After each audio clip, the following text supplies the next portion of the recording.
Dreamscape presents The Prey by J.L. Beck. Narrated by Renee Thorne and Ryan Stone. To the broken ones, you aren't broken like you think. I hope this book helps you heal and find some of your pieces. Author note. Please be advised The Prey is a dark romance book with enemies to lovers and bully themes throughout. Sebastian isn't morally gray, he's morally black. He does things that you will not like, that might piss you off, and maybe even make you want to stop listening. But if you look between the lines and dive deep into his story, you'll see why he makes the decisions he does. Below is a complete list of triggers. Some may contain spoilers.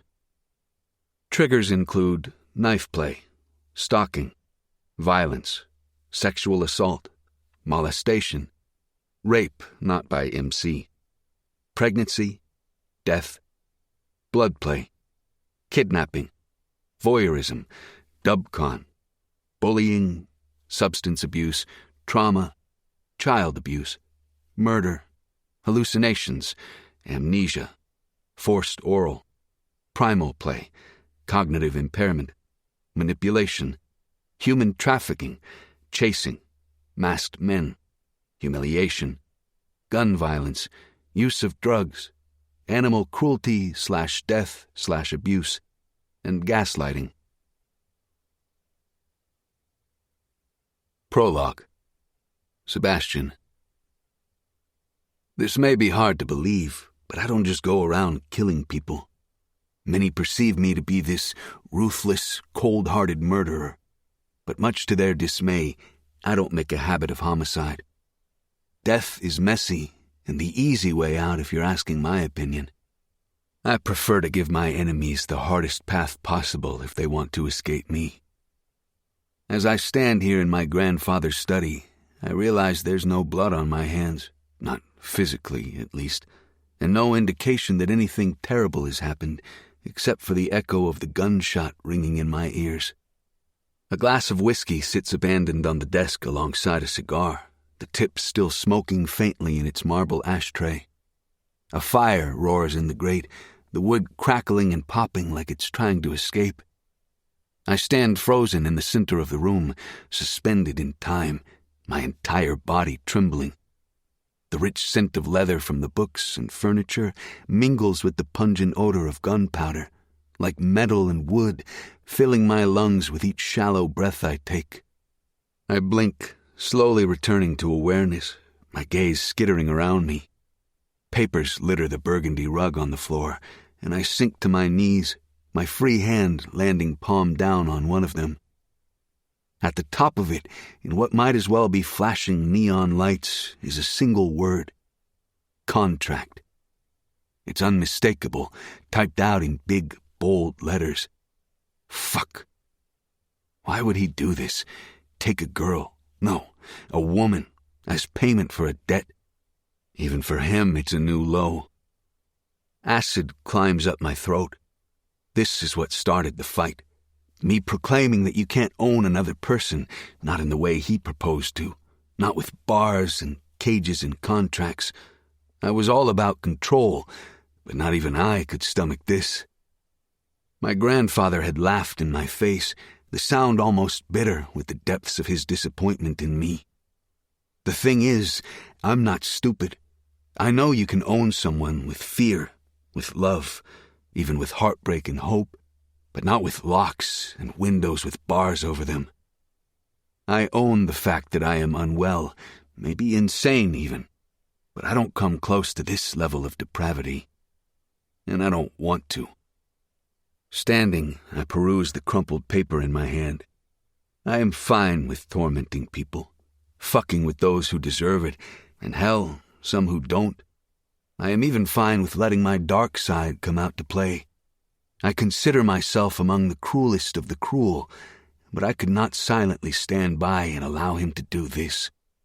Even I have lines I don't cross. He never seemed to understand that about me. The harder he tried to mold me into something I wasn't, the harder I would fight. That doesn't matter now, though. Fighting was pointless. I've trapped myself in the cage and thrown away the key. How had I let this happen? Giving my head a slight shake, I snapped myself back to reality and snatched my phone out of my pocket, letting the gun and contract slip from my other hand as I do so. The paper flutters while the gun clatters to the floor loudly. I don't care. I'll dispose of it later. I scroll to my messages, my fingers hovering over the group text that I have with my friends, my most trusted allies. They would be here without a second thought to help me if I called them. I know this, but do I really want to involve them? To drag them into this twisted, dark mess I've created for myself? No. The answer is no, but still I hesitate. They're my people, the closest thing to family I have. Fuck. I'm selfish, but I can't risk bringing them down with me in the event this goes sideways. I navigate back to my contacts and pace, 2 steps to the right, 2 steps back. I don't have a lot of options available. I thought I could handle it myself, but I can't. And now I have to fix the problem. How could I be so stupid? Gritting my teeth, I tug at my hair above my temples. My gaze strays, drawn by blood and pale skin, and I pull my focus forcibly back to my phone. There's only one other person I can call, but once I do this, there will be no going back. Saving her will intertwine our lives. The alternative is worse, though. Another guilt stacked on the pile of others that will forever stain and tarnish my soul. I could let her die, but then this will all have been for nothing. Fucking hell. There's no other option. Unsurprisingly, my subconscious chooses then to remind me of that. Swallowing my own frustration, I hit a number I've never needed to call before. It's a mistake that I even have his number to begin with. The sound of ringing fills the space as I put the phone on speaker. If he's smart, he'll answer the damn phone. Or maybe he won't, and both our fates will be sealed. Maybe it would be better if that happened. At least it would be out of my hands. The ringing stops and the line fills with static, but there's no greeting. I clear my throat. Dr. Brooks? A sleek, gruff voice answers. What do you want? I need you at the Arturo estate, as soon as possible. There's a pause. You know the rules? I don't have the energy to posture right now. No. He releases a groan. I won't kill anyone, and my fee will be billed. Payment is due in cash. I nod, then remember I'm on the phone, eyes squeezed shut. That's fine. They're already dead, I think. I just need to have you confirm it, to do whatever it is you do. He hangs up without another word, and I stumble back to sit on the couch under the window. Pressure builds in my chest, and all I want to do is cut the pain, my heart, my lungs, rip all of it out. Rip it all away until nothing is left, no reminder of the beast beating inside me. I can't believe I did this.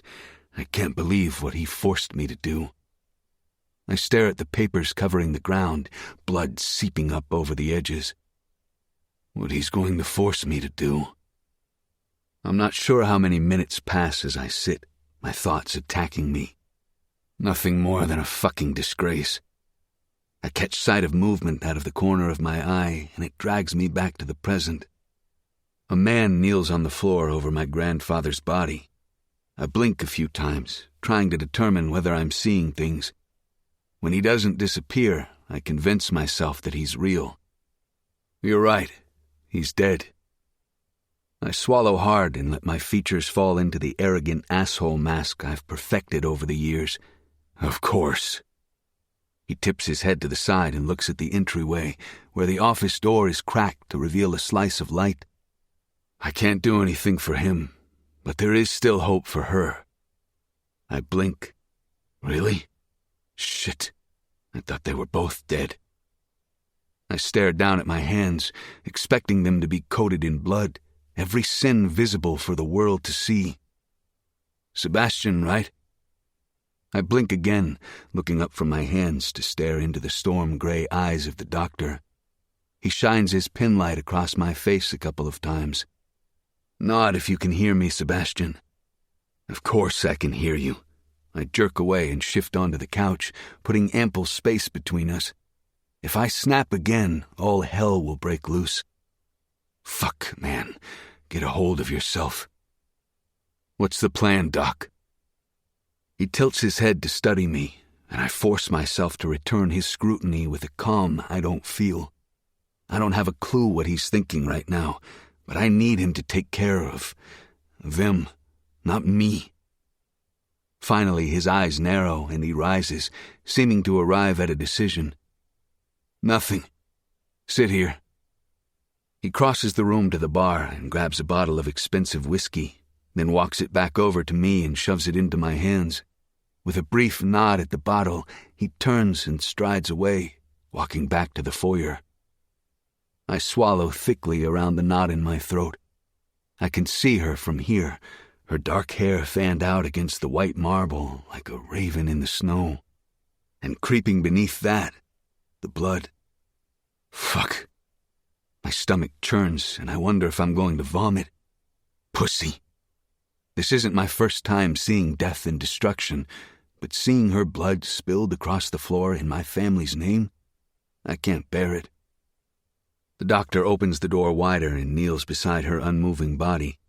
The world around me spins, and I need something to hold me in place. Using my teeth, I uncork the whiskey bottle and toss the stopper to the side, then raise the bottle to my lips with a shaking grasp. I tip the bottle back, letting the liquid fill my mouth. It burns across my tongue and slides smoothly down my throat. I ignore the burn and the nearly dead girl in the next room and chug that shit like it's water until I have to take a breath. Then I cradle the bottle against my thigh and slump farther into the couch, wishing it would swallow me whole. Soft murmuring and a whimper carry in from the other room. The sound cuts through me like a knife, eliciting something close to an ache in my chest. My fist tightens around the bottle. No, I can't do this. I'm part of this world now, and a woman's soft cry isn't supposed to affect me this way. I need to be stronger, to close it all down, to shove it deep inside until all there is, all I am, is what's best for me and my family name. A tiny tendril of doubt snakes into my mind, working its way through my thoughts. If the doctor takes the girl away, then I can erase it all. I can disappear, start a new life somewhere else, and be free from the chains of this one. You'll never be free. As quickly as it surfaces, the hope burns out. There's no going back.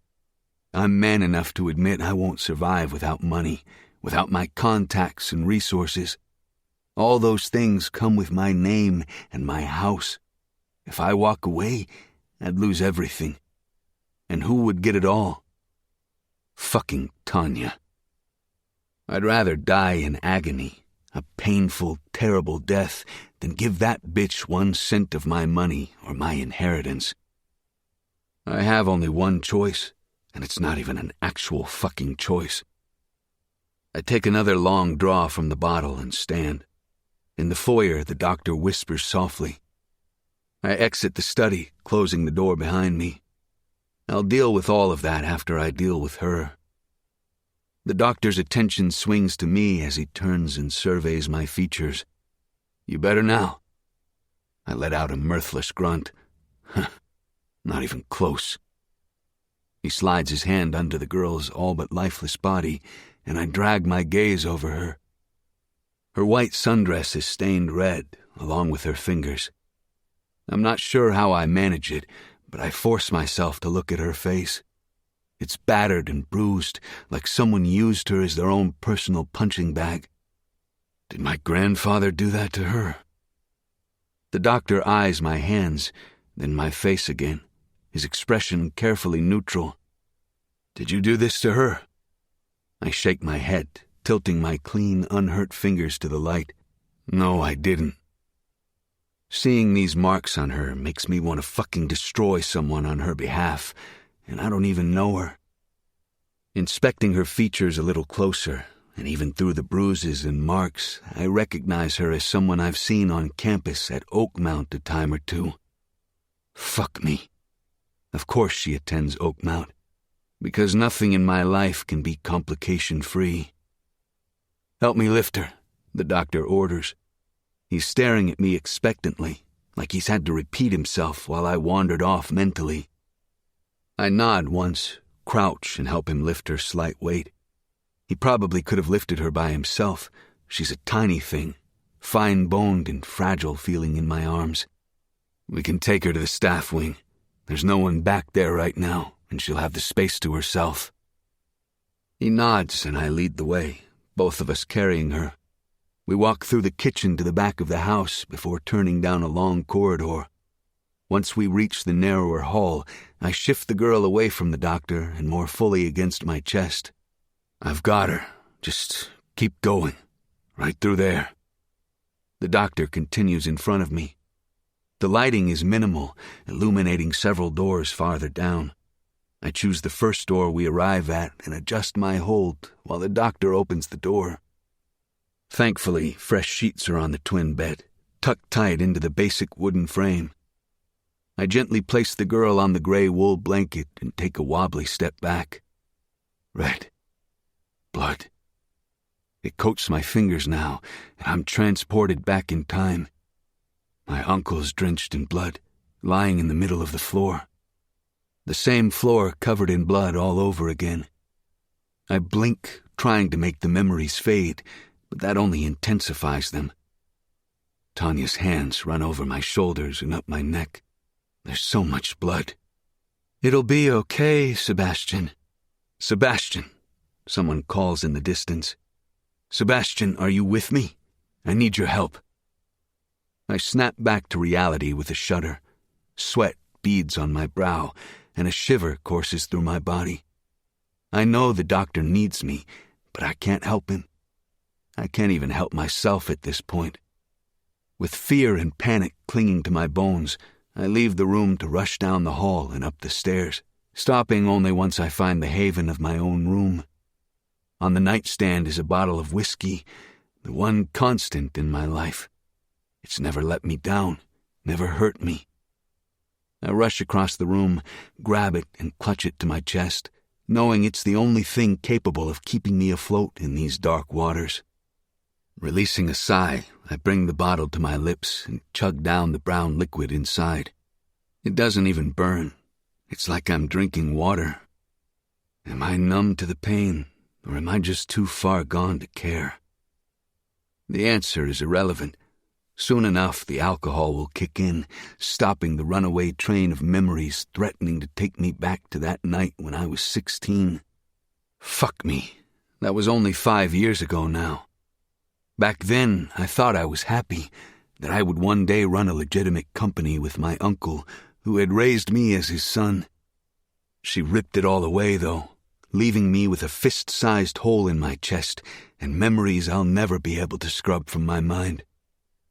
In an instant, I became a Mafia prince, heir to the Arturo family's considerable wealth and privilege, but also their secrets and their corruption. Locked inside the family legacy with death as the only way out. I guess my grandfather was right when he said you can own a person. Even though he's gone now, his name owns me. His family, the Arturo family, owns me, and I'll never be free of them. A flash of dark hair soaked in blood appears in my mind. The girl, Elise, according to the papers scattered on my grandfather's floor, is right there with me. I almost pity her. If I was kinder, I would have let her die, but I didn't, and now she's just as trapped in this darkness as I am. A crazed laugh bubbles out of me. At least I'm not alone. I snicker to myself and continue drinking. I don't stop until the bottle is empty, and all I'm left with is the warmth of the alcohol chasing away the memories and pain. It's funny how things can go from bad to worse in an instant. The next night, I get a phone call from the hospital.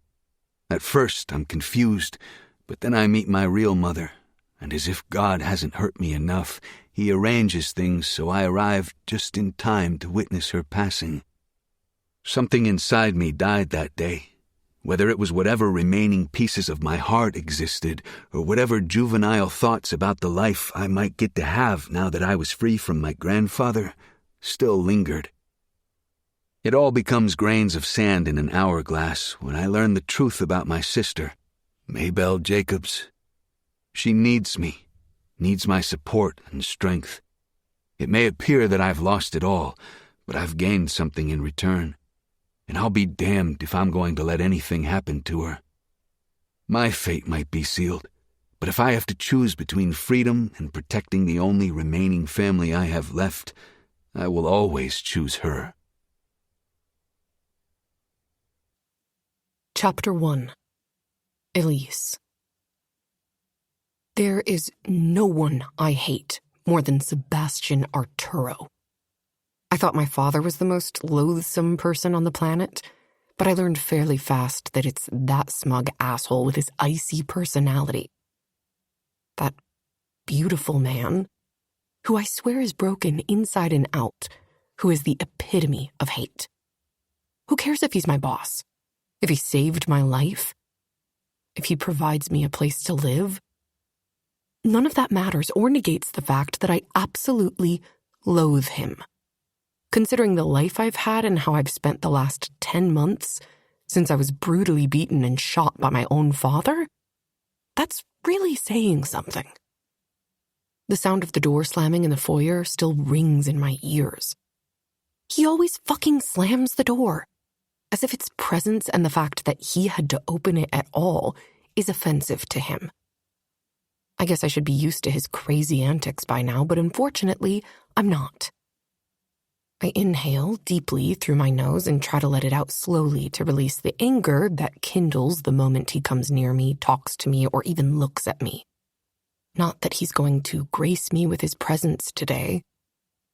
The second the thought flits through my mind, the door to the staff wing flies open and slams against the wall again, making me flinch.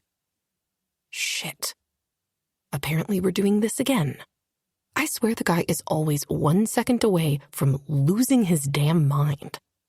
I wonder what his vendetta against doors is, and why he slams them to announce himself.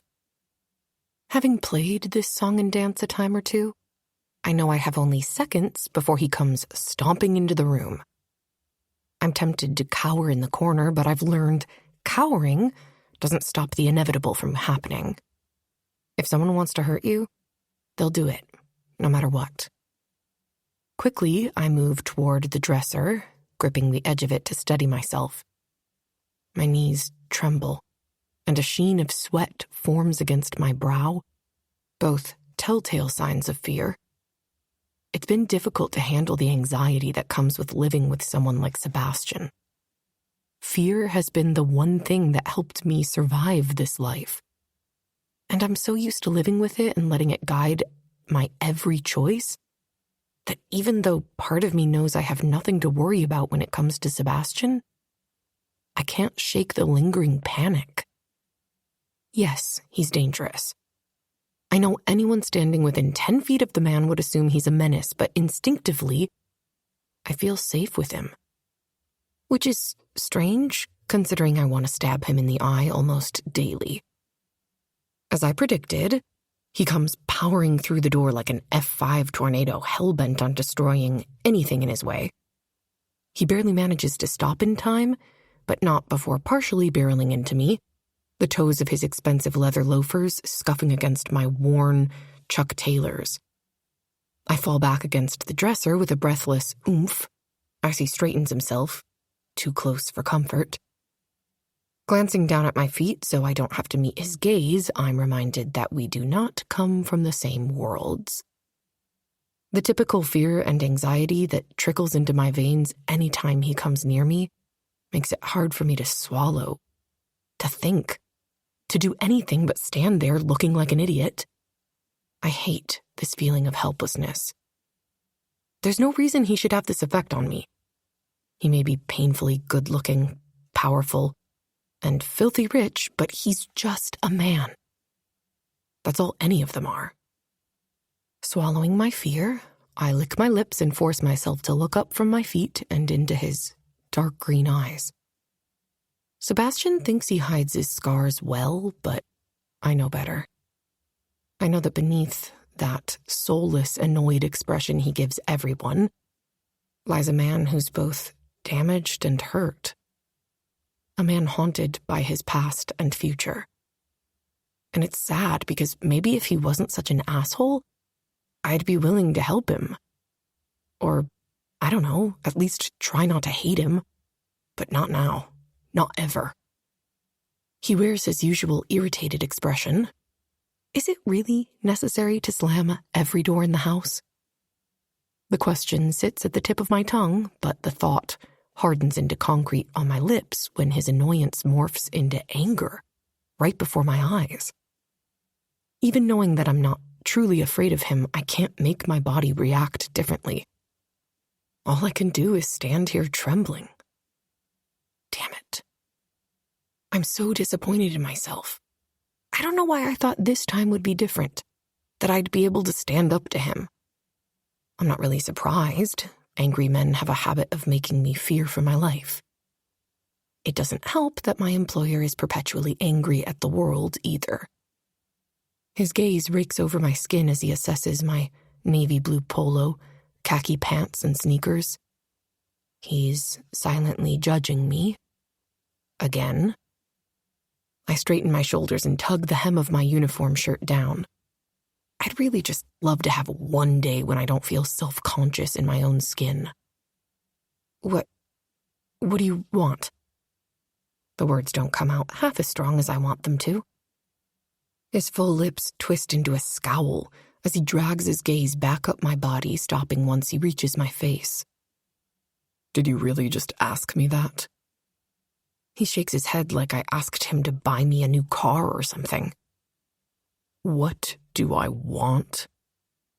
How about how can I help you, Mr. Arturo? Or can I get you something, Mr. Arturo? Now if you're done wasting my time, you can start packing your bag. Huh? Packing my bag? What on earth is he talking about? I stare at him, hoping to convey my confusion without using words, but it doesn't seem to work. He doesn't explain, so I blurt out my question after a moment.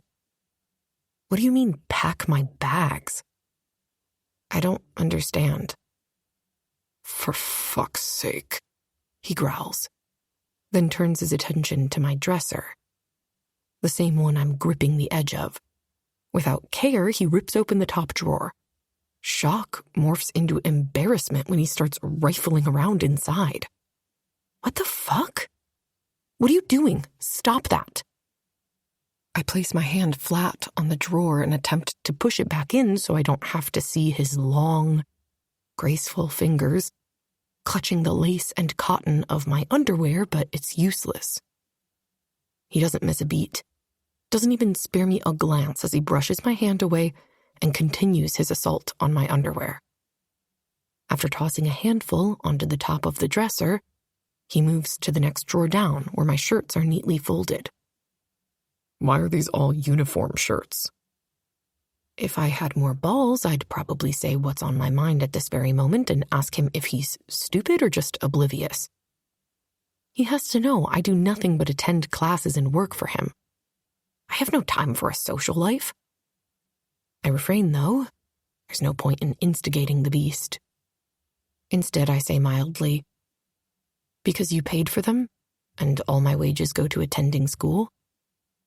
I watch his forehead wrinkle, and he shoves his sandy blonde hair out of his face to crouch down, continuing to dig through my sparse pants drawer. What the fuck, Ellie?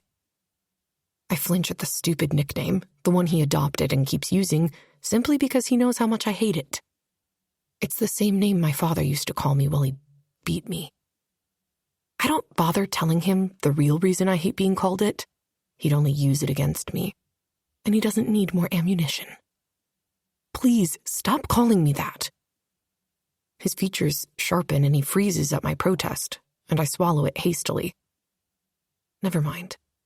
I don't know what you expect. His lips settle into a thin line. I know that look. When you've spent a good portion of your life making sure you don't piss others off so you don't have to deal with another beating, you learn to read other people's facial expressions. And that expression tells me he's on the cusp of full-blown rage. All you have is the employee-issued uniform? Is that what you're telling me? I swallow hard, my own anger and fear clogging my throat in a tight knot. I can barely squeeze out the words.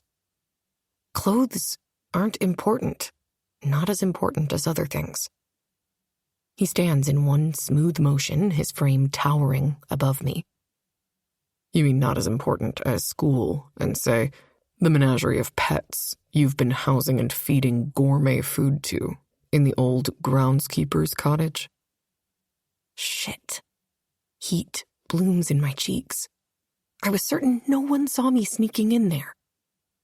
It's not a menagerie, just like one cat and a dog. Plus they were sick. I wave a hand trying to distract him. It doesn't matter. I'm not going to argue with you about it. He takes a calculated step toward me, eating up the tiny amount of space separating us, and I keep my feet rooted into the ground. Even after months of being around him, there are still instances when he surprises me.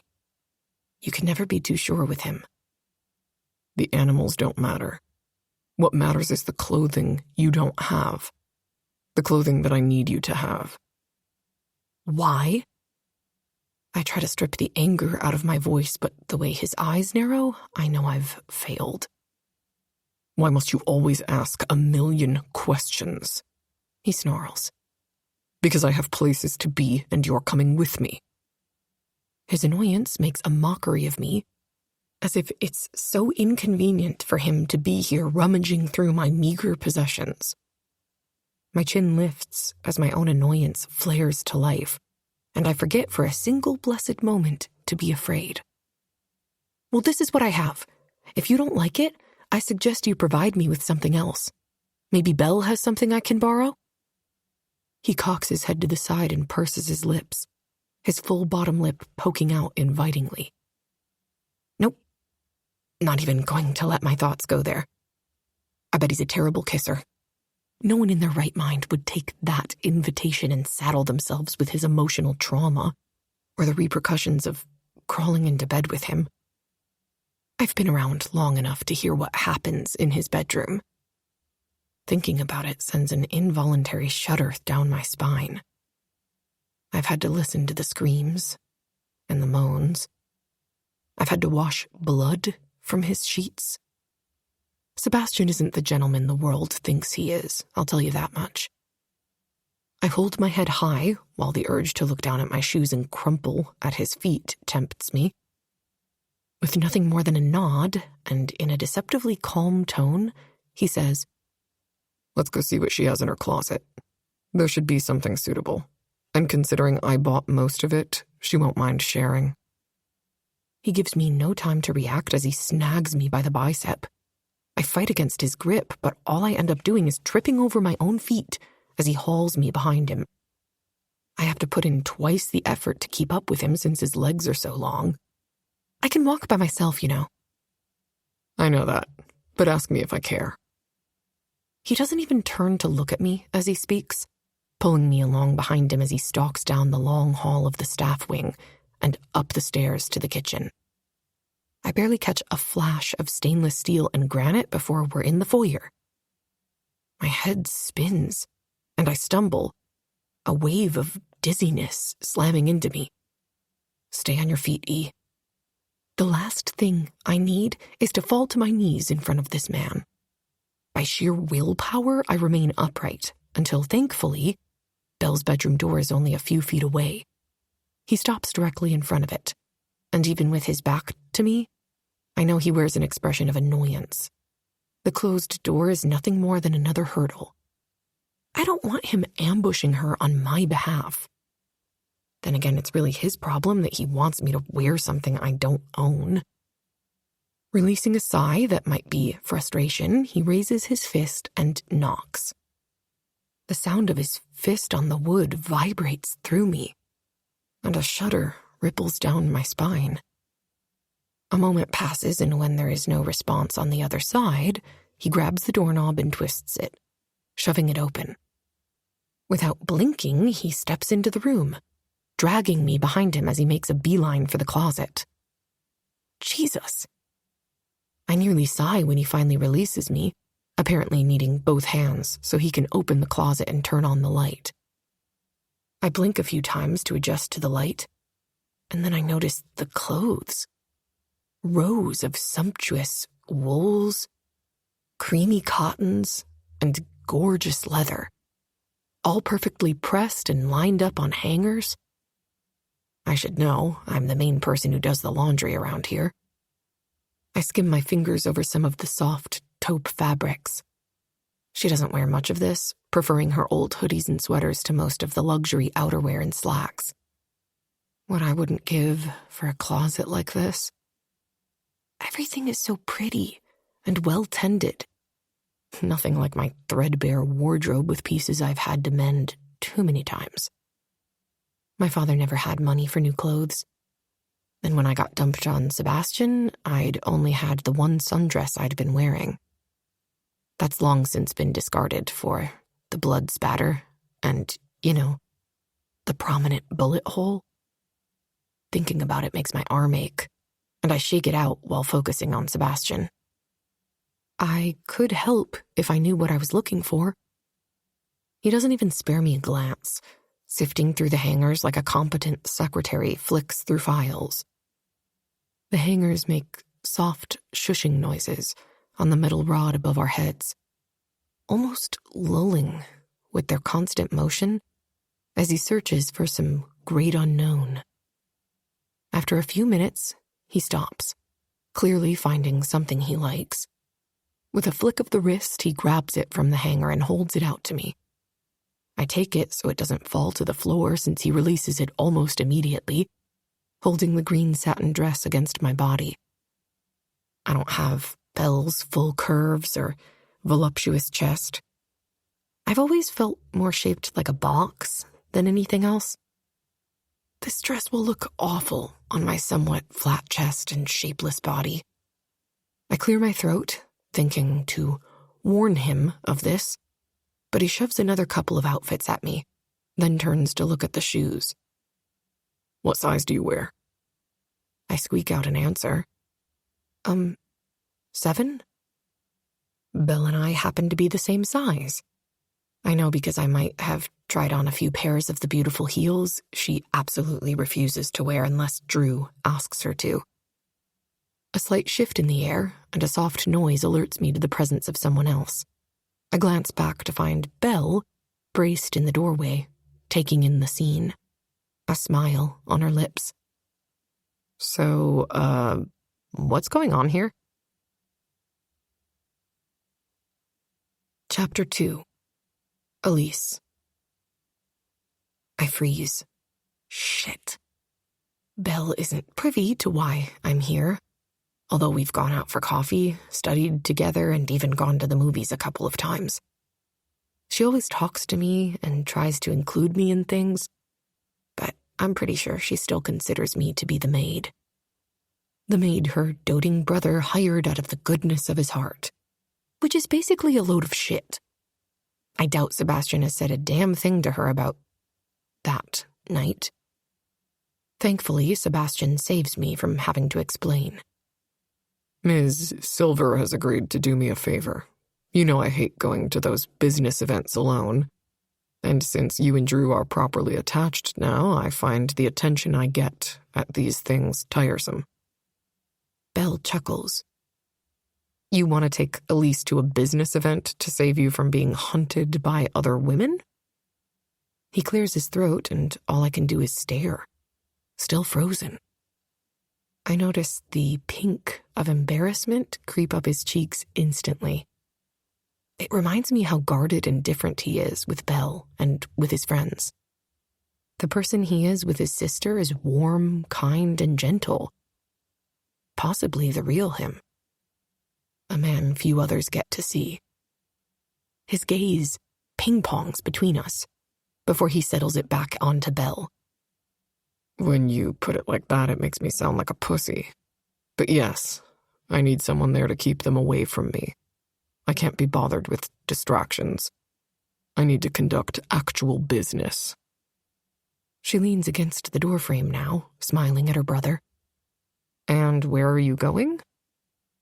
He shakes his head and shoves past me and then Belle as he moves into the bedroom. Belle follows and I emerge a moment later, my arms still laden with the stack of clothing. The fabric is so soft and lovely. She gives me a smile. If you find anything you like in that closet, Elise, feel free to keep it. I've barely worn any of the clothes hanging in there. It's probably nothing that I care for if it's still hanging in there, since most of my belongings and clothes are at Drew's place now. Sebastian grumbles.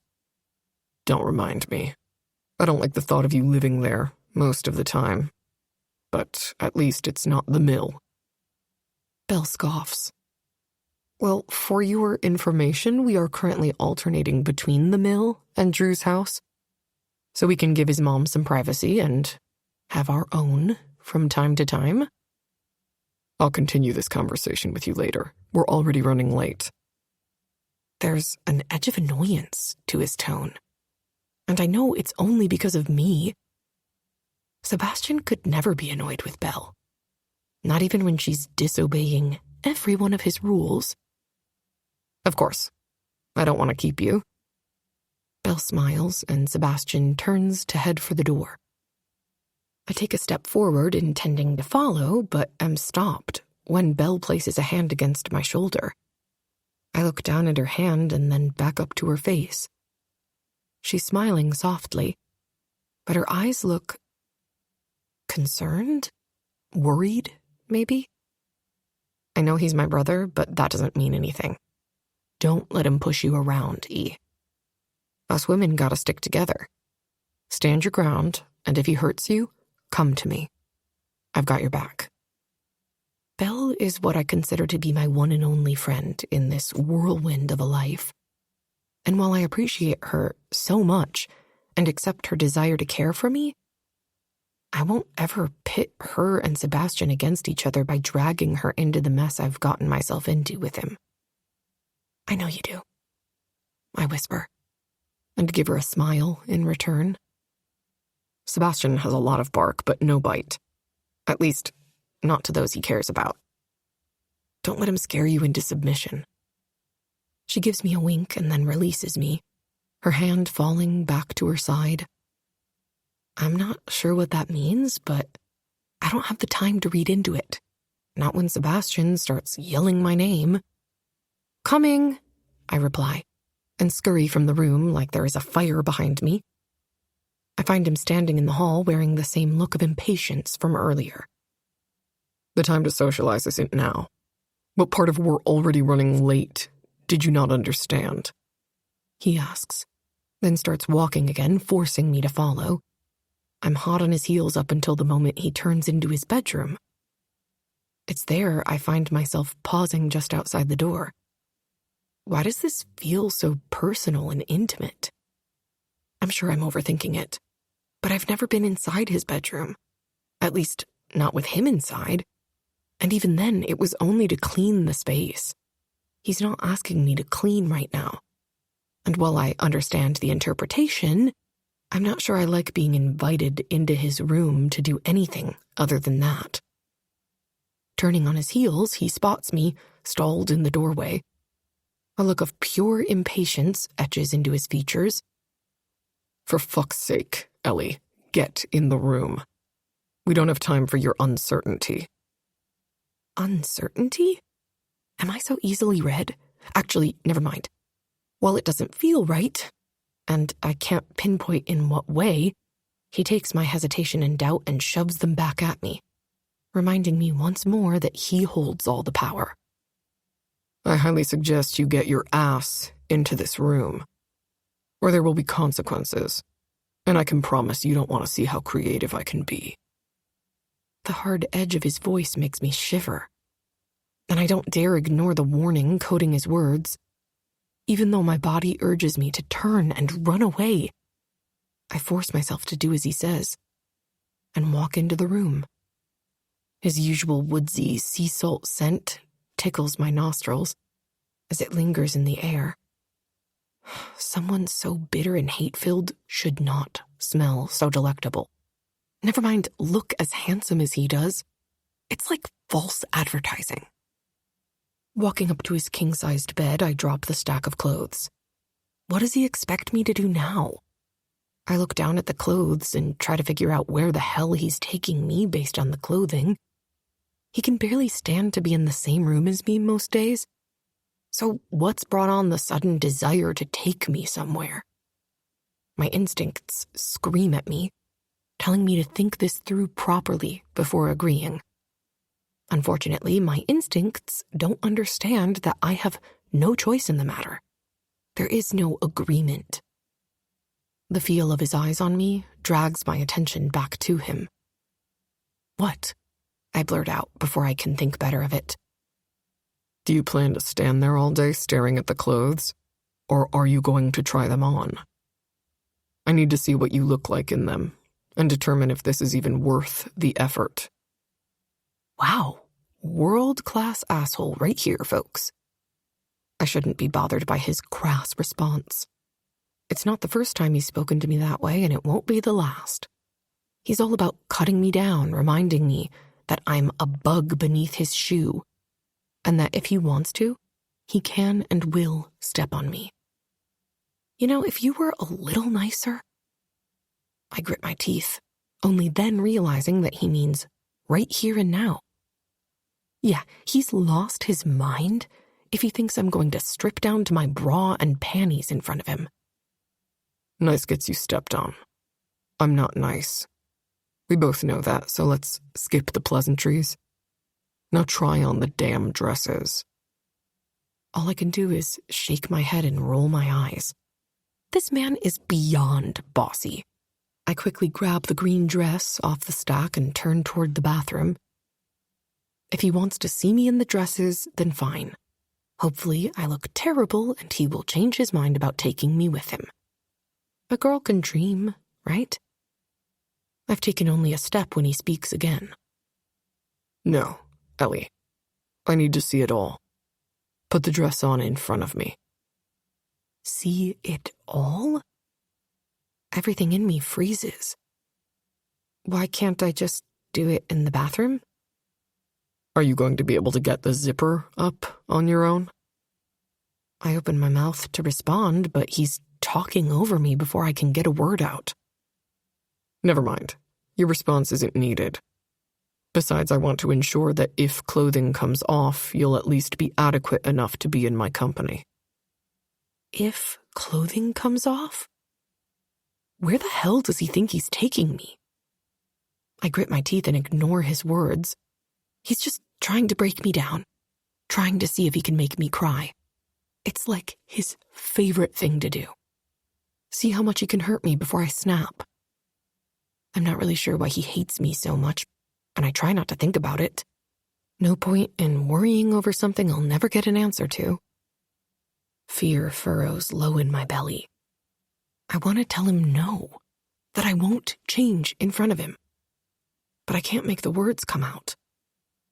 A startled yelp escapes my lips when he snaps, his voice booming around me.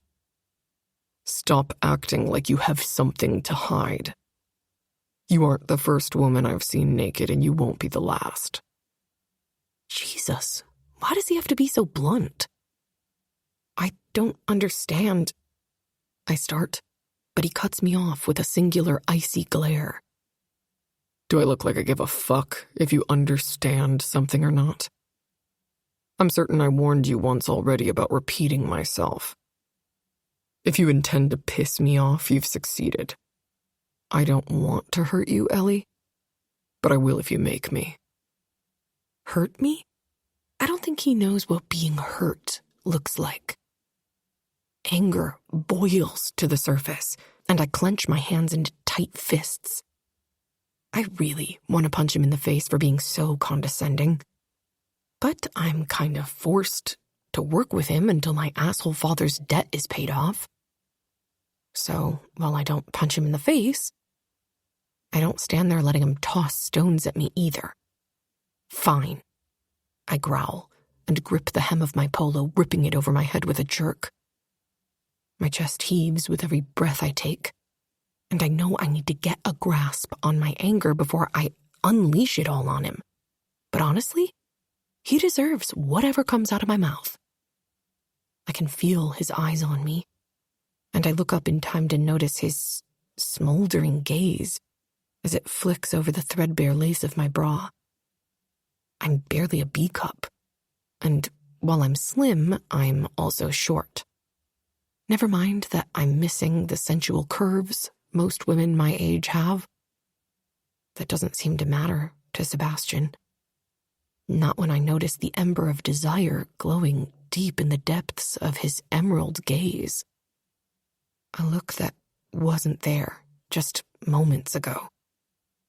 Over the course of the months I've been here, I've learned things about Sebastian.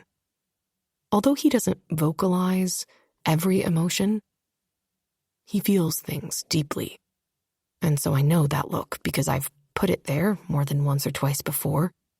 And as much as I loathe his existence, I find it hard to breathe when he looks at me like that. Hard to exist. The moment is ruined when a voice carries from the hallway to the room through the still open door. Well, well, what do we have here? Ugh, no. As if this situation couldn't get worse. I let my eyes flutter closed and hug the cotton shirt to my chest, trying to shield myself from her gaze. Of course, she would stumble upon us when I'm half naked in Sebastian's room, innocently half naked. Mrs. Arturo, what can I do for you?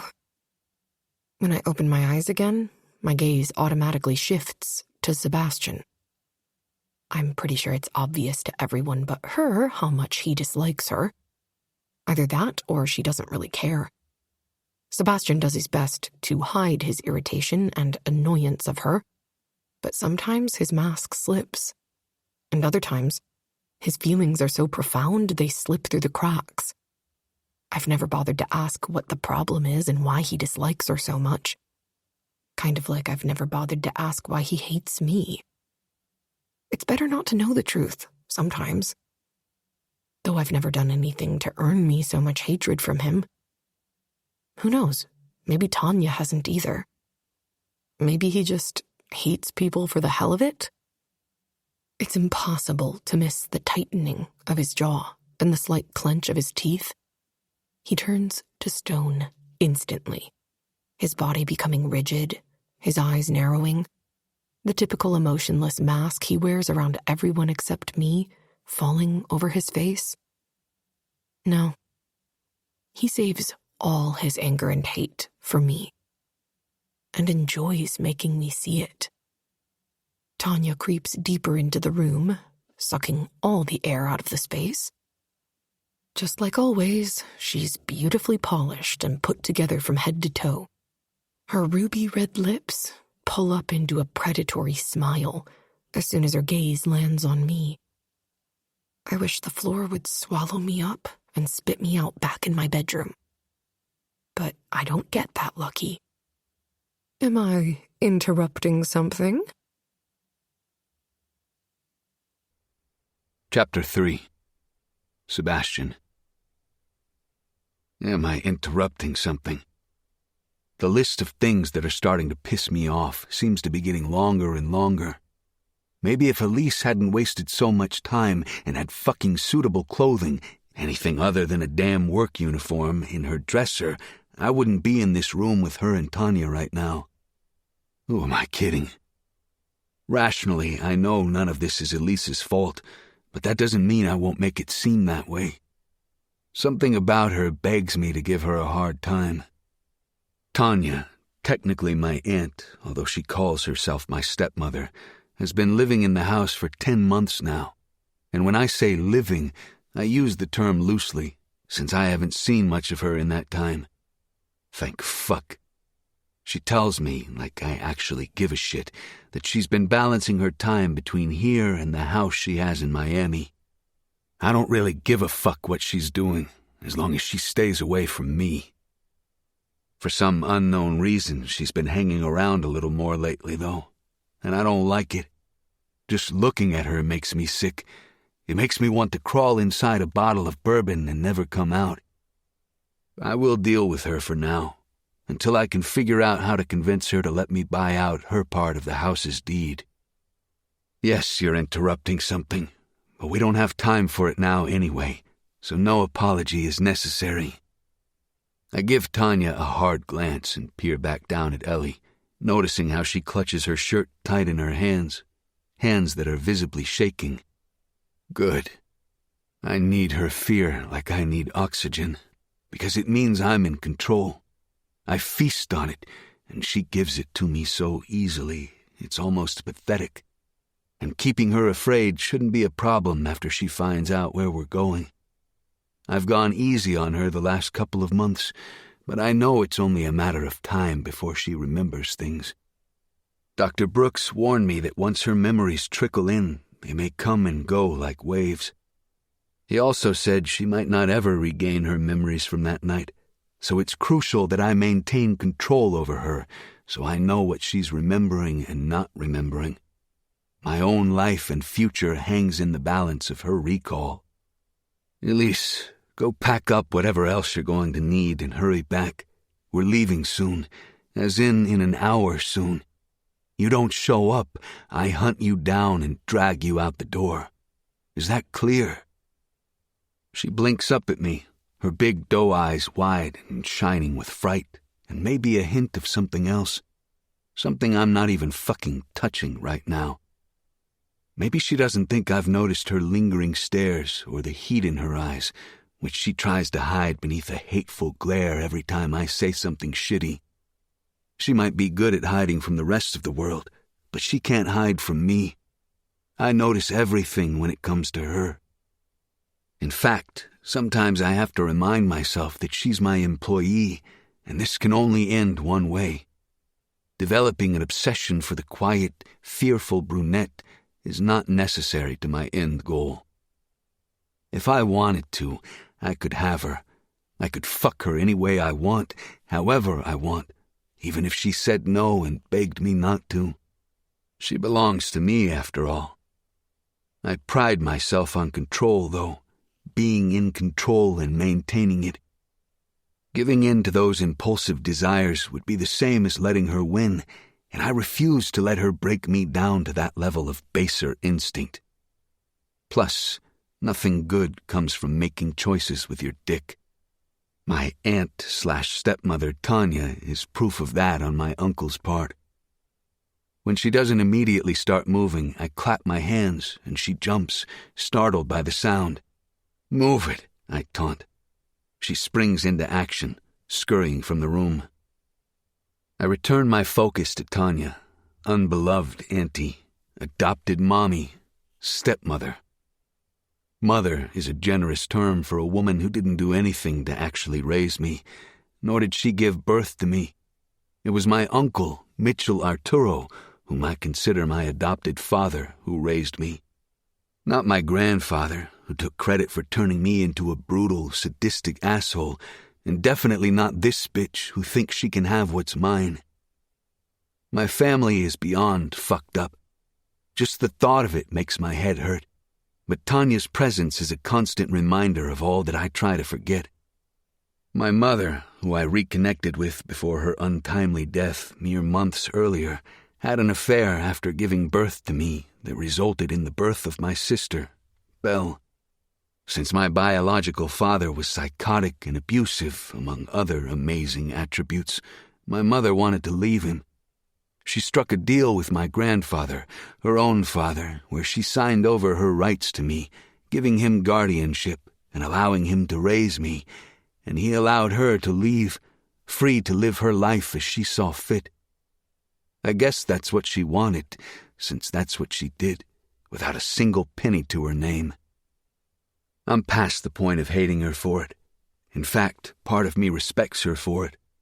I can understand her desire to escape this place and these people and live a different sort of existence, even if it meant leaving me behind. I can understand because I'm living the nightmare she managed to escape right now. Which brings me back to the present situation. What do you want, Tanya? Her smile widens, her lips shining in the afternoon light that beams through the windows on the far side of the room.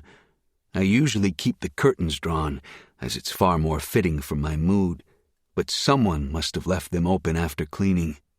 No hello, or how are you? She bats her long lashes at me. I'm actually a little hurt that you don't want to know how I'm doing. Meanwhile, you're seducing one of the employees in your bedroom. Really, Sebastian, what on earth were you thinking? Can you imagine the scandal? Please tell me, why did she have her shirt off? There's a hint of suspicion in her question and tone. It's none of your fucking business. Now get out. I snap, but immediately regret it. Her eyes flash with murderous rage, and she closes the distance between us in remarkable time, given her 4-inch stiletto heels. Honestly, I should anticipate her attack. I'm not sure why I don't. Her fingers ghost against the flesh of my cheek, and I flinch. It's a small movement, inconspicuous unless you're looking for it, but it's all the victory she needs. Sinking her fingers into my skin a little deeper, she gently drags her nails down the side of my face. To the casual observer, it would look like a caress, a motherly one. Only we know otherwise. Watch your tone when you speak to me, Sebastian. You might be the big bad overseer of the family, but everyone has a weakness if you dig deep enough. Don't make me expose yours. I don't have any weaknesses, I growl. Oh, really? She cocks her head to the side. Belle isn't a weakness? What about the little maid? Elise is nothing to you, and neither is Belle. I won't warn you again, Tanya. If you fuck with me, I will fuck you back, and it won't end how you want it to. Are you flirting with me? There's a hint of humor in her voice. Of course she thinks this is a fucking game. Everything is a game to her. No matter what, she'll never win against me again. With Belle in the picture, I have something to live for, something to fight for, and I won't let Tanya's bitterness bleed off into her. Belle's an innocent, and I refuse to let the dirty dealings of this family touch her. Only you would think this is a game. Isn't it? She leans into my face, her lips curling in a smile. It's been so long since we played, Sebi. Why don't you bend me over the desk and teach me a lesson? My gut churns, the contents of my stomach threatening to climb up my throat. I'm transported back to a time when I was too stupid and weak to say no, too naive and dumb to fight back. I can feel that weak little boy, the one who always feared her, the one who still fears her in so many ways, threatening to crumble. You're stronger than this. You're stronger than her. You're stronger now. I repeat the mantra over and over again in my head, waiting until I believe the words. Come on, Sebi. Don't you want to play? She taunts me, her breath caressing my ear. Beads of sweat collect against the collar of my shirt. I can feel the ghost of her lips against my cheek as she moves her head. Oh, fuck! Who knew you could fuck better than your father? She pants in my ear while shoving her fake tits in my face. Even as I fight against the pleasure building low in my belly, I know I won't be able to escape it. The orgasm is inevitable. Yes, your cock feels so good inside me. So good, Sebi. I want you to fill me with your cum. Her voice rains down on me, drops of acid falling from the sky. Sebi, where did you go? Nowhere. Now leave. I don't want shit from you. I snap. I know I could push her hand away, and I want to so I don't have to spend the next hour scrubbing my skin raw. But I don't. I won't give her the satisfaction of knowing she affects me. My mind wanders again, and I slip into a dark space where no one can reach me, all while pasting on the bored expression that gets me through dealing with her and all the others like her. It might not be today or even tomorrow, but eventually she will learn her place. Even if I have to beat it into her head, she'll come to understand she no longer owns me. Her lips form a pout. That makes me very sad. I'm sure it does. I barely stop myself from rolling my eyes. I'd prefer if you stop with the riddles and tell me what you really want. Why are you here? My flat tone is devoid of the emotion she loves to draw out of me. Fine, I'm sorry. I just wanted to know what was going on at home, that's all.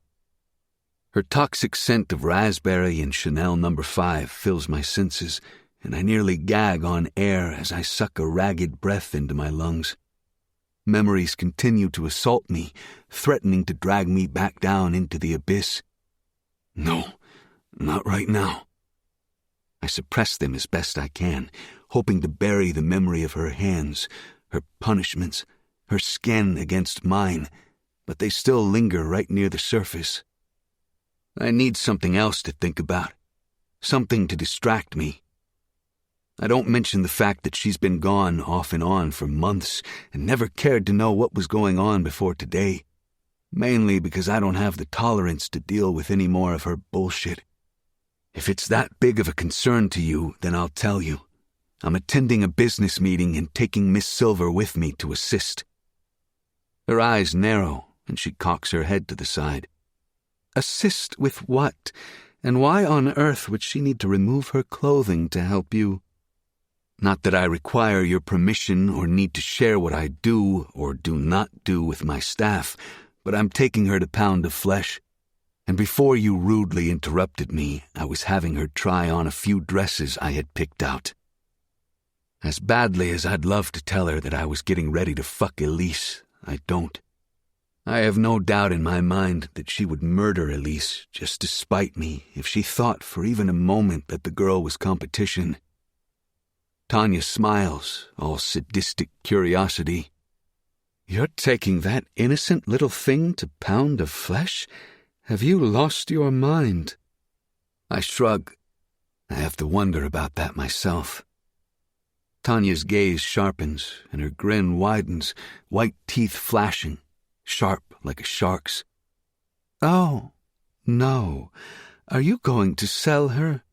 In that case, things might be different. She'll fetch a pretty penny, especially with how innocent-looking and doll-like she is. The men will eat her up and spit out the bones. I want to deny it, to shove her away from me and make my escape, but I don't dare. It will only encourage her to sink her nails in a little deeper. What I do with her is my business. If I want to sell her, I will. If I want to use her to draw someone else's attention, I will do so. She's my property. Her eyes narrow, and I realize I've given too much away. Like always. I hate these fucking games. I repeat myself, so maybe, even if Ellie fights against it, Tanya will know. She is my property, and therefore out of your reach. Chapter 4. Sebastian. With a shrug of her shoulders, she steps closer, surrounding me and choking me with her perfume. That, mixed with the proximity of her body, makes it difficult for me to breathe or focus on anything but keeping myself from vomiting. Maybe for now she is, but think of this. Wouldn't it be more fun to sell her off and get yourself someone with a little more experience? Someone who can handle a good, hard fucking. Remember, I know exactly what you like and how you like it, and that girl isn't going to deliver. You'll break her in two by the time you finish with her. I swallow hard and meet her cold eyes. I'm good. Haven't you heard? I've made an art out of taking a girl's virginity. They wear my cuts on their skin, showing them off, seeking me out to parade them around. So no, I don't need anyone with more experience. Virgin or not, I fuck them how I want, and they beg me so pretty to do it. I put enough bite in my tone that I expect her to retaliate in some way, but all she does is smile, blinking at me lazily, like a cat coiling to pounce. Darling. She cups my chin in her warm hand and forces my head back. We are almost the same height with her heels on, but while I'm looking down my nose at her, this is anything but a submissive stance. With her thumb under my chin and finger anchored behind my ear, she's firmly in control. Why did you have to be so damn beautiful? I speak slowly since she's still holding my chin, and it takes effort to get the words out. You mean, why didn't your father sell you to marry me instead of Mitchell? Isn't that what you always wanted? She hums. Maybe. You weren't much to look at as a child, but after witnessing the man you've grown into, I can't disagree. Your father was old even when I was young. It was a business arrangement and nothing more.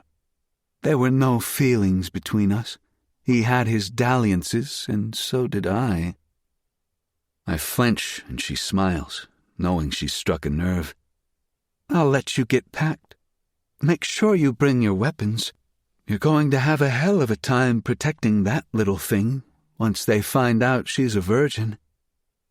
She flicks her fingers from my face, dismissing me like I'm a crumb beneath her nail, and turns to head for the door, her heels clicking loudly against the hardwood. No one is going to find out. They won't get the opportunity to. She shrugs, but doesn't look back. Maybe I'll call some old friends, let them know what's coming their way. Of course she would do that. Anything to spite me. In the hall, she pauses and turns back, throwing me a smirk. Good luck with that one. Nosy little thing, isn't she? I race to the door and glance down the hall to the stairs, but find it's empty. Was Elise really out here listening to us? Or is Tanya fucking with me? It's a 50-50 shot at this point. Heaving a disgusted breath, I face the stack of clothing on the bed. It'll suffice. We'll only be gone a few days. Something in the back of my mind warns me to leave Ellie here, that taking her will only cause more trouble. I can't leave her to Tanya's mercy, though. She'd just end up being used by her to betray me. No, she is mine, and she'll stay with me. There is no other solution. I square my shoulders and shove thoughts of Tanya out of my head. Time to pack my own bag. The housekeeper offered, but I don't want her to accidentally find the weapons cabinet built into the bottom of my closet. For as long as I've been living back in the house, my closet has been off limits except to put away clothing, which is mostly Elise's job anyway. Fuck it. It is Elise's job. I'll make her do it. I turn to march out of the room and crash directly into her small body. I grip her by the arm in an attempt to steady her and notice the old, ratty backpack she's brought with her. All I can do is roll my eyes and shake my head. Do you own anything that isn't fucking thrift store chic? She flinches, and it feels good. I need this. I need to take back the power it feels like Tanya has stripped from my bones. I haul Ellie up by her bicep, and she stumbles forward. The clean scent of soft skin and soap bubbles wafts from her. No thick, cloying perfumes, nothing choking me. I let myself breathe her in, erasing the memories of Tanya from my mind. When I realize I've been holding on to her far longer than necessary, I release her with a small shove.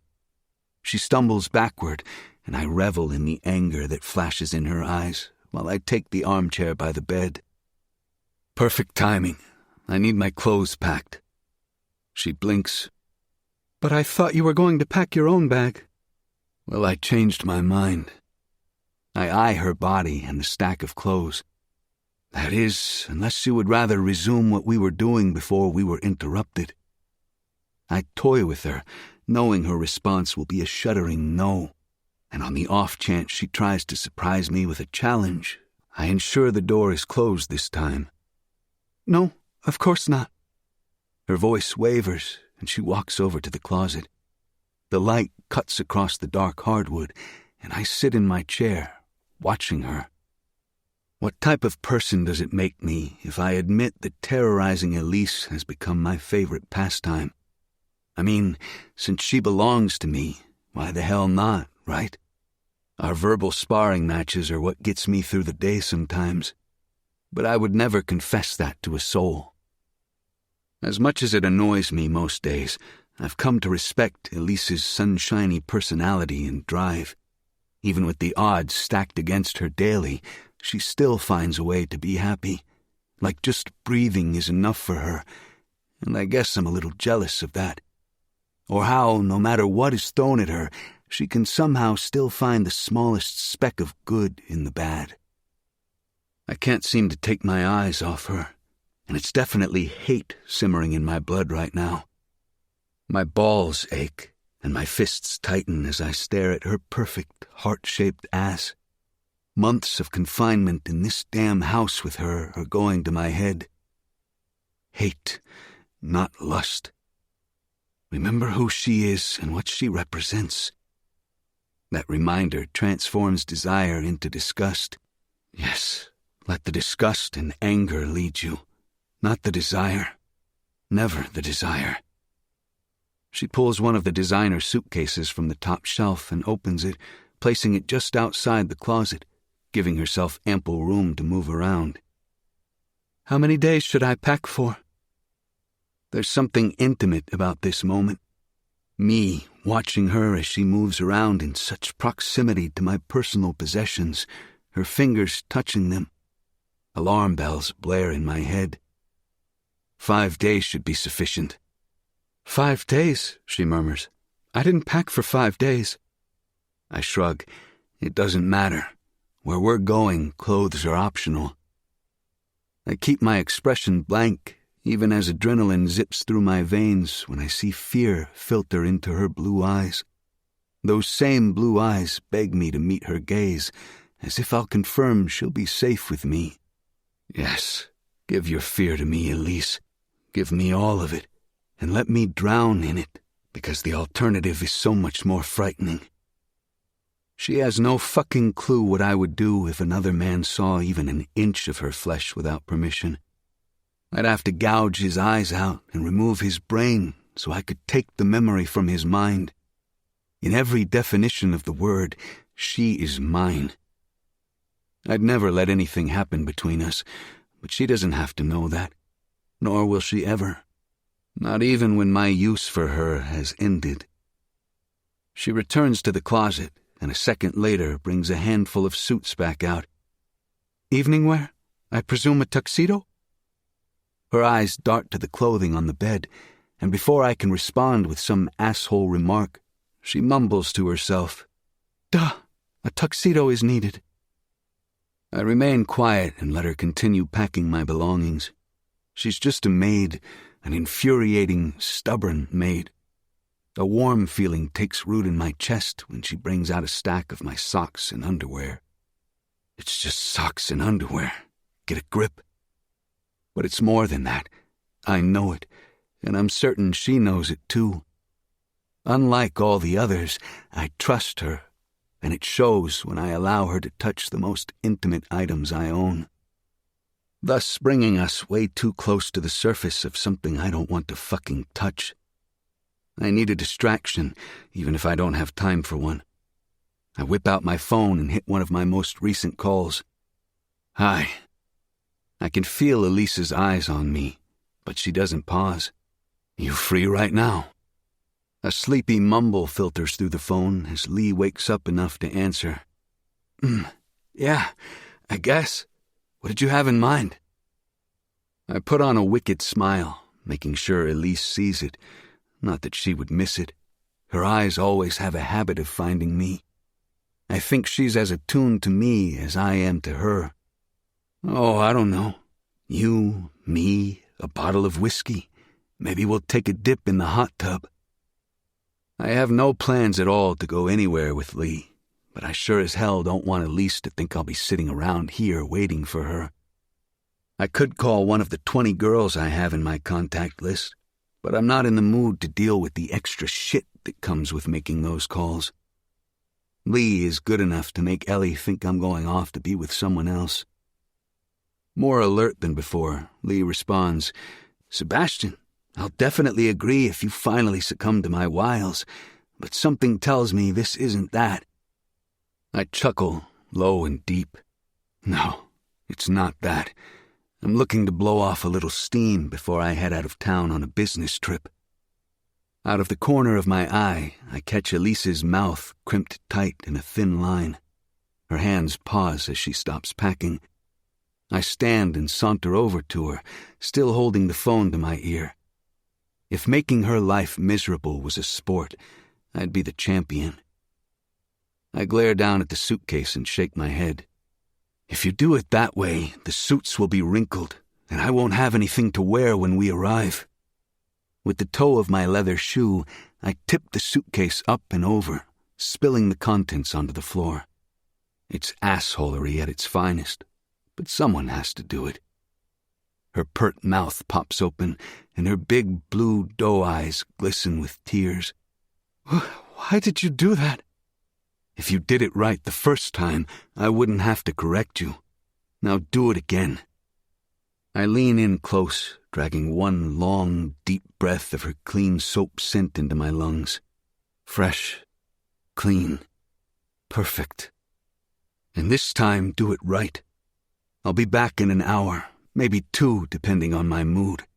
Be ready to leave as soon as I arrive. She flinches and stares down at the mess on the floor, but to my surprise, she doesn't cry. Oh no, I can't have that. Not if I want to keep this wall up between us. For good measure, I kick the suitcase, sending it sliding through the clothes, scattering everything everywhere. The shirts become wrinkled as they slide across the floor. Make sure those are pressed again, too. If they're wrinkled, even the slightest bit, I'll have you repress and repack the entire bag all over again. She turns those baby blues to me in an icy glare. The tears I previously spotted fade away to a liquid heat mixed with a good amount of hate, making it difficult for me to distinguish between the two. It doesn't matter. She'll never say what she really wants anyway. I can hear her screaming in her mind, railing at me, cursing me. Yet all she does is glare until she looks back down at the mess. Whatever remains of a heart I have left splinters away against every confrontation we've ever had. All the good inside me died the day I saved her life. She'll never know that, never understand the significance, but I'll make certain if she ever remembers the details, she knows just who it is she's standing against. I walk out of the room feeling accomplished, feeling closer to the new me than previously. Tanya has a way of stealing all my strength, but through Elise, I found a way to gain control again. It's fucked up in every way, but I need the strength, the willpower, and I can get that by taking it from her. When it comes to Elise, I already know there is no way I will fall into those pretty doe eyes or succumb to that soft voice. Nope, never again. I'll never let anyone control me again. Not Tanya, not Elise, no one. The only person who will ever own me is me. Chapter 5. Elise. Is this a punishment? If it isn't, it certainly feels like one. Maybe I haven't been kicked enough by life itself lately. I'm not surprised fate is out to get me, but did it have to leave me stuck with him? The crown prince of fucking cruelty? He makes a professional sport out of being mean. Well, he's not mean just to me, but for some unknown reason, he appears to enjoy tormenting me the most. Just once, I wish I had the balls to talk back, to put him in his place. I kick the suitcase hard, and then huff, kneel, and rub out the rubber scuff mark that's left on the fabric. Damn it. I hate him. I hate him. I hate him. I hope he stubs his toe on a table and forever has a piece of food stuck in his teeth. As I think of silly things like that, my anger recedes, and I let out a long exhale and inhale slowly through my nose. Maybe if I keep telling myself I hate him, then I'll actually believe it. It's unlikely, but possible, someday. The reality is, it's hard to hate the person who took you in at your darkest moment. Even if he's under some insane delusion that he owns you. He doesn't own me. No one owns me. I know he doesn't deserve my kindness, but it's hard not to give him some when it's all I have to offer. So even though I want to run his clothes through a shredder instead of picking them up and repacking them, I do what I'm asked. I stack the clothes again, carefully folding each piece and organizing them inside of the suitcase with origami precision. But if he complains again, I'm walking out and making him pack his own shit. Well, I'll seriously think about walking out and making him pack himself. Once everything is organized, I stare at the bathroom door, which is shut mostly, minus a sliver of light cast across the floor. Does he want me to pack his toiletries too? I mean, how should I know which of his overpriced colognes or body soaps he wants packed? No, better to let him do that himself. It's one less thing I can make a mistake on. Instead, I stare down at the suitcase and its contents. It looks good, great even, but I can hear his voice in my head, and I'd much rather be ignored by him than berated. With my anxiety heightened and the fear of making a mistake rattling in my ear, I drop to the floor and sit cross-legged in front of the suitcase. Then I straighten the already straight lines of clothing again and again. I become immersed in making sure everything is perfect, so much so that by the time I snap out of it, I find myself wondering when he's going to return. Like his approval is life itself. The reality of that thought breaks me, and I remember how bitter and cruel he is. Heat climbs up my neck until my ears are burning and my nails cut into the palms of my hand as I clench them. Why am I sitting here, like a dutiful wife, doing as she's told? I'm tempted to tip the case over and tell him to fuck himself. I'd regret it instantly. I know it. But this fucking dick thinks he can order me around like a dog, then bully me into doing what he wants. And stupidly, I do it. Yes, he's my employer, technically, but damn him. He orders me around like I'm more of a pet than a paid worker. I shove off the floor and re-enter the closet, staring at the long row of his perfectly pressed clothes, some still wrapped in their dry cleaning bags. Under the hanging suits and slacks, low shelves are lined with shiny leather shoes, athletic clothing, and other accessories. It's all perfectly organized, thanks to me. Not that it wasn't before I started working here and doing most of the laundry. It's just that no one else ever touches his things. According to the kitchen staff, I'm one of the few workers who gets to enter his room and closet. I skim my fingers across the fabrics, watching the sheen of the overhead recessed lighting reflect off their surfaces. A box on the far side of the closet holds a line of watches, cufflinks, and perfectly wound belts. My gaze catches on something shiny next to the box. I shouldn't, but I do. What's that saying? Curiosity killed the cat? Consider me dead. I move closer as if I'm tethered to the object, and the glint of a knife edge gleams back at me. I nearly gasp as I take in the sight of it. It's 8 inches long. Has a black handle and a long, shiny silver point. I've never seen a knife like this before. Then again, who the hell needs a knife like that? Don't do it. Do not touch it. Against my better judgment, my hand moves on its own, and I gently pick up the knife. Grasping the handle tightly, I lift it toward my face to get a better look at it. The blade is shiny, without a speck of dirt, blood, or any imperfection. What does Sebastian use a knife like this for? I think back to some of the rumors I've heard about him, from those who attend Oakmount, and even some of the staff. It's been said that he has a thing for blood and pain in the bedroom, among other darker things I refuse to think about. A shiver ripples down my spine at the thought. Okay, I need to stop thinking about this, even as the memory of scrubbing blood out of Egyptian cotton rises up. I swallow thickly, my attention gravitating back to the shimmering blade. They're just rumors, Elise. That's what I tell myself, even if I know better. What if it were me he was using this knife on? No, that's a foolish thought.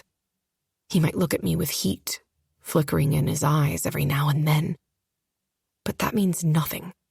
Not when he's almost always cursing my name or shoving me around to do his bidding.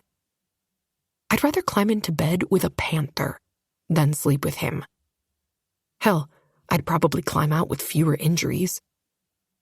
I tighten my grip on the handle and stare over the edge of the blade, my gaze darting to the fancy line of clothes hanging just inches away. I don't know a damn thing about this knife, but I know the blade will cut through wool and cotton like butter. I can feel it, sense it. A smile tugs at my lips. And wouldn't that be the best payback for how he treated me? How he made me watch while he tore up my hard work? Ah, yes. Let's see how he likes having his hard work destroyed. Before I can think better of it or stop myself, I lunge forward and stab the knife into the breast of the expensive designer suit, piercing through the plastic of the dry cleaning bag and into the material. It takes nothing but a flick of the wrist to drag the blade down, shredding the wool all the way to the edge of the jacket and snagging the pants as I pull it free. It feels good. Too good. I pause, the knife suddenly feeling heavier in my hand as I reflect on what I've done. This suit probably cost thousands, yet all I can think is that it's just another dollar added to the growing debt I'll never be able to repay. It's wrong. I know it. My mind orders me to stop, that the repercussions aren't worth the deranged man's wrath. But I don't care. I'm on a high, and making certain Sebastian knows where I stand is all that matters to me. Turning my attention to the next suit, I do the same thing, stabbing the knife deep and hard until the hilt meets the fabric. No plastic on this one. Watching the blade slice through the rich material is almost mesmerizing. It's petty revenge, but revenge at its best. I attack the next two suits, slicing cleanly through them. Each suit is a semblance of ribbons now, and that fills my chest with pride. My hand shakes as I remove the knife from the last one, a shiny gray material that catches in the light. I've seen him wearing this exact one, and I squeeze my eyes closed against the memory of how it spread across his broad football-honed shoulders. He looked so charming and gorgeous in it. Not anymore. Charming and gorgeous on the outside. I take a step back, admiring the damage I've caused. But venom and tar on the inside. It dawns on me that he's probably going to kill me in retaliation. Then skin me and wear my skin as payback for destroying his expensive clothes. It's inevitable at this point. There would be no way to hide the evidence of what I've done. Better to own up to it I look at the other side of the closet. Those clothes are still pristine, without a single wrinkle. Would it be too much to think that he might not notice? At least until we get back. I can always hope, right? I turn on my heels and lean forward to place the knife back by the box of cufflinks. But as I do, I lose my grip, and my thumb slips off the handle, pressing against the sharp blade. I pull my finger away instantly, but it's too late.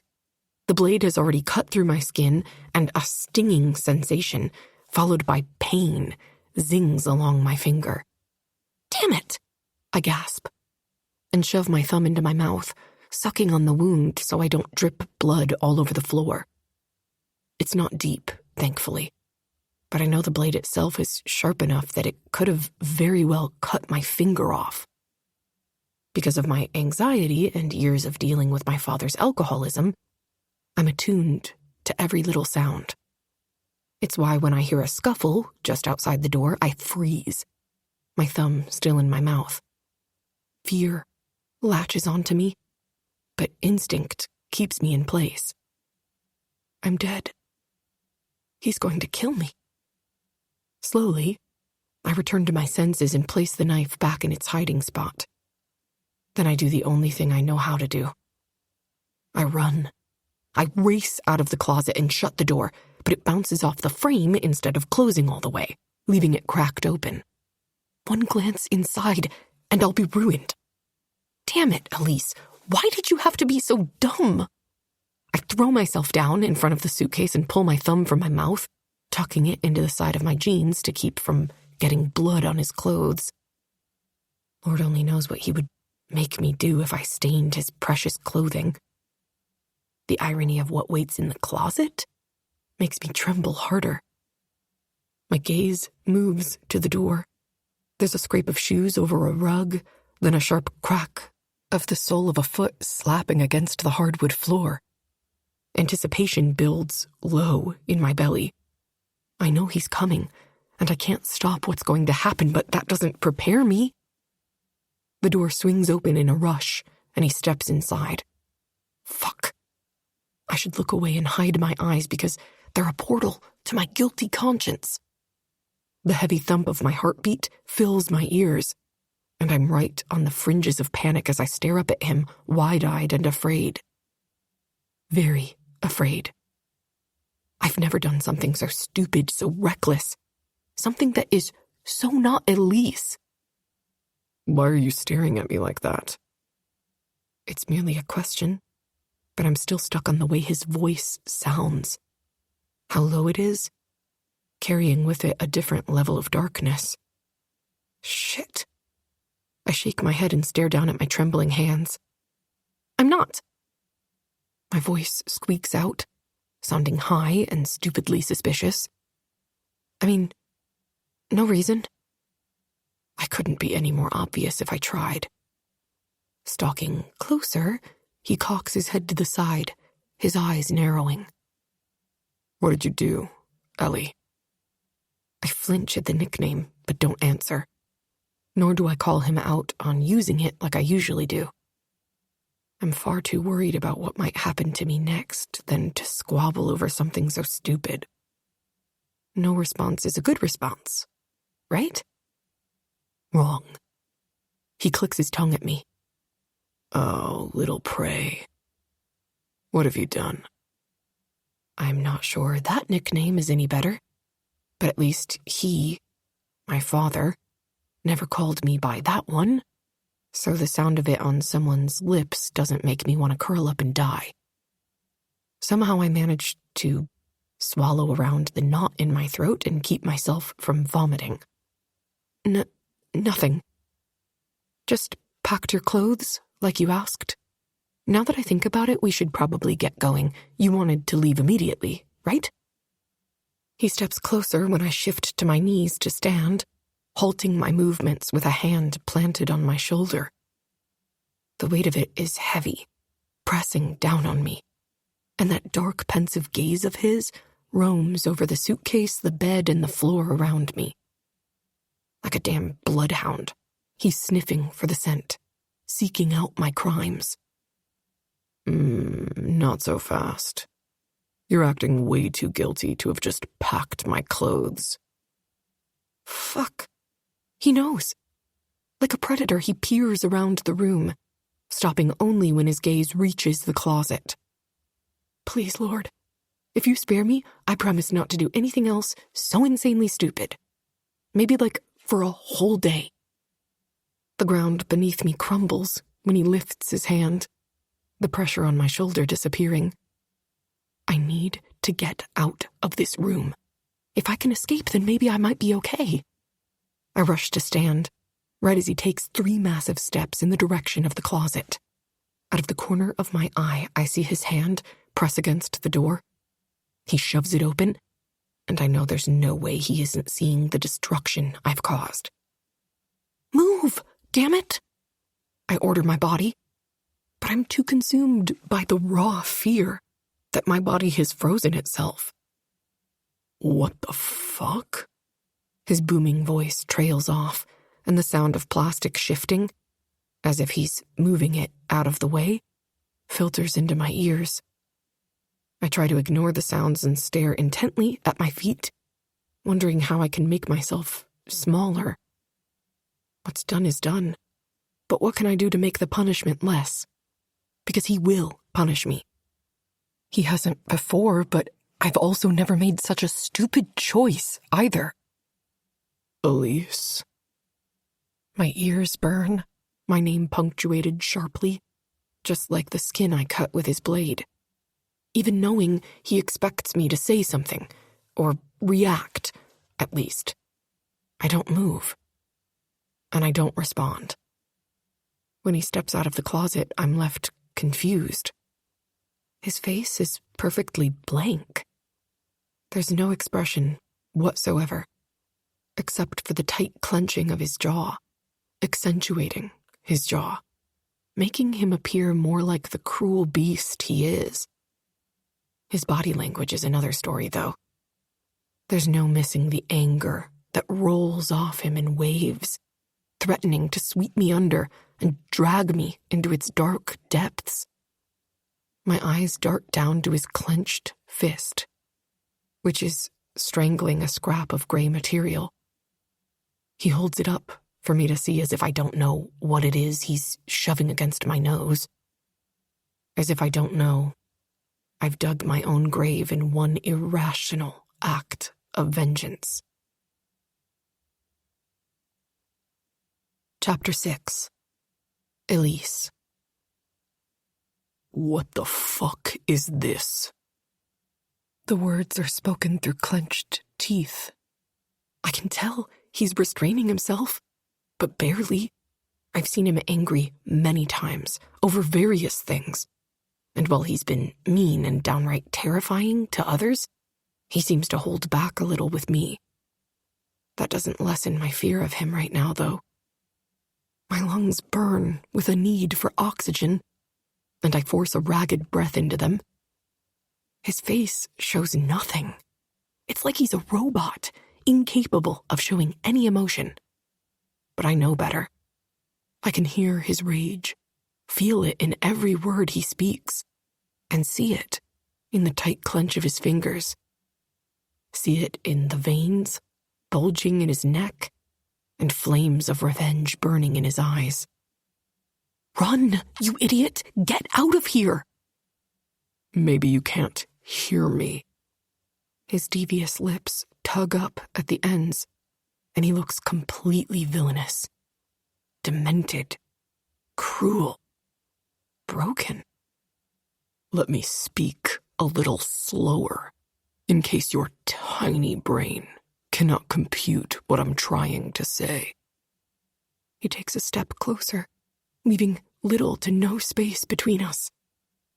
I tremble, my entire body quivering to the point that my knees threaten to give out beneath me.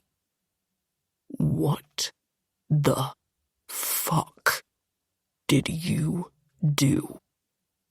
Each word is a growl of rage. I need to say something, to respond, but I can't. And that's terrifying all on its own.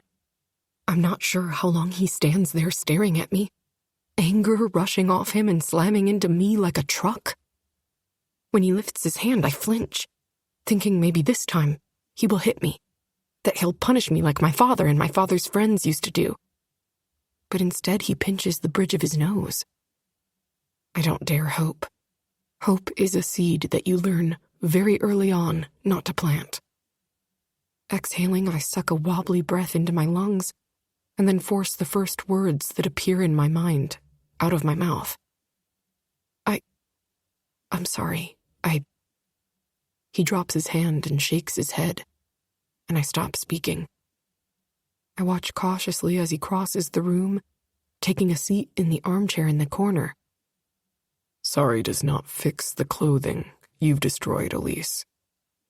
I'm not sure what you thought shredding my suits would do or how it would make me feel, but I can assure you it's nothing compared to what I'm going to do to you. Please. My voice trembles, and I hate it because I promised myself months ago I would never beg someone to stop hurting me again. But lo and behold, here I am. Shh. I think it would be smart of you to keep your mouth shut right now, because I'm barely restraining myself as it is. But if you want to see what happens when I snap, go for it. I can sincerely promise that you won't enjoy what I do to you. Nor likely will I. With shaky fingers, I swipe at my cheeks and feel the wetness there. I didn't realize I was crying. Not until this very moment. It only makes me look and feel weaker than he already sees me as. I should have learned that crying doesn't fix anything a long time ago. But my body doesn't seem to understand that. Every time my fight-or-flight instincts kick in, I end up a blubbering mess. $20,000, give or take. His voice cuts through the air like a whip, and I jump, startled by the sudden sound. That's how much those suits you decided to cut up cost. And now how much more you owe me on top of your father's debt. I nearly sigh with relief. Maybe that's my punishment in all of this. I can handle that. Not like I'll ever pay it off anyway. With force, he shoves out of the chair and stands, buttoning his black suit jacket. He tugs the edges down hard, stretching it across his broad shoulders and chest. Luckily for you, I don't have a lot of time, so your punishment will have to wait until we return. Or at least until we arrive where we're going. We're already pressed for time. If we don't leave in the next 5 minutes, I'm not sure there will be any point in going. He extends his hand to me, and I blink, confused, until I notice the pill he's holding between his thumb and forefinger. Take this. I shake my head. What is it? Doesn't matter what it is. I'm telling you to do something, and it would be in your best interest to do it. You've pissed me off enough this evening. I don't like pills. I'll do a lot of things that he tells me to, but I draw the line at allowing him to drug me. Before I have the opportunity to react, he pounces. With one hand, he grasps my jaw, his fingers digging into my cheeks hard enough to leave bruises. I open my mouth, a scream on my lips, and he presses the pill onto my tongue. Swallow. The cold edge of his voice chills me to the bone, and I shake my head, my teary gaze unwavering from his. His nostrils flare, and his gaze hardens to steel. Fucking swallow it, Ellie. I scowl at the name, but don't move. The bitter pill melts on my tongue. If I don't want to take it, I need to spit it out now. But even I'm not naive enough to think he doesn't have a backup plan. If I spit out the pill, he'll just find an alternative. My thoughts shift when one of his legs slides between mine, his body radiating heat that wraps around me like a dark cloak. With him so close, I have to tip my head back to peer up into his emerald eyes. It's darker around his pupil, like the evergreens at night, fading to lighter around the edges with a few flecks of gold. He's so stupidly handsome that my breath hitches in my throat with one look. He's so close I can see the very faint stubble blooming across his perfect jawbone. The gold in his sandy blonde hair as it curls across his forehead. Damn. No man should be so beautiful. Too bad his beauty hides such anger and fury. Every breath, every word he utters is lined with that heat. He hides it well, but I was raised looking for it, hunting for it in my father to keep myself safe. And I see it in him every single day. Little prey, you're trying my fucking patience. His voice is soft, but his hot temper still underlines each word. Swallow, or I will stick my fingers into that sweet mouth of yours and shove this pill down your throat. He wouldn't. Who am I kidding? Of course he would. Especially after what I just did. I'm sure it would be nothing but a pleasure to him. The time to make a choice is dwindling away, and if I don't swallow the pill, things will just get worse. But the thought of simply rolling over and taking it makes me volatile.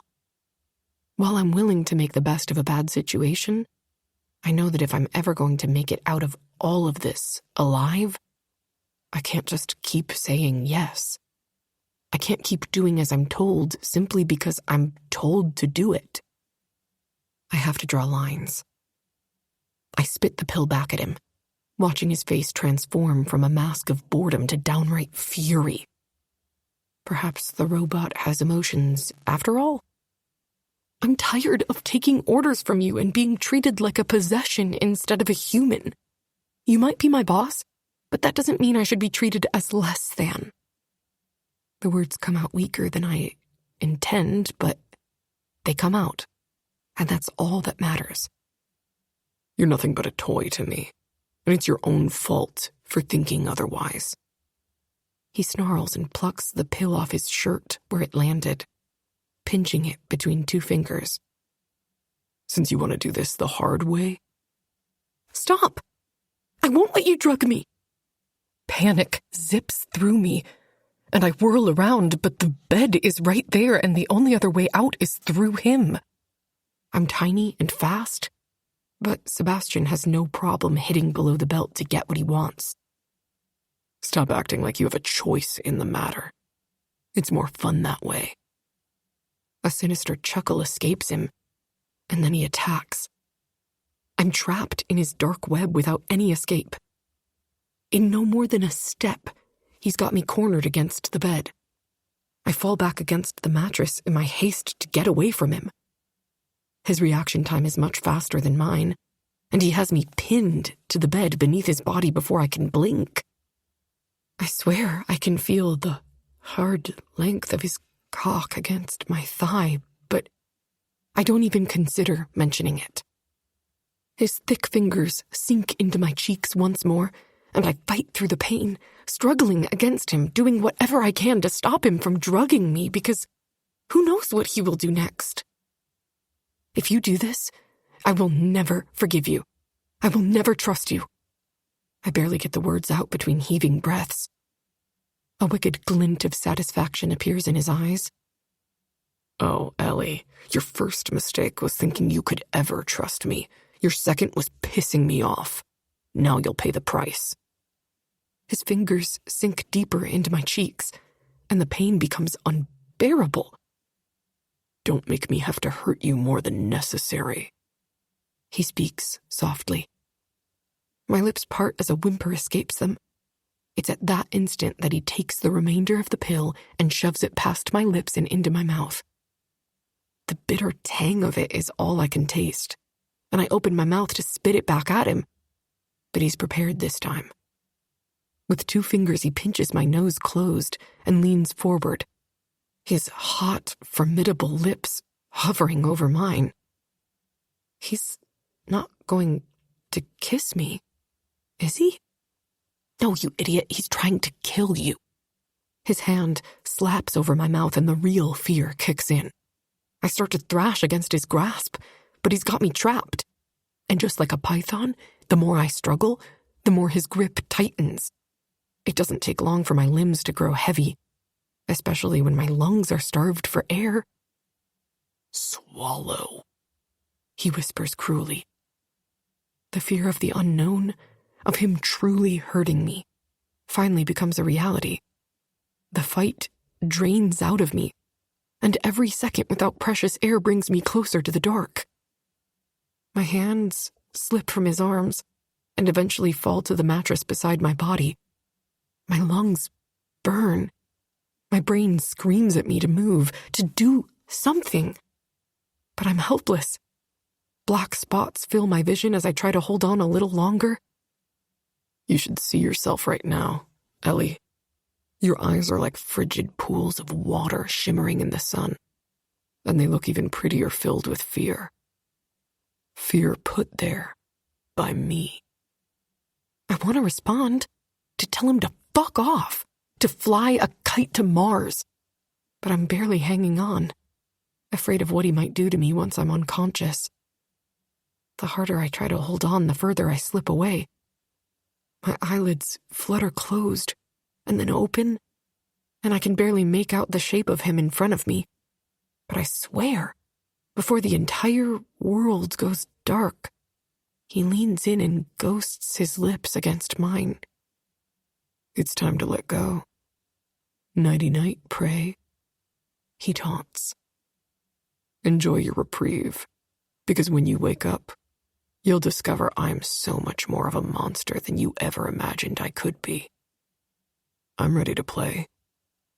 Are you?" Chapter 7. Sebastian. What the fuck am I doing? Exactly what I fucking shouldn't be doing, that's what.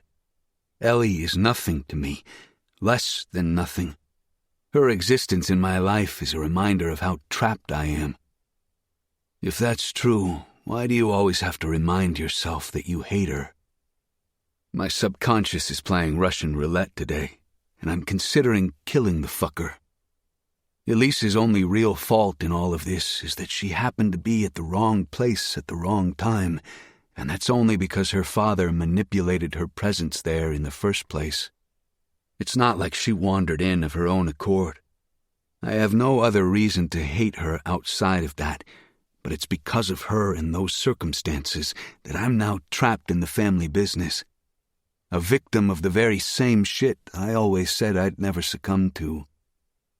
For one fleeting moment, I consider leaving her at the mansion to take care of herself while I take care of my business. Or I could ship her off somewhere so that I don't have to look at her face anymore. As soon as the thoughts pop up in my head, I dismiss them. Both are very appealing ideas, but I could never go through with either. As much as I despise what she represents, I need to make sure she doesn't spill my secrets to the world. And I can't keep her in line if she's on another continent. Combine that with my desire to own her, and well, it's not looking good. Her body goes completely slack beneath my grasp, her eyes fluttering closed. I exhale and slowly lift myself off her, removing my hands from her soft skin. If I don't stop touching her, I might do something I'll regret. Still, even as I tell myself to walk away, my feet refuse to move. I remain there, planted like a fucking creep, hovering over her and watching her breasts swell with every slight rise and fall of her chest. Fuck, the things I could do to her right now. And the knowledge that there isn't a damn thing she could do to stop me. It's intoxicating. I lift my thumb, wiping at the moisture forming at the corner of my mouth. I could fuck her, take her however I want, and she would never even fucking know. It wouldn't matter, even if she did know. She's mine to do with as I please. The temptation is so fierce, I reach for her without further thought, my fingers flicking at the top buttons on her shirt to reveal a small peek at what's beneath. Smooth porcelain skin reflects back at me in the lamplight, and I stroke a single finger down the center line of her chest, starting at the pulse that beats frantically in the hollow of her throat, ending at the last button, just beneath her breasts. Her skin is silky smooth against the rough pad of my finger. I want to trace it with my tongue, discover its flavor. For some reason I hesitate. All I would have to do to see more is twitch my finger a bit to the right or the left, pulling back the fabric, and all of one little tit would be revealed. I bet I could swallow it whole. Shit.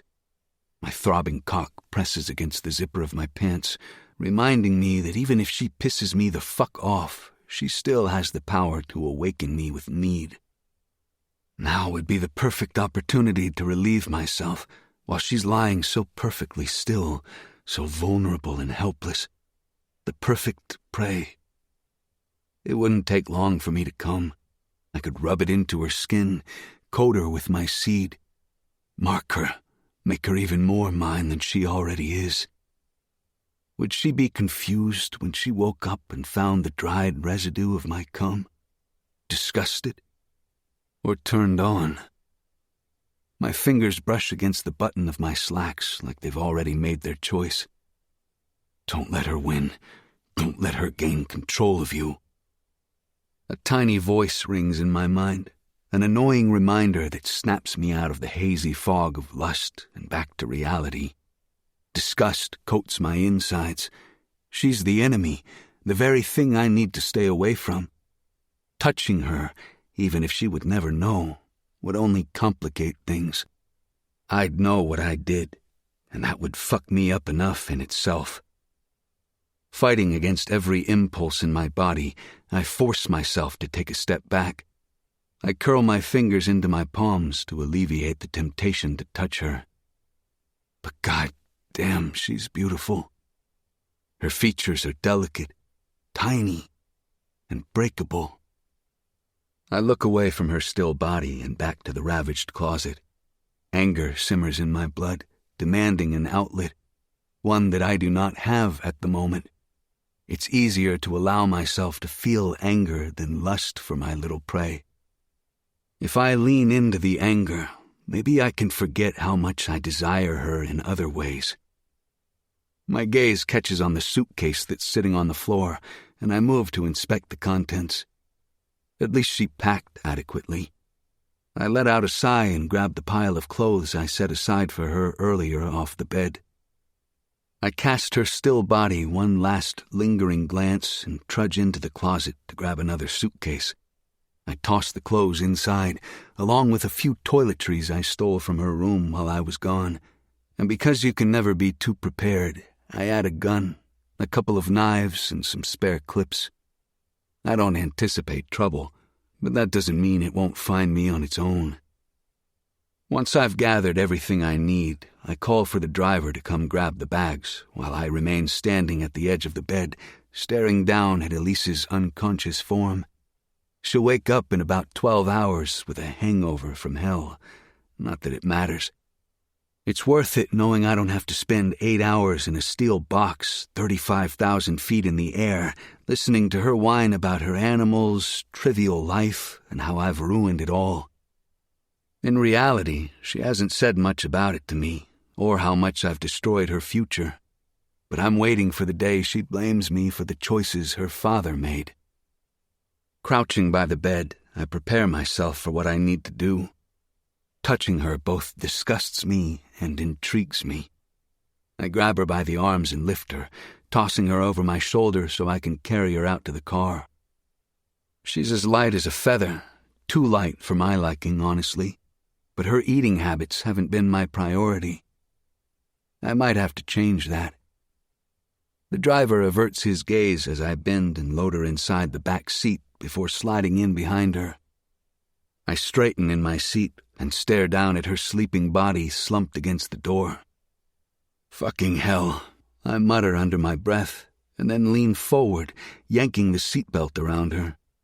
It gets caught on her pants, and I jerk at the fabric in frustration, jarring her small frame to the side. Thankfully, it gives way, tearing her pants a little in the process. Not like it matters. She doesn't pay for the uniform. I clicked the buckle back into place and eased back in the seat, glancing her way only once more. She looks uncomfortable as hell, and if we get into an accident, there's no saying she wouldn't break her neck anyway. But at least I won't have to listen to the fucking annoying ding of the car. It's the only reason I buckled her in.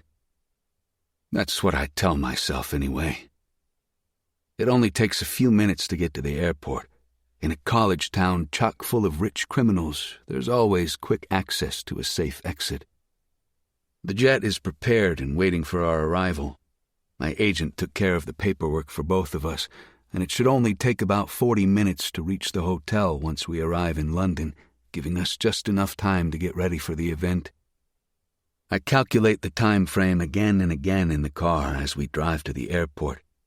She stirs a few times, and I wonder if I should double down on the pill with a shot, but I decide against it.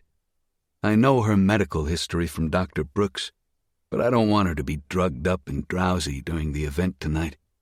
I don't trust her enough to leave her in the hotel by herself, and I might need to use her to get the attention of the man I seek.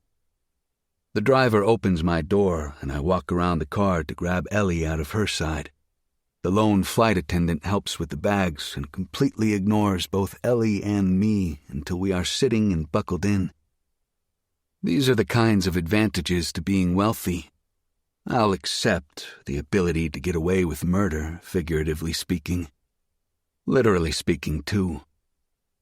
The flight attendant brings me a whiskey and takes her own seat near the cockpit door. I eye her down the aisle. Long brown hair bound up in a braid at her crown, and a carefully pressed uniform I want to shred just for the sake of it. What would Ellie do if she woke to me fucking the pretty flight attendant with my knife to the woman's throat? Would she be scared? I give the idea some thought. It would benefit me to scare her enough that she runs away for good and leaves me the hell alone. But then it would make my job 10 times harder, because I'd have to chase her around, stalk her, and ensure she doesn't tell anyone anything. I sip the whiskey and stare out the window while we taxi down the tarmac. Money ensures we get out of here fast, and I amend my time calculations as we take off. Still on schedule, at least, even with Ellie trying her best to fuck everything up. I drag my attention back to her across the small, polished table between our chairs. She's slumped in the seat, the belt cutting hard across her thin hip bones. She's still in the house uniform, but that's fine. No one important will see her until I'm ready for them to. Once the pilot turns off the discreet seatbelt sign by the entry door, I lean my chair back as far as it will go and settle in for the 8-hour flight. A little fuck with the flight attendant might help my mood, but I don't want to have to hire a new one before the trip home. So I leave it for now and just stare out the window until I drift off to sleep. When I wake, the sky is dark outside the iced-over window. The lights are dim. My gaze catches on Ellie, who is still slumped and sleeping in the opposite seat. Something eases in my chest, like she might have managed to escape at 30,000 feet, but she's still out, as I expected when I calculated how much of the medication to give her. The flight attendant saunters down the aisle toward me with an exaggerated swish in her hips. "Mr. Arturo." Her voice is low and soft as she crouches next to my chair, her skirt riding high up on her thighs. "We'll be landing shortly. Your agent has confirmed the customs details are already handled." I watch as she trails her manicured hand up my thigh. "Is there anything else I can do for you before we arrive?" I shake my head, still a bit groggy. "No, thank you." She has no idea what kind of monster she's inviting to her bed right now. If I had more time, I'd show her, just to teach her the lesson. Fortunately for her, I don't. "Just make sure everything is quickly deplaned once we arrive. We are in a bit of a hurry." She nods once and gives me a last, lingering look. "As you wish, sir." It only takes about a half-hour to deplane and carry Ellie to the already waiting sedan. The traffic from the airport eats the time, though, and we arrive according to the original calculations I made. It's fine because we are still on schedule. I throw Ellie over my shoulder again and carry her through the posh London hotel lobby. This is a frequently used hotel for Pound of Flesh members, so no one bats an eye at my fireman carry as we move on to the elevator. I punch the button for the floor and stare straight ahead. The ride up is smooth, and when I step off the elevator, our room is right around the corner. The door keycard is in my luggage, courtesy of the travel agent. I grab it from the front pocket and get us into the room, our bags following us. Once situated, I wave the bellman off and shut the door, leaving him with a hefty tip in his hand. The room is perfect, with sleek modern lines and glass from one end of the bedroom into the ensuite bathroom. Even the small sitting room is glassed in on one side, the better for seeing the London skyline in the distance. It's dark now, but lights dance along the buildings, shining off the River Thames. I breathe a sigh of relief now that we are here. So much is riding on this event, getting to Mandrake and convincing him to take over the Arturo holdings, all while hopefully leaving Belle out of it, of course, so I can cut ties and finally escape. He's the only one with the power, the influence, and the interest to take over my family's holdings, and he can't say no. Even more so if I dangle Ellie in front of his face. Rumor has it he has a thing for pretty, petite brunettes. It's why he attends the Pound of Flesh gathering every year. He likes them young and unattached to anything, or so I hear. Ellie, beholden to me, and with her bastard family out of the picture, is the perfect bait. Chapter 8. Sebastian. I stand near the bed and strip out of my suit jacket while I stare down at her. Her beauty, that fragile, elfin sort of prettiness, is exactly what Mandrake likes. Big doe eyes that draw a man in, a cute button nose. I draw in a deep breath. I understand the appeal. She looks utterly breakable, porcelain in a sea of crockery. Once I toss my jacket over a small leather armchair, I undo the top couple of buttons of my dress shirt. It would probably be best if I change while Ellie is getting ready. I blink back the haze of exhaustion lingering from yesterday, from the trip, from my fucking life. It's time to get this shit show on the road. Gently, I shake her khaki-clad thigh. She jolts but doesn't open her eyes. I lean and tap her cheek gently with the side of my hand. The last thing I need is her flailing awake and hitting me in her confusion. But after a moment, it appears there isn't another option, since she's not waking up as easily as I had hoped. With another deflated sigh, I tap her cheek a bit harder, but not enough to put any sting into it. That must do the trick, because she wakes with a startled gasp. She blinks her eyes open as she rolls over in the bed, a groan escaping her mouth as her gaze fastens on me. "What the hell did you give me?" I step away, putting distance between us. "That doesn't matter. It's time to get up. You might have a bit of a headache, but the upside is you probably won't suffer any jet lag." She squeezes her eyes closed again and rolls her top half onto her belly, then pushes up to sit. "Jet lag? How long was I out?" I check the vintage Rolex on my wrist as I finish unbuttoning my shirt. 10 or so hours. "Hours?" She repeats my word back to herself, her brow furrowing with confusion. "While I know you love to chit-chat, we don't have time for that.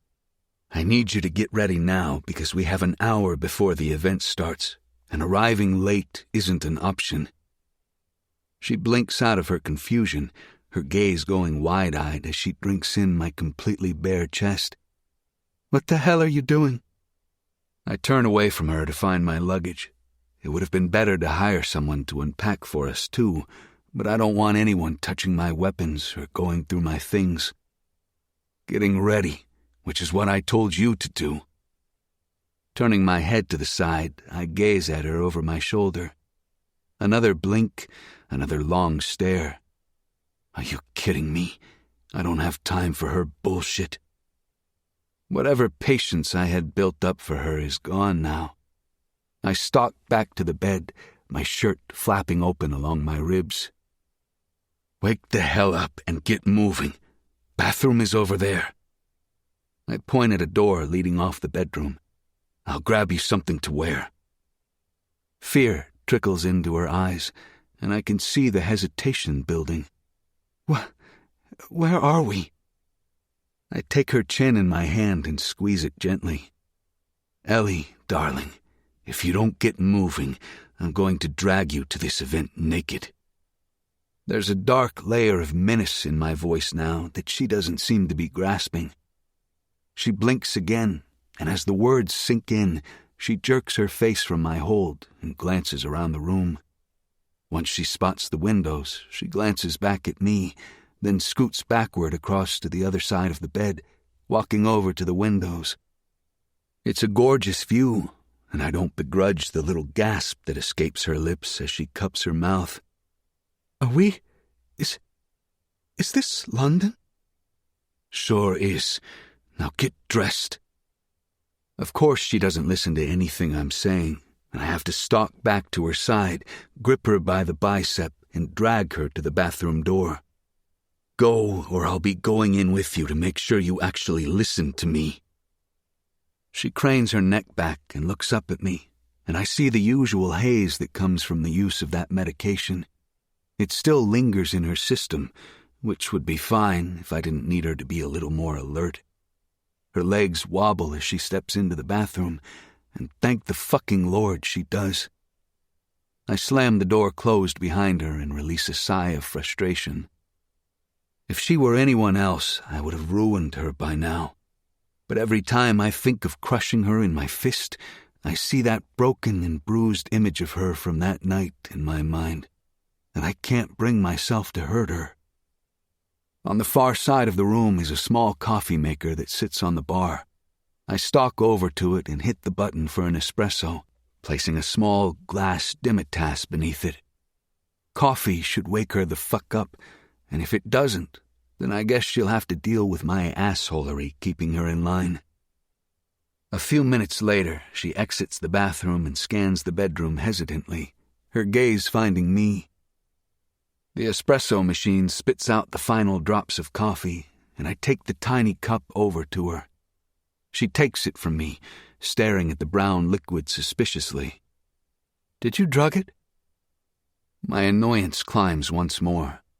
No, the drugs were to keep me sane on the long flight and keep you alive by stopping me from tossing you out the damn exit hatch. This is to wake you up. How can I trust that you're telling the truth? I might murder her. I just fucking might. I told you the biggest mistake you could ever make is to trust me, so trust is a non-issue here, Prey. I'm not a good guy. I will hurt you if it gets me what I want. Don't make me do that. Just do what I fucking say and stop questioning me, because in the end, I don't care if you trust me or not. What I care about is you waking the fuck up and making yourself presentable. That's what I care about. So don't trust me. It's all the same. Her eyes narrow, the blue catching the light, but she doesn't respond, thankfully. Instead, she sips the espresso like we have all the time in the world. That only pisses me off more. I can feel my blood pressure rising. I roll my eyes in place of taking the cup and pouring the contents directly down her throat. Just fucking drink it already. Maybe she can sense how close to the edge I am, or maybe she's finally decided to get moving. Either way, I can't complain when she places the cup on the end table and starts doing as she's told. In an effort to move things along, I grab a dress out of the suitcase for her. Here, put this on. She pauses and then starts examining the shimmery green fabric.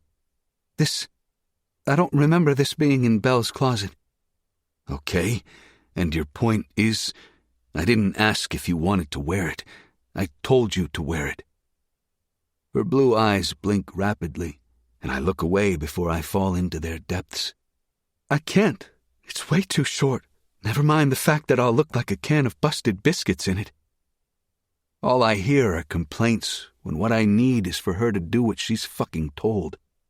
I'm irritable and snappy and just need her to do what I say when I say it. Enough! I shout, but then slam my mouth shut, my teeth clashing against one another, and I realize a moment too late that she's enraged me to the point that I'm yelling. I strive for control, and somehow this tiny scrap of a woman has found a way to shatter that. When it comes to her, I go from 0 to 100 in an instant. I need to calm down before I do something really fucking stupid. I force a ragged breath into my lungs, hoping the fresh oxygen will stop me from strangling her. Nope, not helping. I let my eyes fall closed and sink into that feeling of relief. Okay, let's try this again. I blink my eyes open, and this time I glance from the floor, then back up to her face. Like a random rainstorm, the anger, annoyance, and frustration return, threatening to pour out of me. I drag a hand through the mess of my blonde hair and tug at the strands to the point of pain. It's only ever Ellie. Only this one infuriating female who can... Fuck. This stops now. All of it. I refuse to let her crawl under my skin and undo me from the inside out. No more threatening her. No more excuses. It's time that I play my part. It's time that I show her who I really am. I'm not trying to be difficult. Her voice wobbles, a slow tremble rippling through her slim body. She's afraid, but the drugs that linger in her system make her braver, more flexible. I snarl my upper lip and leer toward her. That's the problem. You tell me you aren't trying to be difficult, but you still are. So let me make this easier for you. I reach for the knife I carry on me at all times. It's a small switchblade, but it will do the job. I tug it free from my slacks and open it in one swift motion. The knife cuts through the air with a swish. Elise reacts with a gasp, her blue eyes shining with fear. She takes a step back, and being the prey that she is, instinct alone is ordering her to run. Part of me wants to tell her to do that. Do it. Run, little prey. It'll make hunting you down and taking what I want all the more fun. The other part of me, the saner side, knows her running will not end well. For me, yes, but her, not so much. Which is why I choose to go a different route entirely. Regarding the blade of the knife, I point the tip at her. What am I removing first? What? You heard me, Ellie. Is it really that difficult? Put the goddamn dress on, or I'll take you to the event naked.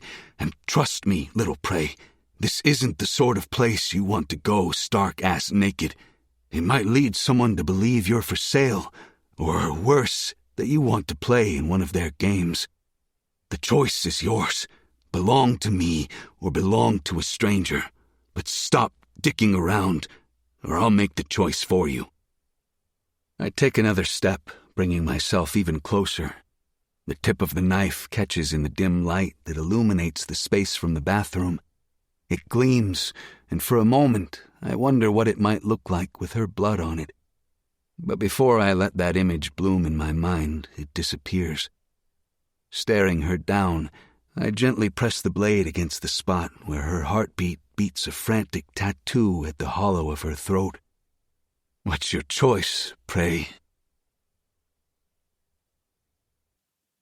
Chapter 9. Elise. The cold edge of steel grazes my skin and I squeeze my eyes shut, anticipating his next move. Maybe if I don't look at the sharp blade, it won't hurt as badly when he cuts me with it. Memories pour in. Another blade. Another time. And I grit my teeth, pushing them away. I can't deal with those right now. This is it. This is what I get for ruining all his clothes. For the smart-ass remarks, for the way he grinds his teeth every time he looks at me, like my very presence is a burden to him. It's time to pay for my sins, and his form of currency is blood. The sharp, slick sound of my shirt slicing apart punctuates my panting breaths. Cold air brushes my skin as he rips the remnants of my shirt off. It catches on my arms, twisting and stinging as the material tightens around my flesh, even more so near the scar from the bullet wound on my shoulder. Fuck! I curse and twist so I can pull the ripped-up sleeves off myself. Damn it, Sebastian, I can do it! I barely recognize the antagonism in my own voice. The fear and the drugs create the perfect storm of self-indulgence that I forget, for one heartbeat, who I'm yelling at. He raises one imperious brow at me and flips the knife expertly in his palm, so the sharp edge points down along his wrist, then jerks the waist of my pants away from my skin and slices downward. The flat edge of the steel brushes along my hip bone as the serrated metal slices away more fabric, the thin khaki giving way far too easily. It almost peels away instead of cutting or ripping. I'm greeted with the kiss of more cold air on my bare flesh, and I shiver, both at the chill and the feral look that shines in his eyes and reflects back at me. The ribbons of my pants hang on my thin hips, and he moves to slice the other side of them. I need to put an end to this before it goes too far and he really does cut me. I hold my hands up and plead with him. Please, let me do it. This isn't necessary. I try to inject a level of calm into my voice, hoping it projects onto him in some way. But I know I failed when my words come out breathless and shaky. Then fucking do it, Ellie. Or I'll continue to do it for you. I told you I wasn't fucking around. I don't have time for your bullshit today, nor do I give a fuck about your modesty. All in all, as far as modesty goes, I think I'm holding things together rather well. I'm mostly naked here, and now that I think about it, fuck. I'm standing in front of my savage animal boss in nothing more than scraps of cotton. I swallow hard and quickly jerk off the remains of my pants. Then I use my hands to cover all the bare areas I can. The green dress fills my vision, then my face. The sequins scratching softly against my cheek before slipping down into my hands. I catch it on reflex and shift it so I can look at it again. Shit. It didn't somehow gain more coverage since I saw it the first time. Get dressed while I change. Then we are leaving. His voice is calmer now, but it's the sort of calm I don't trust. Not while he still has a manic glint in his eyes and the sharp knife in his grip. I drag my attention back to the dress, studying the slinky fabric. There's no way in hell I can wear this. Everyone will see my scars. The ones my father gave me. Not to mention the still red and tender bullet wound in my shoulder. And other ones I can't think about right now. Never mind that I haven't been able to shave my legs in forever, as it would seem that messing up the tendons in your shoulder limits some fine motor functions. I risk glancing back at Sebastian. Something tells me if I try to explain all that to him, he's going to blow up like an atomic bomb. I don't realize how long I've stood there, frozen, the dress clenched tight in my fist as I try to rack my brain for a solution, until Sebastian's gruff, angry voice pulls me out of the darkness. Ellie, I'm not fucking around, he warns, his voice menacing now, all hints of his barely restrained calm gone. When I don't move, he stalks closer, kicking the remains of my pants away from his feet. His gaze sweeps the length of my body, and he gives my soft white cotton underwear a disdainful look. At least he doesn't say anything. Instead, he rips off the rest of my shirt. When he tries to make a swipe at my bra with the knife, I shake my head and take a small step back. I cradle my breasts against my arm, the dress squished between. Please, I try to rationalize with him. Don't beg, Ellie. You should know by now that it doesn't have the effect you want it to have on me. Cold fear douses my insides, and while I know he's serious, I need him to understand. To see that it's not that I want to disobey him, but more that I'm uncomfortable. Please, Sebastian, it's not that I don't want to get dressed, I can't wear this. You can and you will wear the dress, Sebastian orders, taking a step closer. I try to shield more of my nudity and let whatever shame I'm feeling go. I haven't been able to shave my legs in a long time, not with the bullet wound, and my fingers don't work as well as they used to. Shaving hurts and it's messy. I just can't. And while I don't expect you to understand, I won't wear such a pretty short dress with hairy-ass legs. Something dark enters his eyes, and he drops his gaze down to all the bare skin I can't cover with my hands. The tight lines of his shoulders drop fractionally. Have you tried shaving with something bigger than just a razor? Those things are tiny and finicky. I blink at him. What the hell else would I shave with?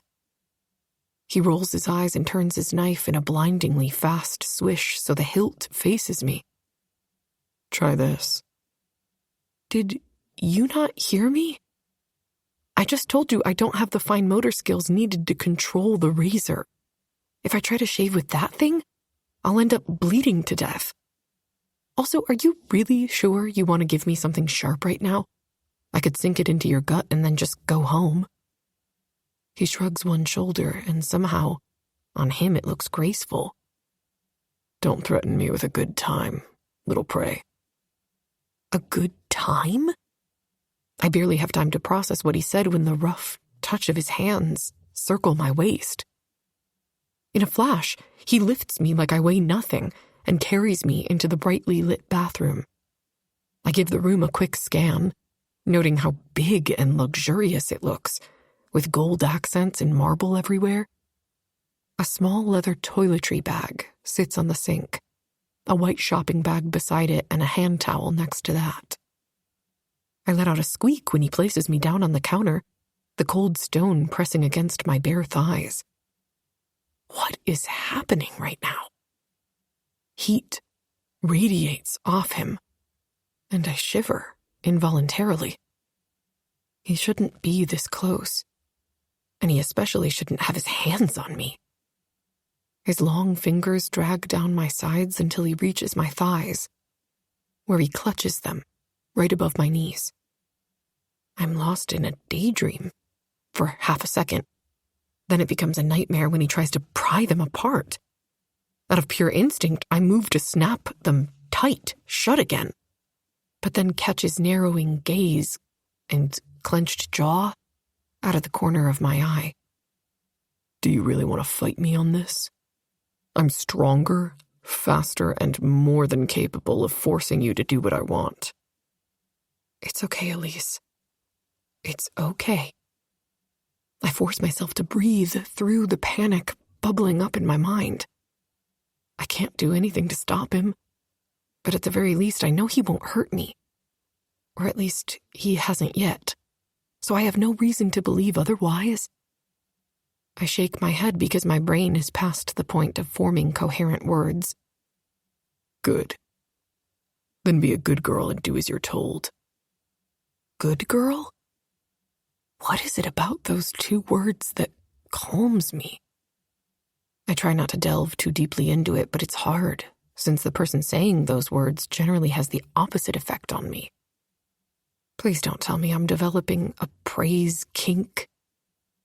I gulp and tighten my hold on the counter. Then slowly allow him to readjust my legs. I can feel his hot gaze on my bare skin, and he skims his hand up the front of my shin to graze over my knee. You're so fucking tiny, Ellie. Tiny and breakable. Like a little porcelain doll. I lift my chin and let him see what's left of me there. Looks can be very deceiving. I'm tougher than you might think. He looks from my legs and up to my face like he's looking for something. But then he looks away. The connection severed when he turns on the faucet, pulls the tab for the stopper, and waits for the sink to fill. The entire time he keeps his eyes on the water, and I sigh, grateful I don't have to meet his gaze while he does this. There's a vast difference between staring at his face and staring at his hands, and I find a strange combination of comfort and pleasure coiling in my stomach. As I watch his graceful hands while he soaks a white washcloth in the water, before he gently scrubs it down my right leg. He does the same with a rich lather of soap he works in his hand from the provided toiletries by the sink. I realize very suddenly how intimate this is, and I can't help my need to say something. This really isn't necessary, I quip, trying to focus on anything but the way his calloused palms feel on my wet, slick skin. If it wasn't necessary, then you wouldn't have brought it up, he responds, while keeping precise focus as he dips the knife in the water. I hold my breath when he turns the blade and runs it up the length of my soapy shin and over my knee, stopping right before he reaches the curve. I'm mesmerized by the action. It's in the flick of the wrist, the deliberate control he maintains, as if he's painting a picture and not gliding a sharp-as-hell knife over my skin. Rinsing, he repeats the action carefully, methodically, until my skin is slick and shining in the bright overhead lights. He's surprisingly gentle around my knees, and even shaves up the inside curve of my thigh. I flinch as that sharp blade reaches closer and closer to the junction of my thigh and pussy. My heartbeat skyrockets as he climbs higher, and I tighten my grip on the counter. Say something. Tell him to stop. One wrong move and your lady bits are gone forever. I swear he adds pressure to the blade just for the hell of it because it feels as if it's gliding harder against my quivering muscles. When he reaches the edge of my pussy, he pauses, and I stare down at him, frozen with fear. He looks up at me and I can see the predator lingering just beneath the surface. Never forget who's in control. The words are a whisper, but he might as well have yelled them with how loudly they echo in my mind. It's a warning. A reminder that no matter what, I'm at his mercy. He switches to the other leg without hesitation while I can hardly draw a full breath into my lungs. He repeats the same process. Only this time he drops down to his knees to carefully carve off the hair around my ankles. Fuck. Why does he have to be so pretty? Why does he look so good on his knees for me, when I know he's only there to get into the best position to strike, the most advantageous position to cause the most pain and suffering? That's what he lives for. To hurt people. To hurt me. Even if his touch is gentle, there's always the promise of pain and suffering lingering in the background, like a wisp of latent tobacco smoke. He finishes the second leg, then cleans the sink, re-wets the washcloth, and mops up the remnants of soap still left on my skin. Now that the job is done, all I can think about is asking him why he did it and what he expects in return from me. But I can't seem to bring myself to break the spell, to crack the silence and see what fresh hell comes out of his mouth. Do you need me to do your underarms, too? Somehow my face and ears burn hotter at the question.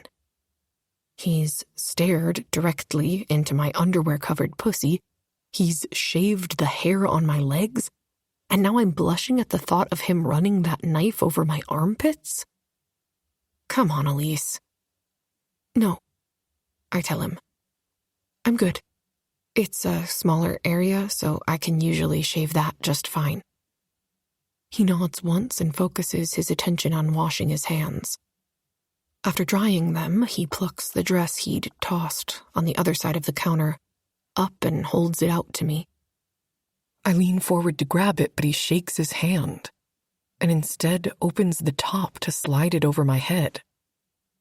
I'm not a toddler. I can dress myself.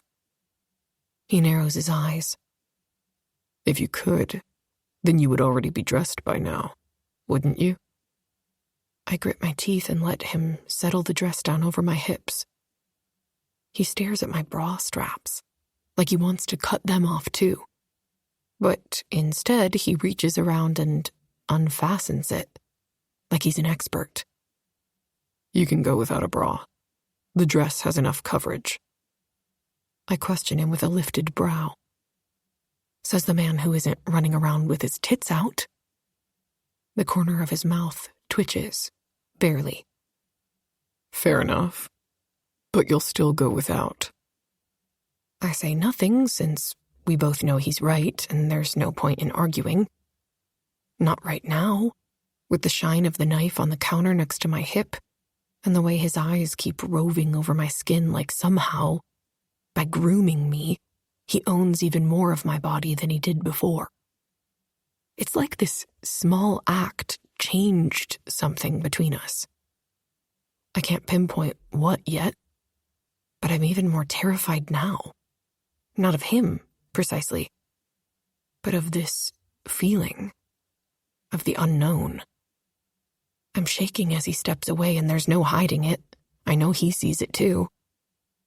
Hurry up, or I'll do what I promised to do to begin with and drag you along beside me, clothes or no clothes.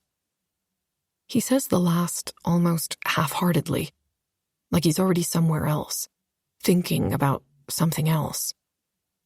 I nod once, not wanting to draw the monster out of him any more than I already have. I've pushed him enough already, and knowing myself like I do, it won't take much more to irritate him further, and I have an entire evening to spend with him. Chapter 10. Sebastian. She doesn't notice that I exit the bathroom with the wet cloth still clutched tight in my hand and the knife in my other, since I wasn't about to leave that in her possession. I saw what she did to my clothes, and while I'm far more agile and capable of protecting myself, I'd prefer it if I didn't have to break her hand when I force her to drop the knife. I close the bathroom door behind me and pray she takes the hint and stays inside. If she interrupts me now, there's no way I'll be able to stop myself. Not with the feel of her slick, soapy skin under my palms, still so fresh in my mind. There aren't many places for privacy in a shared suite, so I have to be creative. I wait until I hear the sink turn on before I duck into the closet and close myself inside. It's a small walk-in and the perfect space for a moment of peace. I brace my back against the door to face the row of plush white robes hanging on the rack. Why am I so weak for her? How could I become so consumed by her that I let her bring me this close to the edge, where I either live in or risk losing complete control? It takes 2 seconds to unzip my pants and pull my aching cock out. I almost whimper from the sheer relief of the friction on my skin when I fist it, dragging my hand up and down in a long, lingering stroke. It's not enough, though.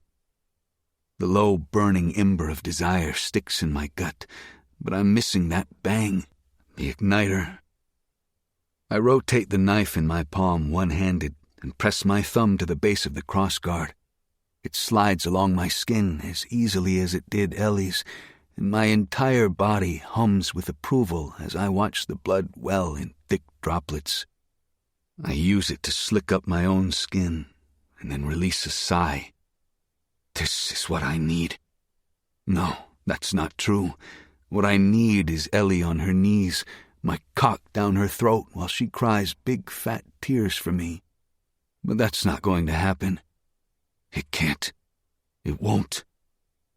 I settle for my own hand instead, and while I stroke myself, I try not to think of her smooth skin or the way her soft, small tits would fit so perfectly in my hands. In my mouth, I could suck the whole of those little handfuls between my teeth until she mules for me. Fuck. I wonder what she tastes like, and if she'd scream as she falls apart, or whimper, begging me to stop. The image sends me straight over the edge, as does the sharp bite of pain in my palm, and sticky spurts of cum splash against the washcloth. So much for not thinking about her.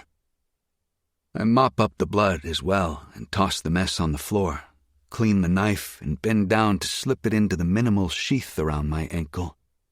I need to consider getting laid more, especially if I'm going to force myself to be in her presence.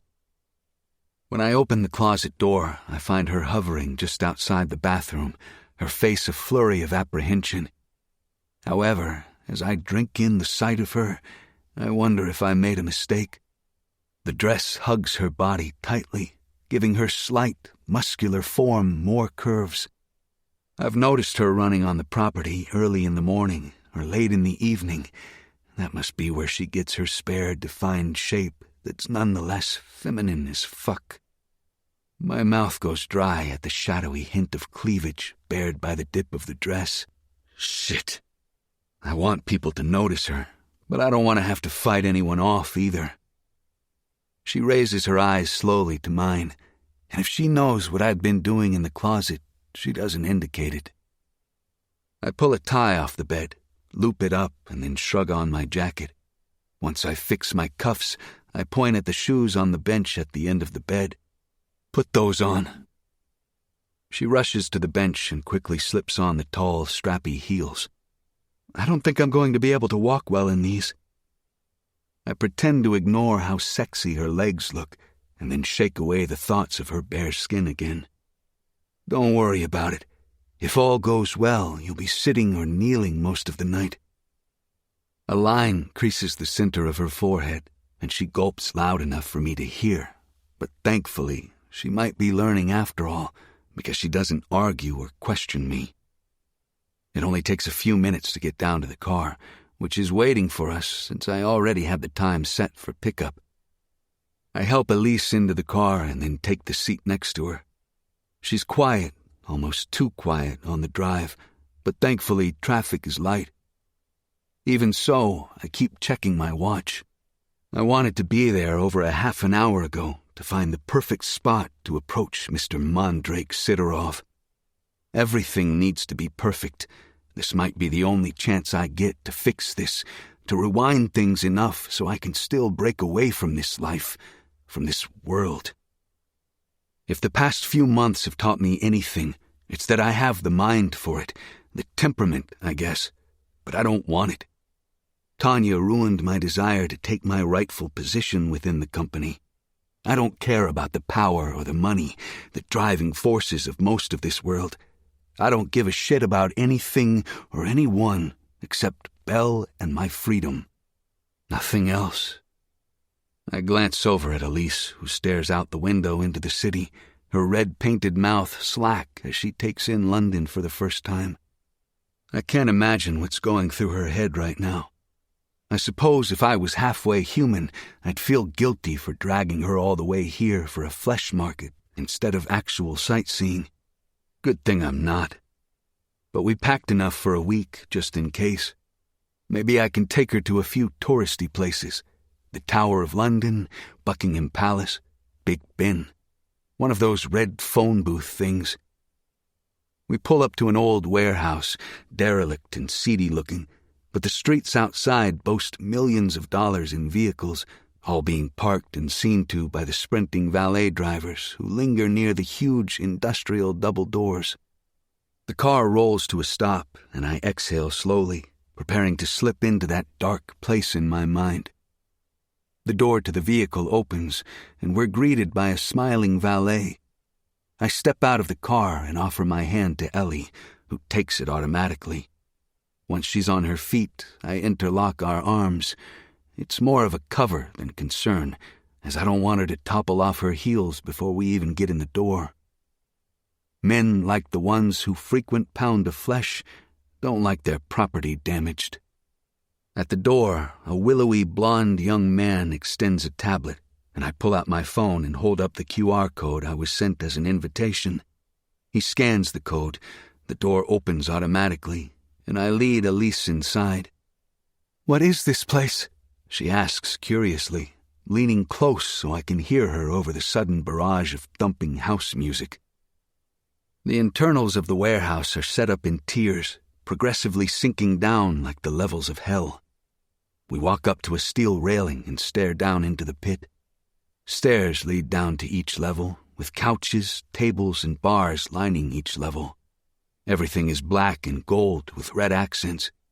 Gaudy as fuck, but I guess these assholes want to feel fancy with the decor that will be used for exactly 2 nights a year. It takes me a minute to find the spot my informant had identified, the tier and couch area where the man I'm hunting for will be. I find us a seat on a nearby sofa and unbutton my suit jacket. Ellie perches on the edge of the red velvet couch next to me. "Hey, you didn't answer me. What is this place?" I scan the crowd that lingers nearby, and I can feel Ellie's gaze slip off me. There's a mixture of couples, groups of people, and some single individuals dancing. Everyone seems to be having fun. A woman crosses in front of us, a leash in her hand, the collar attached to another blonde woman who is on her hands and knees crawling beside her. I wave at the room and down to the roiling dance floor below. This little prey is where those with the most depraved fantasies come to play, and one special day a year they hold the world's biggest flesh auction. "A flesh auction? What is that?" She blinks at me, her sooty black lashes brushing her cheeks as she digests what I've just said. I shake my head and nod toward the bar, where someone is handing off a brick of cash. It's exactly what it sounds like, Ellie. It takes a second for my words to sink in, but when they do, her shock morphs into pure horror. "Oh God, please tell me you didn't bring me here because you want to sell me?" I can barely hear her above the music, and a sigh shudders out of me. I resist the urge to tell her to stop being so dramatic and instead roll my eyes. If I wanted to sell you, I could have done that from the comfort of my home. I didn't come all this way to sell you, but keep in mind, if push comes to shove, then I'll easily put you up on the block. I watch her little throat work and notice the fresh tears swimming in her eyes. "Please, Sebastian, I'll do better. I'll work more hours and pay you back faster. You don't have to do this. I'll stop being so annoying and asking so many questions. Whatever you want me to do, I'll do it." I shake my head. It's not your decision. Just don't tempt me and you'll be okay. A couple walks over to us and takes a seat on the couch beside Ellie. She flinches and scoots closer to me, her thigh pressing against mine. I grit my teeth and ignore the heat of her body, the proximity of her bare flesh to me. Having her this close, the temptation to do dark, despicable things to her nearly undoes me. I swallow my desire and scan the crowd, looking for Sidorov. When I don't see him, I flick my chin at the bar a few yards away. "Why don't you go get us a couple of drinks? Perhaps some alcohol will loosen you up." She blinks, opens her mouth, but then reconsiders whatever it was she wanted to say. Smart. Standing stiffly, she tugs at the hem of her dress, trying to make more fabric appear. When she realizes there isn't any point, she starts toward the bar, her legs wobbling like a newborn fawn's taking their first steps. Staring at her backside, I notice the way her shoulders are hunched in, like she's trying to make herself seem smaller, unnoticed. Unfortunately, there's no point. There's not a single hot-blooded man on this tier who could ignore her silky dark hair and the way it brushes her lower back, or those huge doe eyes of hers filled with tears and fear. She's the perfect combination, afraid of her own shadow, but submissive enough to do anything to please you. I continue watching her until a commotion near the stairs draws my attention. A big man with wide shoulders, nearly the identical size of my friend Aries, cuts through the crowd. No, that's wrong. More like they throw themselves out of his way. I watch from my seat as he sinks into a leather chair. A server rushes over to him to take his order. Great. Everything is finally coming together. Now I just need Ellie.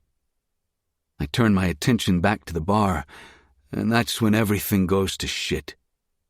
I spot a man approaching her from the other side of the bar. I clench my hands into tight fists to stop myself from going to her right away. Let her swim with the sharks for a bit. I grit my teeth and watch as he stops right in front of her. Without speaking a word, he reaches for her, his fingers splaying over the bare skin on her exposed back, shown off by the cutout in the dress. Blinding rage pulses in my veins, and the only reason I don't react immediately is because of the way she reacts to his touch, as if it's poison and she's trying to escape. Tilting my head, I hesitate, watching. This is a new development, an unexpected one. This shark acts as though he might know my Ellie, as though he has some claim to her. Ellie's mine, though. My eyes narrow as I watch the shark circle, and everything in me clamors to gut him. I wait, though. He'll find out soon enough. Chapter 11. Sebastian. I wait because despite the instinct tugging at me to protect Ellie, another instinct is telling me there's something here worth paying attention to, something that will give me greater insight into who she is and where she came from. That is, until I notice the way her body stiffens, then turns to stone like a statue. The freshly made drinks in her hands slip from her grasp. They smash onto the concrete floor, sending fragments of glass and liquor everywhere. Fuck. It's time to jump in. I shove from my seat, rushing to her aid, while at the same time forcing a smile onto my lips, burying the anger and trying to appear calm and collected. I close the distance between Elise and myself quickly, and stop only once I'm pressed firmly against her back, trapping his hand between our bodies. My anger spikes when the man doesn't bother to glance my way or acknowledge my presence. Who the fuck does he think he is? Leaning into her ear, he's speaking low and soft, in a language I don't know but recognize as Russian. After a moment, he moves his hand, but only the placement of it, not off her skin, but simply sliding it around to her belly. I should break each finger and feed them to him. Instead, I clear my throat. Take your hands off my property, now. Finally, the fucker looks at me. A smile draws onto his lips, recognition blooming in his eyes. Oh, it's the little pup. He lets out a chuckle. It's so nice to see you. I'm sorry about my poor manners. I couldn't take my eyes off Ellie. Or your hands? Inwardly, my mind races, all neurons firing as I attempt to figure out the puzzle before me. He speaks as if he knows her. Are you sure she's really your property? I don't think so. She's only yours via inheritance, correct? If you'll be so inclined, I'd like to buy her from you. Then she will be mine, as she was always meant to be. Ellie trembles, and it's enough to make me sick to my stomach. I can feel her fear, smell it, acidic and pungent, and for the first time it doesn't turn me on. It pisses me off. I didn't put it there. I don't control it. I'm not so inclined. She's not for sale. No? Are you sure you can't be swayed? Everyone has a price, pup. What's yours? The only one who will be paying a price is you if you don't remove your hand. His gaze hardens and he scans the space behind me, then my body, like he expects me to pull out a gun, but instead I reach down and snag my knife from its hiding spot. I've got it in hand before he can resume eye contact. Let's see how many fingers you're willing to lose, fucker. Keeping my voice calm, I barely resist snarling. Tell me, how many fingers are you willing to lose? As if he realizes how serious I am, he lowers his hand back down to his side. I'm not scared of you, pup. You don't know shit about me, or my and Ellie's past. This is a family matter. It was a mistake for her to be given to you. Respectfully, I've already offered to buy her from you. I don't know what more you want. I keep my eyes on him, but I direct my question at Ellie. Is this man your family? She shakes her head again. Wisps of dark brown hair fly as she presses back into me. No, he's not. I know what she's doing, seeking my protection, assuming I will save her, but unfortunately she has no idea that I'm just as bad as this man. In some ways, I may be even worse. The man curls his lips, his icy gaze on her. That's not true. Ellie was promised to me by her father many years ago, to be delivered once she turned of age. Regretfully, he sold her out from underneath me to your grandfather. The deal was settled many years before he made the mistake of going back on his word. Ellie. Awareness zings through me. All the times my Ellie flinched at my casual use of the nickname. Please stop calling me that. It had something to do with him. He has no right to let it cross his lips. Whatever he did to make it ugly in her ears, I'll have to undo. It's my name for her now. Needing to make this tool disappear and prove she belongs to me and only me, I clasp her around the waist with my free hand, splaying my fingers across her smooth, flat belly. The past is the past.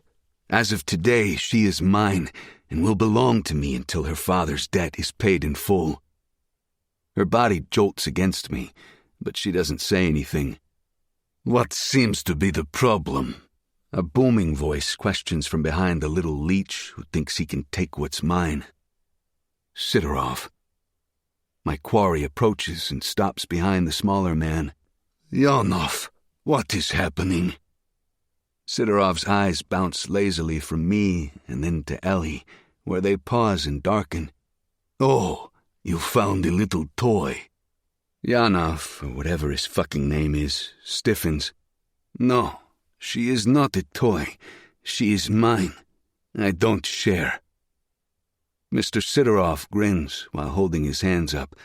Oh, well. His accent is thick. Then all is good. No problem. I take a step back, bringing Ellie with me.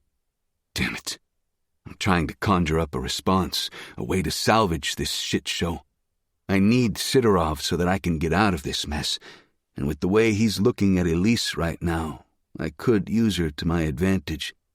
But can I bring myself to go through with it? That I don't know. Looking down, my eyes catch on Elise, her bare shoulder that's littered in scars. She doesn't notice me staring. Her entire body is a bundle of nerves, and her own gaze is cast down to the floor submissively. What? I squint, trying to read the letters that look as though they've been etched into her skin. Y-A-N-O-V. Each letter is carved into the back of her shoulder in jagged slashes. This fucker. This piece of shit.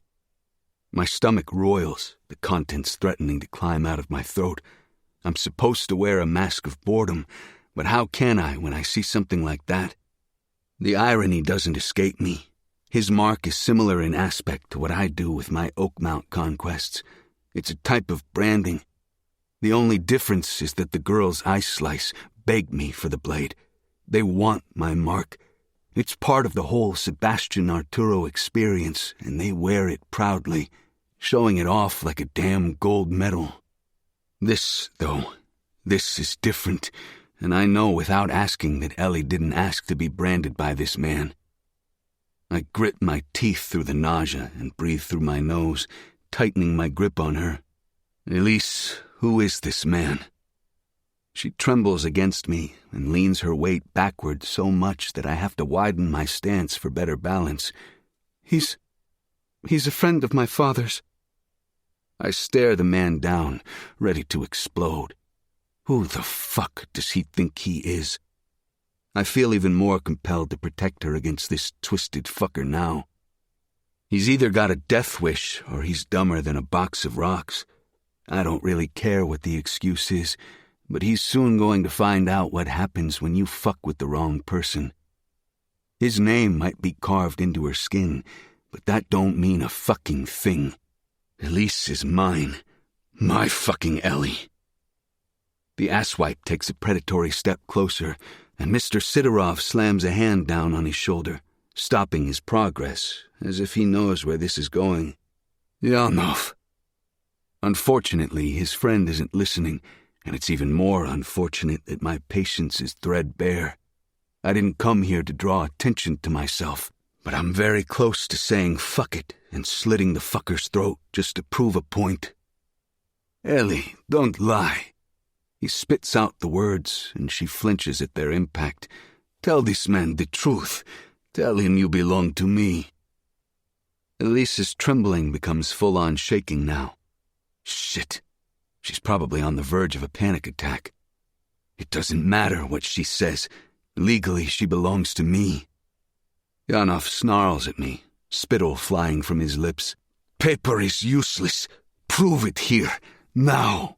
If she belongs to you, show me. Show you, I growl. She's not a fucking dog. She doesn't do tricks. Yanov looks into my eyes, and if I thought I was a soulless asshole, this guy is 10 times worse. I see an endless pit of darkness, and I can understand why Elise fears him so much. He's a slime ball who needs his face used as a fucking mop. Perhaps you don't know her as well as you claim. Ellie does all kinds of tricks, don't you?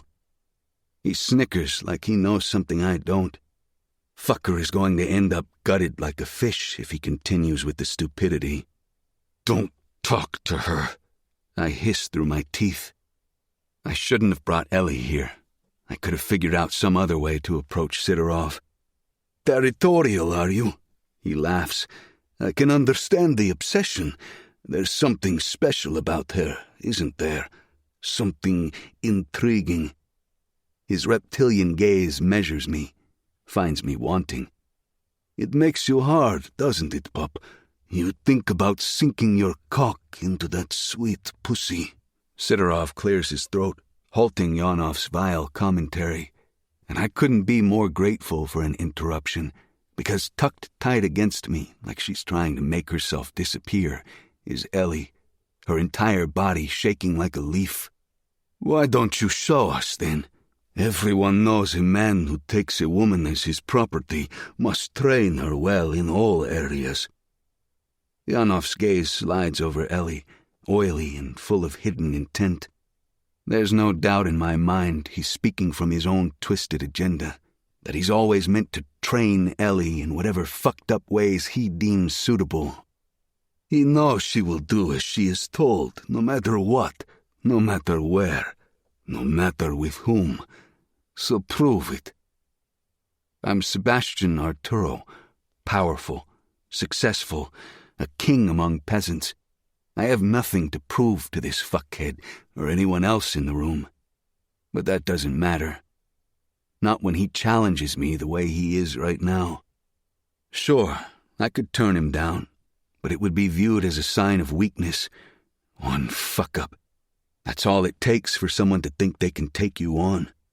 I may hate my position as the head of the family and want to do nothing more than abandon it, but looking weak is not an option as long as I'm in control.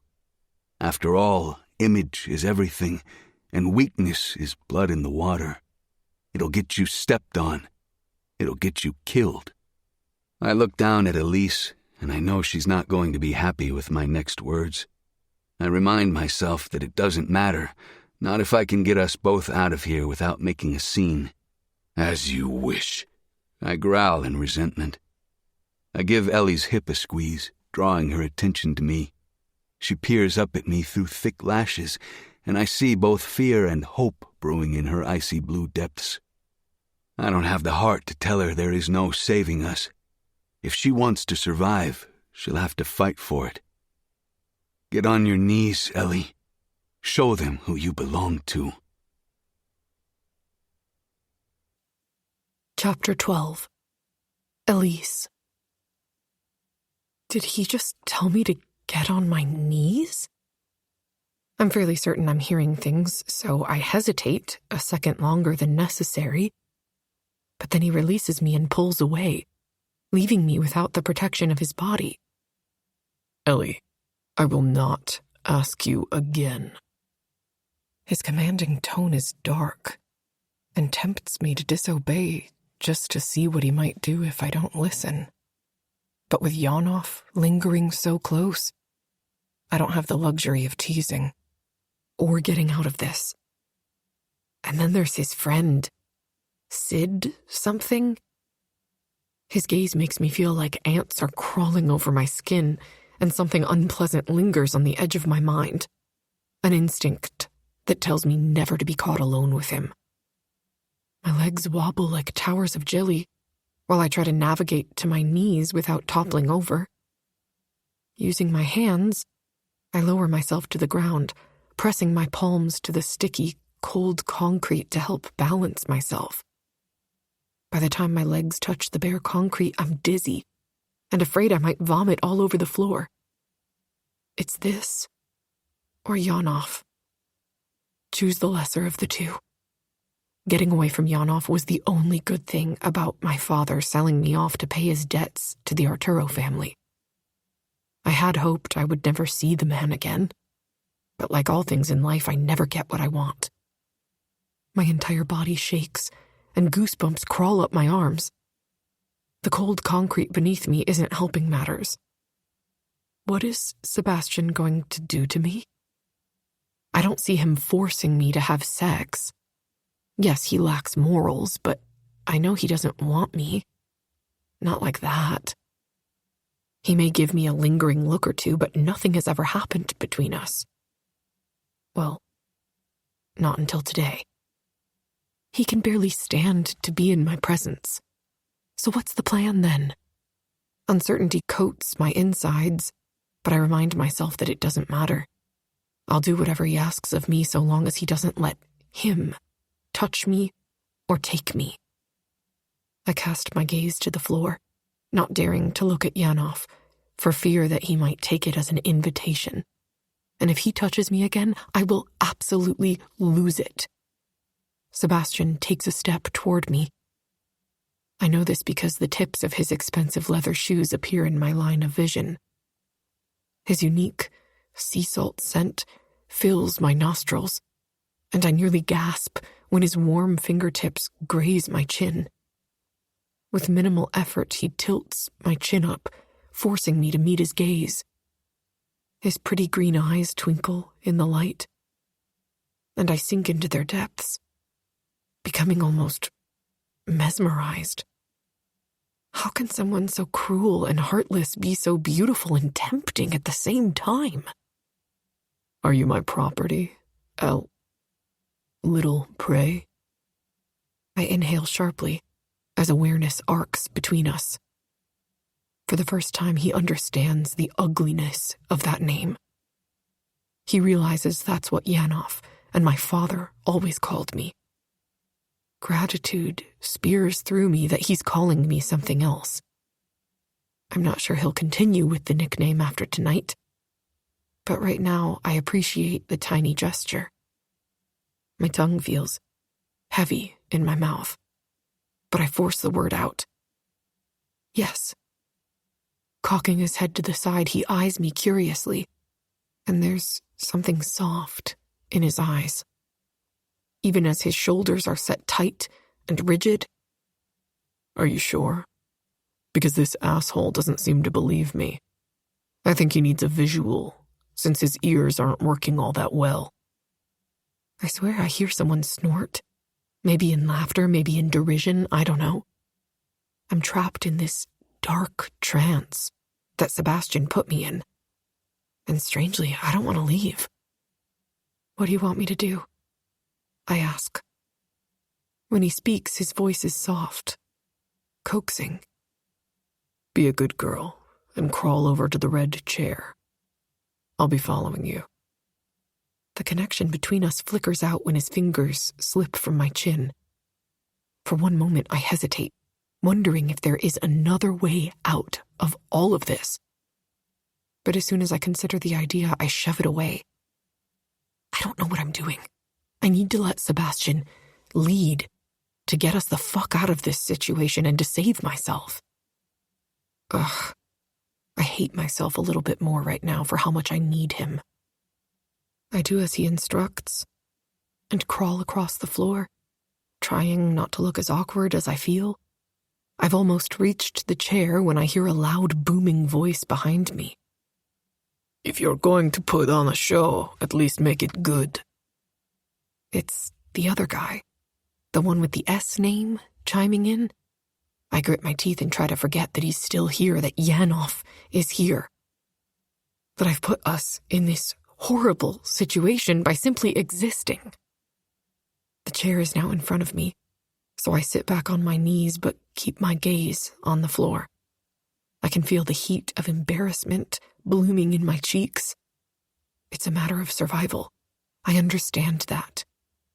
But I can't explain how much shame I feel being watched as I crawl across the floor. Sebastian slips into the seat in front of me, and I look up from the floor, dragging my gaze over his legs until I finally reach his face. Our gazes collide, and I swear my entire body lights up. Every cell becomes electrified. What is wrong with me? I should not be reacting like this to him. I should be terrified, shaking like a leaf in a thunderstorm. But no, I want to lean into his darkness, to let him corrupt and taint me. I notice 2 shot glasses cradled in his hands. He takes one and tips it back into his mouth, swallowing the clear liquid like it's water. I try not to notice the way his lips shape to the rim of the glass, or how sexy he is when he isn't being a complete asshole. Get on with it. Yanov interrupts. I flinch at the sound of his voice and breathe deeper, trying to keep myself calm. Just having him near me makes my skin crawl. Shut the fuck up. Sebastian snarls and slams the shot glass onto the wooden end table beside him. You're dragging this out because you know she doesn't belong to you, pup. If she were mine, she'd have already put my cock in her mouth. Just admit it and stop wasting my time. No, I don't belong to him. I stare into Sebastian's eyes, hoping those words resonate, that he can see them. I'm not dragging it out. It's not my fault you have no patience. I think you're jealous that she is mine. And if that's the case, then maybe you shouldn't stick around for what happens next. Sebastian's hard gaze moves from Yanov, who I'm certain is standing behind me somewhere, to me. I try my best to forget Yanov's here, but that's pretty difficult when he starts talking. Keep your eyes on me, Sebastian commands, and I nod, staring only at him, trying to forget where I am and who else is here. It's terrifying how my body reacts to him, like there is this imaginary rope tethering us to one another. My core clenches in anticipation. Desire swirling low in my belly. Open your mouth, little prey. I don't question him.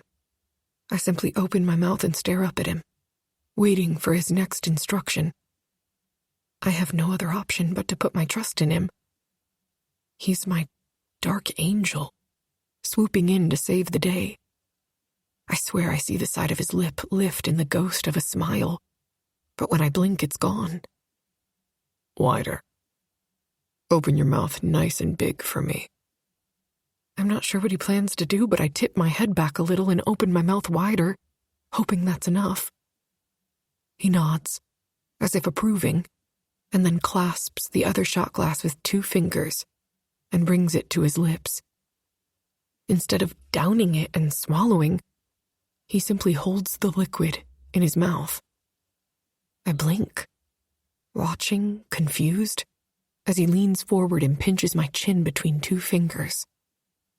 Shock gives way to something sinister and sickening when he spits the contents in my mouth. I'm both appalled and strangely turned on by the act. The vodka burns against my tongue, and I swallow it down quickly to ease the burn. My eyes water from the alcohol, and Sebastian looks down at me like I'm a star pupil, releasing my chin and patting my cheek gently. Pulling back, he settles into the cushion.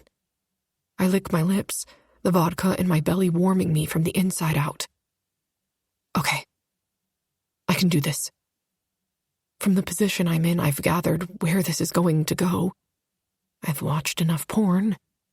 It shouldn't be that hard, right? I just need to unbuckle his pants, pull his penis out, and put it in my mouth. It's no big deal. Women do it all the time, E. The fact that I myself have never done it doesn't matter, right? Never mind the attention we're gathering. I can feel eyes on me, and it makes my already hot skin hotter. As if Sebastian can smell the anxiety rolling off me, he reaches forward and gently caresses my cheek.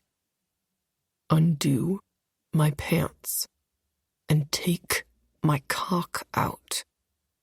Each sharp word is clipped, the opposite of his gentle touch. My heart skips a beat at the demand.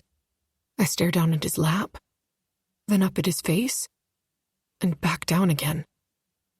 I force myself to move and reach for his belt buckle.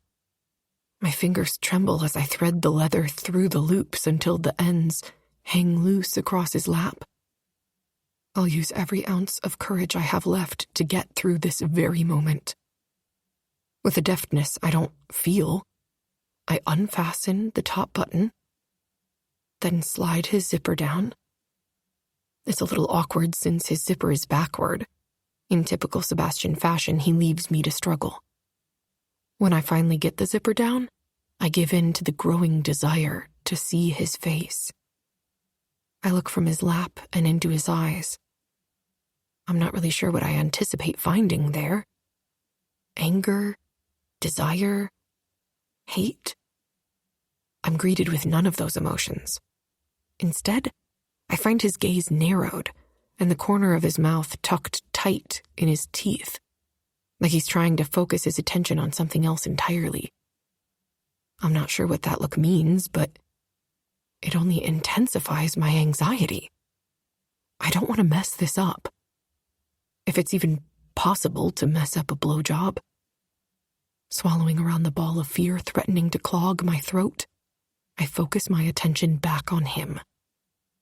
It's obvious you don't own her and have not trained her properly. Look at her trembling hands. Yenov interjects, and I find myself retreating into my mind. I can't do this. I can't. She's nervous, asshole.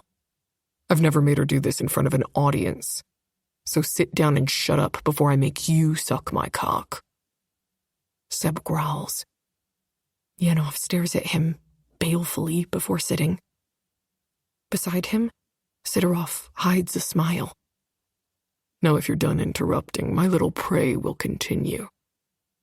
He stares down at me, hypnotizing me with that intent green gaze. And I find myself nodding. I'm ready. Chapter 13. Elise. I blow out a breath and reach for his length. I've barely grazed the fabric of his pants when his hand comes out of nowhere, his fingers circling my wrist and halting any further movement. I whimper from the pain that radiates up my arm and try to pull back, but his grip only tightens. I glance up at him, needing to understand what I've done wrong. He merely shakes his head when I open my mouth to speak. No hands, little prey. We're doing this my way, and my way only. Do you understand? All I can do is nod. Good girl.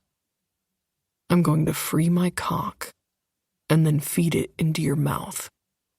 You'll take every single inch, won't you? I nod again, but this time that's not enough. Tell me. Tell them. He urges. Yes, I whisper. His hold on me relaxes a smidge, and with a knowing smirk, he uses his free hand to pull out his cock. It's thick and long, and I have to wonder how the hell he does anything with it. It stands straight up, then bounces back to rest against his stomach. Oh God, I can't do this. He's going to choke me to death with it. I'm panicking, and I know it, but I also know I have no other option. I have to do this. Taking his cock into his hand, he gives it one rough stroke as he says, I'm going to fuck your throat, little prey. I won't be gentle, and I won't stop until I've painted the back of your throat with my release. Do you understand? It's not a question or a demand. It's a promise. And I can't seem to shut down the small excitement and arousal I get from his words. I risk looking into his eyes once more, and what I see there makes it difficult for me to breathe. Dark, deep-rooted desire reflects back at me. Yes, I nod. He smiles. You want me to come in your throat, don't you? To treat you like my personal slut, fill you with my cum, and use your body for my pleasure. It's wrong. So fucking wrong.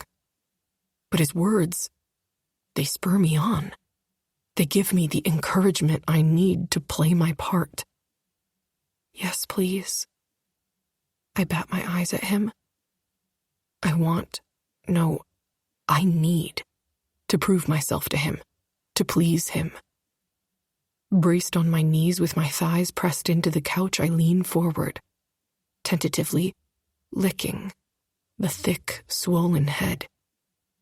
He tastes like salt and smells both musky and clean. Not bad at all. I take the tip of him between my lips, and his thighs clench tight around my torso in response. I suck the head of his cock back into my mouth and take as much of him inside as I can. Of course, he's thick and long, so I don't get very far, or at least it feels like I don't.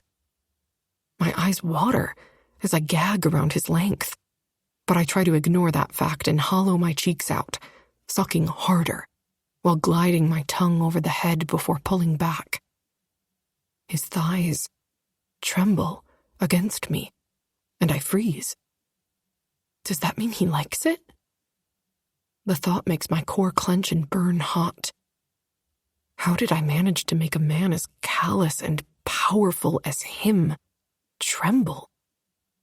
Yes, I might be the one on her knees, but I've never felt more powerful in my entire life. Something about this moment is so exhilarating. I want more, need more. The thought of pulling such a reaction out of him consumes me, and I repeat it all over again, this time sucking on him a little harder. This elicits a deep mewl from low in his throat, a sound that vibrates through my entire being. Look at me, prey. It's an order, and I follow it eagerly.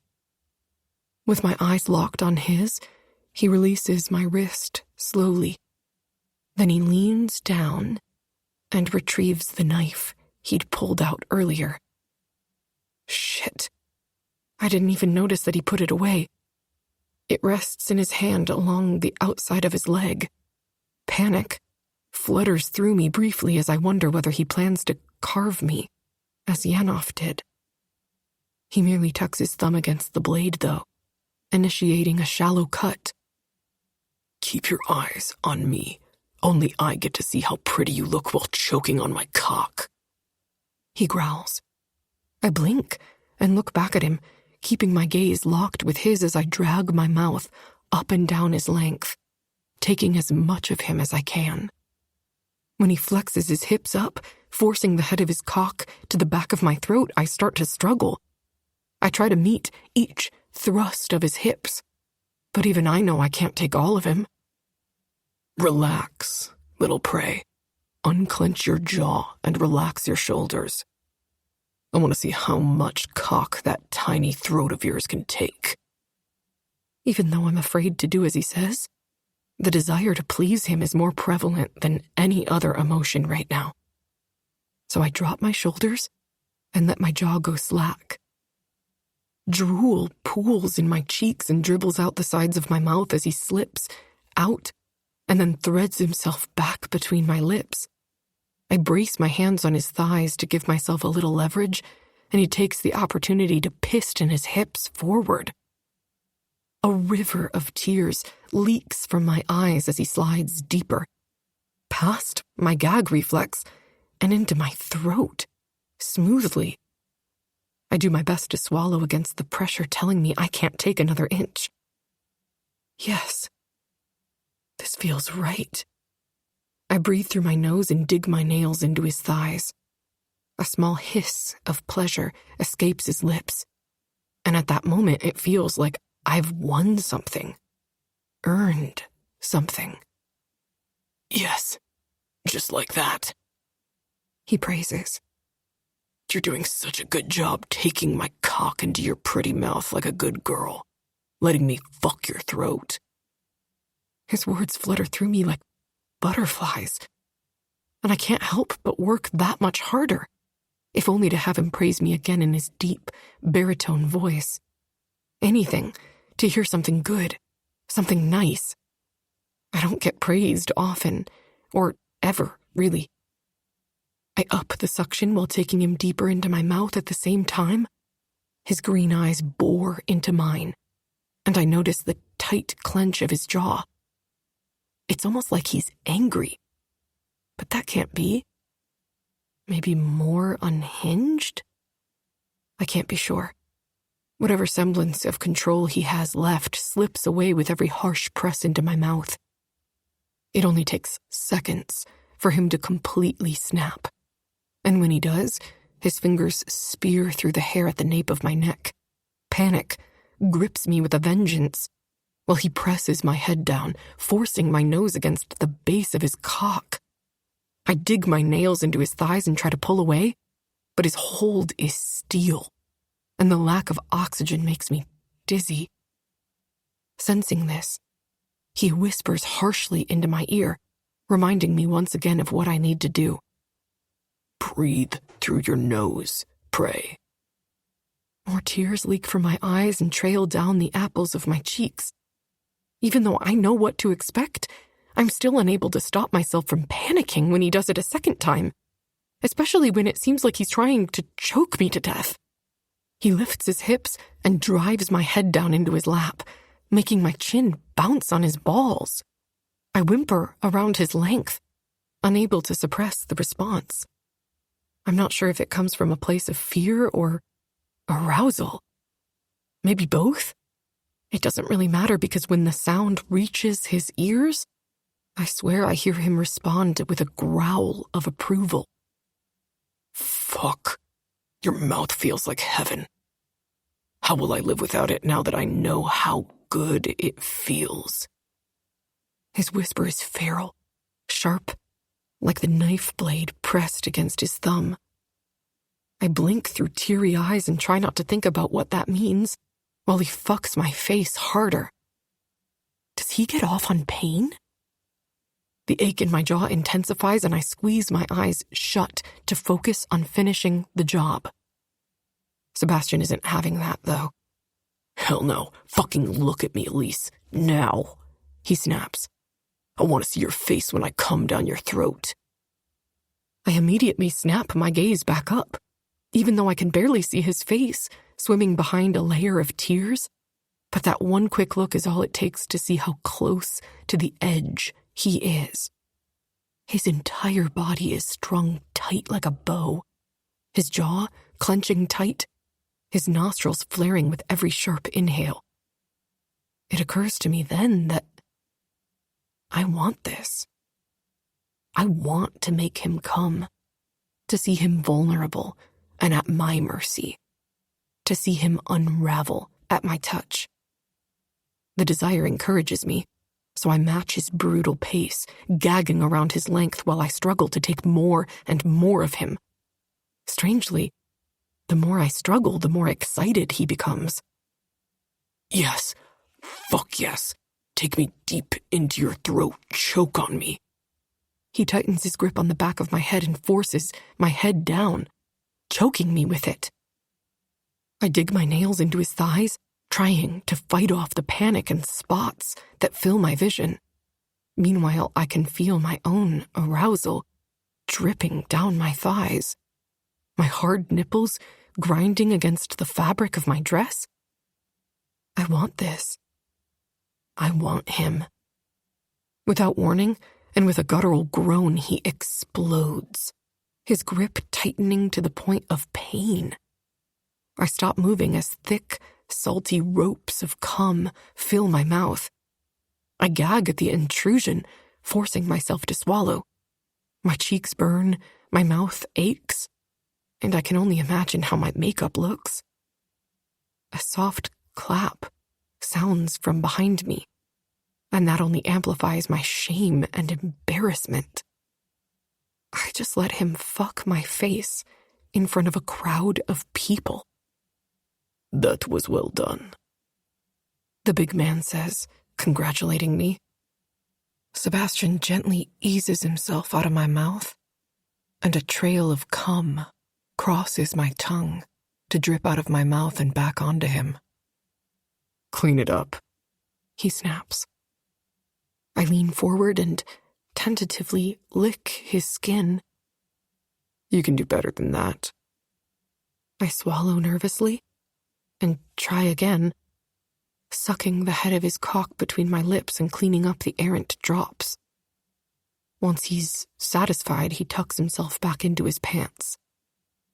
My thighs are wet, my jaw aches, and my throat is raw. But I'm hopeful that's enough proof for Yanov. It better be. After a moment, Sebastian extends his hand to me and helps me to my feet. I move to stand beside the chair, but make it all of one step before he's tugging me down onto his lap. I perch on his thigh and lift my head slowly, just enough to see if anyone is staring at me. The big man laughs heartily from the couch opposite us. You are your mother's son after all. My quick peek shows him looking at me with a heavy-lidded gaze. His tongue darts out to lick his bottom lip, then disappears again, the gesture making me shrink back against Sebastian reflexively. I believe Yanov got the message. He left in a huff. Me, though. Something about his statement makes Sebastian tense, but I can't bring myself to ask him if he's okay, not when I realize that Yanov is gone. I'm almost disappointed that I don't get to see his face after what I just did. Sebastian's hold on me tightens, and I won't lie, I like the possessive way he forces me to remain seated on his lap like I'm a trophy to display. I'm no longer interested. We're leaving. There will be no negotiations today. Sebastian announces abruptly, and for some reason that terrifies me. Probably because I know nothing will ever be the same between us. after tonight. Chapter 14. Sebastian. My entire plan is a wash. I had Elise dangling like forbidden fruit right in front of Sidorov, and I couldn't bring myself to offer her up to him. Fuck. What the hell is wrong with me? Why bother asking myself that question? I already know the answer. Elise. She's the fucking problem. The whole problem. I fight with myself for the next 24 hours, trying my best to stay in control, balancing on the edge between right and wrong. The alcohol helps to dissolve some of the desire. It keeps me tipsy enough to numb most of my feelings, but it never brings me to the point that I'm sloppy, even if it's tempting. I let my eyes fall closed for half a second, and I'm reminded all over again why I haven't slept a wink. It doesn't help that we're stuck in this tin can together at 30,000 feet, her clean scent surrounding me, her sunshine personality making me want to slit my throat. Escape is impossible at this point, but that doesn't mean I need to continue torturing myself. And still, my brain refuses to think of anything else. I can still see the way she looked up at me with so much trust in her eyes. I remind myself that she only felt that way because I was the lesser of the two evils in the scenario. Still, it doesn't change the fact that she had my cock in her mouth. I spear my fingers through my hair in frustration. The memory of her warm mouth on my skin and her little nails digging into my thighs will be my undoing. Damn it, I need another drink. I can feel her eyes on me, even if she thinks I can't, since she looks away as soon as I look at her. I'm not dumb. I know she has things she wants to say, and maybe even questions she wants to ask. But I don't have the mental fortitude to deal with all of that right now, nor do I ever want to deal with it. I'm barely keeping myself in check as it is. God forbid we talk about what happened. It might spark me to do something irrational, like take her back into the bedroom, bend her over, and fuck her until she screams my name. Thinking about sinking inside her wet heat is the only other thing I can seem to think about after the blowjob. My brain keeps reminding me that I could have all of her, every single inch. I could let Sidorov have her too, but I'm too much of a pussy to do it. Jesus fucking Christ, I should just jump out of this plane right now. Fucking pussy. We haven't talked about what happened, and I don't really want to return home with this strange awkwardness. She gestures to the open space between us. There's nothing awkward, at least not on my end. I shrug, dismissing her feelings entirely. I don't even bother looking at her as I speak. I don't want to encourage this conversation to continue. I just want the plane to land so I can put more than 5 feet of space between us. Okay, sure. She huffs out a breath. Well, there is for me. And what is it that you want me to do about it? Apologize? I snap. I know I'm being an asshole, but it's either be this way or put her on her back and fill her with my cock until my balls touch her ass. I think being an asshole is a better choice. No, but I didn't expect you to give me the silent treatment either. You're acting even stranger than normal, which says a lot. I notice the way she anxiously wrings her hands together in my peripheral vision. I'm honestly shocked she held back this long. I was positive she would word vomit all over me last night, but she shocked the hell out of me when she didn't make a peep, most likely internalizing everything that happened.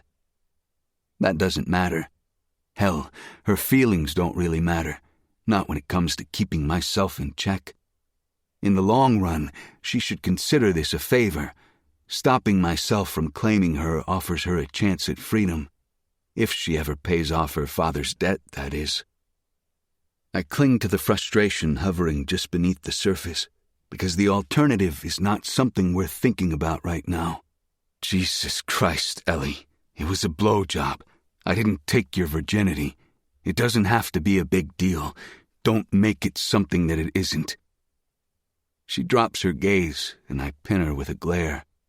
What? Nothing. It is something. I eye her speculatively, playing back what I said until it hits me. Fucking hell. In essence, I did take one of her virginities because I'd bet money that was her first fucking blowjob. Mixed with an unexpected and weird sense of shame is a feeling of victory. Mine was the first cock that took her throat. Play your cards right. It could be the last, could be the only. I shove that away and concentrate. Ellie's talking, her soft, earnest voice doing something to my insides.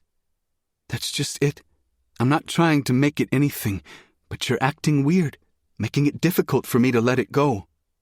I don't know what you want me to say or do. All I'm doing is sitting here. Would you have preferred I let him have you? It's a shitty response, but I need her to shut up, and the easiest way to make someone do that is to hit them where it counts. No, that's not what I would have preferred. I'm sorry. I wasn't trying to make a big deal out of it. I just wanted to reassure you that nothing has to change between us. If it were up to me, I'd forget it even happened. Sounds like it. I arch a brow in question at her.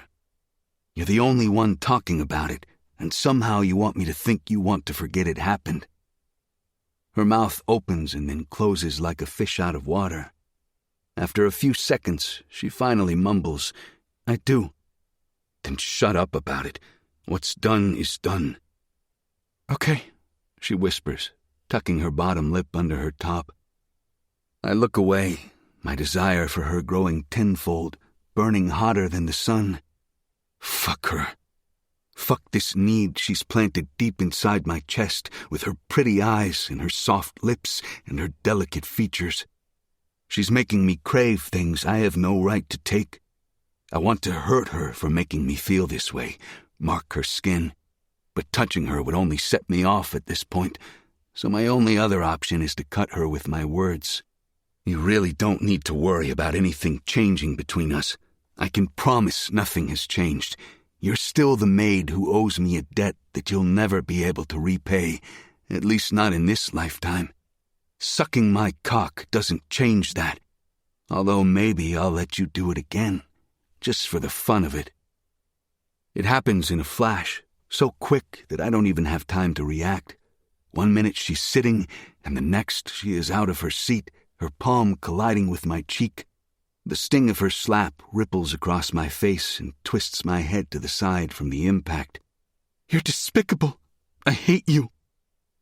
Lord, please explain to me why my cock is harder than it's ever been in my entire life. Her violence makes me harder than steel, and I find it even more difficult to focus. I'd love nothing more than to show her what happens when you fuck with a man like me. But I can't cross that line. I won't cross that line. Swallowing down my arousal, I focus on her anger. I cling to it, because if she hates me, then she'll stay away from me, right? Weird. You weren't saying that yesterday. In fact, you said you'd do anything I wanted you to as long as I didn't sell you. Maybe I made a mistake when I didn't let Yanov take you home, or maybe Sidorov. He wanted to fuck you too. Red spots bloom on her cheeks, confirming her embarrassment, but beneath it is fear. It shines like a beacon of light in her eyes. I know I'm an asshole, but someone has to be. I need her to hate me, need it like my next breath. She takes a trembling step back, her lip quivering, and I can physically see her slipping somewhere else in her mind. Did I make a mistake, Elise? Please, I'm sorry. Please don't let him hurt me again. Again? I growl, my emotions spiraling. I'm caught off guard by her words. She's so fragile, broken. As bad as I want to hurt her, I want to protect her too. How the fuck is that possible? Wait, you need to go back to the beginning and explain this to me, because after everything I did to save your ass, I deserve an explanation. I don't deserve shit, but I'm not telling her that. Like, why are his initials carved into your shoulder? Why did your father agree to sell you to him? I shouldn't care, Shouldn't even be asking these stupid questions. But I need to know. I know he did something to you. I could tell by the way you shrank back from him and how he acted, like you belonged to him. Now tell me what happened, and don't lie to me. Otherwise, I might go to your father and ask him myself." Her big blue eyes fill with worry, and she shakes her head. "No, please. I'll explain." "Then do it," I snap. She sags back down into her seat, tugging her legs up to her chest so she can wrap her arms around them. Without looking at me, she speaks. "From the moment I turned 15, he's had an interest in me. He begged my father to give me to him, even going out of his way to endear himself." "Give you to him? What, did your father owe him money too?" She lifts one shoulder in a shrug. "That, or a favor? I don't know, really." "So how did that end with his name carved into your shoulder?" Her gaze goes hazy, and I wonder if she's going back in time. "I don't know exactly. When I was 16, my father threw me a birthday party, but it wasn't really a party for me. It was a party for his friends. He wanted to show his newly grown-up daughter off to his friends. Janov didn't like this at all. Sometime during the party, he cornered me and dragged me into a back hallway. One second I was okay, and the next I was so sleepy I could barely stand. All I remember is falling asleep, and the following morning when I woke up, I was in my bedroom, my shoulder aching and crusted with blood. Ever since that day, he's considered me his property." "Why didn't I kill him when I had the chance? Stick my knife in his stomach and gut him like a fish. I don't care what hold he had on you before. You're mine," I snap. "My property," I add at the last moment. The words send her diving headfirst back into reality. The hazy look in her eyes disappears, and instead, the Elise I've slowly watched her transform into reappears. "I'm no one's property. I belong to myself, and even if I didn't, I'd never willingly belong to that asshole. I'd rather die than return to him or my father." Apparently, I haven't made myself clear enough. I don't care about Janov or whatever disgusting obsession he has with you. Until your debt is paid, the one from your father and the one you accrued all on your own in my closet, you're mine. Every breath, whisper, tear, it's mine. You belong to me entirely, and I'll do whatever I want with you." She nods, even though the look on her face tells me she wants to fight me. "Whatever. I get it. I'm forever in your debt." "Exactly. We're not equals. And don't ever think that we are, because I won't hesitate to remind you of the truth." "Thanks." She shakes her head and turns away from me. "You only care about me enough to ensure my father's debt to you is paid, not because I'm a human who deserves to be cared for, right?" Wrong. I want to tell her so badly it hurts, but this can only end one of two ways, and I'm not going to lead her along. I can't have her, not beyond the capacity of her debt being repaid. "Right, little prey. My only care for you is to ensure you stay alive long enough to repay your father's debt."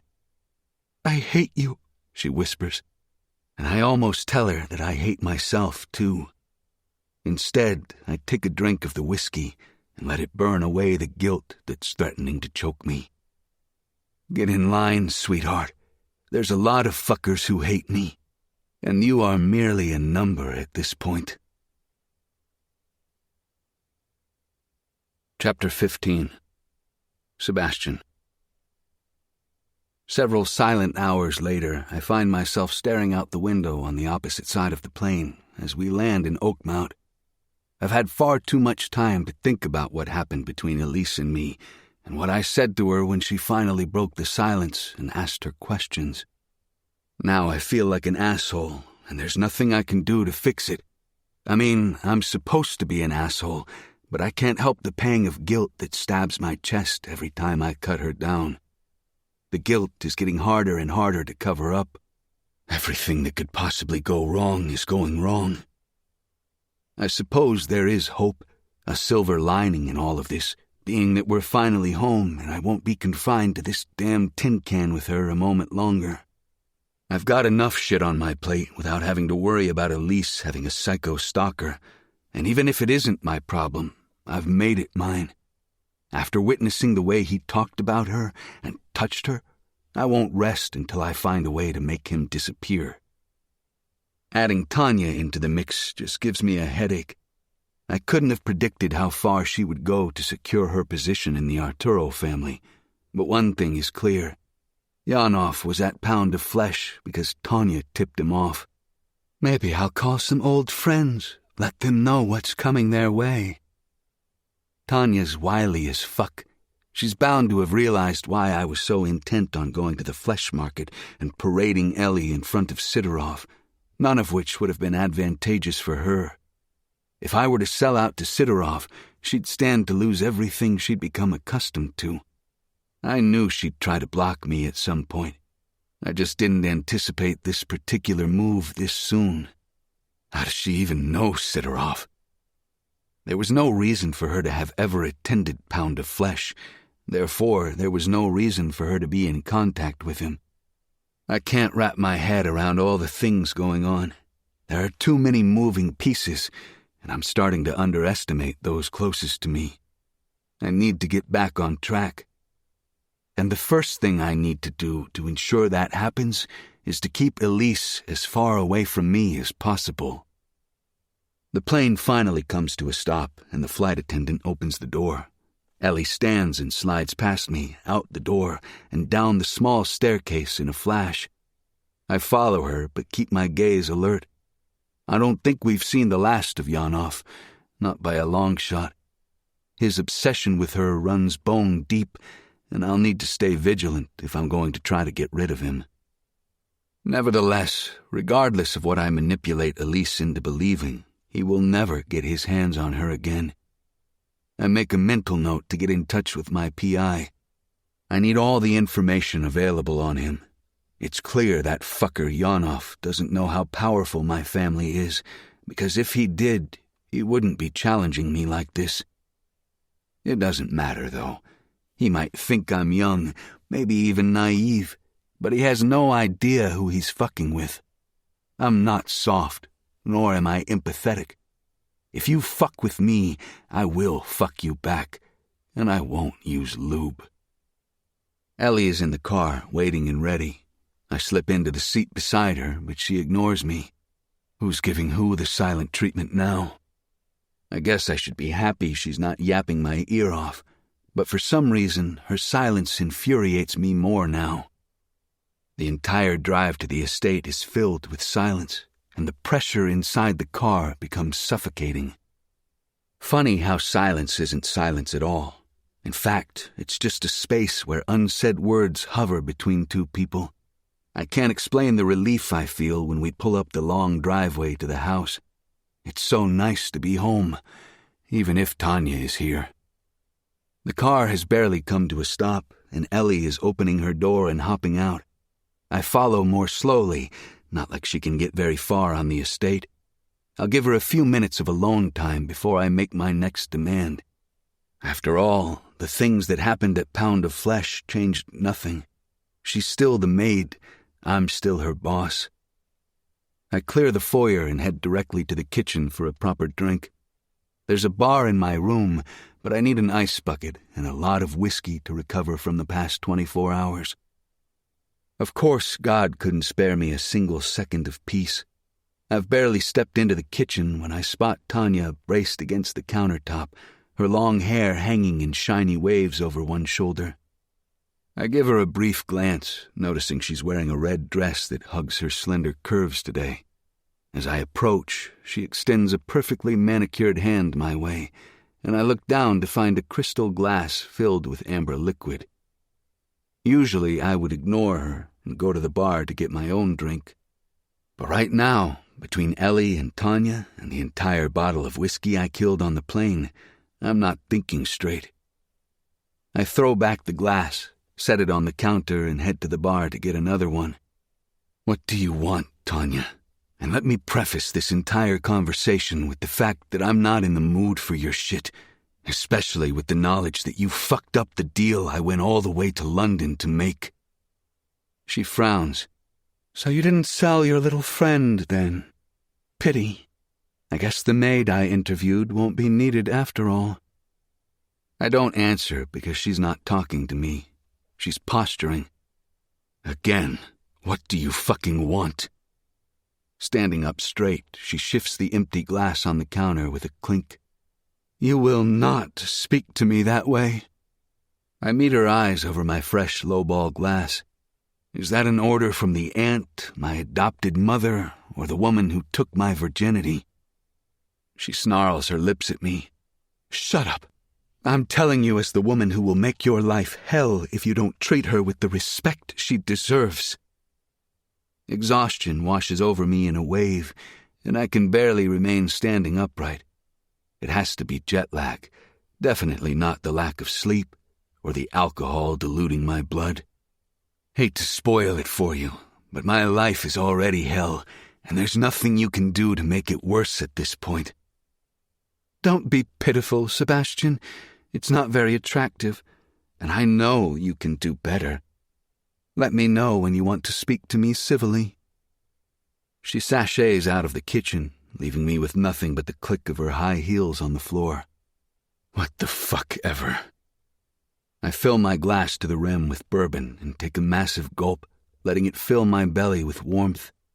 Once I've drunk close to half of it, I finally get up the strength to meander up to my room. I'm so beyond done with this day. I want a hot shower and to fall face first into my bed. I've just walked into my bedroom when my phone vibrates. I swear to fucking God, if it's any one of my dickhead friends, I'm going to murder them.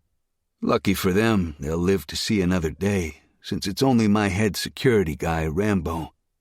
He doesn't text me often, so I take it seriously when he does. "Rambo, someone is lingering outside the gate entrance." With a sigh, I turn on my heels and head back downstairs. It's never a good thing when someone lingers outside your gate. People don't do that. Well, except for Drew.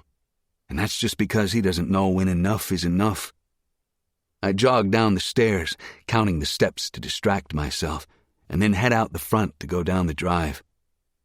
As I get closer to the gate, my steps slow, and I slip on the invisible mask I've perfected from attending boring party after boring party. The mask I wear as the older wives grope my ass. The mask I wear when I do anything I don't want to do. I approach with my hands deep in my pocket, even if I want to have my knife clutched there. Better not escalate this unnecessarily. Not yet. I'm partially baffled and partially pissed to find Yanov standing on the other side of the gate, peering toward the house with a maniacal grin on his face. His smile widens as soon as he spots me. "Oh, good. You do live here, pup. Glad to know my information was correct." I signal to the security guards who are inching closer to the gate. They stop immediately, watching while I finish walking down to the gate, stopping only with a few feet between me and the metal. "Didn't like how things ended the first time, so you decided to show up here for a personal viewing? Just because you got her to give you a blowjob doesn't mean you own her. I've got her to do lots of things she doesn't even know she's done." My stomach twists into a tight knot, and I really want to fucking reach through the gate and strangle the life out of him. Doesn't really matter when she's mine, now does it? He shrugs. "You mean for now?" I scan him quickly, looking for any weapons he might have. I catch a glimpse of silver metal. He definitely has a gun tucked into his pants, hiding under his trench coat. "No, I mean until I choose to release her, and when and if that time comes, I can promise you I won't be releasing her to you." I tell him, then gesture to the security guards. "This man is not allowed on the property. I don't care what he tells you. He doesn't get past the gate. If he does, whoever allowed it will pay in blood." The guards nod, eyeing me, no doubt picking up on the growing tension between Yanov and me. I hope you don't think a few security guards and some metal gate will stop me from getting what I want." He taps the gate with his hand. "I'll find a way around it. Now that I know she's here, I won't have far to go when I'm ready to take her. If you step foot on my property, you will regret it immensely." "Are you threatening me, pup?" "It's not a threat," I grit out. "If you don't believe me, do it, and see what happens." He only grins, his smile slightly unhinged. He has to be at least 20 years older than Elise. All the things she told me about this fucker come rushing back to my mind, giving me even more fuel to end his pathetic life. I might hurt Elise with my words, but everything I do is to protect her. This fucker doesn't want to protect her. He wants to hurt her. And I will end his life before I let that happen again. Leaning down, I tug the knife from my ankle sheath. Expertly, I roll it over my palm and flip it so the blade points toward Yonov. "Are you sure you don't want to fuck around and find out? It would save me some time." He shakes his head. "Sorry, I can't play your little kid games right now. I'm under orders at the moment. But don't worry. The day will come soon enough when I'll return to take her from you. Maybe I'll let you stay alive long enough to watch it happen. The day will never come, fuckface. I might look naive, but I'm a lot harder to kill than you think. If you want Elise, it will come at a cost, and I don't know that you're willing to die for her." That only earns me another shrug. Then he peels back one side of his coat to flash the gun I knew he was already hiding there. But it's not the gun I latch onto. No, it's the shiny surface of a badge glinting on his belt. Well, that complicates things. "You don't know a damn thing about me, but you will. Soon. In the meantime, make sure you take good care of my girl, and let her know I'll be coming for her soon." It's a shocking development, yes, but it also fills me with a different kind of anger. Ellie told me what happened, but she didn't give me this one very important detail. That he's a fucking cop. "I warned you what will happen if you step on my property, so when you show up here again, don't be shocked, because police badge or not, I'll end your life and deal with the consequences later. I guess we'll see what happens, won't we?" He slowly backs away from the gate, and I track his movements. We certainly fucking will. I try to play it off like I don't give a fuck what he says, but keeping the mask of indifference in place is difficult as fuck when I want to murder him with a glare alone. I stand there, watching him disappear down the driveway. I want to make sure he's gone before I go back inside the house. Dealing with this fucker is my top priority. My phone vibrates with an incoming text, and this time when I pull it out and open the message, it's the group chat I share with my best friends. I haven't been active in the group for weeks now, and I know it's my own fault for pulling away from them. Guilt flares deep in my chest. I haven't shared anything with them about my grandfather, Elise, what my future plans are. I know I could go to them, but they each have their own shit going on, and I don't want to burden them. Nor do I want Belle to find out how bad everything has gotten. Still, I read through the messages, smirking, wondering when things became so fucking hard. Life, school, work. To be a kid again. Then again, my childhood wasn't any better, really. I'm dragging my feet by the time I march back up the driveway, my vision hazy. Fuck. I guess I didn't realize how exhausted I was. Now that the adrenaline is wearing off, the mix of alcohol and lack of sleep are in full effect. I blink, but the world moves in and out of focus. I make it through the door, the ground beneath my feet shifting. It takes substantial effort to keep my eyes open, but somehow I manage to fight off the exhaustion just long enough to get inside. I stumble through the first door I find, the world spinning around me. I recognize the room as my grandfather's office, and I slump down onto the long leather couch. I'm hit with a wave of nostalgia, a reminder of the numerous nights I fell asleep on this very couch while my grandfather or my uncle worked. Even with the memory of what happened in this room, it still feels like home. I let my eyes drift closed, and I'm assaulted by her.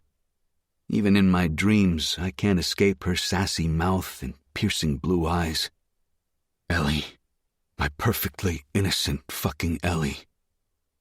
Nails sink into my skin, raking down the side of my cheek. The smell of soap, clean skin. Her scent fills my nostrils. Hot breath fans against my throat. And I grip her by the hips with both hands and press her warm cunt against my throbbing cock. Yes, this is what I want, but I've been too stuck in my own head, too afraid to do anything about it. Elise, I whisper her name. She's perfect, just like I always knew she'd be. Chapter 16. Elise. After the London trip, the days blend. I bounce between nonstop cleaning and schoolwork with an occasional catnap in between. It takes me a good portion of the week to catch up on all the housework I missed when I was away for just a couple of days. But I guess the silver lining in being busy is that I don't see much of Sebastian. I shut down the part of myself that misses him. Instead, I try to remind myself 1,000,000 times over that regardless of the reason for it, what we did was wrong. And I have no right to be fantasizing about sleeping with my boss. Yet, I can't pretend I didn't enjoy what we did. Even if the entire reason it happened was because of Yanov.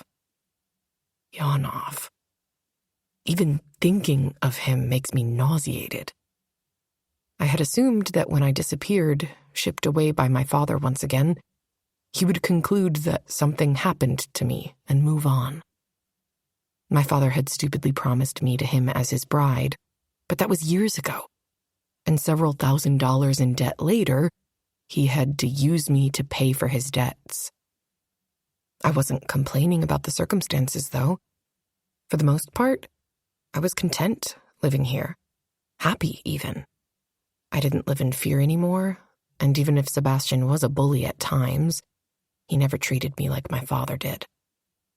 Was it too much to hope he thought I had died? Fate, apparently, had other plans because now he knew I was alive and well here. That discovery only ignited the embers of an obsession that had never burned out. Yanov isn't just a stalker, he's worse. So much worse. And I hope I never have to tell Sebastian about the things he's done to me. Speaking of, I can only imagine what he thinks of me now. Weak, probably. An idiot, for sure. I don't know. He saw me in my most vulnerable state, and while he had the chance to break me down further, he didn't. I'm not dumb enough to think it's because he has a heart, though. No, he's most likely storing whatever he can away to use it against me later. That's just the way he is. I amble back down the staff corridor to my room. I'm exhausted, practically dragging my feet as I walk. And all I want right now is to fall into bed and sleep forever. Before last week, I'd never been out of the country. But now I understand what people mean when they talk about having jet lag, which makes them sleep for days. It's no joke. When I reached the door to my room, I let out a sigh of relief. Home at last. I unlock the door and shove it open with my shoulder. I can't wait to fall into bed. Except sleep is the last thing that enters my mind when I catch a glimpse of my bedroom. I blink against the faint rays of evening sunlight that slice through the window. What the fuck? The place is trashed, torn to shreds. There isn't an item left in its original spot. All I can do is stand there, staring in horror. The bedding hangs over the edge of the bed, slashed to ribbons. The stuffing from my pillows strung out across the floor. The dresser's been ransacked, the clothing ripped out of it, or rather, hanging out of it. What the hell? I try to keep it together, but the more I look around at the one place I could call my own, the only place I've been able to view as a kind of sanctuary, the closer to the edge I get. But it's the sight of a couple of my academic books, the pages ripped and tossed half under the bed, that makes me completely lose it. A whimper slips past my lips and I clench my fists together as my knees buckle. I can't afford to replace them, but I also can't study without them. What am I going to do?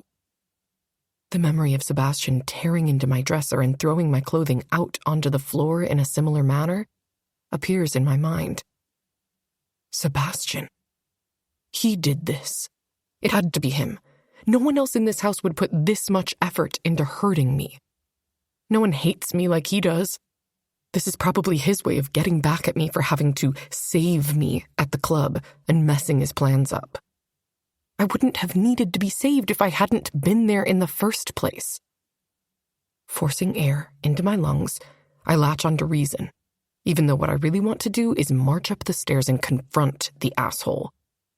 If he thinks this makes us even, he's in for a rude awakening. I blink back the sting of tears, reminding myself that I'm stronger than this, that I've been through worse. I'm burning with rage, but I know confronting him will only end in a fight, which I also don't have the energy to deal with, so I choose to take the remainder of my energy and funnel it into cleaning up the room. I shove the clothes back into the drawers, telling myself I can fold them and put them back nicely when I've had more sleep. I can't do much about the pillows or blanket. Those items are trash. But thankfully the extra linens are just down the hall. About 20 minutes later, the room looks a little more put together. Once I have the bed fixed, I start picking up the floor. I pluck the 2 books I need for class up off the floor and pray they're salvageable. As soon as I open the first, pieces of torn paper fall out and drift across the floor. What the hell? I growl angrily and bend to pick them up so I can shove them back into the book. The tips of my fingers barely touch the first piece when I see bright red writing on the page. It's a single word, written in all caps. You. Fear and confusion become one. I can't stop my hands from trembling and my stomach knots to the point of pain. I look at the other pieces of paper that litter the floor. They have the same bright red ink staining their pages, each with one word scribbled on them. I practically fall to my knees, the impact not registering in my mind as I scramble to put the pieces together. As the words come together, the blood in my veins turns to ice. You might be his for now, but you will always be mine. I'm suspended in a moment of time. The pounding in my head intensifies, and I press my palms to my temples to try to alleviate the pain. No.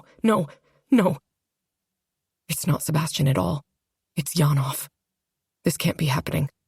But it is. He's here. He's coming for me. Dread swamps me. What do? I have to leave, to go somewhere, to get away from him, but there's nowhere to go. No one to protect me. There's Sebastian. No. I shake my head, sending the thought away. Confiding in him will only make all this worse. It's not his job to save me or protect me. I owe him enough already, and I'm not about to hand him another reason to hate me. My pride can't take any more hits. My only option is to deal with it myself. But that seems impossible. I can't even be in the same room with him without being paralyzed by fear. How will I ever fight back against him? How will I ever be free? Tears sting my eyes, and when I blink, I feel the cold trail they leave behind. It's so hard to be strong when you're tired, and not just the physical kind of tired. It's like fate wants to see how much more shit it can stack on my shoulders before I topple over. Now I have to think about where I'm going to sleep since my room isn't a safe space anymore.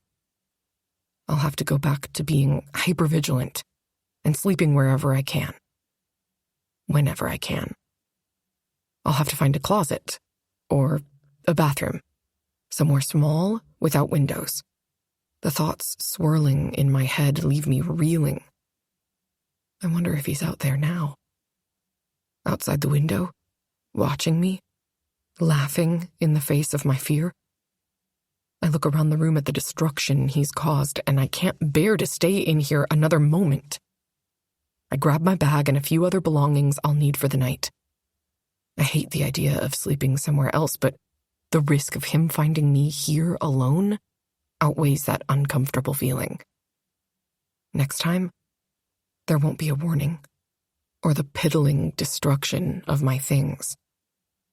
Yanov's one and only motive is me. I knew this would happen. Why did I think I'd get lucky and he would forget about me? If anything, seeing me at that club reignited his sick obsession with me. With my things in hand, I leave the bedroom and climb the stairs to the first floor. My immediate response is to hide, at least until I can figure out a plan that doesn't involve bringing Sebastian into it. Because that worked so well the first time. I guess there's one thing I have now that I never did before. Protection. Sebastian technically owns me and will continue to protect me as long as I remain under his ownership. I'm reminded of his hold on me at the club and how he came to my rescue when he spotted Yanov touching me. Even if he denies giving a shit about me, denies how attracted he is to me, there's one thing he can't deny, and that's that I'm his. So even if the only reason he protects me is to keep me, to own me, I'd rather be owned by him than abused and used by Yanov any day. Chapter 17. Elise. In the 2 weeks that pass, I slip back into the shell of the girl I used to be. I'm exhausted and so jumpy I scare myself sometimes. I haven't slept in my room since that night. Instead, I've made a makeshift bed out of blankets and pillows in the closet of a spare room on the second floor. Even without windows or a way for anyone to sneak up on me, I haven't been able to get restful sleep. The worry and fear of Yanov getting close enough that he could easily kidnap me terrifies me. I'm in a permanent state of exhaustion with no end in sight, which is probably why I nearly trip over my own 2 feet and slam face first into Sebastian's chest. My body bounces off him and sends me backward along with all my cleaning supplies. Bottles of chemicals and towels cascade to the floor, and I catch myself against the wall. I blink back tears when I catch sight of the mess on the floor. Deep breath, clean it up, and move on. You'll be fine. I suppose that would be easy enough if I hadn't run into him. I've been doing everything I could to stay out of his way so that I don't fuck up and give him a reason to send me away. Not only that, but my reaction to his presence makes me forget that we can never, ever be a thing. That no matter the attraction between us, he will always be my boss, and I'll always be indebted to him. That, and I need his protection from Yanov more than I need anything. What the hell, Ellie? He jumps back. Pay attention to where you're walking. I'm sorry, I didn't mean to. I trail off, hoping to minimize the damage. At least I didn't ruin another one of his suits, right? I look up from the floor to be sure I didn't spill anything on him, and find his shirt free of any mess. Thank God. I'll just clean this up, I say, my voice shaky. Taking a step forward, I reach for one of the many towels I dropped so I can soak up the glass cleaner. And that's when things go from bad to worse. My foot slips through the puddle, and before I realize it, I'm flat on my back, my head bouncing off the floor. Pain ripples across my scalp, and black spots appear in my eyes. I lie there for a moment, trying to gather my wits, my thoughts swimming, the glass cleaner seeping into my clothes. I peer up at Sebastian. His huge body looms over me, and those green eyes of his fill with confusion. His lips move, but I can't hear what he's saying. A sudden rush of dread encompasses me, and when I blink, darkness overtakes me. A man looms over me, but it's not glass in his hands. There's a blur. The man morphs before my eyes, and where Sebastian previously stood, now Janov stands. "No, please," I croak, and lift my hands to shield my face. My eyes catch on the blood that stains his tattooed and bruised knuckles. There's so much of it. So much. The air in my lungs wheezes out of me. I'm a shell of pain, waiting for the moment when my heart stops beating so I don't have to endure another second of this. I can only hope death will save me now. "You'll never escape, never be free. You'll always be mine," he growls, and then grips me by the hair, dragging me across the floor.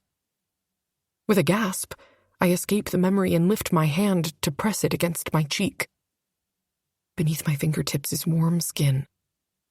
There's no blood, no pain. It's okay. You're safe, I repeat to myself. But am I really safe? Was that a real memory? Suppressed due to the trauma in it? Or was that simply something my imagination conjured up, given the current events? I can't be sure unless I talk to Sebastian or the doctor about it, and I don't want to do that right now. My heart thunders against my ribcage, and I breathe deeply, trying to calm myself. Fear still has its claws dug into me, and I scramble into a sitting position, scurrying backward and sending bottles of cleaner flying. I stop once my back collides with the wall. "Elise!" Someone calling my name way off in the distance yanks me back to the present. Shit. I scramble to my feet and move, focusing on cleaning up the spill. Don't think about the memory or what happened. A dull ache forms at the back of my head. I'm still trembling when Tanya waves a hand in front of my face. "Hello? Elise?" Oh, crap. "I'm so sorry, I didn't hear you." Looking up, I scan the hallway, finding Sebastian first, staring down at me. Tanya stands beside him, a bit closer to me with a confused look. "Are you all right?" I glance side to side, anywhere but at Sebastian, and then realize she's still talking to me. "Oh, yeah. Fine, I'm fine, just not sleeping well." She doesn't respond, but then again she doesn't need to. The expression of disgust etched into her features is all the response I need. I swallow the bile rising in my throat. "Did you need something?" She waves at the floor. "Well, yes, I need someone to clean this up. How about you go get one of the kitchen staff to help you? I'm not sure what your problem has been recently, but you need to start paying better attention to what you're doing. Otherwise, you might not have a job in this house anymore." The threat is clear. And I know while Tanya isn't really my boss, she could easily convince Sebastian to fire me and send me back to my father. The mere thought repulses me. Janov would certainly get me once I was back in my father's care. I'd discover very fast then what's a memory and what's my imagination. "Please, I'm sorry, I'll do better." I squeak the words out. Sebastian shifts, lingering in the doorway of his room. I still don't risk more than a glance in his direction. He stares down at me just as Tanya does, and even if his eyes aren't as cold as hers, they're still inspecting, watching for any little imperfection. "Stop," You don't have to apologize to Tanya. She's not your boss. Sebastian orders, shoving his hands into his pockets. He seems to do that a lot, especially when I'm in the same room as him. Is it so he doesn't strangle me? Probably. I understand that, but she is right. I have been very clumsy lately and forgetful, but I promise to work harder and pay better attention. I look away from Sebastian and back at Tanya, whose eyes have only grown colder. I hate how desperate I appear. But with the threat from Yanov hanging over my head and Tanya's warning, I know it'll only be a matter of time before the other shoe drops. Without Sebastian's protection, I'm as good as dead. I know it. And surely he does too. Looking away, I quickly gather up the rest of my supplies. This is your only warning, darling. Next time you'll be out the door, Tanya states matter-of-factly, and I can feel the tension rolling off Sebastian. Tanya, he scolds. Elise isn't any of your concern. I told you that once before. I tuck my chin to my chest. Doing my best to ignore their presence, I work hastily to dry up the spilled chemicals. Anything that affects me, my home, and those I care about is my concern. Tanya snaps at him. It's barely your home, only in a legal sense. And nothing Elise does or doesn't do has any effect on your quality of life, so again, not your concern. What do you mean? Tanya growls, clearly insulted by Sebastian's words. It's obvious something is wrong with her. I shouldn't have to explain how I want my things every time she cleans my bedroom. Being a maid is not that difficult of a job. She huffs. Now she's spilling things and making bigger messes. I'm telling you, if it doesn't get fixed, I'll hire someone else. Sebastian makes a rude noise. Maybe have that bodyguard of yours do it. I don't know how he can be guarding you while you aren't even in his presence. Then again, he probably won't like that he can't meddle in my business if he's busy cleaning toilets. I think you're jealous, Sebi. Her voice drops to a seductive tone.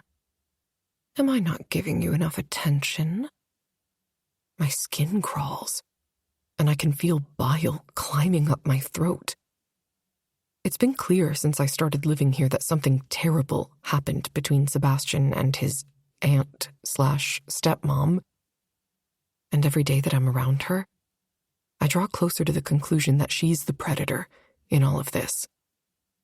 There, all clean, I announce, and shove off the floor with the supplies in my hands. I need to get out of here and away from these two before I vomit on the floor and make a bigger fool of myself. I'll have to remember to try harder and complete my tasks without so many errors so I don't risk Tanya trying to change Sebastian's mind. Oh, goodness, I forgot you were still there. Tanya smirks at me, her eyes dropping to the floor to assess my work. Yep, time to disappear. Whirling around on the heels of my shoes, I start back the way I came, but I make it all of one step before a hand lands on my shoulder, stopping me. The touch catches me off guard, and I twist back around, my heart racing in my chest. Sebastian. Shit.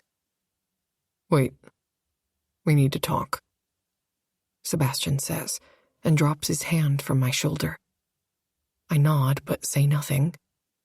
I doubt he wants to talk about anything good. I should probably start packing up the minuscule box of things I own and prepare for what's to come. My throat tightens as bubbles of panic rise slowly to the surface. He abruptly turns his attention back to Tanya. It's been nice chatting with you, Tanya, but I need to discuss some things with Elise, so carry on with whatever it is you were doing before. Excuse me, but you cannot just dismiss me like that. Tanya huffs. I'm not dismissing you. The conversation is over. Now move along. Shaking her head, she sneers at me. her gaze sending pinpricks of awareness across my skin. After a second, she looks back at Sebastian, and only then can I breathe again. Each day, I have to wonder how you turned into the cold, callous man you are today. I know I raised you to be more respectful than this. Tanya, he growls impatiently. Whatever, but we're not done with this conversation. She warns and stalks away, but not before she slams her shoulder into mine. It's a miracle I keep all the items locked tight in my grip. Can't say the same about my body since I sway like a leaf being carried away by a gust of wind. Sebastian notices and steadies me with both hands, pressing down on my shoulders. I look up at him, trying to read his features. There's nothing there, not even a hint. It's hard to tell what he's thinking when he's wearing that stupid mask to hide his emotions. What did you want to talk to me about? I ask nonchalantly, trying to act like I'm not close to my third nervous breakdown of the day. Did you not realize you hit your head when you fell? I shrug. I did, but I was more concerned about cleaning up the mess. I don't want to upset Tanya any more than I already do. He shakes his head. Fuck her. I don't give a fuck about the mess. You could have left it there. Someone else would have cleaned it up. The bitterness in his voice drains out into his words. I don't tell him that I care about the mess, especially since I'm the one who made it. It's okay. It's my job to clean stuff up, and it's done now, so it doesn't matter. We haven't talked, but maybe a few words here and there recently. More so him telling me what he needs done, or what I should be cleaning. So it's weird to have a full conversation with him right now. Sure. He sighs. How does your head feel? I'm confused. Why does he care? He's bound to have some kind of ulterior motive, right? But no, he's not the one who left me for dead after beating me and shooting me. Fine. I say finally. It feels like a head should feel. He nods, but he doesn't look like he's okay with that response. Every inch of his body is rigid and drawn tight like a bow. Shit. Is he going to fire me now? Maybe he was just bringing up my head so he had something to lead the conversation with. Dr. Brooks wants to do a checkup soon.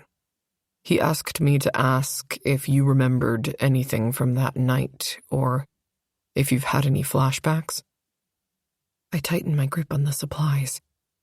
This conversation makes me feel incredibly vulnerable, but outside of Sebastian being a total prick most days, he's never used that night against me, so I've never felt uncomfortable talking to him about anything pertaining to it. Not until now, that is. I have this sudden urge to lie to him, and I don't understand why. Fighting against it, I force the words out. I mean, there have been some things, but it's nothing major. I've been a little spacey lately. The flicker from earlier resurfaces in my mind. Yanov beating me and dragging my body across the ground. I could feel the bruises, feel the impact of his knuckles as they landed on my skin, jarring my bones, dousing my entire body in pain. It felt like a memory, as if I had experienced the events in real time. There's no reason to lie to me, Elise. If you remember something, you can tell me. I look up at him and stare deep into his penetrating gaze. Yes, I want to know if it was my imagination or a suppressed memory from that night. But I also wonder if that will make things worse. Because what if it was a memory? And what if what I've thought or come to know all along hasn't been the truth at all? I'm not lying to you. His nostrils flare, and his mood sours instantly. Could have fooled me. You act like you're hiding something. I press my lips firmly together to stop myself from saying anything else. I already told myself I wouldn't drag him into the Yonoff mess. And I don't want to discuss the memories right now. Not with how skittish I've been lately. He might ask other questions, and knowing myself, I'll end up spilling everything by accident. Lifting my chin, I give him one final, narrow-eyed look before I turn decisively and walk away. I said I'm fine, and I mean it. Now, if you'll excuse me, I have work to do. Chapter 18. Sebastian. Days later, the hallway incident, as I've come to think of it, still bugs me. I step into my bedroom and close the door behind me, running a hand through my hair with a frustrated sigh. Striding over to my minibar, I pour myself a drink and tip it back, letting the whiskey burn a path down my throat as I grapple with shit I have no easy solutions for. I've been doing my best to ignore her, but Ellie always seems to be right in my path. I've considered her words, played them over in my mind 1,000 times, and I still feel in my gut that she's lying. She remembers something from that night, something that she could use against me, and she doesn't want to tell me because she's afraid. It's the only thing I can think of that fits with her sudden behavior change. The fear, the forgetfulness, how easily distracted she's become, like she's lost in her head somewhere far away. It's not like her. Even if it isn't her memory returning, something is going on, and I need to figure it out. When I clench my fists around the low-ball glass in my hand, a few drops of cold condensation wash over my fingers, breaking the spell.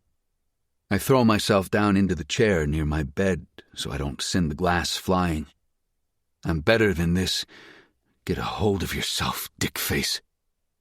Why is every day an even more difficult test of my control? Control of my anger and of other things. My mind immediately shifts to the memory of her kneeling on the floor with my cock in her mouth. I clench my jaw at the sheer need that ripples beneath my skin. So what? I want her. That's not news. It also doesn't mean I have to act on that desire. In the end, it'll be easier if we continue to avoid one another. It's worked this long. There's no reason it won't continue to. Yeah, if I can stop myself from looking at her, watching her every move, even when she doesn't think I'm watching her. If I wasn't watching her, I wouldn't have noticed the change in her demeanor. On top of that, I swear she's lost a couple of pounds, and that, coupled with the heavy bags that always seem to be under her eyes, tells me she's not getting enough sleep.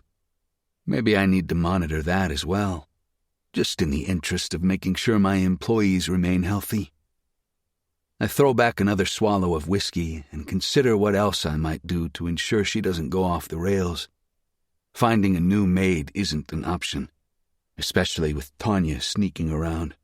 No doubt she'd hire someone she can trust, someone I'd never be able to rely on, even for just cleaning. So for now, I need to keep Ellie safe and as healthy as I can. After all, if she's not cleaning or doing what I need her to do, then she's not really working to pay off her father's debt, which is only half the reason she's here. The other half she has yet to discover, and hopefully she never does, because that would change things between us in a bad way. I finish off my drink and slide the glass onto the bedside table. I need to stop drinking to get a grasp on everything, but without the whiskey to dull my senses and desires, I run the risk of losing control. And control is all that's standing between myself and my little prey. With that in mind, I stand, button my suit jacket, and head out into the hall. The house is quiet, but that's okay. I prefer it this way. I'm not particularly interested in seeing Tanya or her pet bodyguard. I doubt he's her fucking bodyguard anyway. Well, maybe the fucking part. I head downstairs to the back room that houses the security cameras and guards. It's an open space without a door, It leads right into a room with a bank of monitors, with a small armory against the wall, and a set of lockers for the guards. A room next door houses some bunks and a small kitchen for them. It's the best I can offer, and at the very least, it stops them from traipsing through the length of the house, making a mess and drawing attention. I hear one of the guards chuckling softly and stop just outside the entrance. The first guard nudges guard 2 and points at the cameras. Quietly, I creep closer to get a better look. They are pointing at an upper hallway, where on the screen the video plays, and I spot Ellie in the frame. She tiptoes into the spare room with a bundle of blankets in her arms. What the hell? I lean against the wall and listen as the first guard laughs again. She's been doing this for a while now, and the other day I got curious and went upstairs to check what was going on. I thought she was sleeping in the room, but nothing was out of place when I walked in. The closet door was cracked, so I opened it, and that's when I saw all the blankets piled up. It looked like a damn bird was roosting in there with how she had it all arranged. The other makes a humming noise and laughs too. What a fucking weirdo. Why stay there if she has her own room down here? Wouldn't having an exit make her feel safer? I consider what they are saying. Ellie is sleeping upstairs in the guest rooms. How did I not know about this? And in the fucking closet, no less. I'm both pissed off and concerned. I'm angry with myself for not noticing, for not knowing about it. Yes, I saw the change in behavior, but I didn't realize other things were going on. I've been so wrapped up in my own shit and in trying to keep away from her that I miss the biggest sign that something is going on. She's weird, sure, but I'd definitely fuck her. Did you see how tight that ass is? I lift my gaze and lean my head back against the wall. I concentrate on their words, listening a little bit more intently. I'll let them finish before I fucking destroy them with my presence. Let's see how deep they dig their own graves first. There's some typing, and I slowly peek around the corner, watching as the first guard points at something on the camera. But yeah, you're right. They say the craziest ones are the hottest in bed. Any of the women in this house, I snap, like a string pulled too tight, and step into the room before they sign their death warrants in earnest. If I hear either of you utter another word, I'll cut out your tongues. The weight of my knife rests in my hands, and I blink, trying to recall when I pulled it out. It doesn't matter. Both men spin in their chairs to face me, bracing their backs against the computer console table. Sir, we didn't... Well, obviously you fucking didn't know I was here, or you wouldn't have been so damn stupid to talk out of your asses. The guard on the left gulps, his worried gaze ping-ponging between my face and the blade. I step closer and lean in a little bit. I want to make certain that both of these fuckers know that Elise is off limits to them and everyone else in this house. Keep Elise's name out of your mouths, or I'll ensure you don't speak again. And if you so much as glance at my sister, no one will ever find your bodies. Are we clear? Both men nod frantically. It's starting to feel like I can't trust anyone in this house. I release a sigh of frustration and fight against the desire to sink my knife into their guts. I need to think rationally and not with murder hazing my mind. I take a step back and weigh my options. Attacking them won't fix the issue, nor will it give me the information I need when it comes to figuring out what the fuck is going on with Elise. I'll deal with Elise. Your jobs are to find actual threats and make sure no one that isn't supposed to be here gets in or out. Elise isn't a fucking threat, so forget about her. Put your efforts into other shit. I'm past the point of annoyance now, and I can't tell if it's because of these fuckers and what they said about Elise, or if it's because she's been sleeping on the floor in the guest room closet. If I'm being honest, neither of these things should evoke such a strong emotion out of me. But when it comes to her, I don't know what's up or down. Elise has a chokehold on my emotions, and my heart in her tiny little fist. I'm sorry, sir. It won't happen again. Damn right it won't happen again. Because if it does, you'll be helping each other put your intestines back in your bodies. My phone buzzes in my pocket, interrupting my thoughts, and I fish it out. I check the message, noting it's from Belle.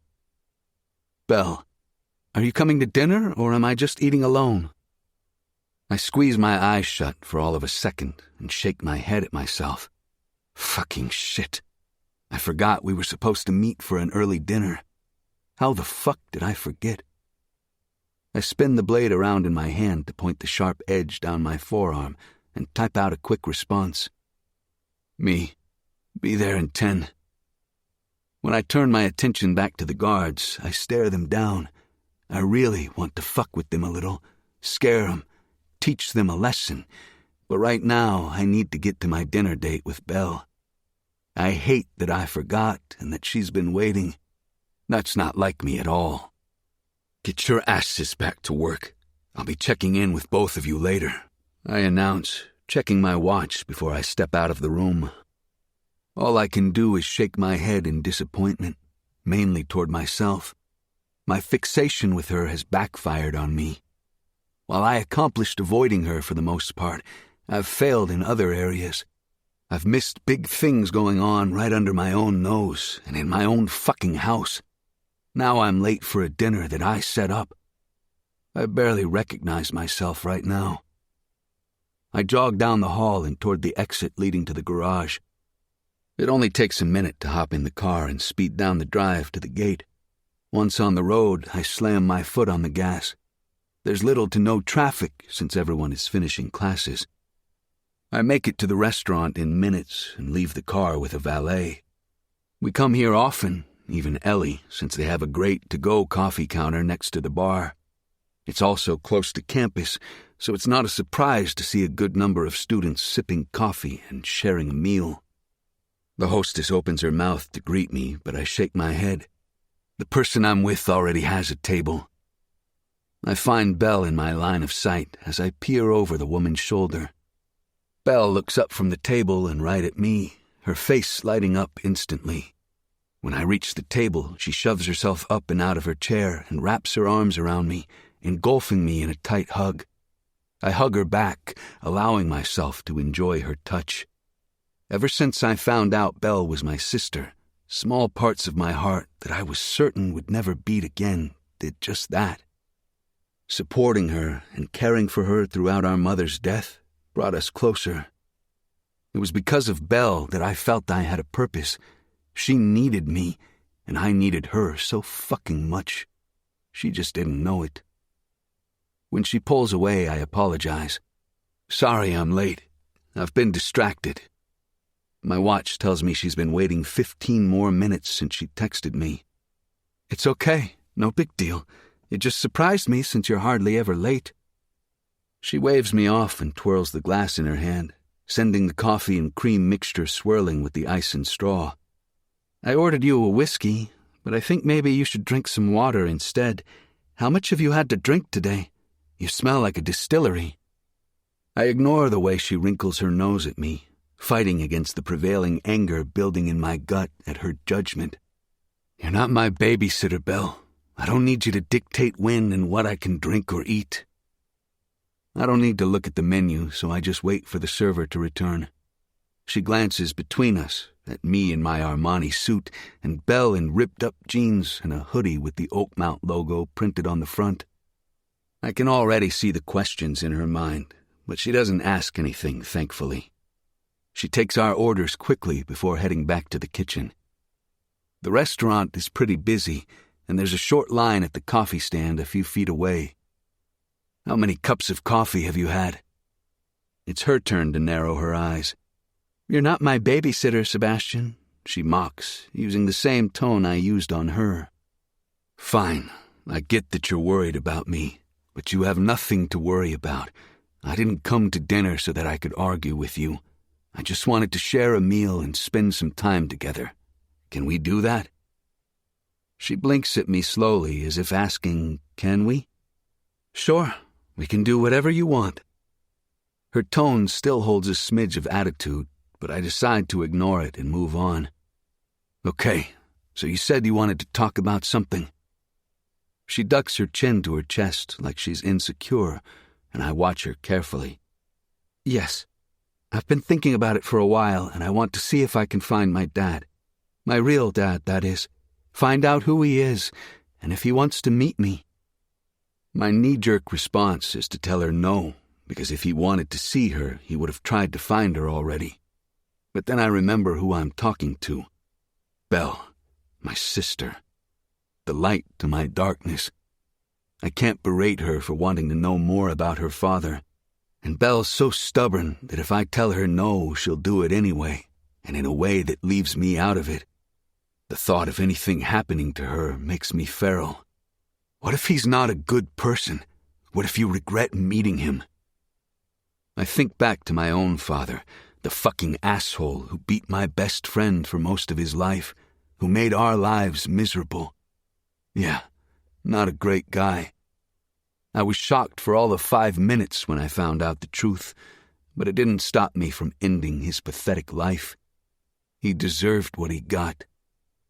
She shrugs and adjusts her glasses. But what if he's a good guy who has been searching for me? I sigh and sip my drink, letting the alcohol burn through some of my anger. We have to change the subject. I'm unstable as it is, and now I have to try to wrap my head around Belle wanting to meet her father. Our mother claimed he was a good man, but he could very well be a terrible person by now. Yeah, doesn't sound like a good idea. Let me think about it and see if I have any information that might help. Before we do anything, we need to find out the type of person he is. She nods and then leans in a little closer, a smile tugging at her lips.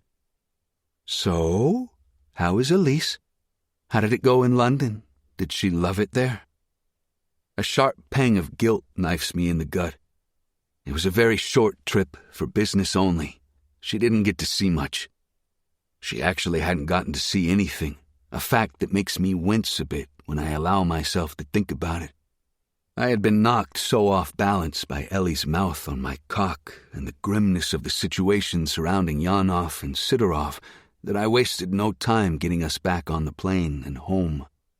Then why did you take her? I needed help, remember? It's not a lie, but it's also not the whole truth. If Belle found out the real intent or discovered how Elise truly came to be a part of things, she'd lose it. I don't like withholding information from her, but she has no idea about the decisions that must be made on behalf of our family, nor would I ever share that information with her. I decided as soon as I found out she was my sister that I wouldn't let the darkness of our namesake taint her. I haven't done so since that day. Her green eyes narrow with suspicion. I remember, but I also think you could have taken Lee or Aries or any other one of your ridiculous friends. They can fend off the cougars just as well. I scoff. My ridiculous friends are your ridiculous friends, remember? Don't remind me. Things have been crazy busy and I haven't seen her lately. Is she doing okay? It's my turn to shrug. I guess. No one told me she's dead. Seriously? Some of the light leaves her eyes. I can't. What is wrong with you? Okay, maybe that was harsh. I swallow thickly. To be honest, it's not like I sit around waiting to see what she's doing. We don't talk regularly. She cleans and goes to class. Why would I know about how she's doing? Oh well, I guess I just thought. There's a certain reluctance to her voice. What? I snap, losing my patience. You thought what? She frowns, shaking her head, and I hate to see her withdraw from me right before my eyes. I grimace. This is Elise's fault. I haven't been the same since that trip to London. She's under my skin, in my lungs, and in my head. I take a calming breath and gentle my tone. What did you think, Belle? She stares down at her coffee, not even looking up at me when she speaks. It's nothing. She's just different. Super sweet and kind. The two of you seem to be spending a little time together. I thought that meant you liked her, and that maybe you'd stop sleeping around with all the mill bunnies. Trying my best to stifle the frustration I'm feeling on the subject, I pinch the bridge of my nose and breathe through the anger. I remind myself that Belle doesn't know anything about Elise and me. She doesn't know a lick of how I came to be the head of the family. First, I haven't slept with anyone who hangs around the mill in months. Second, Elise isn't anything to me. We haven't been spending time together. She works for me, remember? I'm her boss, and ethics and morals aside, to sleep with her would be breaking every rule there is. Never mind the fact that she's the fucking maid. I told you she went with me to London because I needed help. She did her part. It wasn't a date. It wasn't anything. Belle's gaze shifts away from me, and her lips part like she wants to say something, but I don't want to hear it right now. I need her to understand, to fully grasp the concept that there is no us. Elise and I do not exist, nor will we ever. No, let me finish, please. I need you to understand so you stop pushing the matter. Elise means nothing to me. She's my employee, and that's it. Belle looks back at me, her eyes hard, and I get the feeling she doesn't believe me. Fuck. She's the fucking maid, for God's sake. You don't think I might aim a little higher? That hits the nail on the head. Belle's mouth snaps shut, her eyes glaring. And I think I've had enough of your asshole attitude for the day. I grit my teeth, pressing my lips together. Why do I keep fucking things up? Belle shoves out of her chair and gestures to something, or maybe even someone over my shoulder. Shifting in my chair, I notice Elise standing there, her delicate features pinched tight like someone slapped her. There's no guessing whether she heard what I said. All I can do is shake my head in disappointment at myself, at this entire fucking situation. I open my mouth to speak, to say what, I don't know. Not that it matters, since Elise whirls around on her worn sneakers and disappears in the flurry of bodies. As soon as she's out of sight, the guilt trickles in. My stomach twists into a knot of despair that I can't untangle. I look back at the table, wondering how I can fix this. Belle throws some cash down, even though she knows I always pay, and when I spot the disappointment shining in her eyes, I find it hard to breathe. When you're done being a dick, come find me so we can actually talk. But not until after you apologize to Elise. I sit in silence, watching as she walks out of the restaurant. Fuck. I don't feel like myself anymore. I'm even more careless than usual, and now it's fucking up my relationship with Belle, the only person I really give two shits about. I have to fix this, even if it's only to make Belle happy. It doesn't matter if what I said was or wasn't true. The further I can push Elise away, the easier this will all be. If anything, I made things easier for myself. But easier for me doesn't change the fact that by saying those things, I've hurt Belle because Elise is her friend. I don't want to do it, but I know I have no other option if I expect Belle to talk to me ever again. As much as I need Elise to hate me so that I don't lose control and claim her like I've wanted to every night since London, I can't lose my sister. So even if it pains me, I know she's right. I have to apologize to Elise. I just hope she doesn't look too deeply into things, because I don't know if I can continue to fight against my impulse to claim her. I want her so badly that some days it physically hurts me. All of this would be easier if I could play my part as the evil monster in her story. But I can't. Not when I want to be the predator who hunts down all those who have hurt her, forcing her to be at my side and trapping her in a cage of gold that she'll never escape.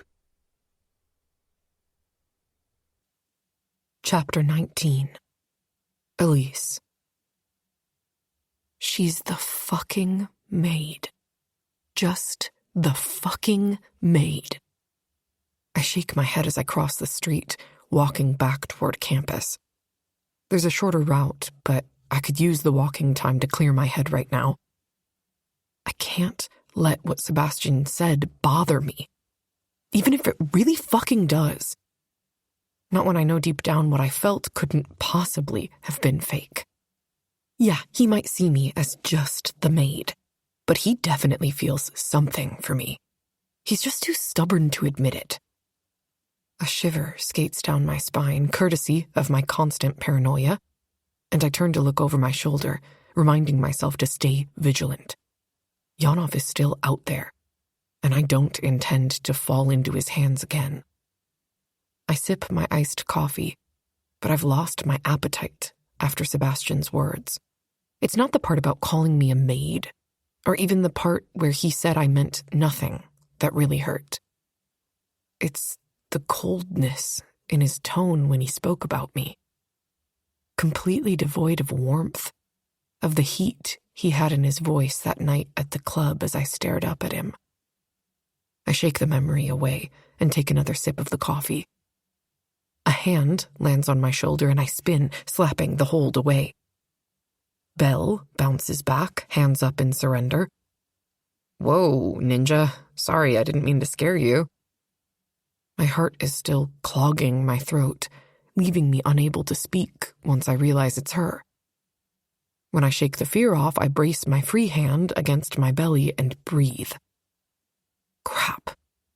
She wouldn't have scared me so much if I hadn't been thinking about Yanov literally 2 seconds ago.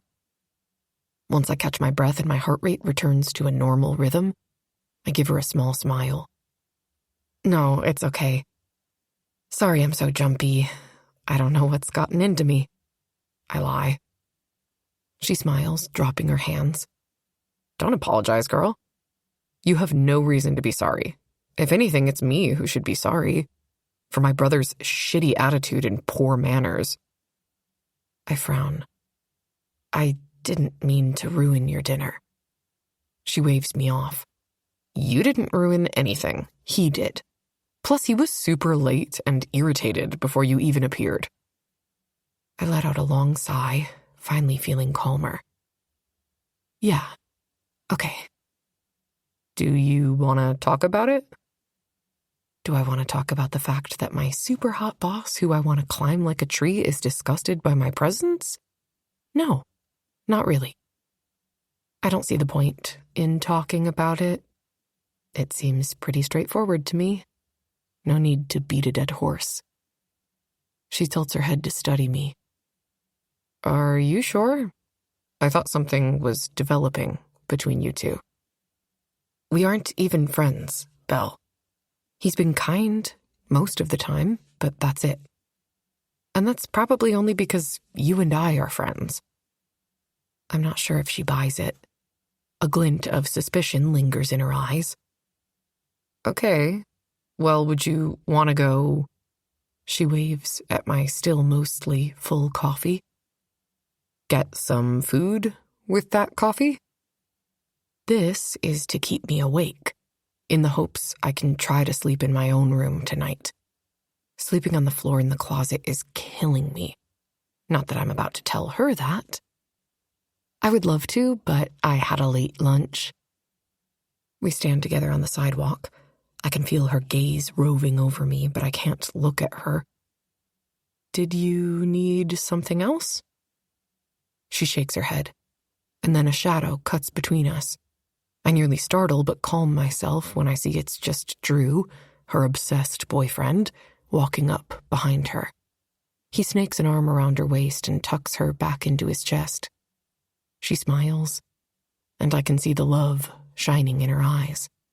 His nose skims the side of her throat, and his lips move against her ear, but I don't know what he says.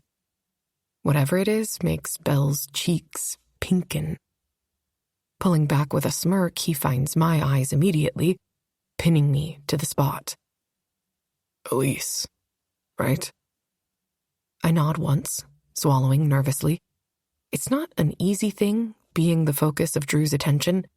I'm not sure how Belle can stand it. What's going on?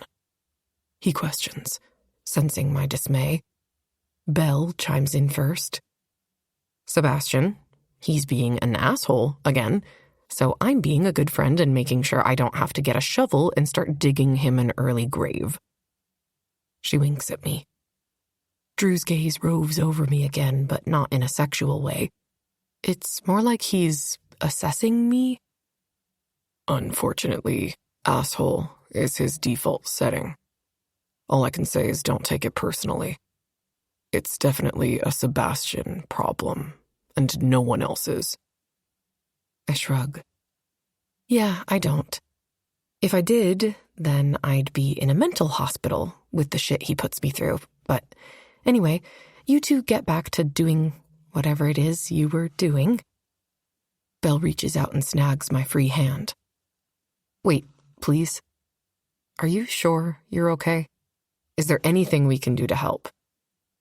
Drew glances at her over her head like he did not sign up for helping the maid, but Belle plows on, oblivious to him. I mean it. We're friends, and I'm here for you. I nod once, trying to give her the smile that I know will ease some of her worries. I'm okay, Belle. I've dealt with worse people in my life than your brother. He can't say or do anything that hasn't already happened to me, or that I haven't heard at least once before. Even as I say the words, the echo of him calling me nothing plays on repeat in my head. It's going to be a while until I come to terms with it. It doesn't matter. I've done my best to avoid him lately, and I'll continue to do so until my debt is paid, or I find another way to clear it and get out of this whole terrible town. Belle sighs, and Drew tugs her hand away from mine. I know you want to save everyone, but you can't. Leave the girl alone, Wallflower. The slight edge to his tone scares me, but Belle doesn't seem to notice or care, for that matter, because her eyes remain on me. Stay out of it, Belle mumbles to him. Then she continues to me, if you need anything, and I mean anything at all, you know where to find me. I'm always here for you. I know, and I appreciate your friendship, but I'm okay. I promise. She hugs me wearily, and then releases me, and I turn and start walking again. After a few minutes, I turn around, half expecting her to chase me, but she and Drew are gone now. I can finally relax. I love Belle and her kind little heart, but she tries too hard sometimes. Some people you just can't fix. They have to fix themselves. And while I might be in need of fixing myself, I like all my broken pieces just fine. Sometimes it's not the whole pieces that make you who you are, but the broken, chipped, and mismatched pieces you force together that make you, you. I won't deny that I thought maybe Sebastian and I might fit our broken pieces together in a way that might make a whole, but that ship has sailed now. I refuse to pine after a man who clearly doesn't want me. I pick up my pace, trying to get back home. No, not home. It's just the place where I'm keeping a few destroyed things for now. Sebastian's house is no longer my home, and I'll never be safe inside those four walls again. Not with the knowledge that Janov got inside, even if it was only long enough to destroy my room. It leaves me wondering how safe I am in other parts of the house. Janov isn't afraid of anything, and I know he'll do it again. Hurting and scaring me are all he lives for. I just hope, even if I'm nothing to Sebastian, that he won't let Janov take me. Even if it's only out of a sense of challenge to his property, no doubt. Even if that's all it is, I'll take it. After a few minutes, I find myself on the estate grounds. I jog up the driveway, and when I reach the front door, I slip inside. I head straight through the kitchen, down the back hall, and into the hallway leading to my room. It's chilly down here since I haven't turned the heat on. With trembling fingers, I unlock the door to my room, shove it open, and survey the scene. I check the toothpick I placed at the top hinge. It's not broken, so no one was here. The relief I feel makes me lightheaded. Inside the room, I stare at the neatly made bed and then back at the stack of ripped-up books. I'll have to use them for now, since I can't afford to get different ones. Gingerly, I take a seat on the edge of the bed and place my plastic coffee cup on the bedside table before I fall back against the mattress. I stare up at the ceiling, wondering what the hell I'm doing. This room has lost its appeal, its safe aura. But it's the first place that was all mine, where I felt okay for a period. Now it's been tainted, and I don't know how to fix it, or if I even can.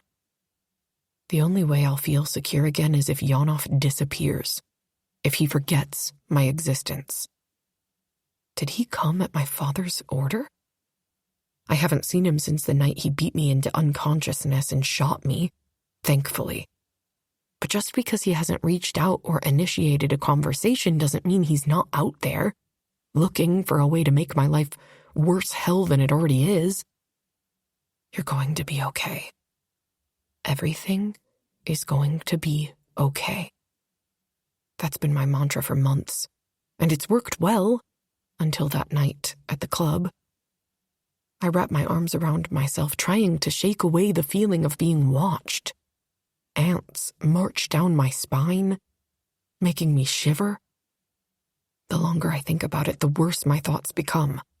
Fear begins to claw open my chest, and I heave myself off the bed, crashing into the opposite wall. I tried to do it. I tried. But I can't. I can't stay in this room. What if he finds me while I'm sleeping? The fear spikes, reaching its height, and I rush into the hall, up the stairs, and into the kitchen. It's a relief that it's still empty. The last thing I need is to run into Sebastian or Tanya right now. Not wanting to chance a run-in with either of them, I grab some leftovers I know neither will touch and slip out the side door onto the patio that leads out to the lawn. There's one other place I can go to hide away from the rest of the world that makes me calm and brings me joy. A place that I doubt Yonoff would ever think to look for me. The abandoned groundkeeper's cottage. It's where I house all my pets, as Sebastian calls them. The mere reminder of his name sends me into a tizzy. He's so patronizing and dismissive. Why does he care if rescuing little animals and nursing them back to health makes me feel better? It's not my fault he doesn't have the ability to show compassion, at least outside his own needs. I'm glad no one told him about the dog I've been caring for. I found him wandering the property a couple of nights ago.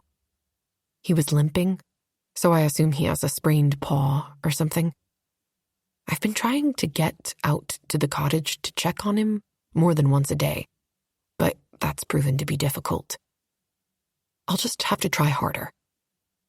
I rush down the slope of the lawn toward the old groundkeeper's cottage. I'm focused on the task of getting there, inside. So much so that I miss the man dressed in all black, popping up out of nowhere. He cuts into my path, forcing me to stop or run directly into him. I dig my feet into the ground, stopping at the last second. I'm a bubble of fear that's ready to pop. I only manage to pull myself together when I realize it's just one of the security guards, and not some masked stalker who's coming to kidnap me. One glance at the guard's face and recognition blooms. He's the usual guard on patrol when I sneak out there. His blue eyes fill with concern as they roam my face. Robin, I think is his name. "You okay?" he greets me. I straighten my shoulders and stand a little taller, trying to look less exhausted and afraid. "Yeah, I'm fine. Just checking on Cobalt. I heard him barking earlier, but I didn't know if you had told the boss about him yet. So I led the other guard away, just in case. Hopefully he's feeling better soon." I beam up at him. "Thank you. It looks like it's just a sprain. I'm hoping he'll be all healed up in a couple of days. I'm sure it helps that he doesn't have to go scavenge for food." He tucks his hands into his protective vest and nods. "Of course. Just Try to keep him from barking. I nod once and head to the cottage. It's a rustic place, but serviceable. There are 2 rooms. One, a big open space where I spot Cobalt sitting on a worn rug. A sleeping bag is rolled up on the hearth, and I tug on it and lay it out flat. Come here, boy. Lie down. You need to rest. Cobalt lets out a loud yipping bark, and I clamp my hand over his muzzle. Shh, buddy. Be quiet. If Mr. Grumpy Pants finds out I've rescued another animal, he's going to lose his mind. I check his brace, which looks good. There, good boy. I'll lie down with you for a while. I could use the company. I run my hand up his long muzzle to the top of his head, and then to his left ear, and give him some scratches. He leans into my touch, and that makes me smile, as well as eases some of the tension in my muscles.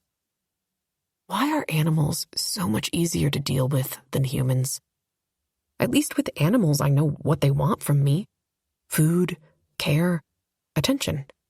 Easy enough. People are the hard ones.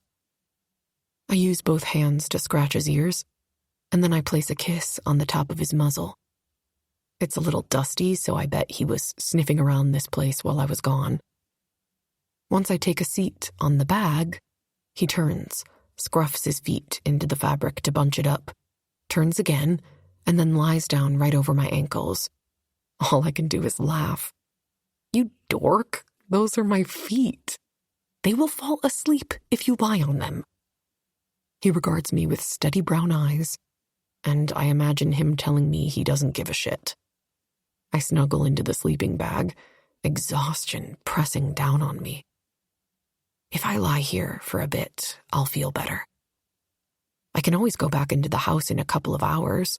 It's not like I can sneak into the closet to sleep until everyone else is in bed anyway, or at least retreating to their rooms for the night. I tug Cobalt closer so I can nuzzle him. He obliges, curling his body against mine, and I stroke his back gently. With each stroke, my eyes grow heavier. It doesn't take long for my exhaustion to overpower the caffeine roaring in my veins. Okay, maybe I lied. I'll just take a tiny nap. Chapter 20. Sebastian. Apologizing sucks dick. And not just any dick, but dick that's been wrapped in razor wire. To apologize is to take accountability for your actions and admit you were wrong. If you ask me, I have no issue doing either, mainly because I'm usually never wrong. Except in this instance. I've fought against myself, agonizing over how I would approach Elise and wondering exactly what she heard. If I apologize, it will mean that what I said was a lie, which might make things worse. But if I don't apologize, then Belle may never talk to me again. Okay, that's a lie. She'll probably talk to me at some point, but knowing she's disappointed in me eats away at my resolve. It makes me feel slimy and bad. But being an asshole to Elise isn't the only place I went wrong. I missed the entire thing with Yanov. When she moved into the house, a house I still can't really think of as mine, I checked her out. Both on paper and in person, she's everything that she portrays herself to be. Kind, studious, never been in any type of trouble. Everything lines up. The only issue I now have is where Yanov fits into the puzzle. There's nothing about him in her paperwork, nor did her father mention him. It's like he appeared out of thin air, which makes me uneasy and feel like I'm missing something. So while apologies might be outside my capacity, at least for now, maybe I can feel better if I find another way to fix things, to keep her safe and out of that sick fuck's hands. I snag my phone off the bed and switch the drink into my other hand to scroll through my contacts. Information is king in the world that I live in. If you know things about someone, you can use it against them. When I reach Grady's number, my PI, I hit the call button. It's late, but for how much I pay him, he should be available to take my calls at any time, day or night. The phone rings for a while, and when he doesn't answer, I call again. "What? For fuck's sake, what?" The deep Irish voice barks through the line. "You talk to all your clients that way, Grady?" There's a pause. I didn't check the name, but considering the time, I'm not fucking apologizing. I don't give a shit, so I press on. "I need all the information you can get me about a man named Yanov. Works for Sidorov, the flesh merchant." Another long pause. "You got anything else? Something to go off that isn't a couple of names that sound like damn characters from Game of Thrones?" I roll my eyes. He's always such an asshole when I wake him up. Yanov is a cop here in town, and he's friends with, likely working under an officer named Silver at the police department. "That's better. I can work with that. How fast do you need the information?" "As soon as you can get it. I've got this guy eyeing something that belongs to me, and I'm not about to let him blindside me when he tries to take it." There's some shuffling on his end, and I wait. "I'll call you when I get something that will help them see things your way." "Do. The usual rate, of course."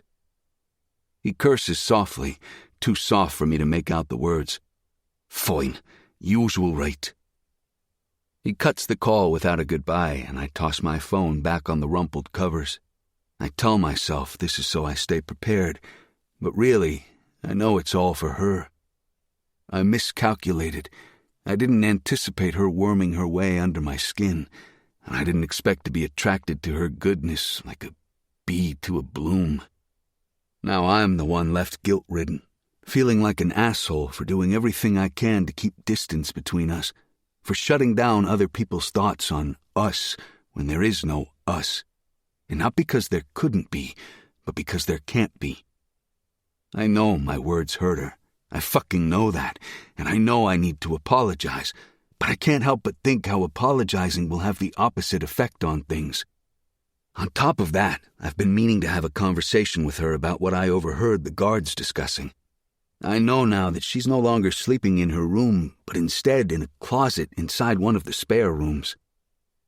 No matter how much I try to convince myself that it's none of my concern, the less I believe it, and the more annoyed I become at the prospect of her sleeping on the floor in a closet when she has a perfectly good bed downstairs.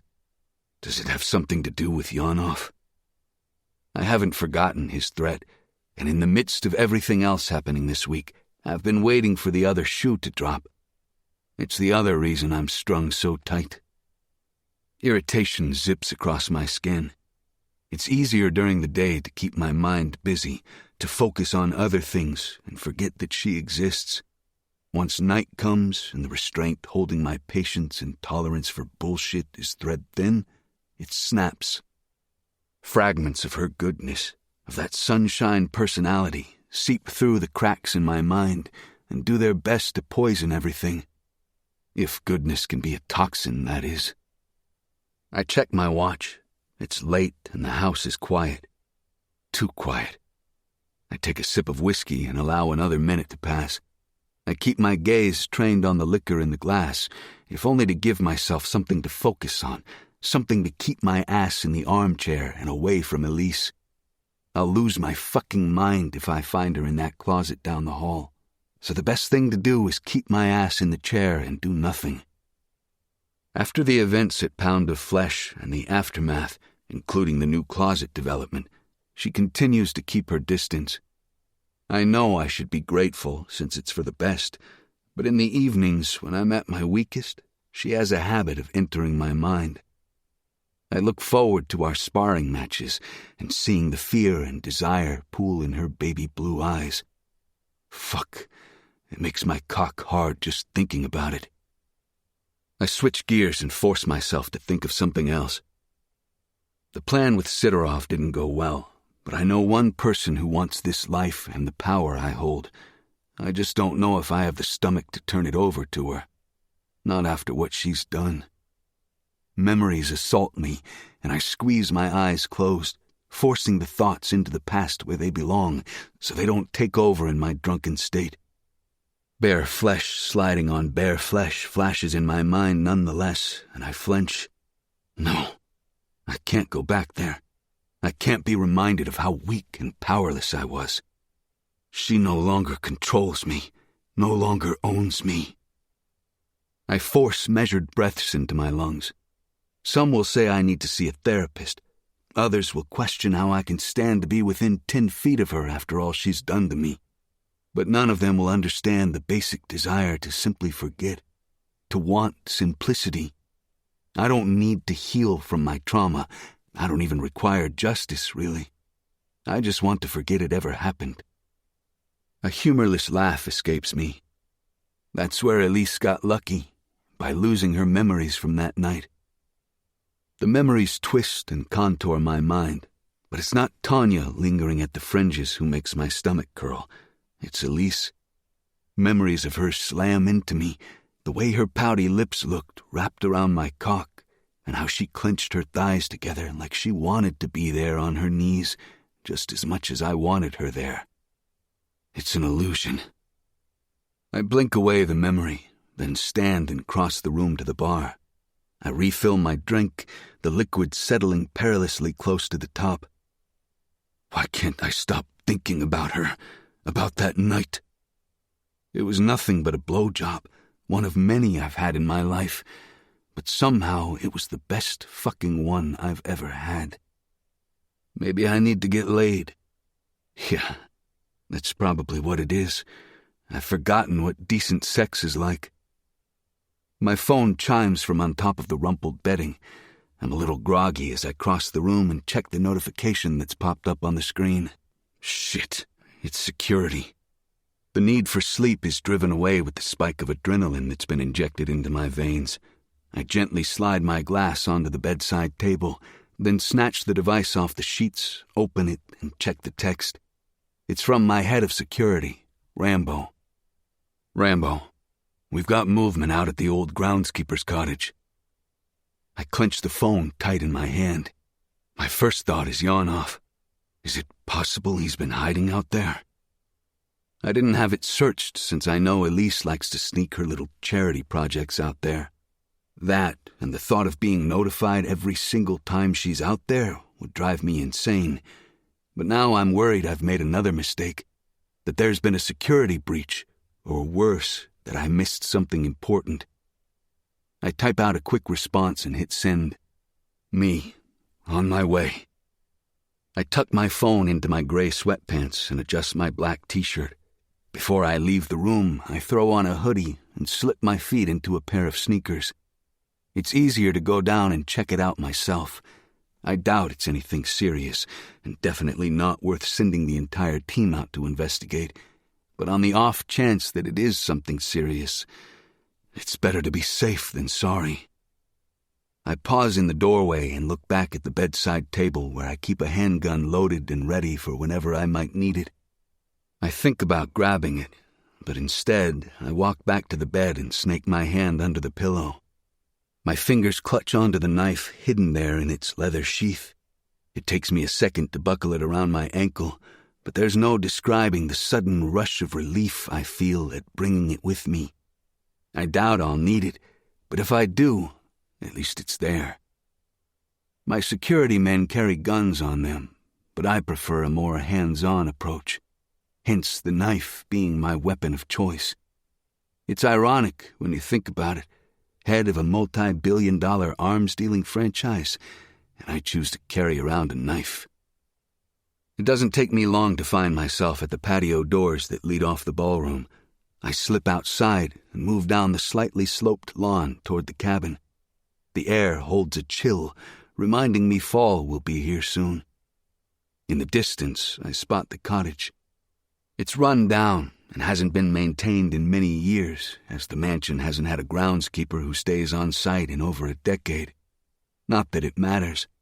The inside still holds furniture, and I know Ellie keeps it as clean as she can for her little animals. Not that they give a shit. At the bottom of the hill, I spot two of my men.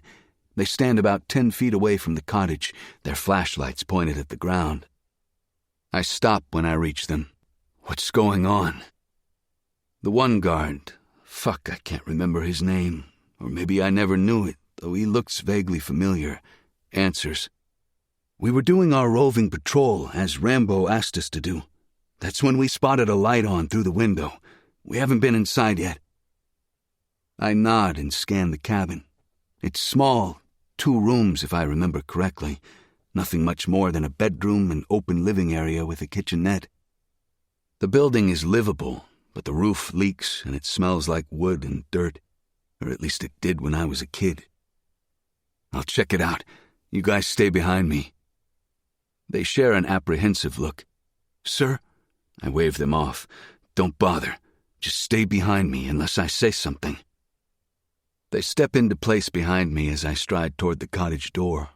I check the knob, giving it a little twist, and surprisingly, it's locked. Whoever's hiding inside was smart enough to lock the door. It only takes a minute for me to grab the spare key I keep hidden under the frog figurine on the porch. Plucking the key from its hiding spot, I unlock the door and then twist the knob, pushing the door open gently. Faint candlelight glows from the far side of the room by the empty fireplace. I freeze when I see a familiar face, her angelic features reflecting back at me in the dim light, her tiny body sprawled out on a sleeping bag. What the hell is she doing out here? The tension in my body eases and I let out a sigh. Twisting around, I wave security on, letting them know there is no threat. "Continue your patrol. It's not a threat, just one of my other employees." They don't argue with me, taking my word for what it is, and turn to walk back toward the mansion while I slip back inside the cottage. The place still smells of dirt and nature. I can't help but wrinkle my nose. Why would she subject herself to this? Is her room not good enough? The thought turns the blood in my veins to lava. If I find out she's sleeping out here with these animals, I will punish her, even if it shatters my self-control. My attention catches on a small cat that sits on the mantel of the fireplace across the room, its orange fur barely visible in the low candlelight. I can't stand animals. They're messy and demanding of attention, 2 things I have no patience for. I catch the low rumble of a growl as I inch closer to Elise, and then I spot the culprit, a black dog poking its face out of a small blanket near her knee. "Watch it, mutt," I whisper as I crouch beside her. "Bite me, and it'll be the last thing you do." My gaze moves from the dog to Elise, and for one fleeting second, I do nothing but stare. She is beautiful, but in the simplest of ways, without any fillers or makeup. I allow myself to memorize each inch of her delicate face, her pouty lips and button nose. A whimper escapes her lips, and worry lines crease her forehead. Damn it. I try to remind myself that she's none of my concern, but I'm sure we both can see how well that's going. My thoughts shift, and I'm back to thinking of my original question. Why the hell is she out here? Maybe she fell asleep while taking care of the animals, although that's pretty unlikely.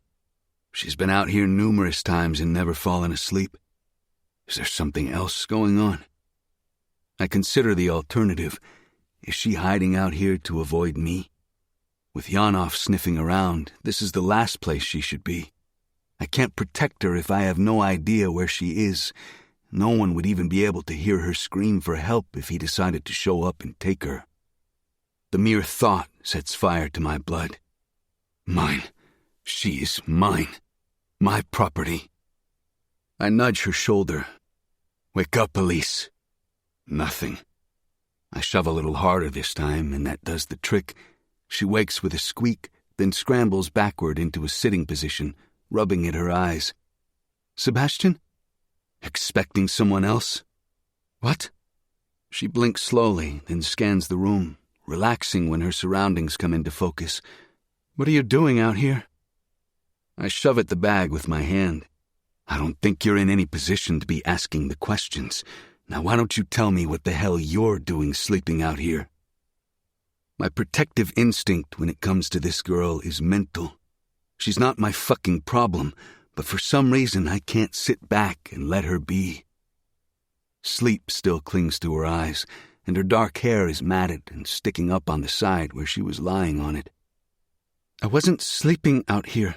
I fell asleep while taking care of Beau." The little black mutt lifts his head and blinks his big brown eyes at her when she says his name. Even the homeless, emaciated dog is smitten with her. I shake my head and remind myself why I came out here in the first place.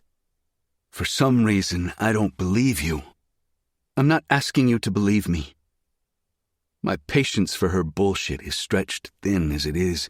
I didn't expect her to come to me and tell me why she's been sleeping in the closet, but finding her hiding out here asleep leaves me even more on edge. She claims it's because of the mutt, but I know better. She's going to tell me what's going on before we leave this cottage. I suck a slow, steady breath in through my nose and try to calm myself. Anyone ever tell you that you're a shit liar? She looks confused, but I know it's a front. No, but I don't really care what other people say about me. I'm reminded of the words I spoke to Belle, the words that she overheard. Do I apologize now? I'm so caught up in my own mind. Fuck me. Elise has a terrible habit of winding me all up and making me lose my fucking mind. What's been going on with you lately? What are you talking about? Don't play stupid with me. You know exactly what I'm talking about. I pin her with a glare. She sits up a little straighter, flecks of doubt and suspicion appearing in her eyes. I don't. I smirk and reach for her, the need to touch her in some capacity overcoming me. It's a terrible idea because I know the moment I touch her, the more I'll crave her, but I can't be denied. Gripping her chin between my fingers, I force her to look at me. Really look at me. I'll give you one opportunity to tell me the truth, Ellie. One chance. That's all you're getting. And remember, it's one more chance than I typically give to others. Chapter 21. Sebastian. One chance. Her little throat bobs, and I know I've caught her. Trapped her. I can practically see the panic bubbling to the surface, and she tries to look away, but I pinch her chin a little harder, stopping her. Now tell me, pray, what has caused you to start sleeping in the closet versus the bedroom I provided you in the staff quarters? Her lips tremble, and I'm tempted to bite them, just to see if she tastes as pure and sweet as she looks at this very moment. When I look back into her eyes, I see ice-filled lakes of fear, and that makes me pause. My stomach churns, the whiskey I drank threatening to climb up my throat. My thoughts go to the worst. Something happened. Something bad. Something she doesn't trust me enough to tell me. And of course not. Why should she trust me? As much as I love seeing her vulnerable, all her hard layers peeled back to expose her softness, I'm the only one allowed to break her down. I'm the only one allowed to taste her fear. Tell me. Now. I grit out, trying my best to keep my voice soft. She looks at me defiantly. It's not your problem. I'm just the maid, remember? That stings, but I deserve it. I'm an asshole. The longer we stare at one another, the more I see how much my words hurt her. How could she ever believe she is merely the maid? Oh, I don't know, idiot. You treat her like it. I could kick myself in the ass right now as I search my mind for the right words to say. I didn't think I'd be put on the spot to apologize, but I find it admirable that she expects me to and holds me accountable. She remains staring, exuding beauty and patience. I exhale. Okay, I'm not good at this, but, well, I'm sorry. I didn't mean it badly, you know, what you heard me say to Belle.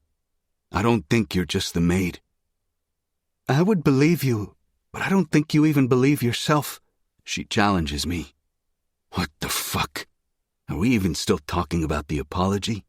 Or is this something else? You don't get to tell me what I do or don't believe. I'm apologizing to you, and instead of accepting my apology, you're critiquing it? She shrugs one shoulder. Don't apologize unless you mean what you're saying. I don't accept half-hearted apologies." "Then don't accept it. I don't really give a shit." "Sure, whatever." She frowns, then schools her expression. "Apology done. You can leave, conscience-free of any wrongdoing." "What the hell is wrong with you?" I growl, surprised by her change in attitude and response. I won't lie. I kind of expected her to accept the apology and move on. Instead, she's throwing it in my face, and I don't like it. "Nothing is wrong with me. I'm just done letting you believe that I don't see things for what they are. I'm tired of pretending, since we both know you didn't come out here to apologize or make sure I'm okay. Since we know maid status doesn't get that kind of treatment, I figure what's the point?" "Look, I said I was sorry. You misinterpreted what you heard." "And I told you I don't accept your apology, so let's move on." I shake my head because my only other option is to grab her by the throat and kiss the fuck out of her, and that's not going to help either of us right now. Outside of apologizing, I came out here because security sent me an alert that someone was in the cottage. I figured it was you, so I told them I'd come and check it out myself. "Great. Well, you checked, and all is well, as you can see." She gestures at herself. "Yeah, I don't really believe that. And if you're trying to evade the question I asked earlier, I'm not leaving until you tell me what the hell is going on."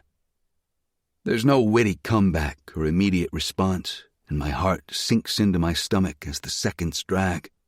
Her gaze darts from mine, and I see raw shame filling her blue eyes. She can hide from everyone else, but she can't hide from me. "Elise," I warn, "I'm trying really fucking hard to let you tell me what happened and not force it out of you, but my patience only goes so far." "I know." Her voice wobbles. "Then tell me what happened so I can try to help." She releases a sharp breath, her body sagging. "Fine. But I'm only telling you because you're making me, and not because I want you to do anything." I nod in agreement, and she speaks again. "When we returned from the trip, a couple of days after or something like that, I came home from classes and found my room trashed. I thought maybe it was you trying to get even with me." "What? Why would I?" I pause, and then it dawns on me. The suits. She thought I would be getting revenge on her. "Sorry. Continue." She exhales slowly. "I was going to find you and give you a piece of my mind, but I decided instead to clean up the room first, cool off a little. Then I found a note." Her entire body quivers at the confession, her gaze far away. A note from who? I have a sneaking suspicion, but I need her to say it just to be sure, to make it real. She looks away. "Yanov." "Fuck!" I release her with a snarl and shove to my feet. How did he get in the house? I thrust a hand through my hair and start pacing the small room so I don't return to my bedroom, grab my gun, and hunt the fucker down myself. My thoughts are going 1,000,000 miles an hour. How did this happen? Why didn't my security tell me? I should have anticipated this, should have been prepared. "And this is why I didn't want to say anything to begin with. I'm not looking for sympathy or help. I have it figured out already. In fact, I'm going to handle it myself," Elise tells me almost proudly, or fucking stubbornly. I let out a dark, humorless chuckle. "You're going to handle it? By doing what? Waiting in the trap he set for you? By offering to suck my cock again? By begging him pretty please to let you go? Stupid, stupid girl."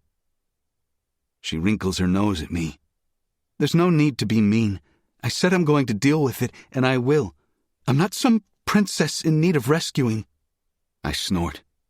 "Good, because this isn't a Disney movie, Elise. This is real life. Real fucking life. Life and death." "You say that like I don't know what it's like to be on the fringes of death. Newsflash, Sebastian, but I've been dealing with Yanov for the better portion of my life. I'll take care of it." The more she tries to push me away and dismiss her own safety, the more pissed off I become. No, she doesn't need to be rescued, but that doesn't mean I'll stand by and let her get hurt either. I shake my head. I don't care what happened in the past. I don't give a fuck if you dealt with him by yourself or with an army of people. You aren't alone now. You're protected. I let out a sigh of frustration. Why didn't you think to tell me? She stares at me like I'm stupid. What good would telling you have done? A lot of things. What, like you're doing now? No, thank you, and I don't really want a replay of what happened in London. Color climbs into her cheeks. Sorry, but I don't need to be reminded that I'm only here to satisfy my father's debt, either. You've told me many times over. I'd much rather just deal with it on my own. And it doesn't really matter anyway. Nothing else has happened. Yet, I hiss. Nothing's happened yet. She corrects me. Nothing would have happened anyway. I've been careful, secretive. Did you forget I survived all this time without your protection? I'd rather have no protection than have you offer me safety out of pity. Pity. I wish I could show her that the last thing I see when I look at her is pity. I don't pity her. I envy her because she's so much stronger than me. Stronger than a lot of people. It's my job to protect you, Ellie, and I can't protect you if I don't know what's going on. The possessive need to protect and claim her in every way possible eats away at my crumbling resolve. Mine. She is fucking mine. Yet only mine because of a debt her piece of shit father owes, not because she actually belongs to me in any real sense of the word. It's not your job to protect me. It's your job to make sure I'm capable of repaying my father's debt to you. The anger in my veins boils over. Elise might not be mine in the true sense of the word, but she's not his either, and I'll be damned if I stand by and let her protect herself. That's my job, as her owner, as her boss, as a fucking human. And I'll start by making sure I can keep an eye on her at all times. Crossing the space separating us, I reach down and wrap my arms around her middle. Her expression turns wary, and she tries to squirm out of my grasp. What are you doing? She squeaks as I secure my grip and pluck her off the floor, tossing her over my shoulder. Shoving at my back with her hands, she tries to get me to release her and starts cursing at me. Keep cursing at me, and I'll fill that mouth with something you won't be able to talk around. I swat her hard on the ass, and she releases a whimper. Your own safety might mean jack shit to you, but it means something to me. So shut up and let me do what I'm going to do. Safety. Her voice is lower now, but still full of indignation. As nice as it is for you to show even a morsel of concern about me, I think it's clear that your security standards and capacity for keeping me safe need revisiting. Then again, what do I know? It's not like he already got into the house, destroyed my bedroom, and ruined my belongings. Touché. It stings, but I let it slide because she's not wrong. I don't really care about your opinion right now. You're still safer inside my house than you ever would be in the cottage where no one could hear your helpless screams if he got to you. Do I really need to explain in detail what he could do to you if he got his hands on you? How no one would be able to stop him because no one would even know he's here. Out here, you're as good as dead, little prey. She sucks in a ragged breath I can hear over the quiet sounds of the night. Out here, I don't have to pretend I'm okay. Out here, I don't have to avoid anyone. I haven't had a full night of sleep in days, and I'm hanging on by sheer willpower at this point. It's impossible to miss the anguish clogging her throat. I recognize the terrible emotion that's developing in my mind. Guilt. I loathe it, despise it, yet it's all I feel as I play her response back in my mind. I haven't had a full night of sleep in days. Even if I'm not fully responsible for what happened, I'm partially to blame, and like a damn rash, the guilt spreads across my skin, reminding me of my mistakes. I slip out of the cottage and jog up the small hill, trekking across the grass toward the patio door. My toes grow wet from the dew on the grass through my sneakers, but I don't give a shit. I can't be bothered by such trivial things when I know I failed her. In my effort to avoid her, I nearly delivered her right into the hands of that sick bastard. It won't happen again. Elise is mine, and I protect what is mine. She lets out a frustrated growl as I jog up the porch, not even trying to be careful of her bouncing body. The ballroom is dark, but I know my way around this mausoleum like the back of my hand. I climb the stairs quickly, her small body bouncing with each step. When I reach the first spare bedroom, I realize it's right across the hall from my own. Fuck me. This is such a fucking bad idea, but I was already on my way here before I considered my actions. I want to keep her close, but not next door close, not where I can so easily access her. Shit, what do I do? I'm already grappling for control, and now I'm making the choice to keep her across the hall, within easy reach. I'm losing my fucking mind. Might as well toss my control out the fucking window along with it. Is there any other option? No. I have to keep her close if I want to keep her safe. Knowing I'm going to hell anyway, I shove the door open, cross the room, and toss the bundle of her and the sleeping bag onto the bed. She scrambles to sit up and kick the bag off her feet. I wait, watching like the predator I am. If she even thinks about running, her ass will wear my handprints. The length of her bare legs catches my attention, and I drag my gaze down and then back up to the snow-white patch of lace that's merely a tease, then up and over the very worn gray t-shirt she's wearing. A t-shirt covered in both dust and dirt. Have I been so oblivious to her needs, or have I just been suppressing my desires so deeply that I'm just now noticing all these little details? It doesn't matter. I squeeze my hands into fists and twist on my heels, stalking back to my room. I can't leave her to sleep in that shirt, not when she has a clean bed and a safe room. I find the nearest clean shirt and return to her with it in hand. Then I shove the material at her face, but instead of taking it, she bats it away like an annoying fly. Stop, I don't want your clothes. You stop.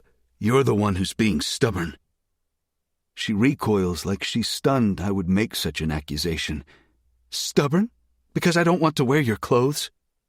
That's what I said, didn't I? I've always thought something was wrong with you, but now I'm certain of it. She has a habit of making me smile, and that shit needs to stop. But how can I not smile when verbally sparring with her is the highlight of my day? You act like that's new. There's a lot wrong with me, Prey. Maybe you should put more effort into doing what I tell you to do, instead of trying to figure me out. Maybe you should stop being so bossy, and I will. I suppress a smile. We aren't negotiating, Ellie. I didn't say we were. She pauses, looking down at the shirt I gave her. Why do you keep trying to dress me? I ignore her question and reach for the neck of her t-shirt, deciding that if she won't change her clothes, then I'll do it for her. My intention is to jerk it off her so she can see the dirt and dust, but I miscalculate how threadbare it is, and it rips under my grip. I could ask you the same ridiculous questions, like why do you keep fighting me on every single little thing? If I ask you to breathe, will you fight me on that too? She lets out a small gasp and clutches the ripped shirt to her chest while glaring at me. Yes, in fact, I will.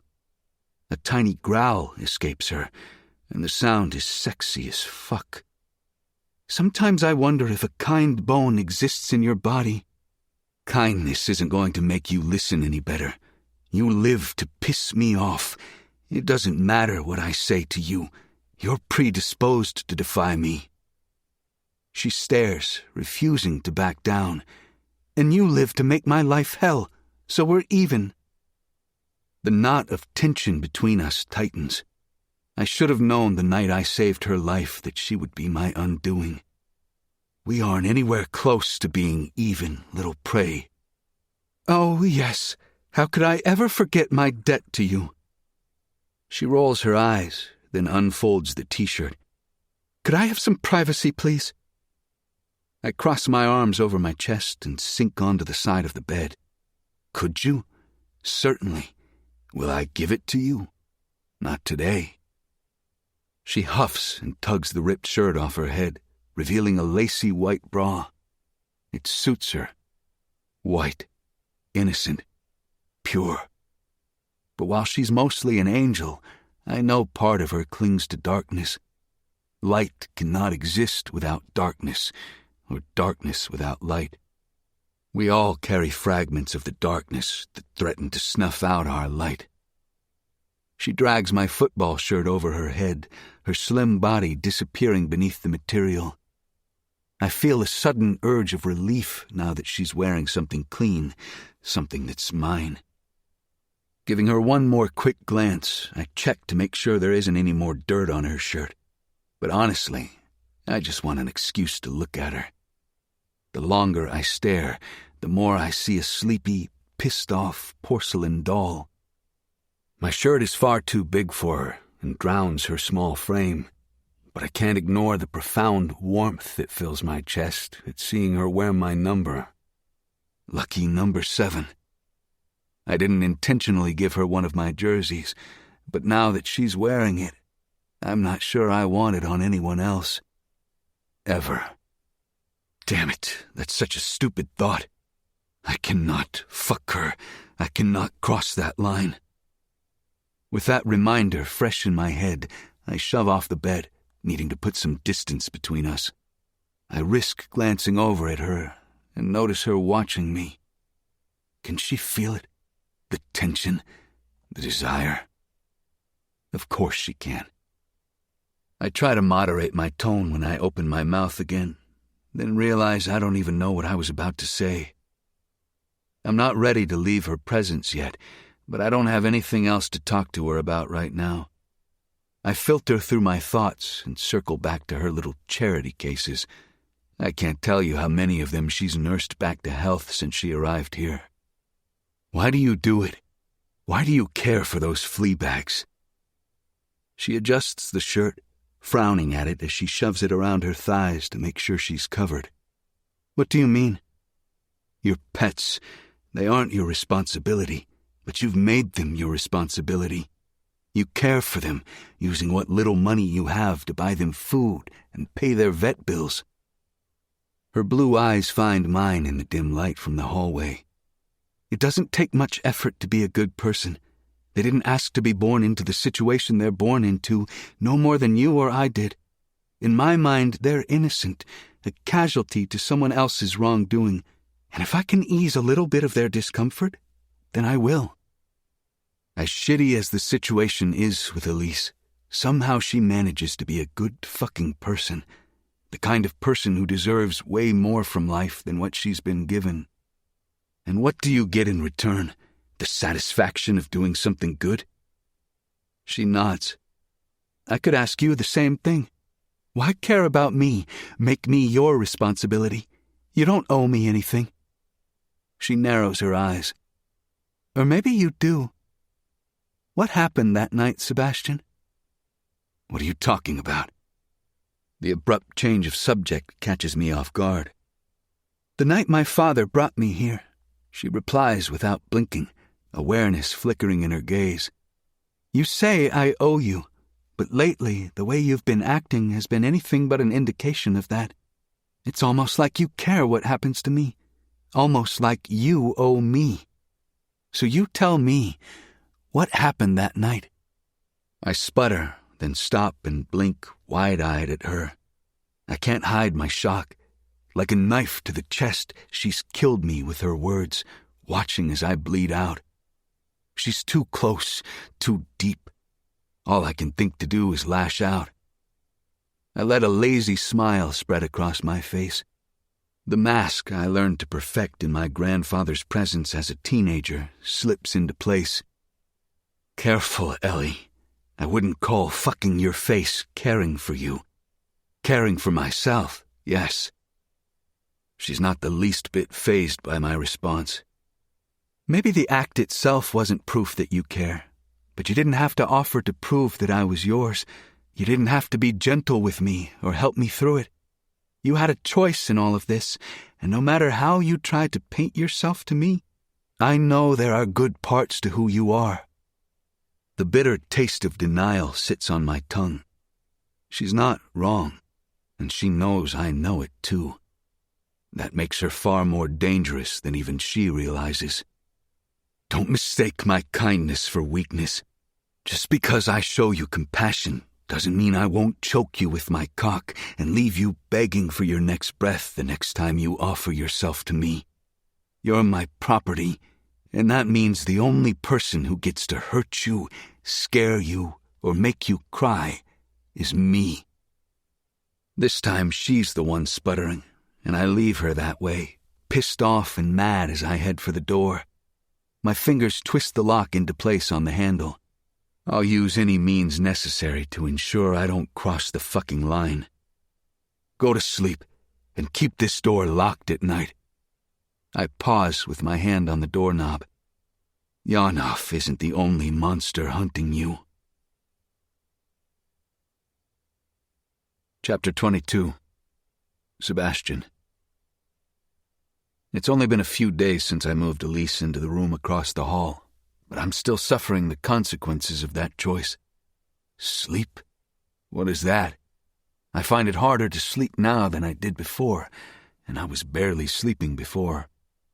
Every little sound makes me climb out of bed and check the hall, my eyes gravitating to the door across the hall. I haven't checked to see if she's locking her door at night like I instructed her. It's disturbing how much I care about her, her safety, and my lack of control. I'm rudely pulled from my thoughts when something hits me in the back of the head. I glance down to see an orange land on the floor beside me with a thwack. What the hell? I swivel around on the stool where I'm eating at the kitchen counter and spot Lee and Aries standing on the other side near the patio doors. I already don't like where this is headed, and neither of them has opened their mouths yet. I guess we don't use the front door anymore. Why use the front door when there's a perfectly good entrance right here? Aries asks. Honestly, I prefer to enter through the back door, but I'm not going to lie. It's not usually this easy to get into. Most of the time, there's a lot more prep work. Are we talking about the same thing? Aries interrupts Lee before he can finish what he was going to say. Sometimes I wonder how I became friends with these fuckers. I rub at the back of my head. Can't you two be annoying elsewhere? Some of us have adult stuff to do. Lee raises one imperious eyebrow. And have you missed out on the fun? Nope. Oh, yes, because it's so fun being annoyed by you. I roll my eyes. Why are you so grumpy? Lee questions. I'm not. Lee exchanges a look with Aries. He is, though, is he not? Aries nods. He is. I wasn't grumpy before, not really. But now that they've accused me, I might as well be. You can both go fuck all the way off. I know you have other shit you could be doing right now. Shit that doesn't involve annoying me. Of course we have other things we could be doing. People as well. Lee winks and continues. Speaking of people, where's that little maid of yours? I blink slowly, trying my best to regulate my breathing and not react. I've known Lee for years, and his favorite pastime is annoying the shit out of everyone.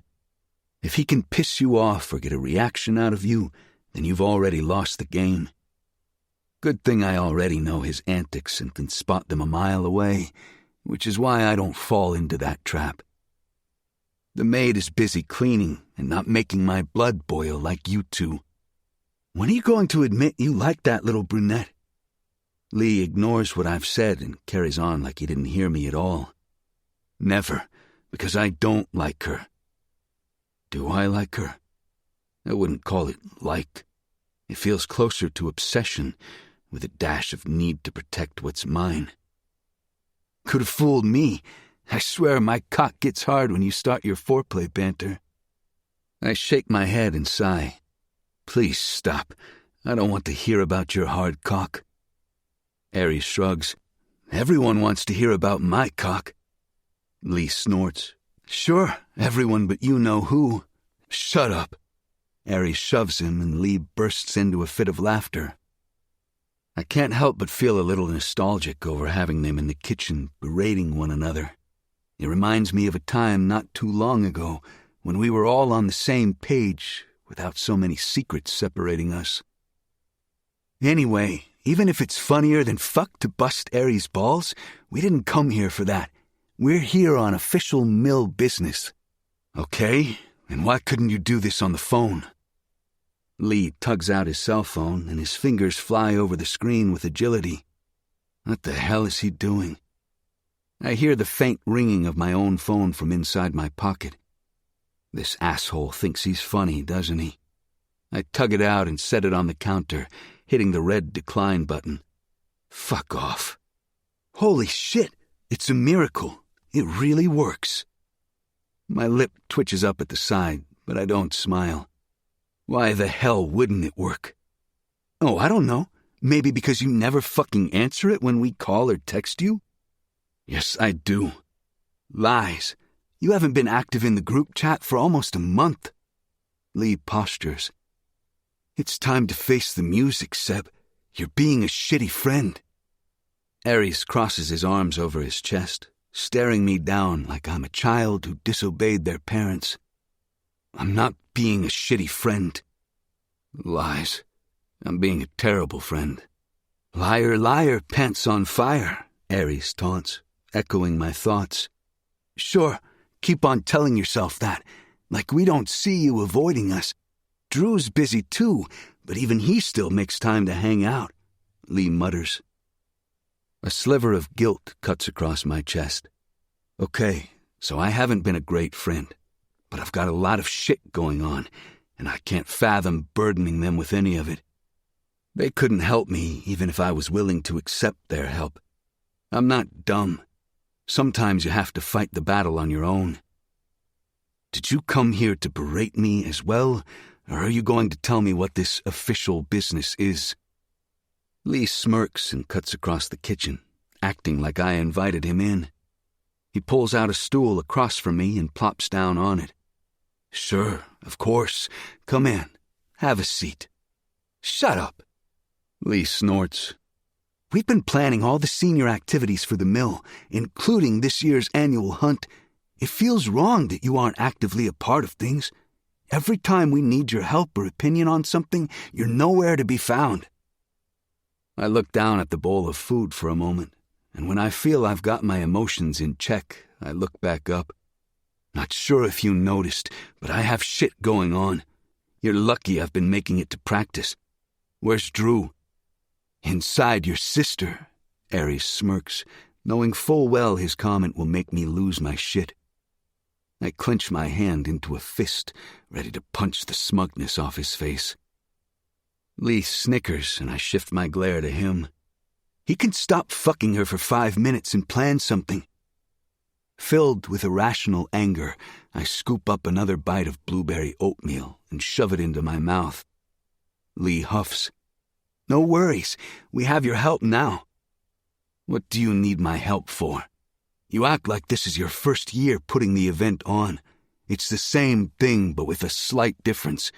Send the invites out, buy the alcohol, come up with new rules, and show the fuck up when it's time to start.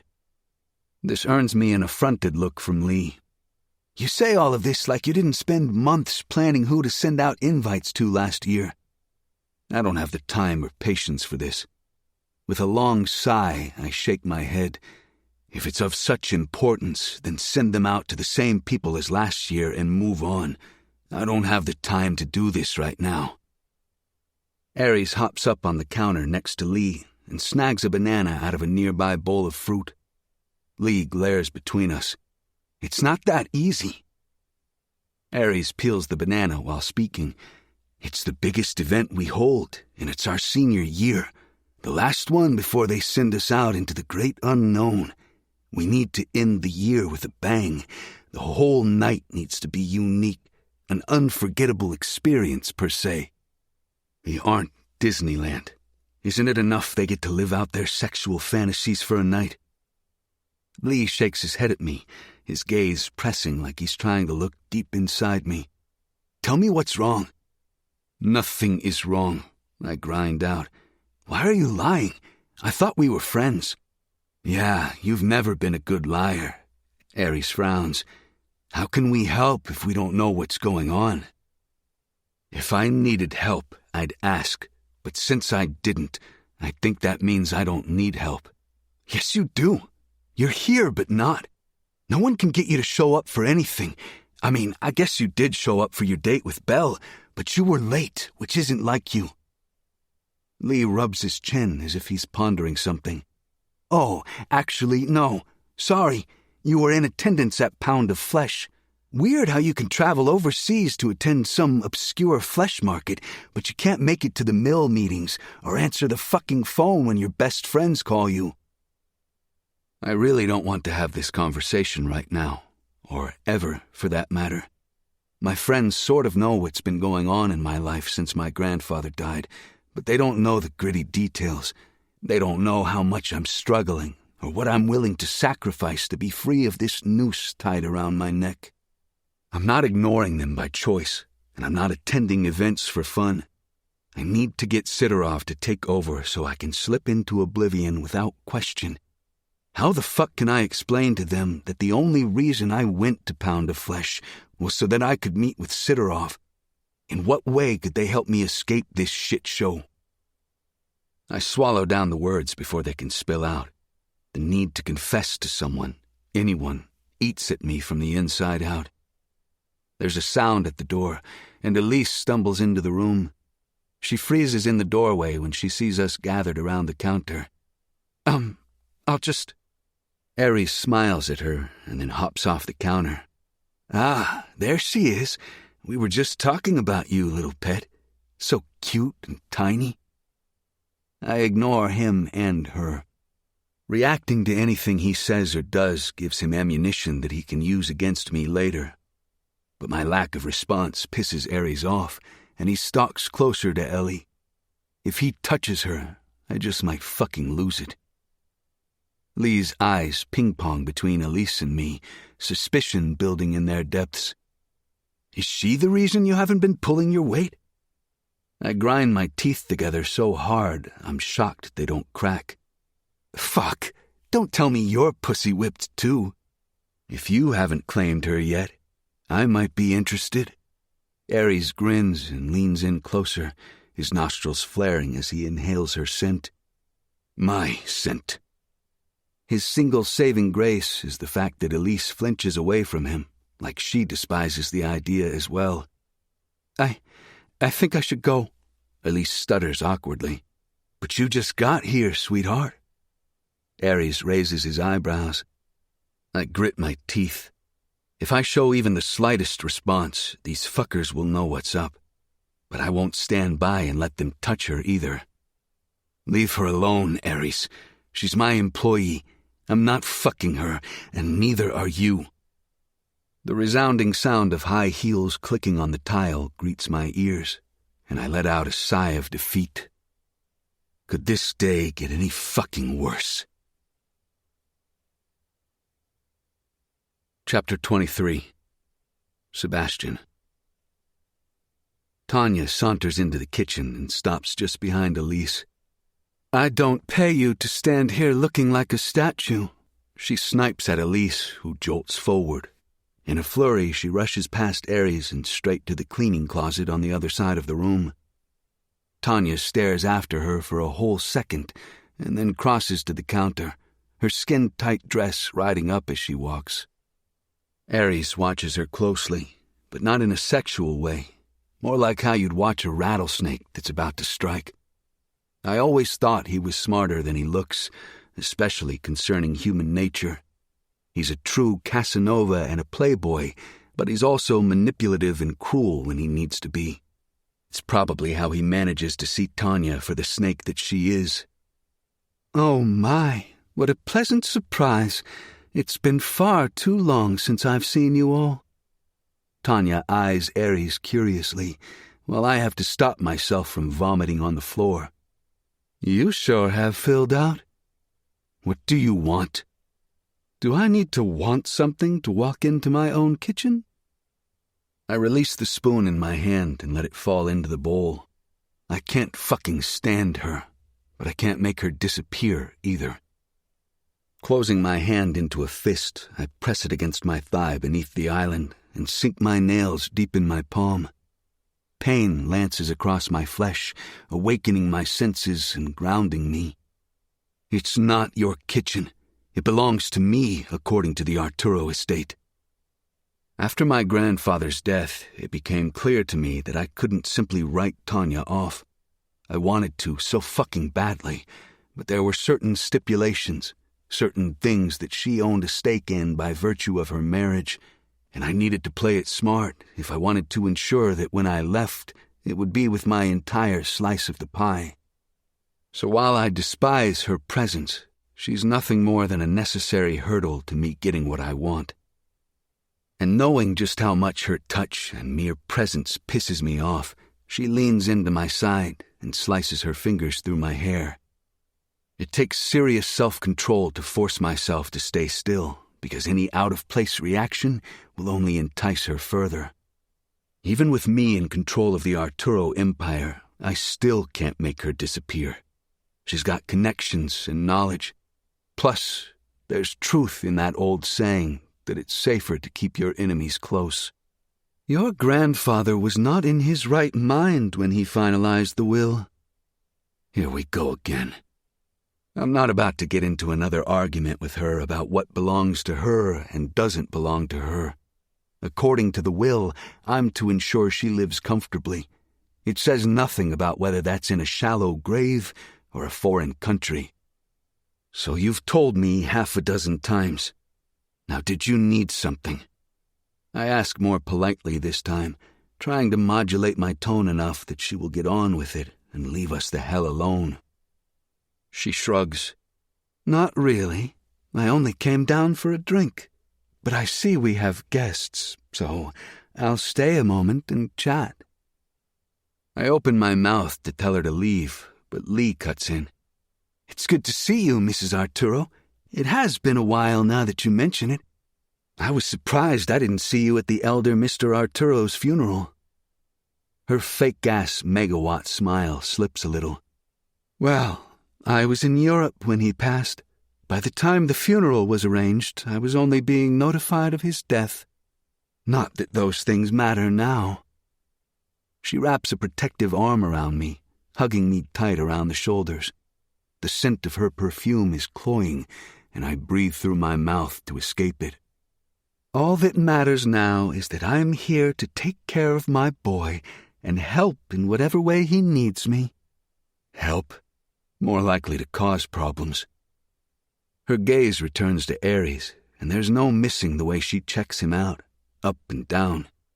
I'm here for you boys, too, if you need anything. Anything at all. Fate clearly isn't on my side today, because Elise chooses that moment to come out of the cleaning closet. Like always, my gaze automatically goes to her. There's no escaping the hold she has on me. I can't look away. I fucking hate it. Hate that I'm attracted to her. Hate that her existence makes my heart beat a little heavier. Hate that she's the one true weakness I have, and that when all the pieces missing from her puzzle come back together, I'll be the person she sees as the enemy. Tanya's hand closes around the back of my neck in a vice.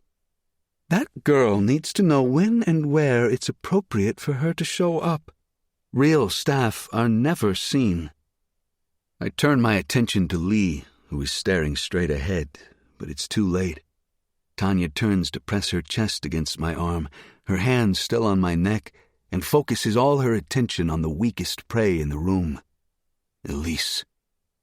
Ellie, dear, could you grab me a drink, please?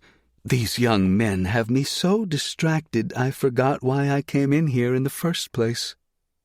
Ellie drops the bucket and items in her hands to the floor. Oh, of course, Mrs. Arturo. What would you like? Tanya winces at the falling objects, but recovers with a small smile. Water. She doesn't say thank you or please. Nothing. It shouldn't bother me because I don't say those things to Ellie either, but it does. Especially because the look in Tanya's eyes says I can and I will squish you like a bug. Like always, Elise plays aloof to Tanya's bullshit and grabs a bottle of sparkling water from the refrigerator. She brings it over, placing it on the countertop, the glass bottle clicking against the granite. Tanya smiles, and I swear if she gets any closer, she'll be in my lap. Oh, dear. Could you grab a glass as well? And ice. To her credit, Ellie does nothing more than spin on her heel and grabs a glass with ice, placing it right in front of Tanya as she asked. I survey Lee's and Aries' faces, but their expressions give nothing away. Whatever they're thinking, they're keeping under lock and key. Ellie turns to leave and Tanya gasps. Oh, dear. I huff, grab the sparkling water, crack it open, and pour it over the ice. Enough already. You have your drink. Tanya glares at me and steps away. Small mercies. I don't look at Elise as I speak, but she knows my words are for her. Get what you need and return to your duties. At my word, she scrambles to gather up the cleaning supplies and flees from the kitchen like her ass is on fire. Why do you coddle her, Sebastian? Tanya whines, taking a delicate sip of water, leaving a red lipstick print on the edge of the glass. I don't coddle her. Her job is to clean the house, not get you something to drink. Tanya shrugs. If I'm paying her, she'll do whatever I want her to do. Then I guess it's good you aren't paying her. I am, I snap. This time I know I've pushed her too far when her eyes narrow to slits. What's your tone, Sebastian? I'd hate for your friends to think you make it a habit of disrespecting your mother. It's on the tip of my tongue to tell her she's not my mother, that she never will be, nor has she ever been. But I bite the retort back. Her husband, my uncle, may have been like a father to me, but despite being my aunt, she was never a motherly figure. I don't think she has a motherly bone in her body, if I'm being honest. Lee pats the back of her hand gently. Will you excuse us, Mrs. Arturo? We have some very important planning that we need to finish up. Tanya huffs and scans Lee's face, assessing him. I pinpoint the moment she decides she doesn't have a use for him. It's nauseating. I watch Lee's face, and I know he sees it too. The moment she disregards him, underestimates him. Not that I'd enjoy her taking an interest in any of my friends. The fewer of my friends she interacts with, the better. I'm just grateful Drew isn't here. He'd have shoved her out the door by now, most likely in tears. Her attention shifts back to Aries, and I can't stop the smile that curves my lips. Aries would love nothing more than to break her, and if she tried to take him to her bed, she'd learn that, but only after it was too late. She nods and gives my neck one last squeeze. I'll let you boys be boys. Don't get into too much trouble without me. What the hell is she trying to accomplish here? I'm cautious in her presence, watching as she grabs her glass of water and exits the kitchen. Once she's finally gone, the weight on my chest is lifted, and I can breathe again. What a raging witch, Aries states with disgust. They know about her flirting, they've seen it, but they don't know the worst of it. The molestation, the abuse, it goes far deeper than any of them could fathom. I can handle it, though. I have for years, and I will continue to. I don't want to talk about her. Just tell me what you need, Lee. I'm tired as fuck and running thin on both time and patience. He frowns. I think I can handle it. I feel like you and Drew have abandoned us. Planning the hunt was your favorite activity. Now I've taken over because it needs to be done, and it doesn't feel the same anymore. I can hear how upset he is, but I don't know how to fix it, or if I even can. I mean, are you even going to show up? I nod. I'll have to show my face, right? People would think it's weird if I wasn't there. Is Drew running? Aries chimes in. He is, and he's bringing Belle. Fantastic. Just what I need, to see my best friend and my sister fucking in the woods. What a perfect highlight to an already stellar few months. Wonderful. I'll be sure to steer clear of them. Lee grins. This might be exactly what you need. Come to the hunt. You've been off since last year when everything went down with Drew, and after finding out Belle was your sister. I let out a long sigh and sink down, my shoulders falling away from my ears. Yeah, well, there's nothing like learning the world you live in is a lie, that everything is a lie. When I found out the truth about Drew's father actually being my father, I didn't know what to think. I still haven't really wrapped my head around it, not that it mattered. I wanted nothing from that man. DNA didn't make him a parent, it made us related. That was all there was between us. Is there something you want to share? Do you need us to take care of someone? Dispose of a body? I need to get out of this fucking house, away from that woman and out of this life. But there is no quick fix for any of that. This goes deeper than fucking with someone or pissing someone off. There's nothing they can do to help me. I've dug the hole, and I'll have to lie in it. No, I'm good. But if I do need something, you'll be the first to know. Aries nods, and Lee shifts on the stool. Go take a nap, Mr. Grumpy Gills. I'll finish planning without you. But I don't want to hear you complaining on race day if something isn't the way you like it. Aries grins and looks at me. Oh, I think he'll like what we've already planned just fine. Cryptic. I study them both for a second and then stand. Call me later if you still need help. The phone only works if you actually answer it. Lee purses his lips. I know, and I'll answer it, asshole. Now get out of my hair. Love you too, he chuckles. I leave them in the kitchen. They will find their own way out, the same way they found their way in. I feel lighter after the interaction, like maybe not everything is a piece of shit that's been lit on fire. Then I round the corner and Tanya's voice pierces my ears. I stop mid-step and spot her at the top of the stairs, talking to Elise. I'm tempted to intervene because I know how Tanya is, and even if Elise's presence is unbearable to me at times, that doesn't mean she deserves to be on the receiving end of whatever shit Tanya is stirring up. But tempted as I might be, I don't move. I don't even breathe. I wait, standing there to hear if she has anything else to say. I don't know what his infatuation is with you, but if you aren't going to do the job you were hired to do, then I'll have you fired. The venom in her tone is unwavering. I'm so sorry. I will do better, Elise tells her, and I don't miss the slight worry in her tone. Does she actually think I would let Tanya fire her? I sure hope so, Tanya sneers. I take a step forward, preparing to step in since Tanya is obviously losing her mind, but also to put Elise at ease. But just as I do, Elise sprints away, and Tanya continues her path of destruction up the stairs. Standing there, I get lost in thought. I can't help but worry that all this time I've been too soft on Elise. Can Tanya see through the deception? The only thing she wants more than me is the throne, and I'm not desperate enough to offer her that. Not yet, at least.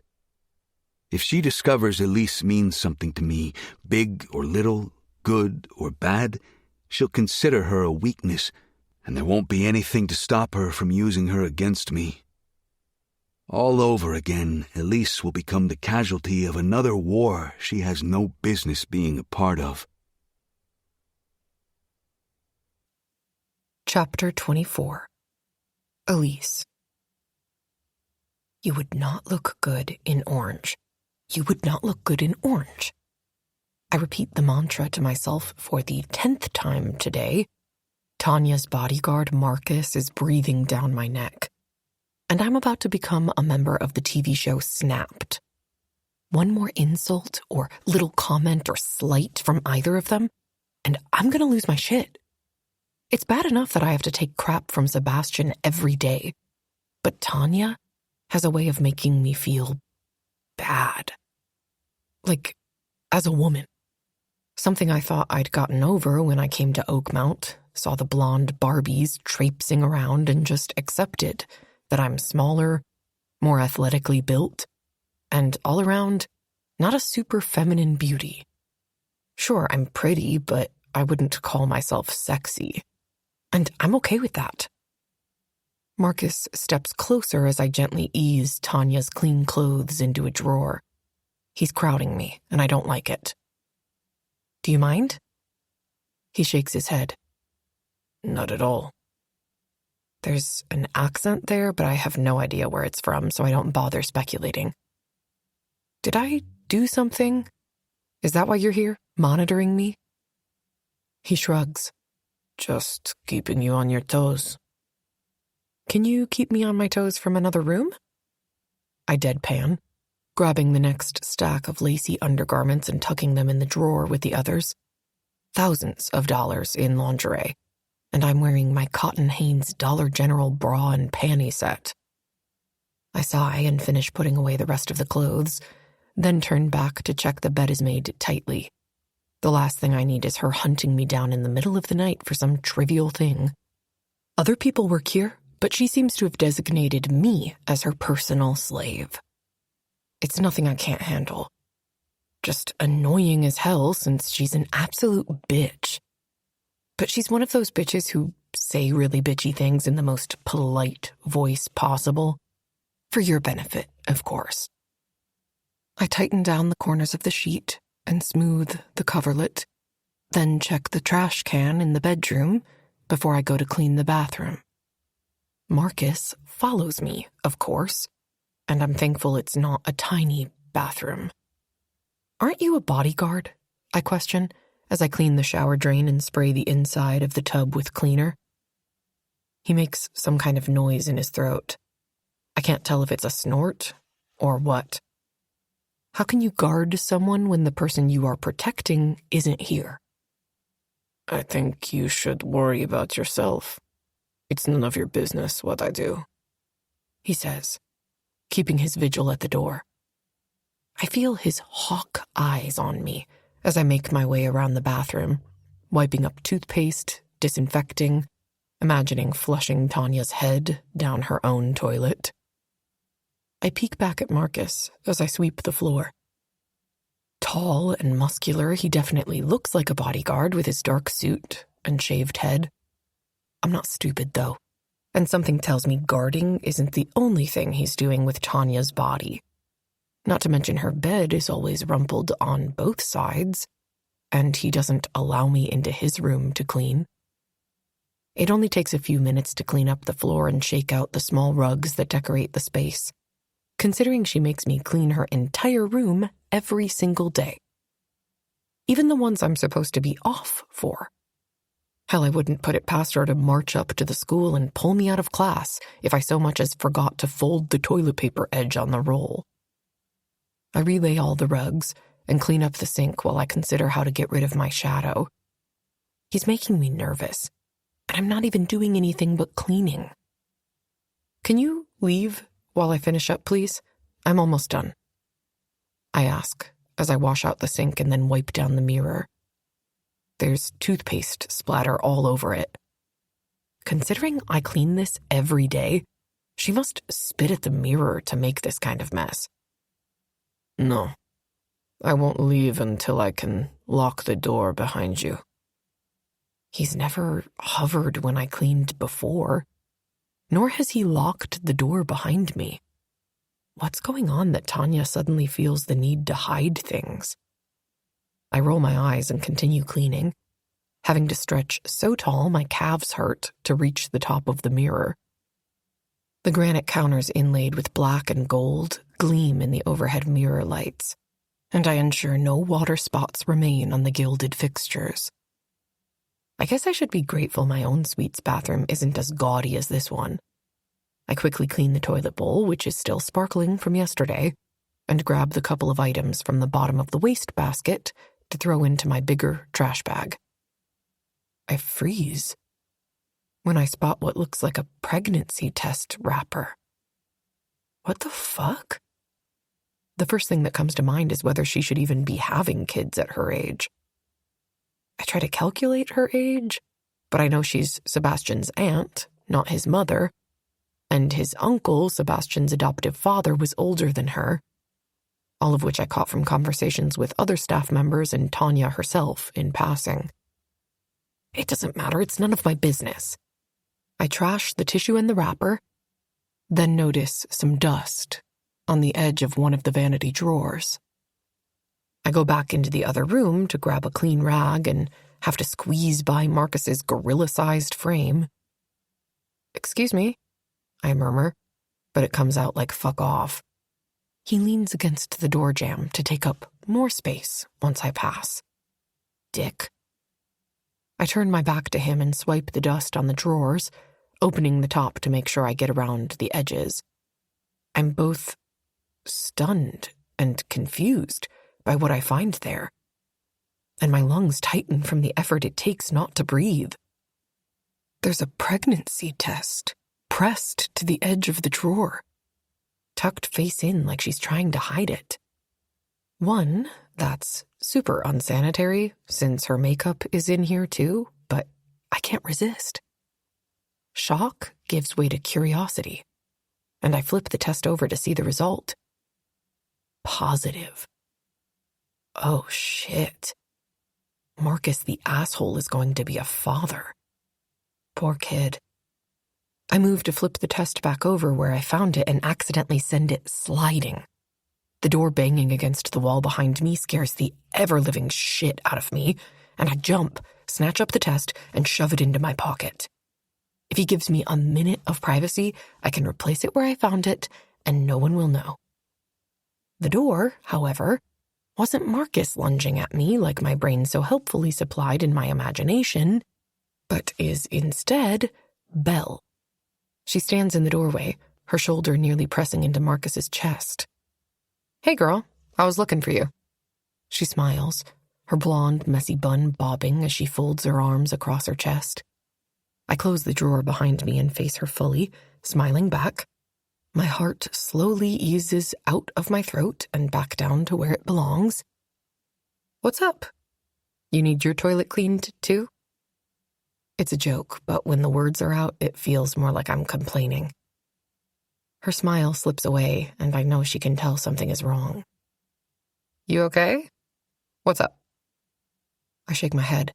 It's just been a weird day, and I don't like to be surveyed while I work. She tilts her head back to look up at Marcus, who has refused to get out of her way or move a muscle. "Can you give us a minute?" He glares daggers at her, and I doubt he would be looking at her like that if Drew was in the room. "No, I'm doing my job." Belle smirks. "As far as I can tell, your job includes carrying overpriced luggage and fucking your boss, neither of which needs to be done right now."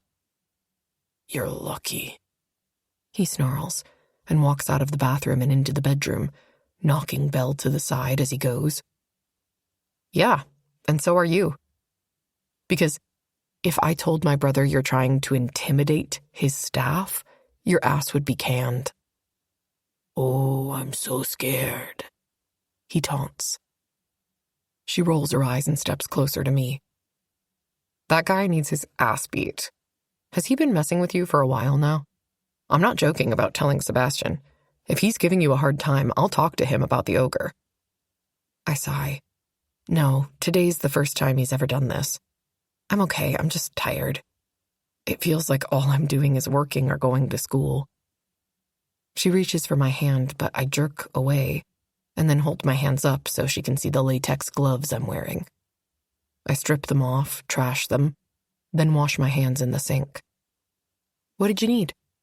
I ask as I meet her eyes in the mirror.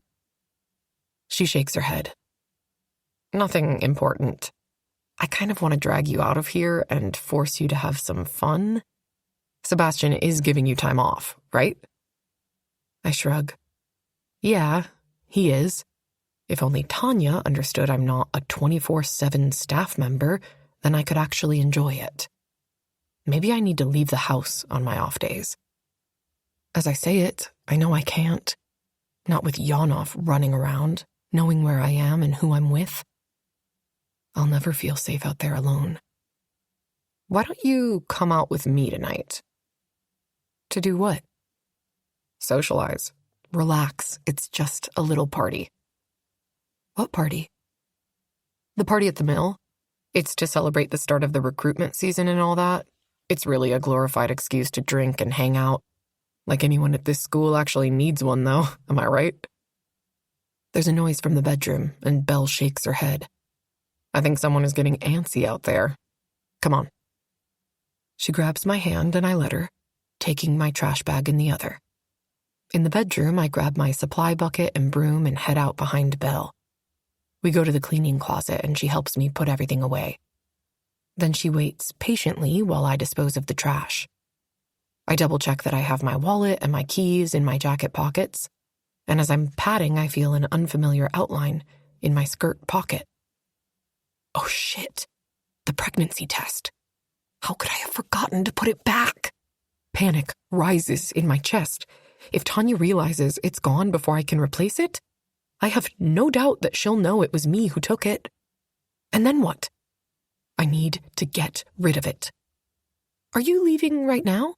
I question. Yes, and I'm taking you with me. I won't take no for an answer. You work way too hard and you need a damn break. She winks and then grabs my hand, dragging me out the door. I try to dig my feet into the ground and conjure up any response I can so that I can turn around and put the test back without suspicion. But there's no use. Crap. I'll have to make sure I keep it hidden and that I don't lose it. Could you slow down? I have tiny legs. I grumble, and Belle lets out a laugh. I'm sorry, I'm just so excited. Her response makes me smile, and I let her lead me out to a sleek silver car that likely cost a fortune. She jumps into the driver's seat, and I slide into the passenger side. Once inside, she tosses a bag in my lap as she starts the car and buckles herself in. Here, I have some makeup if you want to use it. No pressure, but I didn't exactly give you time to get ready. No, you basically kidnapped me. Touché. She grins. I smile back at her, take my hair out of the messy braid I'd put it in earlier, and finger comb the dark strands. Then I dig through her bag and find some lip balm and a little bronzer. I refuse to use her mascara because germs, and quickly shape my eyebrows. I look at my reflection in the tiny compact mirror and give a small nod. I look human, and less like the pale maid version of myself. Not that anyone will notice. In the ocean of sharks at this school, I'm the little seahorse, simply trying to keep up. If anyone notices me at this party tonight, I'll be shocked. I do have to wonder, though, if Sebastian will notice my absence. Who am I kidding? He'll definitely be in attendance. At least one person will notice me. Nervous energy encompasses me, and I start to bounce my leg up and down. I'm out of my element here. My anxiety rises as we pull up the long drive to the mill house. I've been here a couple of times since I came to Oakmount, but this will be my first official party here. Belle parks the car in the driveway and exits the vehicle, urging me to follow. I exit the car a little more slowly, and she waits by the hood for me. The second I'm near, she threads her arm through mine and drags me up the stairs to the huge double doors. You're going to have a great time, I promise. One of the doors is propped open with a football, and she nudges it to lead me inside. Music thumps from inside, and as soon as we walk in, I'm assaulted with numerous sounds, sights, and smells. The space is already crowded, even though by school standards, it's still pretty early.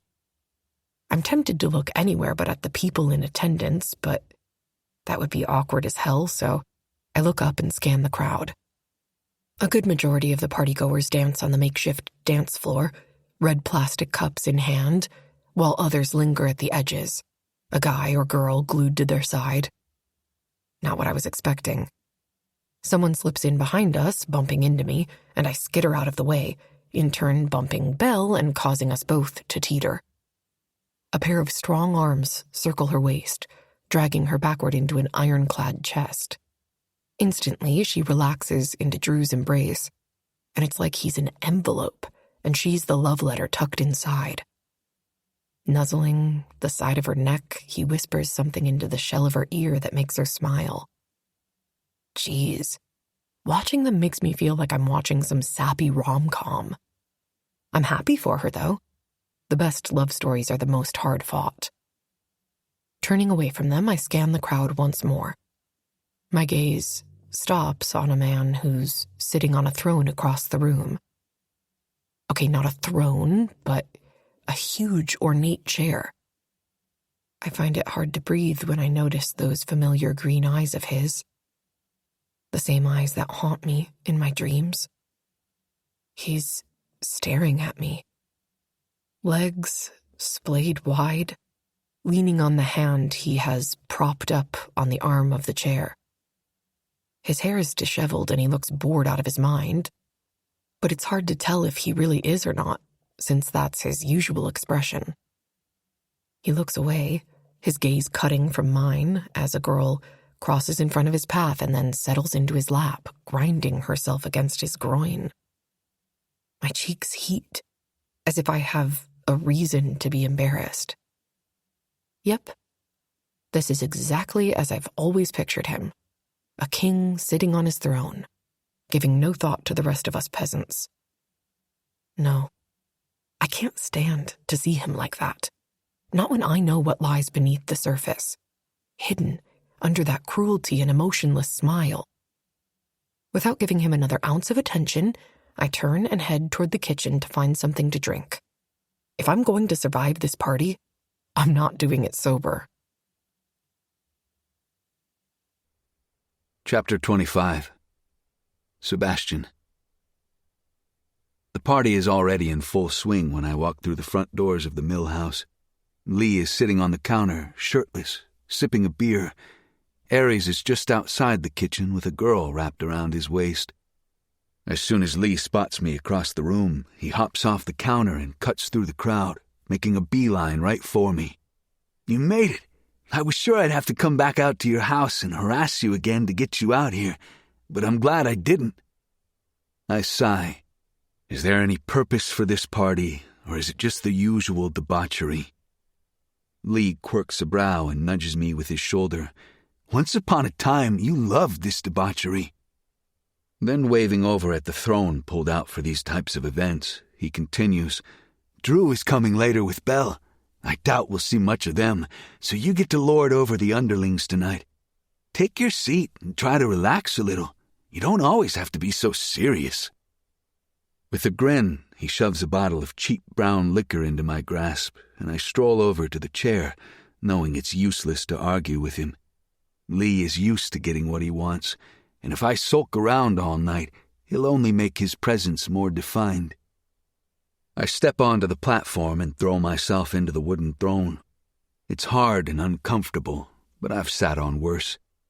I twist the tip of the liquor bottle off and bring it to my lips, tipping back the contents into my mouth. I take a couple of gulps, letting it warm my insides. I set the bottle on the arm of the chair and strip the hoodie I'm wearing off over my head. I barely have the fabric out of my line of sight when a huge pair of tits fills my vision. "Sebastian, it's so good to see you," a girl coos. Fuck, I don't remember her name. It's not really surprising to me. I don't see a name or even a face when I fuck them. They're more of a means to an end, an outlet for my twisted fantasies. I search through my memory, and when recognition fails to take root in my eyes, she releases a huff of frustration. Trish, is it? It's a guess, but apparently the right one, as her eyes light up with satisfaction. "You remembered me!" She smiles and moves to sit on my lap. I shift away as much as I can, because that's better than sending her running for the hills. She ends up with half her ass on my thigh, and the other half on the wood chair. Where have you been? The cheerleading team feels neglected. I'm not sure why she feels the need to tell me that. Each girl I fuck knows the score.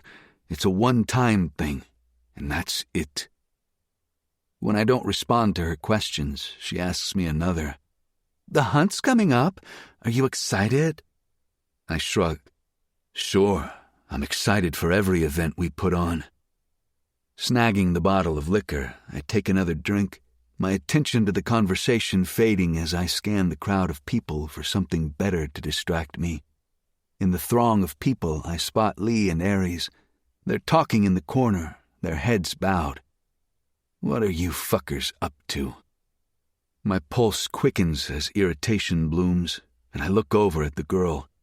What do you want? She simpers, and I barely keep myself from curling my lip in disgust. Elise never does that. I roll my eyes. Why the fuck am I thinking about her again? The reminder that I never wanted her in my life in the first place rolls through me, and I bring the drink to my lips. She was nothing but a pawn in a game played by our father figures, a symbol of everything I wanted to be away from with every cell in my body. And now, it's like she's burrowed under my skin, and I can't fucking get away from her. How did all of this get to be such a fucking mess? We had fun last time, didn't we? Trish places a well-manicured hand against her bicep, and my eyes gravitate toward the movement. Her fingers run along the signature scar I leave on all my conquests. I might feel guilty for it if they didn't beg me so badly to do it. To mark them, to hurt them. Doesn't mean we are doing it again. How many girls have you seen with 2 scars? She pouts and tosses the long strands of her blonde hair over her shoulder. None, but I could be the first. When I don't respond to her comment, her anger bubbles up and over the top. You don't have to be a dick about it, damn. Just say no. I clench my teeth and glare at her, leaning into her face so she can't miss it. What part of doesn't mean we're doing it again isn't registering? No. Whatever. She sneers and clambers up off the chair, taking the stink of perfume with her. Maybe I should indulge in one of them, or 2. Maybe it will keep me from doing something stupid, like pinning Elise to the wall and fucking her silly. My dick takes interest in that idea, and I cross my legs to hide the raging hard-on growing there, letting my ankle rest on my knee. I notice the curious looks of a couple of girls who shift closer to me, one tripping over her own feet and landing directly in my lap, her ass pressing against my erection. I could fuck them. It wouldn't mean anything, except maybe a reprieve from my lingering thoughts of Ellie. Your cock is so big. The nameless girl whimpers and writhes against me, her hips rolling, her eyes shimmering in the overhead lights. She's cute. I've seen her at a party once or twice. Her friend, who has jet black hair and bright blue eyes, stares down at me. Sebastian, we've missed you, she drawls, sitting on the arm of the chair while her friend still dances. I tried to play my part, to smile even, but it comes out as more of a scowl. It's fine. Girls around here are used to me being a moody asshole. You missed me, huh? She nods, beaming under my attention.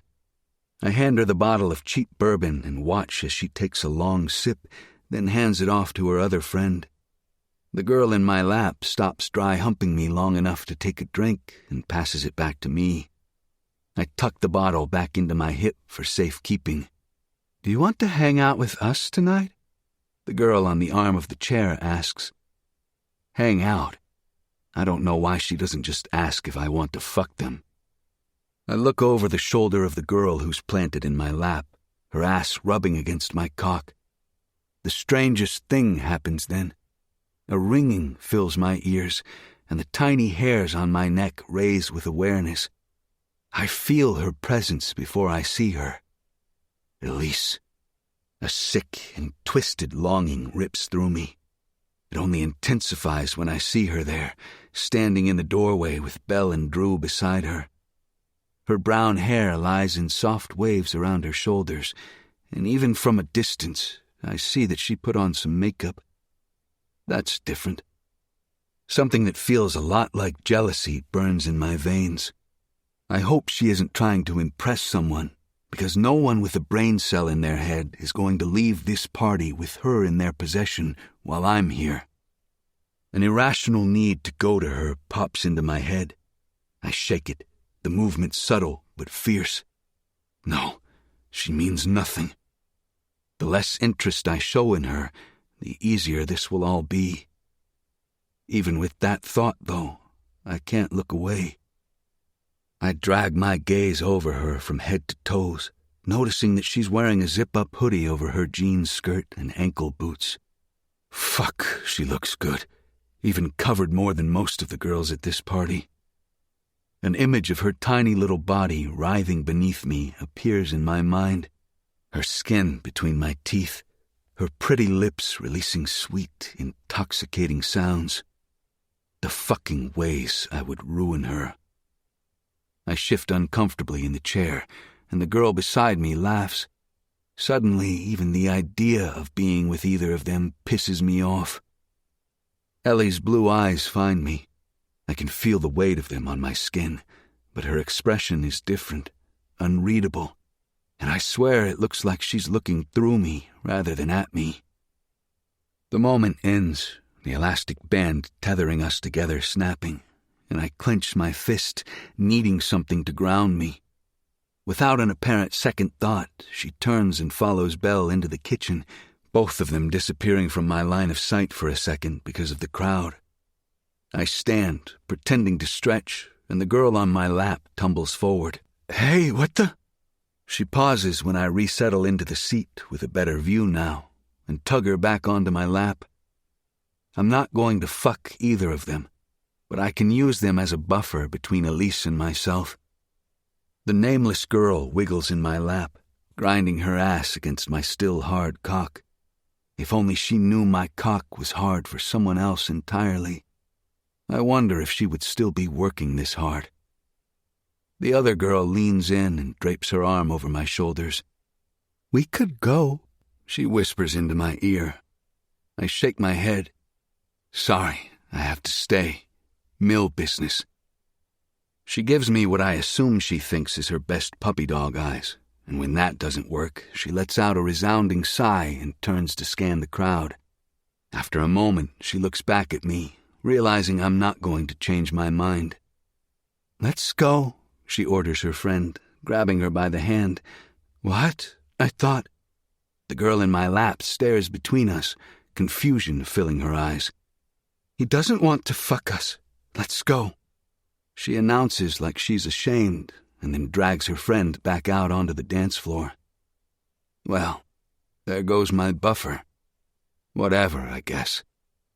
I look away from the dance floor and back to where Elise is standing. Belle is there, with Drew wrapped behind her back as usual.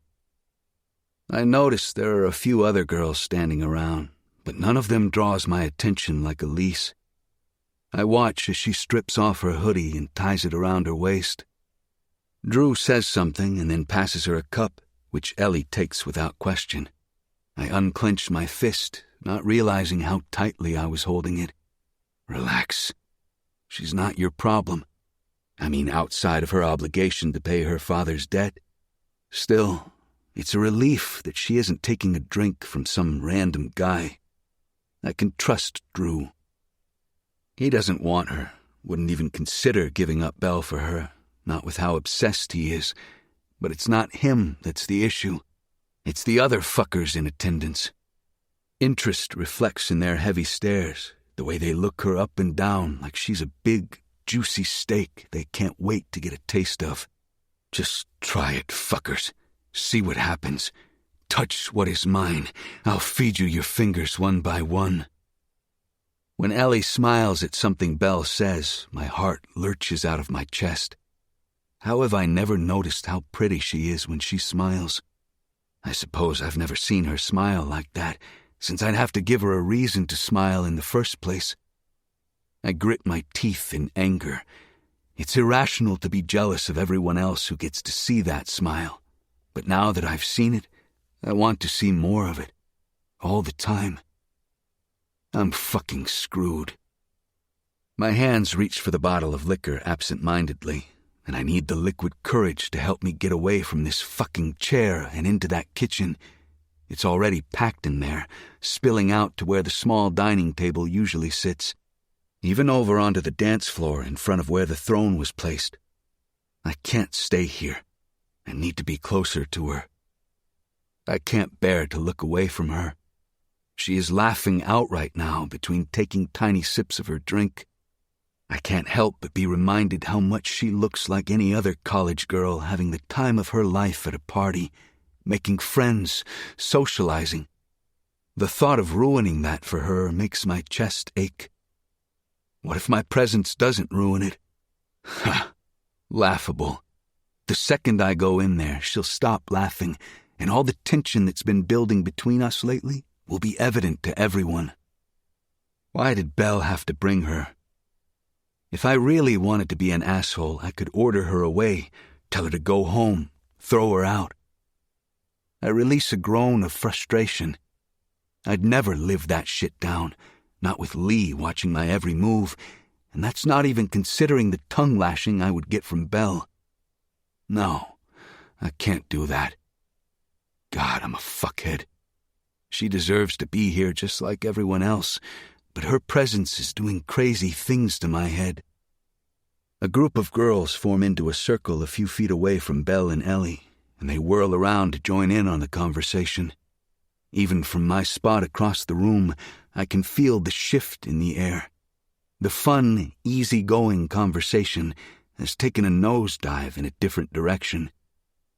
I take in Belle's glare of disgust, aimed at the blonde girl closest to her. What the fuck?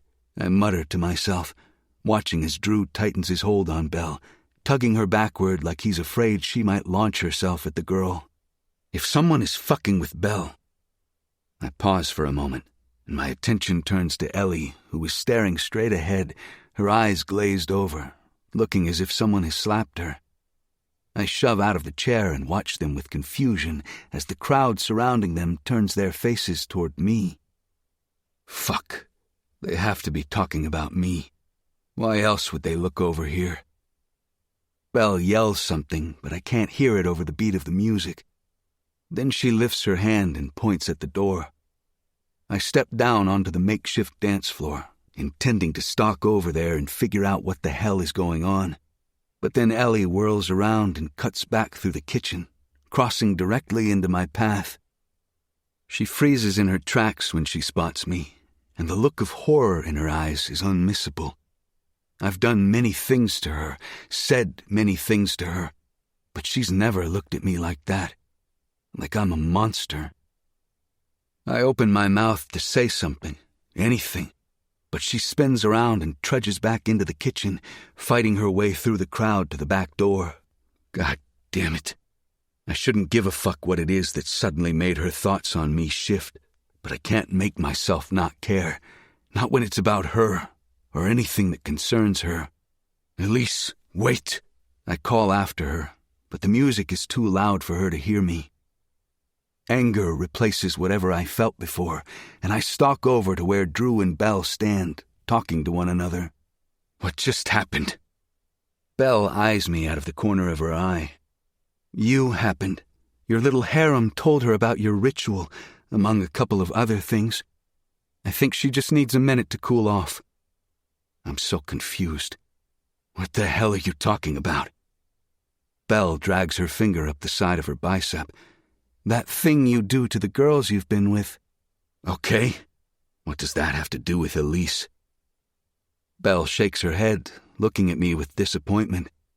Do you think the rumors about girls fawning over their desire to wear your signature mark never make it back to me? It's disgusting if you ask me. Good thing I didn't fucking ask you then. I snap, scanning the area for a way to get back to that door. Too many fucking people are in here. Watch it, Drew warns with a growl. I don't care if you're her brother. Talk to her like that again, and we're going to have a problem. Fucking shit. I need to pull it together. Belle hasn't done anything to deserve my shitty attitude. I release a sigh of defeat and focus my attention back on her. I'm sorry, Belle. I shouldn't have said that. I shake my head, trying to reel myself back in. I'll go make sure Ellie is okay. I don't know if that's a good idea, Belle warns. In a perfect world, I'd leave her to her anger, let her go home and sleep it off, whatever. The mark on her arm was just to release her from that nightmare. It's not like I fucked her. If I'd been inside her, the mark she wears would be much different, deeper, and clear to anyone who looks that she is mine and mine alone. I swallow the visual, shaking my head, and reach behind them for another bottle of liquor. I'm not afraid of Ellie. As badly as I don't want to, I need to try to fix this however I can. There's no way in hell I'm leaving her outside, in the dark, alone, with Yanov still out there. When I turn in the direction of the back door, my worry of being able to get through the crowd eases when the masses part on their own as I cross the room. Maybe the look on my face is enough warning. Who knows? Or at least it is to everyone except Ares. He doesn't give a fuck if I'm pissed off. He cuts into my path, blocking me from exiting the back door. Where have you been, man? I didn't see you get here. The smell of alcohol and pussy seeps off his pores. I need to go out that way, asshole. Move. Grinning, he steps aside with a sweeping bow. Good luck fixing that clusterfuck. Everyone thinks Ares is a playboy, stupid and attractive, but they don't have the first clue how fucked up he is, or worse, how dark and malicious he can be. I slip past him and exit through the door, traipsing onto the grass. It's darker than fuck out here. I scan the dark grounds, but I don't see her anywhere. Nor do I want to call out for her, because depending on how upset she is, I wouldn't put it past her to run away from me. It takes a moment for my eyes to adjust to the darkness, but when they do, I can make out movement near the tree line, and that's when I spot her leaning against the trunk of a tall, fall-stripped oak. The moonlight plays across her fair skin, fading away into the dark of her hair. My stomach twists into a tight knot as I stalk toward her. I can tell the moment she notices me, her dark gaze resting on me. I pause, waiting to see if she runs. Do it. Run, little prey. I'm playing with fire here, since I already know I won't be able to control myself if she takes off on me. The thrill of the hunt is too much to resist. Unfortunately, she doesn't move. She stays right where she is, her back pressed firmly against the tree, looking every bit like the prey I call her, caught in a trap and waiting for the big monster to come and eat her. I smile. What are you doing out here alone in the dark, little prey? Chapter 26. Elise. His commanding voice greets me in the dark. I knew he would follow me as soon as I saw him walking toward Belle and me in the house. I was hoping he would take the hint and give me some time to cool off out here alone. But apparently, even a moment of peace and quiet is too much to spare. I turned to stare at him, watching as he basks in the moonlight like a god cut from stone. His biceps are accentuated and hugged tight by the dark gray Oakmount t-shirt he's wearing. And there's something about a guy in gray sweatpants that does it for me. There's a feral look in his eyes. His usually perfect hair mussed around his forehead. Must because some bitch had been all over him. I have no right to be angry. He's not mine, and I'm not his. I know that. But I can't stop this jealousy from forming, so I grit my teeth and fix my gaze somewhere off in the distance over his shoulder. Why do you care what I'm doing?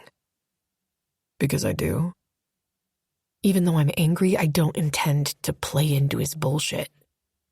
He walks all the way over to me, stopping with only a few inches separating us. With him this close, I can feel the heat from his body wafting off him. Looking down, I spot a bottle of liquor in his hand. The guy has a drinking problem, but I know better than to tell him that. It never helped when I told my father, either. Don't you have someone else to harass? I do, but no one I get as much joy out of harassing as you. Well, stop getting joy from it and go bother someone else. I try not to sound as hate-filled as I feel. Nope. Not going to happen. He takes a swig from the bottle and wipes the excess alcohol from his lips with the back of his hand. So are you going to tell me what the fuck you're doing out here, alone, in the dark with Yanov lurking around? I believe we had a conversation once before regarding your safety. His words sting, and I scan the dark trees, suddenly feeling exposed and vulnerable. He's right. Yanov is still out there, waiting, watching. It's only a matter of time. I swallow around the knot of fear that forms in my throat at that reminder. Sensing the darkness lingering on the fringes of my mind, Sebastian uses his free hand and tips my chin up, forcing me to look at him, bringing me back to the present. Relax. He's not out here. I would have noticed. I'm still angry over seeing him with those girls. I want to hurt him and make him bleed. Why do I care so much? Noticed? You're kidding, right? How can you notice anything with your lap covered in girls while you down a bottle of alcohol? I shake my head in disgust. I know I shouldn't wear my emotions on my sleeve, but I can't continue to hide how I feel. His gaze narrows, and his grip on my chin tightens. There are very few things related to you, little prey, that I don't notice. I jerk my chin free from his grasp, and a breath shudders out of my lungs. What the hell is that supposed to mean? We've been on this teeter-totter of emotions going back and forth. The attitude I'm giving him is nothing like my usual self, but I feel like I've been pushed to the limit. I can't keep living like this. Every time he enters a room, my lungs tighten, and I forget how to breathe, how to exist.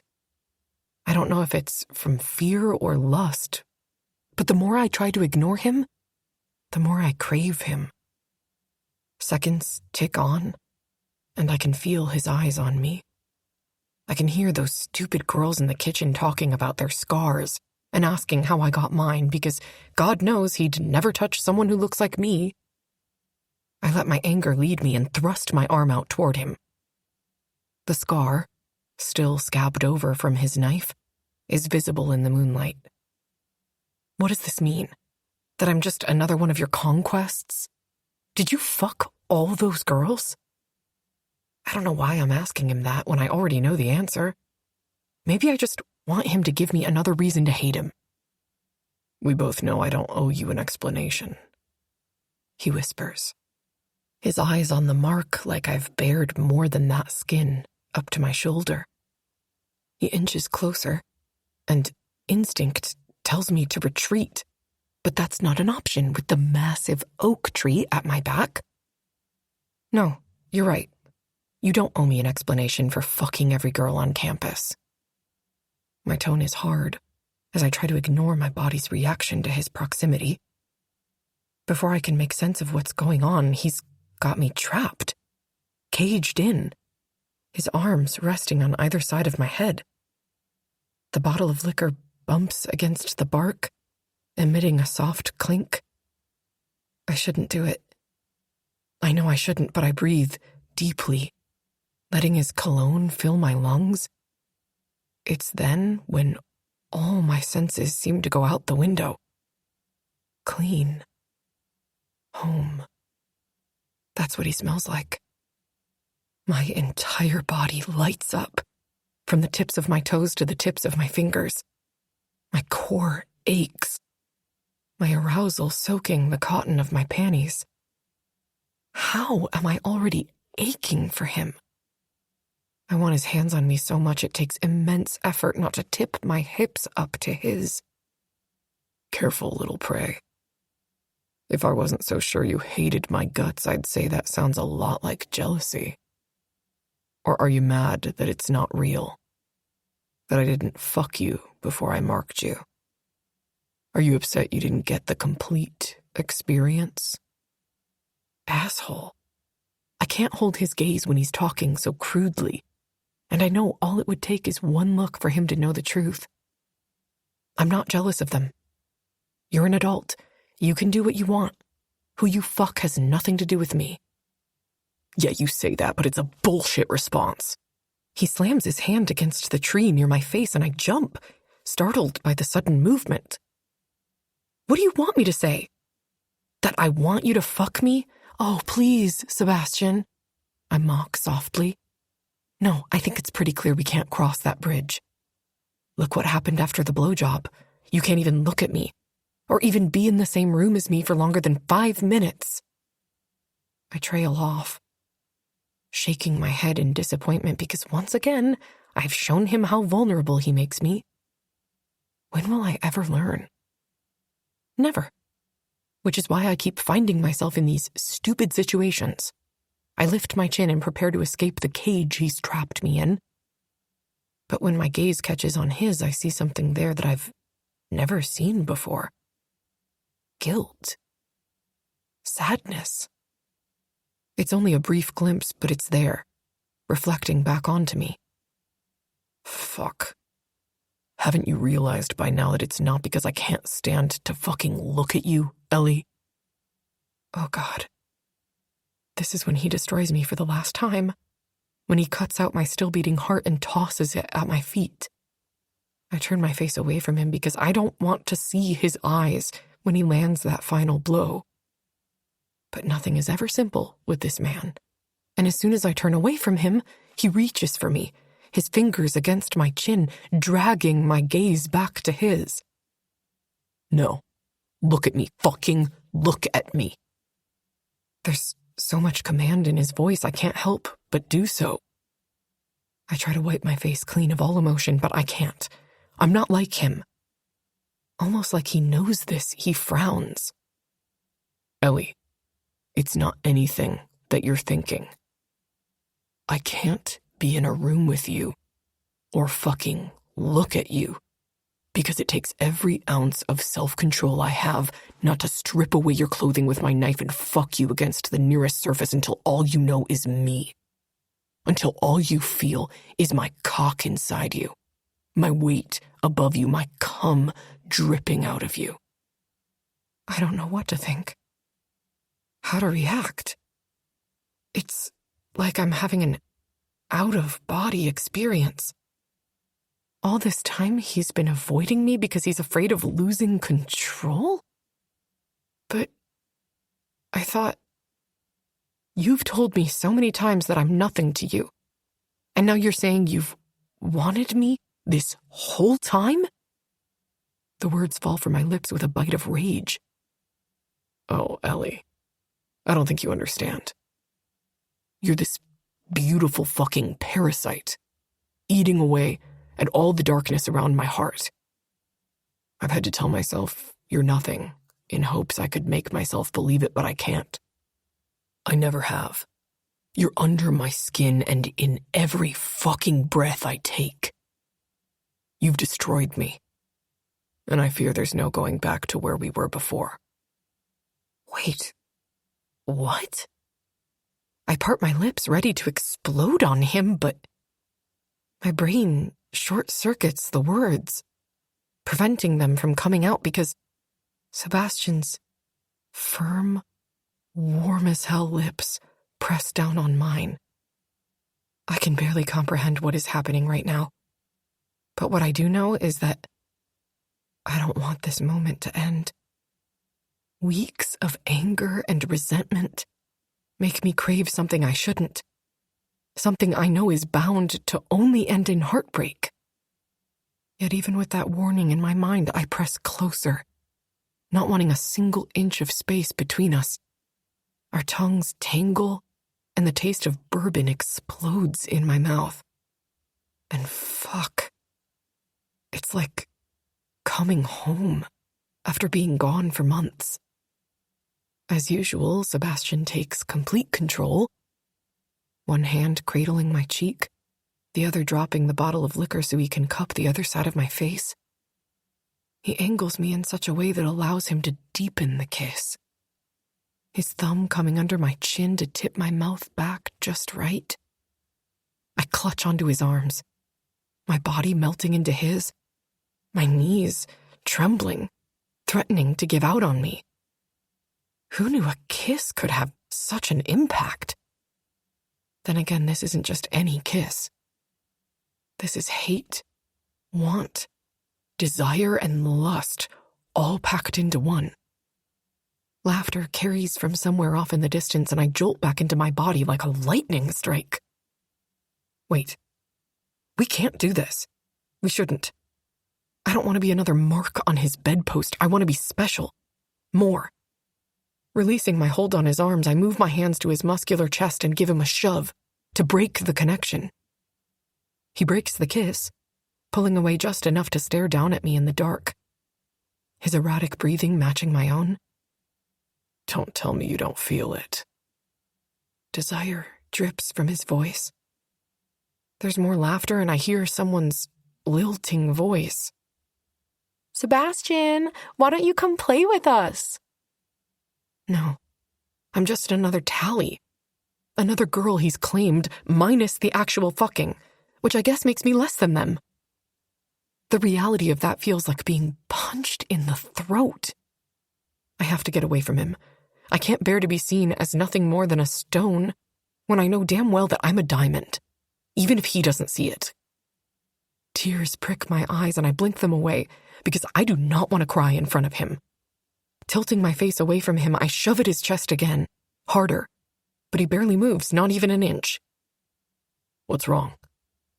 His voice echoes in my mind. Everything. I shake my head.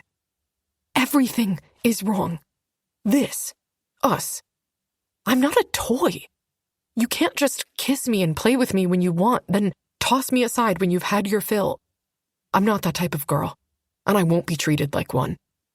Hell, you've barely spoken to me lately, and when you do, it's filled with nothing but anger and hate. I don't hate you, Elise. I turn my face to look at him. You do. I know hate when I see it. I was raised by a man who hates me, who can't even look at me without reminding me that I'm the reason for my mother's death.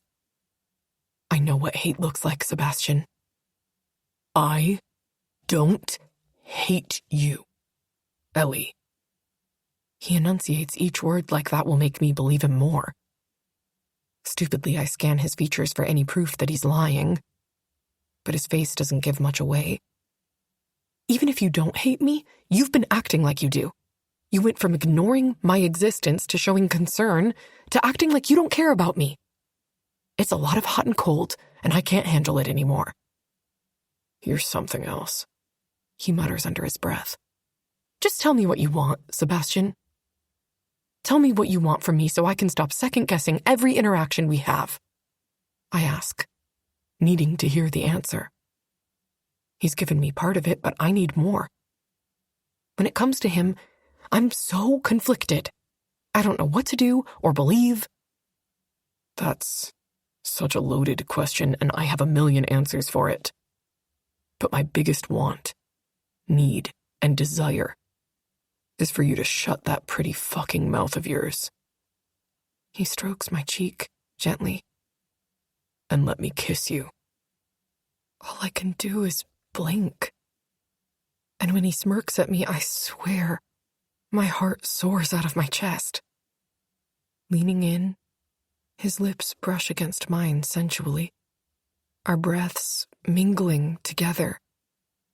And all there is him. His scent and taste threaten to drown me and consume me from the outside in. I never lied when I said you were my property. You've belonged to me since the night I found you. And not just because of your father's debt. You're mine because I say you're mine. And in every single way, Ellie. every fucking way. Chapter 27. Elise. Before I breathe, think, or form a coherent response to what he said, we're kissing again. He devours me like he wants to crawl inside me and live there.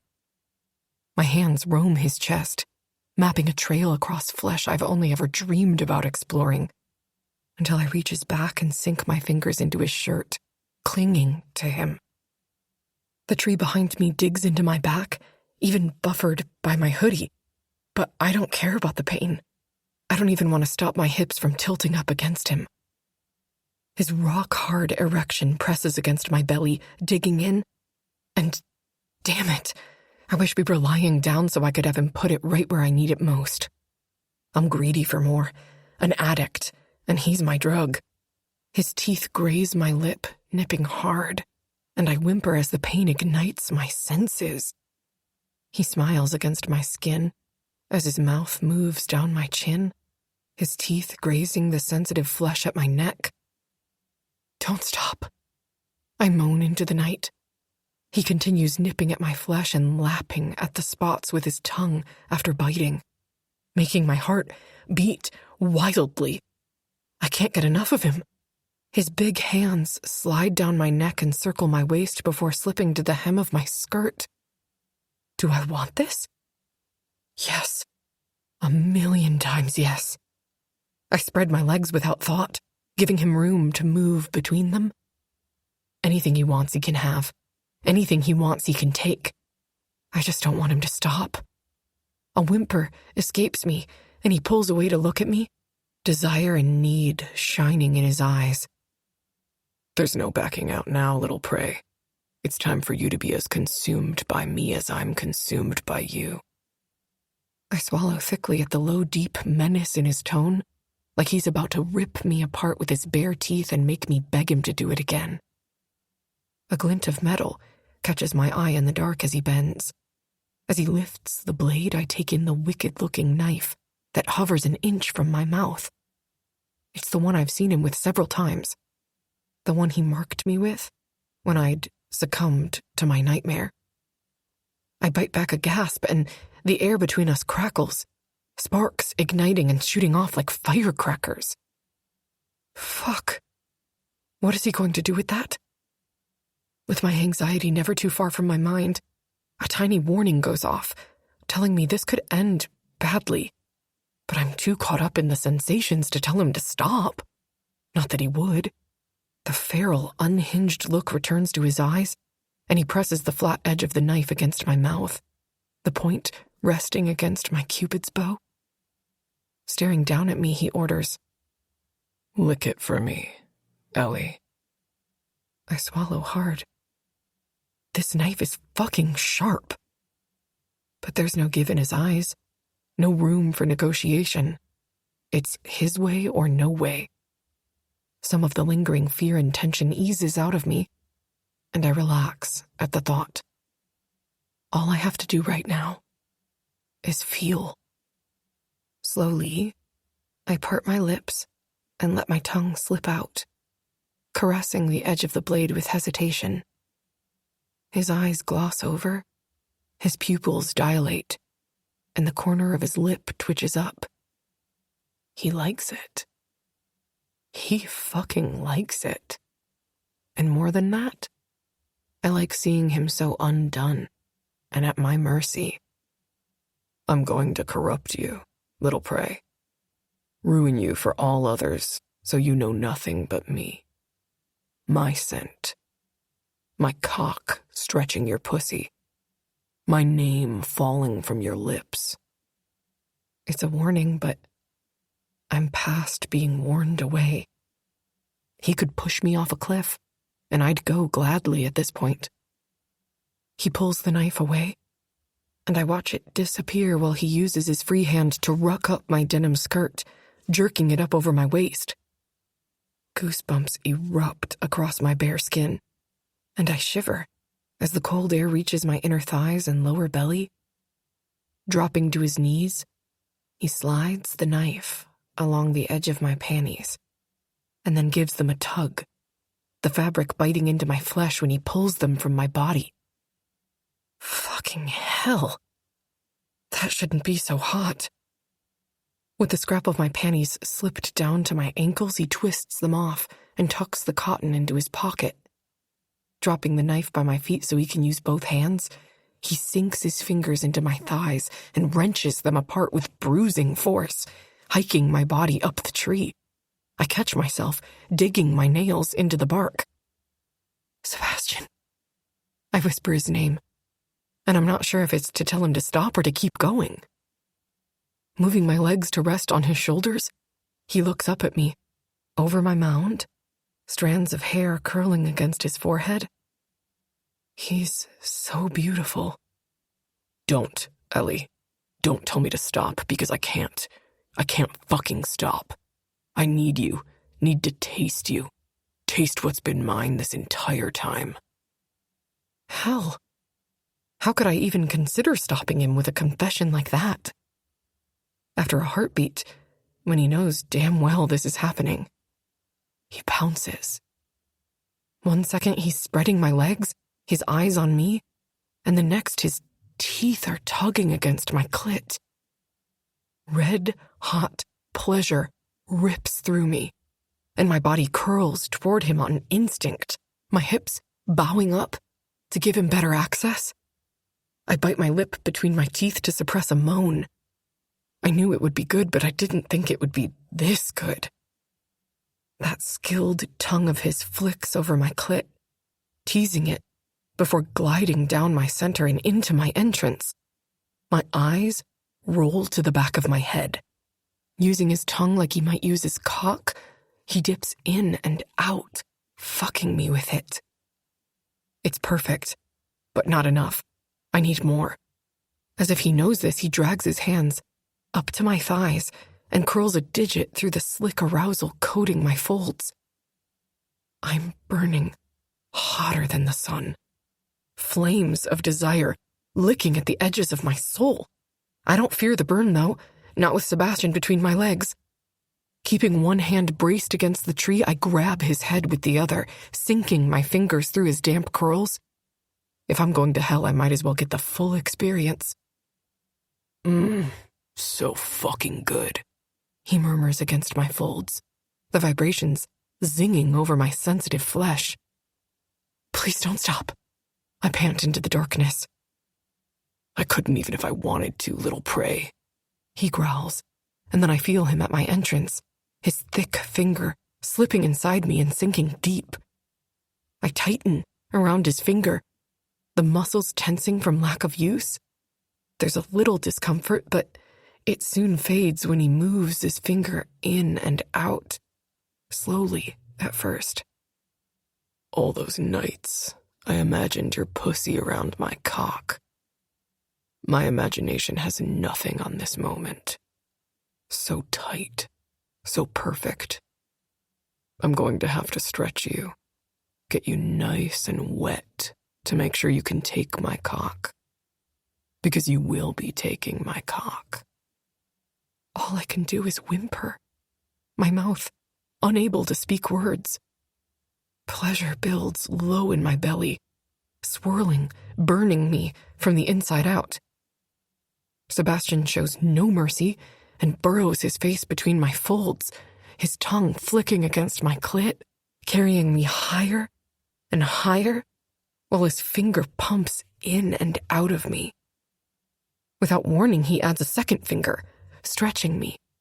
An uncomfortable ache follows, but it's so subtle that as soon as I feel it, it's gone, washed away in the undertow of pleasure. I clench tightly around his fingers, and it's almost embarrassing how turned on I am. The evidence of my arousal trickling down my thighs. I squeeze my legs together, trapping his head, and that's when he fucks me with his fingers. I mean, really fuck me, in and out, in and out. The pace relentless. My body moving up and down with the movement while his tongue does wicked things to my clit. He consumes me, and I don't even care. I'd die happily at his feet, so long as he lets me come first. My lungs burn, and I realize I'm not breathing. He's stealing the air right out of my lungs, sucking it right out of me with his lips latched on tight to my clit. Sebastian, I beg between gasps. Please, please. I'm so close. My toes curl in my boots, every nerve ending on fire, my muscles tightening to the point of pain. He's right. He's going to destroy me for anyone else, and I don't care. I whimper when he pulls away just long enough to growl out an order. Come on my fucking tongue, pray. Let me drink your arousal. Let me have what's only made for me. His filthy mouth adds gasoline to an already out-of-control fire. And when his lips latch back onto my clit, his fingers finding some magical spot at the top of my pussy, I burst into flames. Sebastian! I scream his name as I dig my nails into his scalp, and he makes a noise, something close to a groan of approval, the sound slicing right through me. With an undeniable need guiding him, he presses his whole face against my pussy. His mouth, his nose, all of it, almost like he's trying to truly devour me. A memory flashes in my mind of him fucking my face in almost an identical manner, and I let it play back in my head as I float back down from heaven. I'm still catching my breath when he pulls away, his fingers still inside me, which he uses to fuck me lazily. There's a slight ache from the pressure, but it only adds to the onslaught of sensations. You beg so pretty, Ellie. He grins, and then leans in and bites my clit while he thrusts his fingers deep, lazily into my pussy. Think you can come again for me? I don't know, I tell him, but whine when he tries to pull his fingers out. You're going to make a beast out of me. He snarls and assaults me with his tongue, worshipping my clit while he fucks my pussy slowly. I'm high on pleasure and I don't want it to stop. I'm not sure how he does it, but he pulls another orgasm out of me, ripping it from my bones and making me scream his name. I shudder against him, the aftershocks rippling through my body, making it difficult to breathe or exist. He lets me ride his hand through it, easing away only after my knees have stopped shaking and I've gained my footing. Pushing to his feet, he towers over me, his 6-foot frame drawing my 5'2" one to my feet. I watch as he brings his hand to my mouth. I can see my juices coating his fingers, dripping down his wrist. You have no idea how beautiful you are. How fucking perfect your face looks when you come. I can't wait to see it as I slide deep into your cunt, owning you, forcing you to take every inch. I don't know what to say or how to react. I'm still reeling from the orgasms, and now he's showering me with praise and filthy fucking words. Bringing the digits to my lips, he smiles. Lick them clean, pray. Taste yourself. It's nothing less than an order, and I obey before I even consider it. Closing my lips around the digits, the slick, salty taste of my own release fills my mouth. It's not a bad taste. In fact, it turns me on to taste myself on his fingers. I flick my tongue against the digits, sucking intently until I've removed every drop of my release, while staring into his eyes. When he finally pulls away, his fingers leaving my mouth with a resounding pop, the reality of what we've done crashes down on me. I look away, hesitant and vulnerable now that he's peeled back my layers. What happens now? I want to ask that question so badly it makes me ache, but I don't want to ruin the moment. Sebastian reaches down and snags his knife off the ground while adjusting his bulging erection. I sway on my feet, a wave of dizziness sweeping through me as he jerks my hoodie sleeve down, the back falling to pool around my hips and bearing my arm to him.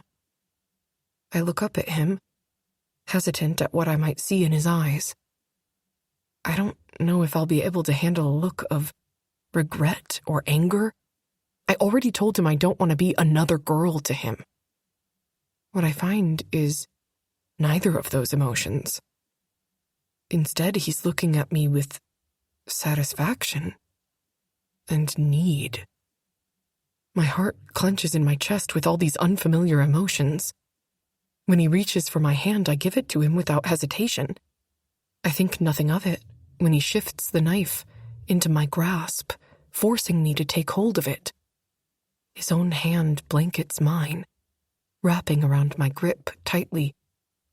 Then his eyes are back on me. His own gaze is warm, tender.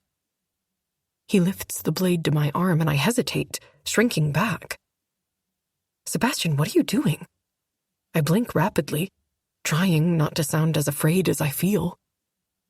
Making certain you understand you're more than they ever were to me. He moves the blade, aiming it right below the other mark. Do it, Ellie. Make the mark and claim your spot beside me. I've still not caught my breath, and I blink a couple of times, trying to calm myself. He waits patiently, and once I feel I have a better grip, I carefully tip the sharp edge against my skin. My eyes dart from that one spot on my arm and back up to him. A hiss of discomfort escapes me as a burning sensation zips across my flesh when he adds the correct pressure, guiding the blade through my skin and making a mark right below the second. I'm mesmerized by the crimson blood that trails in a small stream down my bicep and over my elbow. The red against my alabaster skin is nothing short of an intoxicating image, one I'll never be able to unsee. I drag my gaze away from my arm, nevertheless afraid of the slight tingle of pleasure it gives me in my belly. Looking from his mark and back up to my face, he reaches for me, wrapping a hand around my throat, using his grasp to bring me closer. His lips ghost against mine when he speaks. Mine. You're mine, in every sense of the word. The only one to bear my mark twice on your skin. And the only one I want. It's not the words that terrify me at that moment, but their meaning. From this moment on, everything between us will be different. I can feel it in every beat of my heart. Do you understand? Yes, I whisper hoarsely and sway on my feet when he releases me. He smiles and then kneels to put the knife away. I look down, watching as he does, and that's when my entire world tilts on its axis because there on the ground, nestled very visibly in the leaves, is Tanya's pregnancy test. He goes still as his gaze fastens on it. I'm consumed by dread. No, he has to understand. I can make him understand. I can explain. My stomach tightens to the point of pain and I open my mouth to speak, but no words come out. I need to say something. I have to. But I can't. All I can do is watch in horror as his fingers curl around the test. He picks it up, bringing it closer to his face as if he's inspecting it. No, it's not what you think it is. Pushing off the ground, he stands at his full height, towering above me, and I can feel the betrayal, see it etched into his face. Fuck, think, Elise. Those emerald eyes of his clash with my own, and the look of despair, of defeat, that I see there steals the air from my lungs. He brings the test closer, shoving it in my eyes as if I can't see it, as if I didn't know it was in my pocket all along. "What the fuck is this, Elise?" "Say something. Anything. I want to tell him that it's not my test, but fear has me in a chokehold that I can't escape. I part my lips to speak, but nothing comes out. Tell me this isn't real, Elise." Anguish and despair thicken his voice, underlined with a hint of rage. I'm drowning in his pain. "Elise, tell me that this isn't yours, that you're not having someone else's baby." It's the rage that keeps me from speaking, from telling the truth. I can't breathe. As that anger morphs into old hurts, old wounds, opening up my mind, my father screaming in my face so that all I can feel is his spit on my chin. No, I can't see Sebastian that way, not like that.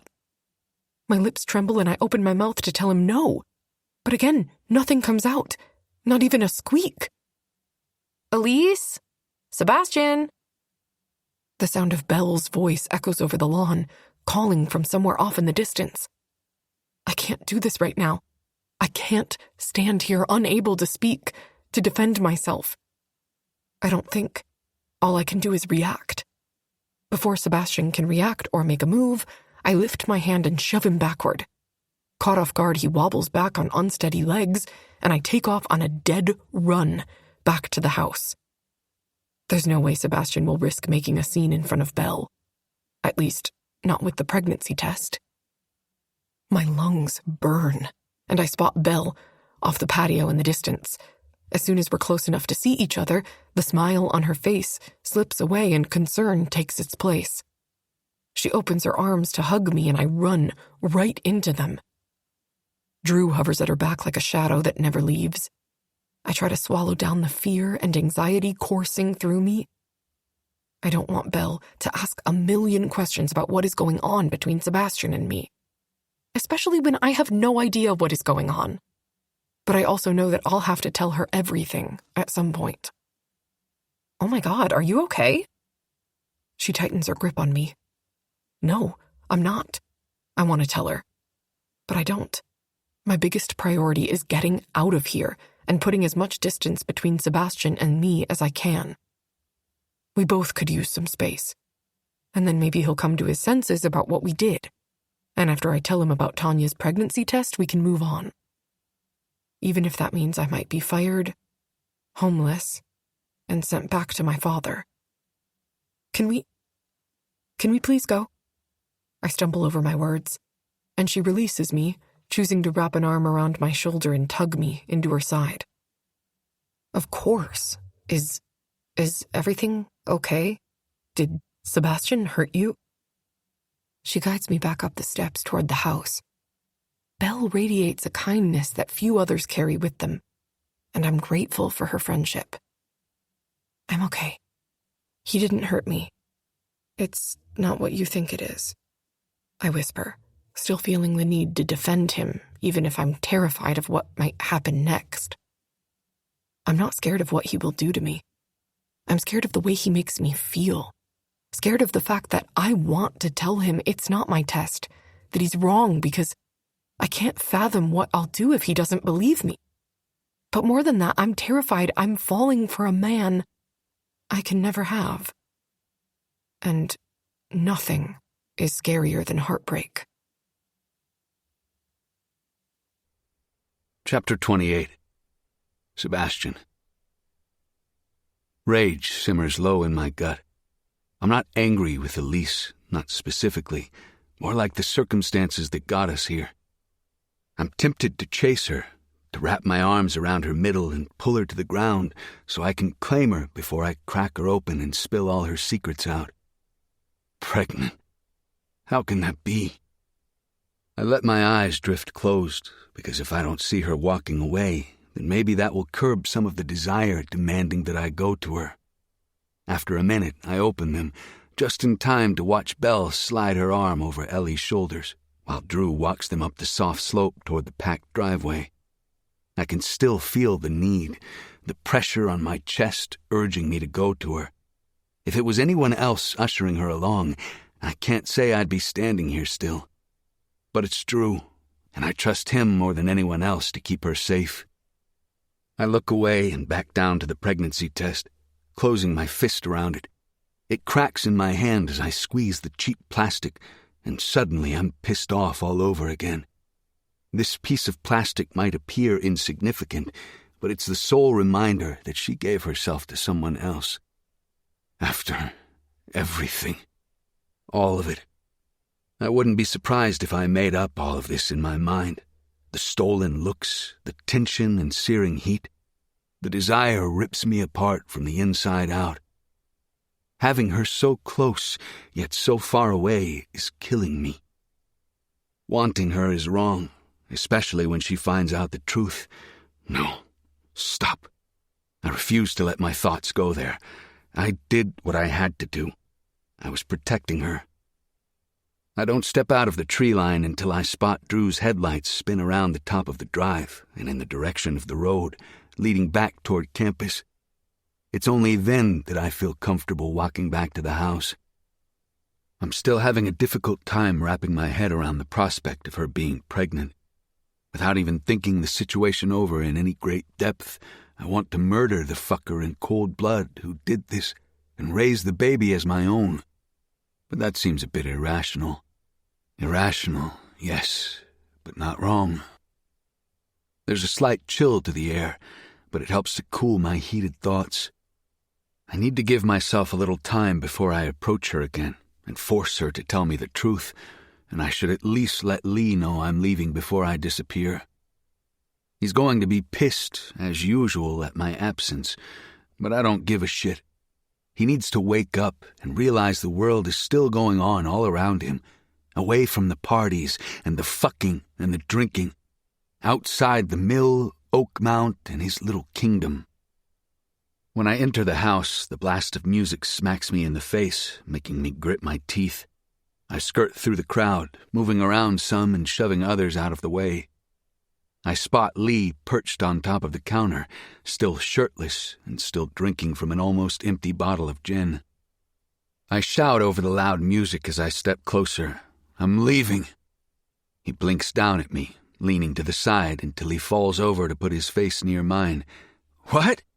I'm fucking leaving, I bite out. Why? The party's barely started. I don't need to remind you that you have certain obligations. People expect to see you and fucking Drew, who seems to have already left. I want to tell him the expectations can fuck off, but I get this strange feeling that there is something more important going on here. With a long sigh, I ease him into a sitting position by the shoulder until he's sitting again. Okay, spill. What's wrong? Nothing's wrong. It's a fucking party, and you're my friend. We're supposed to be spending time together. I snatch the bottle out of his hand, causing him to shift sideways again, but this time he catches himself on the edge of the countertop. All I'm hearing is lies. It's not a lie, Lee sneers. Sure it's not. You might be able to fool yourself, but you can't fool me, jackass. I know you drink, but not like this. I raise the bottle, then take a long gulp and chug back the rest. The alcohol burns a path of anger and despair down my throat.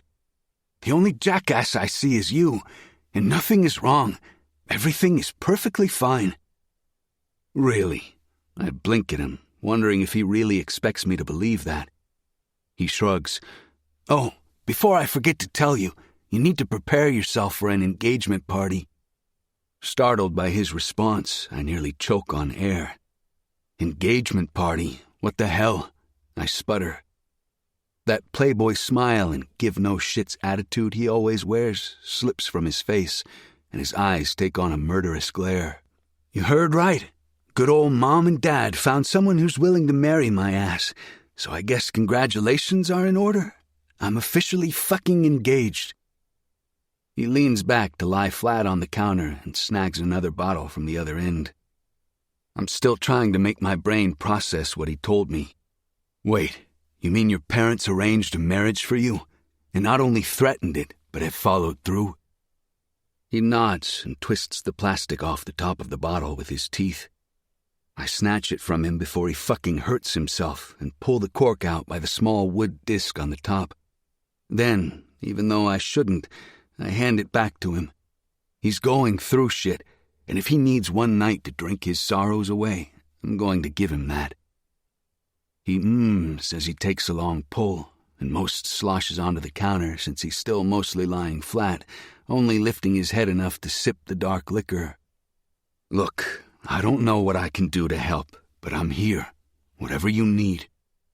Lee nods, but there's a faraway look in his eyes that I don't like, telling me he doesn't really hear anything I'm saying. Don't worry your little head about me. I've already come up with a resolution for my parents' perfectly constructed plan. They'll never see it coming either. His smile sends shivers down my spine. It's that of a cross between a psychopath and a child who just won a year's worth of candy. In other words, it's downright terrifying. Don't fuck up your entire life for a little revenge, Lee. God, I'm such a hypocrite. Oh, I'm not. Now enough about me. Where did that little maid of yours go? Lee asks through small sips.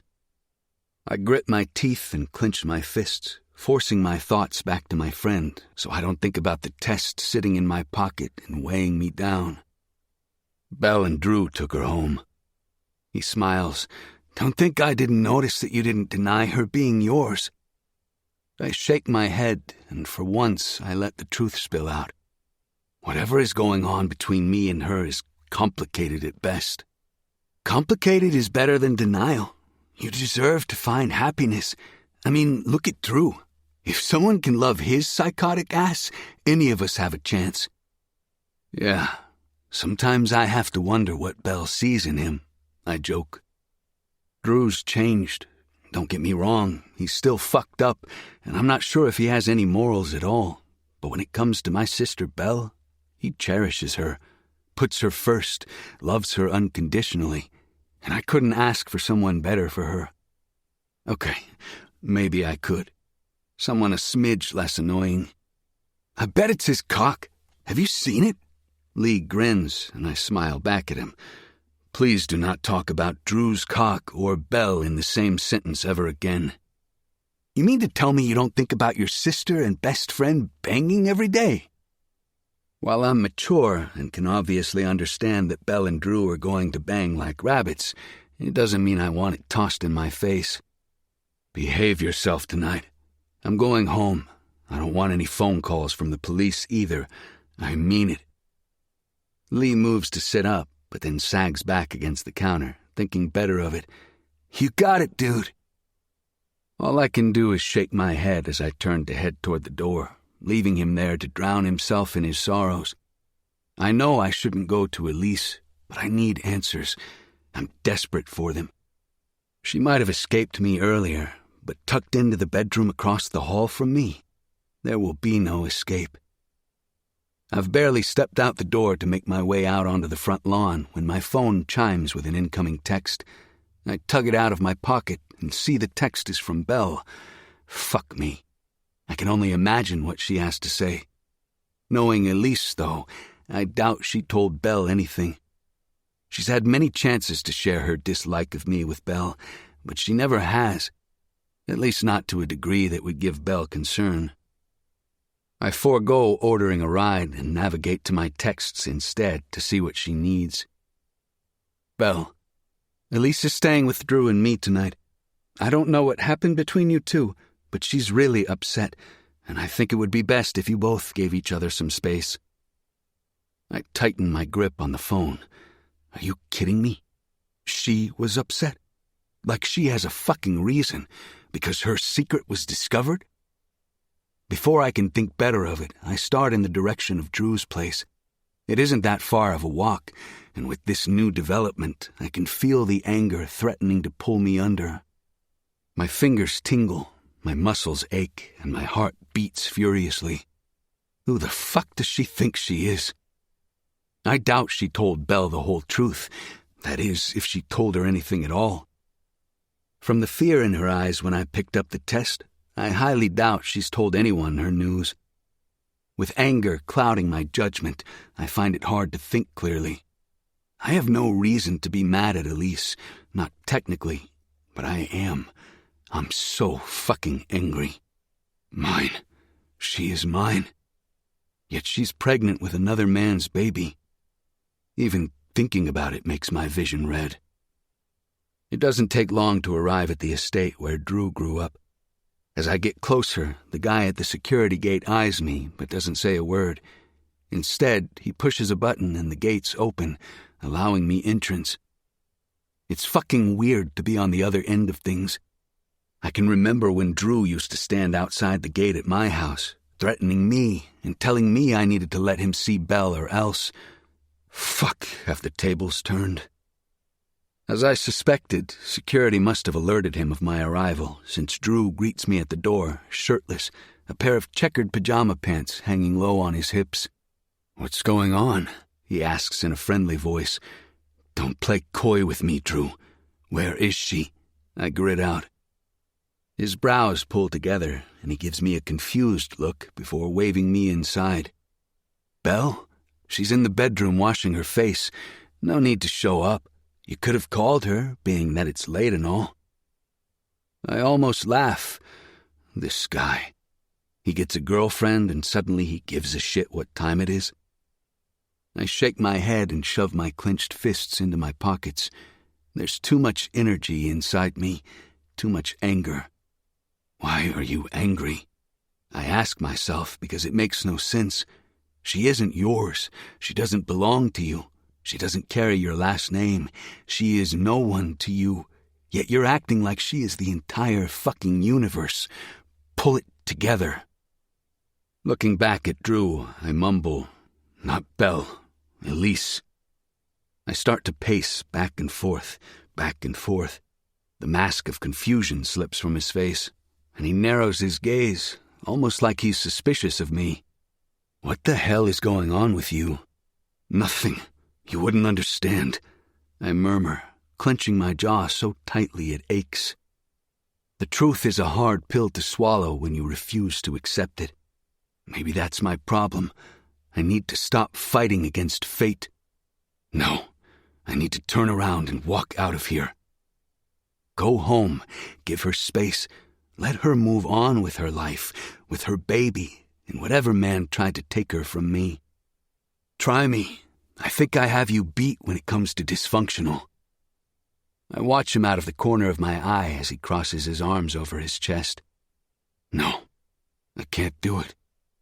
The idea of leaving her and walking away for good is equivalent to carving a hole in my chest and expecting to carry on living. Fine, I'm trying to do the right thing, but it's hard. Harder than I thought it would be. Drew nods. Well, yeah. Nothing you really fucking want is ever easy. Sometimes you have to sit in the moment and let the pieces fall where they may. I pause and look him dead ass in the eyes. You get a girlfriend and suddenly you're Dr. Phil, giving advice and being inspirational and shit. He grins while shaking his head. And shit. I hear the slap of bare feet on tile before I catch sight of Belle coming down the stairs. As soon as she sees me, her eyes fill with disappointment. "What are you doing here?" "Whatever I want." Belle shakes her head. "I told you to give her space, and somehow that means come over?" I swing on Belle, and Drew grabs my shoulders, holding me back, his fingers pressing into the muscle. "I don't care if she wants space. Space fixes nothing." When she doesn't so much as blink, I continue. "How much space did Drew give you when you asked for it?" Drew makes a scoffing sound, and Belle's cheeks flash pink. "It's not the same, and you know it. Ellie is your employee, and you pushing yourself on her isn't fair." I bite back a retort, the urge to tell her that Ellie sure as fuck didn't think I was pushing myself on her earlier, or on the night she had my cock stuffed down her throat. Instead of saying that, I release a long sigh and shrug off Drew's hold. He lets his hands fall away, but he keeps himself close. He's standing here watching me, like he thinks I might attack her. She's my fucking sister. I'd never do such a thing. "Why are you acting like that?" "Like what?" "Like that." I gestured toward him, like I'm going to hurt her. No offense, but you aren't really acting like yourself. So what? That doesn't mean I would hurt my sister. All he does is shrug, and I'm more disgusted with the thought of how he could think I'd ever do something like that. If you're worried I'm going to hurt Ellie or something, I wouldn't. I've had plenty of opportunities to do that. Remember, she lives in my house and is employed by me. Belle darts her gaze around the brightly lit foyer. I think it's you that needs to remember that. Plus, it doesn't really matter what you came here for. If it has to do with her, she's already sleeping. It was only minutes from the time I took her to the guest room and when I came back to check on her that she was sleeping. Fuck it. All I needed to know is where to find her. If they won't help me, then I'll help myself. Ignoring both Belle and Drew, I start toward the guest rooms. It takes a second to remember where they are, but as soon as I reach the end of the hall and cut across the wing, I turn left and shove open the first door I find. The room is furnished, but dark and empty.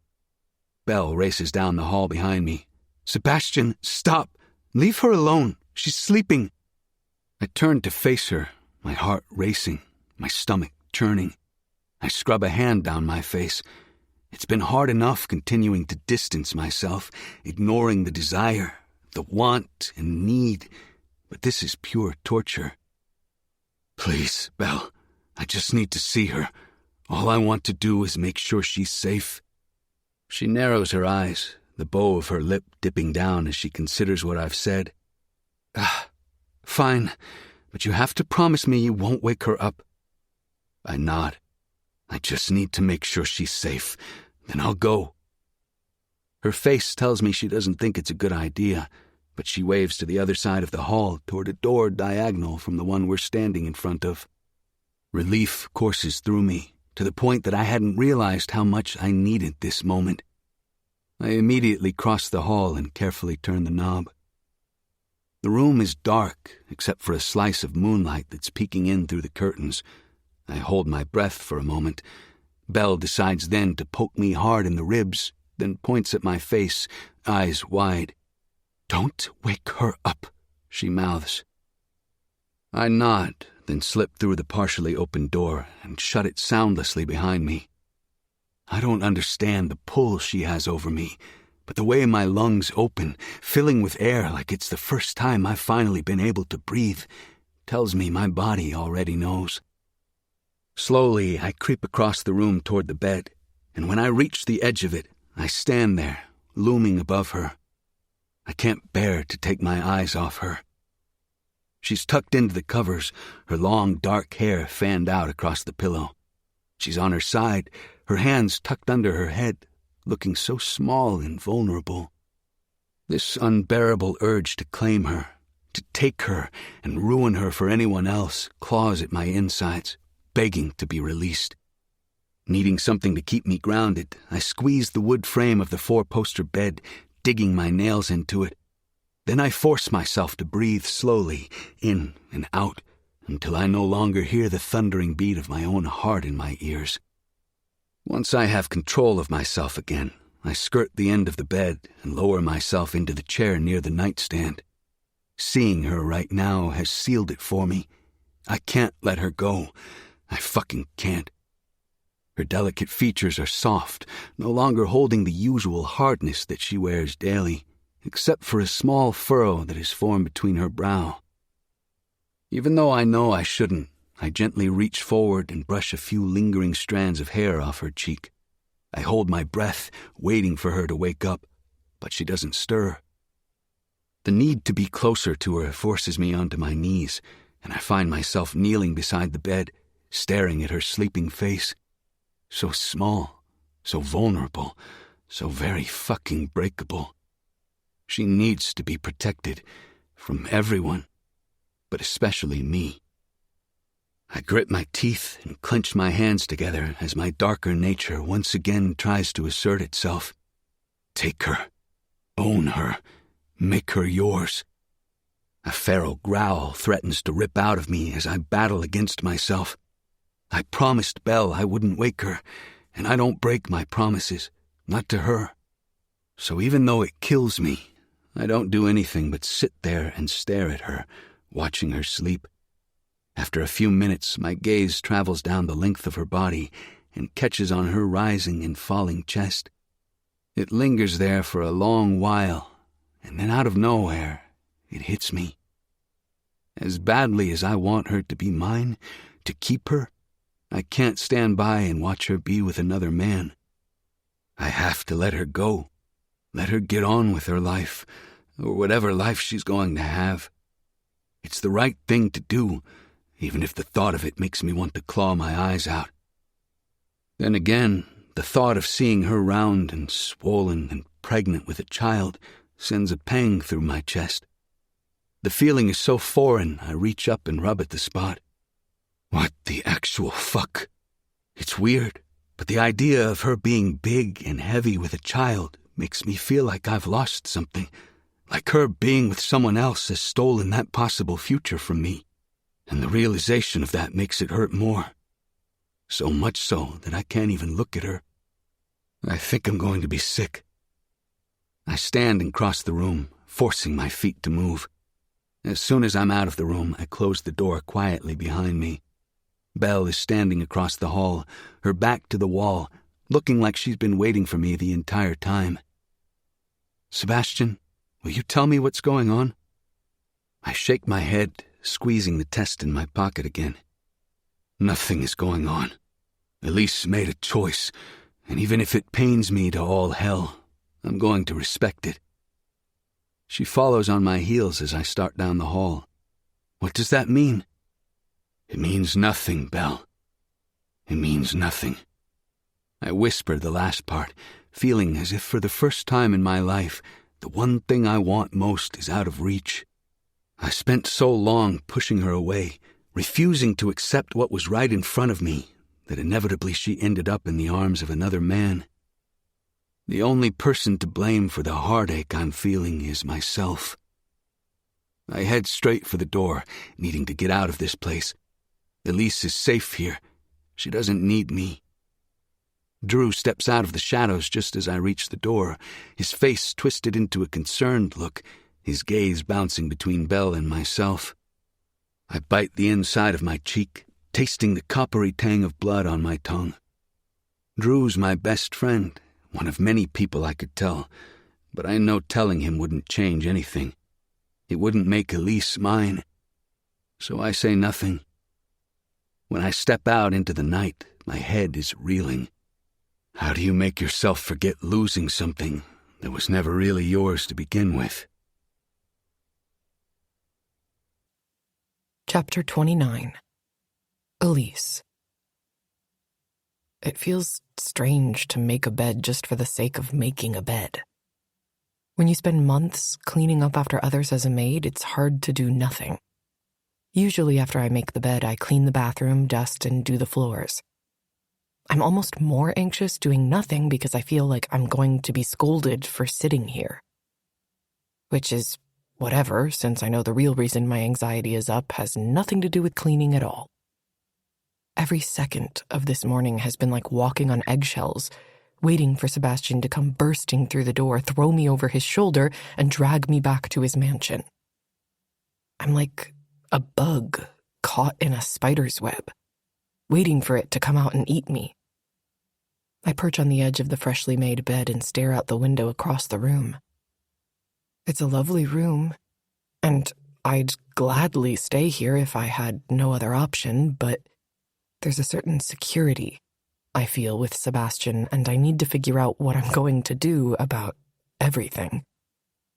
He scared me. No, that's not right.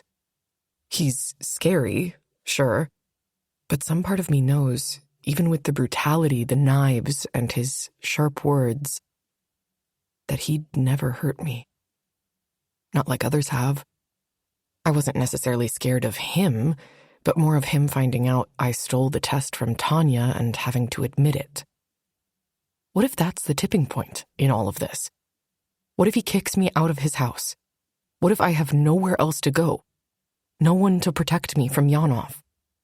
It seems stupid since I'm working to pay off a debt, but everyone has a point where whatever they're trying to achieve no longer seems worth it. I don't want Sebastian to think I'm no longer worthy of being kept around. My thoughts shift from the pregnancy test as the memory of what we did pops back into my mind. It took a long time for my body to come down from the high he instilled last night. How he touched me in ways I didn't even know I'd enjoy. How could I, when my life had been one step away from rape most of my teenage life? I never wanted to do anything that might draw Yanov's attention. Not even when I was alone, for fear he'd catch me and see it as some kind of invitation.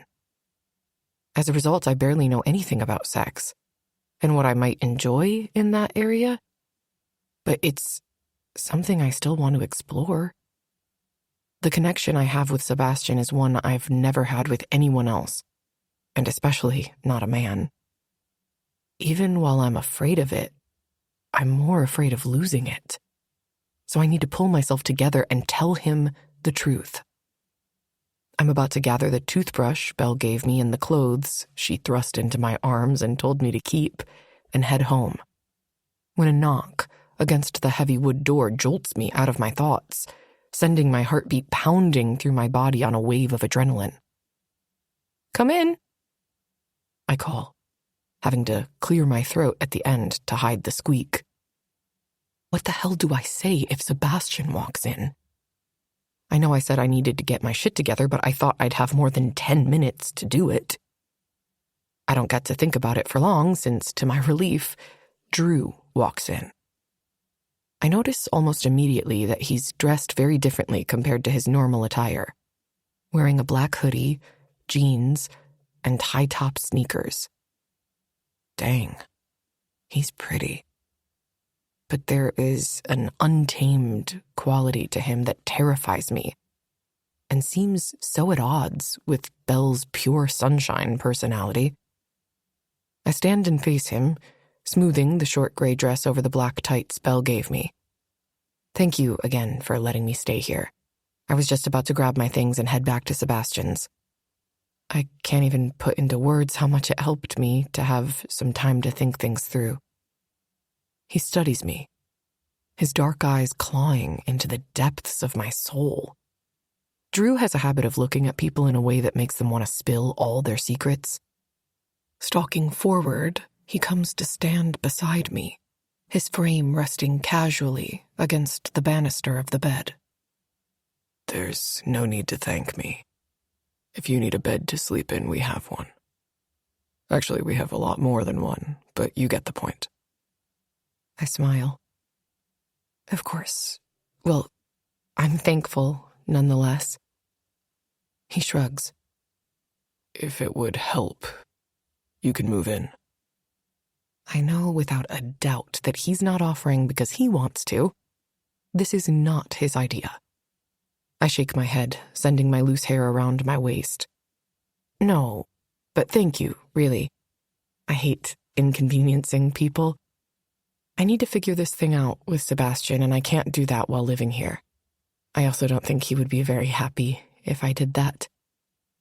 I don't bother sharing with him that the only place I truly feel safe is with Sebastian. It's bad enough I've shared tiny bits and pieces with Belle. He nods, his hands stuffed into his front pockets. I mean, whatever you need help with, Belle and I are here for you. I hope you know that. Your kindness is appreciated, but you don't have to lie to me. I know I'm nothing more than an unnecessary nuisance that you tolerate because you love Belle. He smirks, and when he smiles, his eyes look a little less like he's going to eat me alive. While that may be partially true, you're also someone my best friend cares about, regardless of what he says or how stupid he is. So your safety and security are important to me by extension. Which leads me to my next question. What if I told you I could help fix things? I look away and down to the tips of my Converse. My gaze jumps to the battered tips of his boots, and then I look back up to his face again. Help? How? In what way? He shrugs one broad shoulder. It's not a guarantee, And most of the time it takes some work on both parts, since afterward things can get a little hairy, but it helped Belle and me. I'm only bringing it up since I feel it might make Sebastian see things in a different light. I mean, I consider what he's saying. It's obvious that Sebastian and I have been playing this yo-yo game, going back and forth. It would be nice to know his intentions and feelings. I weigh my options. It seems rude to decline, especially if he has a way to ease the tension between us. It might help lessen the blow of my confession as well. Okay, sure. Whatever you can do to help, I'm all ears. I want things to work out. The corner of his mouth tips up the tiniest bit, and then he nods. I'm happy to hear that. Apologies in advance for anything that might happen after this moment. It's not personal, I promise. My brows pinch together as I stare up at him in confusion. Apologies? What do you mean? Why are you apologizing? Before I can think or react, he's got me by the bicep, spun around, and a piece of rope jerked tight around my wrists. What is happening right now? I open my mouth to speak and he shoves me down onto the bed. I land hard, my chest pressing uncomfortably under the weight. What are you doing? I squeak out. He lifts me easily by the hips and tosses me higher up the bed. I'm trying not to think the worst here, but it's impossible when my brain sends mixed signals. There's never been anything between Drew and I. He is cordial at best for Belle's sake. And she's my best friend. I would never touch him or do anything to ruin my friendship with her. I didn't think he would either. Not with how in love and obsessed he is, but I guess I was wrong. The possibility of losing Belle and Sebastian? It breaks my heart. I blink away the tears threatening to fall as memories loom at the edges of my mind. Please, don't do this. I thought you loved Belle. I promise you don't want me. He ties my ankles with the same rough rope, and the weight on the back of my legs lifts when he moves back to stand. Of course I love Belle, but this has nothing to do with her. Please, you don't want me. I gasp into the mattress. Relax. I'm not going to rape you or touch you sexually in any way. I would never cheat on Belle. She's my entire fucking world. I nearly sigh in relief at his confession. Then, what are you doing? You told me you wanted my help, so I'm giving it to you. I turn and rest my cheek against the mattress so I can breathe and try to catch sight of him from the corner of my eyes. He's looming behind me like a monster who's going to attack. I squeeze my eyes shut to fight off one of the memories of my past that appears in my mind. Drew is not Yanov. He's not going to hurt you. I repeat that to myself 10 times over, but making my body and mind believe that isn't easy, especially not when he grabs me and tosses me up onto his shoulder. My imaginings of Sebastian doing this very thing to me make me feel foolish now. The air is pressed out of my gut as my weight bounces on his shoulder. I changed my mind. I don't want your help anymore. He slaps the back of my thigh hard enough to sting, and I jerk. Stop talking and trust the process. I gulp and watch the floor as he carries me down the stairs and outside. Not a soul comes out of the woodwork to help, and I know Belle must be gone for some reason. Fuck. What is going on? Please, Drew, I pant out, barely able to draw breath with the position he holds me in. I mean it. I don't need your help if it involves me being kidnapped. I hear a beep, then a soft emittance of laughter from Drew. Will you just trust me? I don't get the chance to answer him because he tosses me into the trunk of his car, slamming it closed and leaving me in the dark. Trust you? Are you kidding me? I growl. You just tossed me in the trunk of a car. I slam my hand against the roof of the trunk in frustration. My lungs burn, feeling like they can't draw in enough air even though nothing stops me from doing so. I catch his voice through the metal. I've never done anything to make you believe that I'd hurt you, so calm down. Now that might change if you start screaming like a banshee and I have to pull over. I promise you don't want that to happen. And I don't think you want to piss Belle off, do you? Because she'll be upset if I have to do something because you were stupid. Pissed at me? I squeeze my eyes closed a few times to adjust to the darkness. Dread slithers up my spine. Belle is my only friend. I can't lose her, not over some stupid misunderstanding. Relax. It's going to be okay. Opening my eyes, I stare into the darkness that surrounds me and repeat the words out loud, as if the sound of them will make them more convincing. It's going to be okay. Chapter 30. Elise. I settle into the trunk and try my best to ignore the tools, or whatever the hell it is that's back here, digging into my hip with every bounce. We drive around for a bit. Not long, I don't think, but it's hard to tell time when you are imagining all the ways a situation could go wrong. Eventually, the car rolls to a stop, the engine turning off. Anticipation roars in my veins, my heartbeat picking up again. The trunk opens and I blink up at the light. Drew's hulking frame cutting through it. His face is emotionless, a mask. He reaches in and pulls me up over his shoulder again. It hurts just as bad as the last time, and I know I'll have a bruise. You want to tell me what's happening? At the very least, it's an attempt to distract him while I wiggle my wrists to loosen the ties. They don't budge, of fucking course. Did a little ride in the trunk cool you off? That's all he says. He doesn't tell me where he's taking me or what's going on. I slump as he carries me, and I watch the grass under his feet turn to leaves, rocks, branches, and brush. He's taking me into the woods. Oh God, this is starting to look like an episode of a true crime documentary. You aren't planning to murder me, are you? I don't see how that would help things with Sebastian, but I'm a little worried right now, so I thought it would be a good time to ask. Not today. That's the only response I get. And I won't lie, I'm pretty fucking annoyed at this point.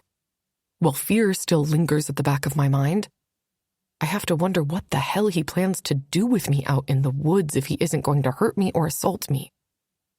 I don't know how long we walk, but my chest aches from the pressure and gravity of being carried over his shoulder. After a few more minutes, his stride becomes smaller, and he slows his pace. We must be getting close to wherever he intends to take me. Eventually, he shifts and slings me to the ground, and my body lands in a heap. I groan as the circulation comes back to my stomach, ribs, and shoulders. I'd rather you let me walk. Now I'm going to have a bruise the size of Texas on my stomach, I grumble. Crouching down in front of me, he grabs the rope at my ankles. I thrust my hands toward him, hoping he's going to release me, but he tightens the knots instead and gives me a wink. I narrow my gaze, wishing I could get daggers to fly out of my eyes. Whatever game you're playing, I'm done. I don't want your help anymore. Too bad you already agreed to it. He smirks and then turns, giving me his back. I didn't agree to anything, I snarl. She's all yours now, Drew announces, and my heart shoots back up into my throat as fear drives through me like a spike. Did he sell me? Oh God, I can't go through this again. Some of my fear ebbs when another one of Sebastian and Drew's friends pops up from behind a tree. Lee. His shoulder brushes over the bark of the tree as he turns in a circle, his sneakers turning up leaves from the forest floor. Backlit by the setting sun, he looks every inch the golden god the school believes him to be. Don't hurt her, And don't do anything stupid. If anything happens to her, Belle and Sebastian will have your head on a spike. Got it?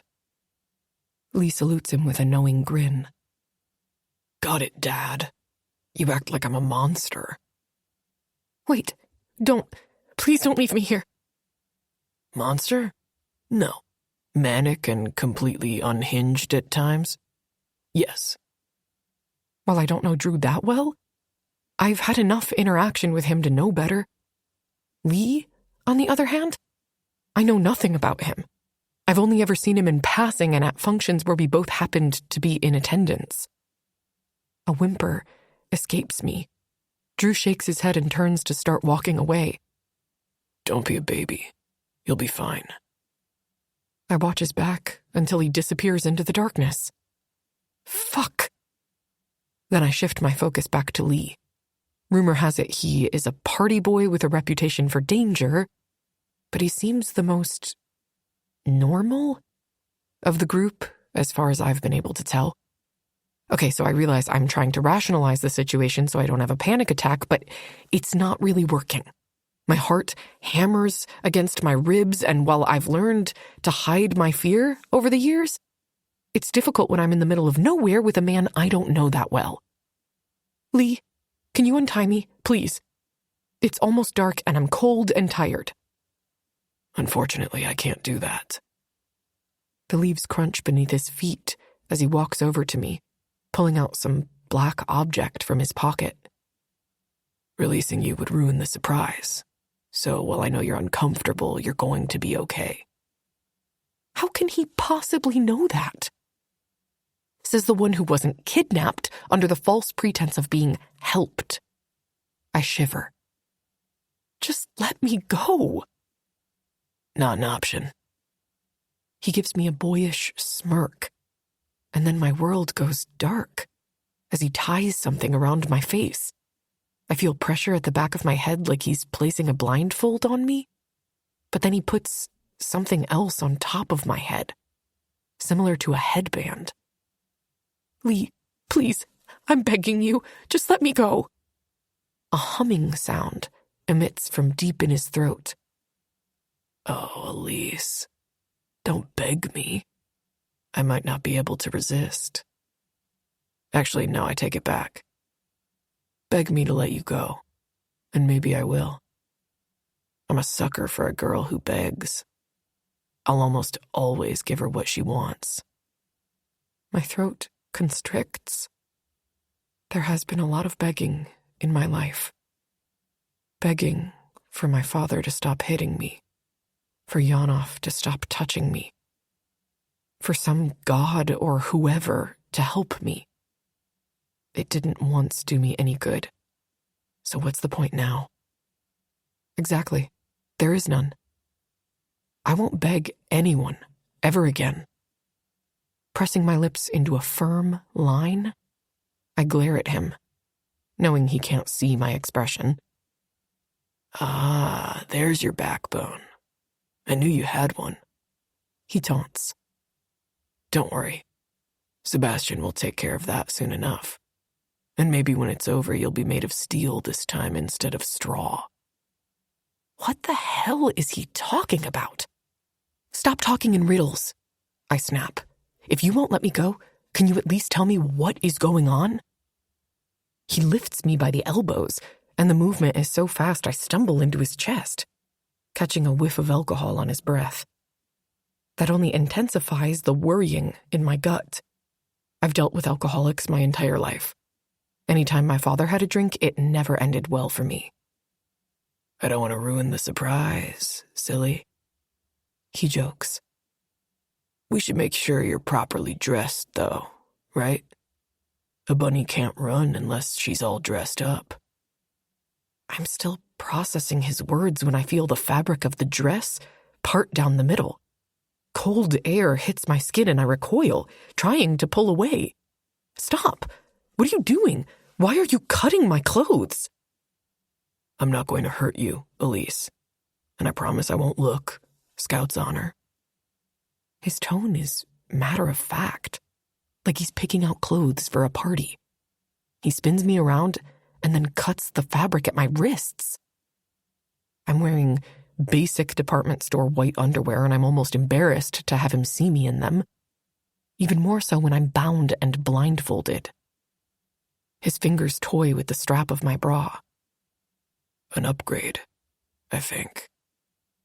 He cuts the tights off, ripping them off at the ankle. Next is my underwear, and I shiver at the cold edge of the knife on my skin. It's not the same way Sebastian's knife feels against my skin. No, Lee's blade makes me shiver with fear. I want to believe he won't hurt me, but I've been told that so many times in my life that I've come to expect the lie. It never ends the way I hope for it to end. He maneuvers my legs, pulling them apart. I struggle in his grasp, pushing him with my hands. Stop fighting me. I'm trying to get you dressed. I feel something soft, a fabric of some sort sliding against my flesh. I settle, but only for a moment, and that's when I realize he's not lying. I feel the fabric resting against my hips. It's silky and cold against my flesh. A pair of silk boy shorts, edged in lace, maybe? He makes a noise like he's thinking, and I pull my bound wrists up to cover my chest as best I can.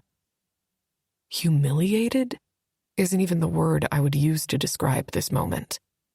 More like assaulted and violated. Tears burn at the back of my eyes, and I don't bother stopping them.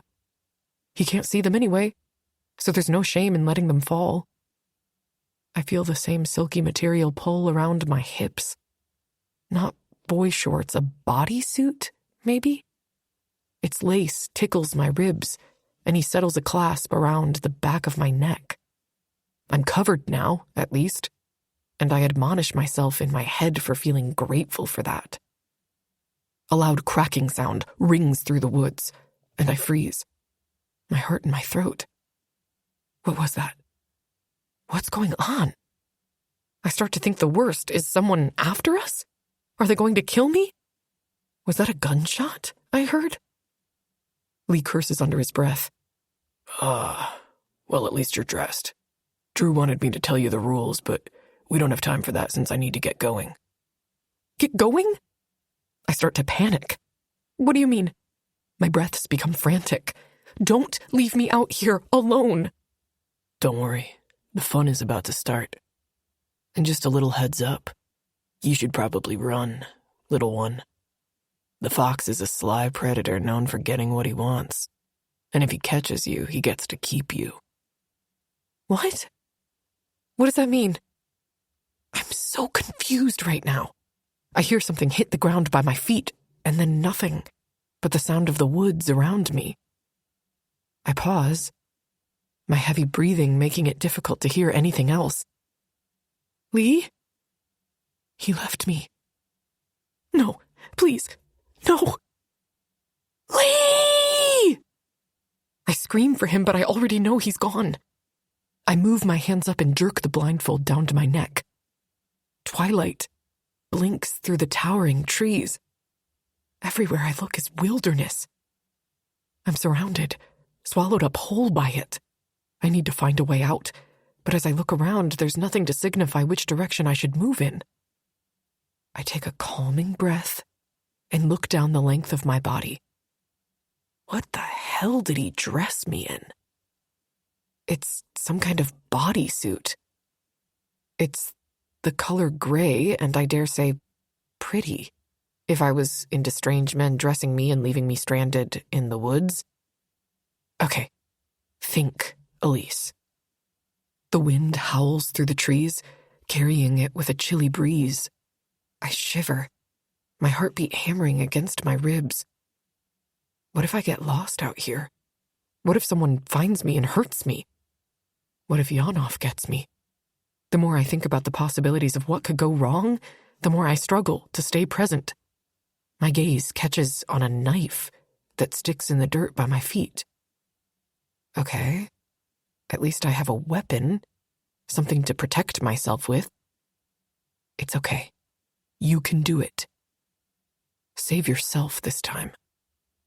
A crack, that sounds more like a gunshot and eerily similar to the noise I heard earlier ripples through me, echoing off the trees. Is that what Lee meant? Is that why I'm dressed like a rabbit? Are they going to hunt me down and shoot me? I slump into the pile of ripped clothing as sharp pain spears through my skull. A memory sweeps through me, threatening to drag me under. The sharp report of the gun. Cold tile under my back. A hot wash of blood beneath me.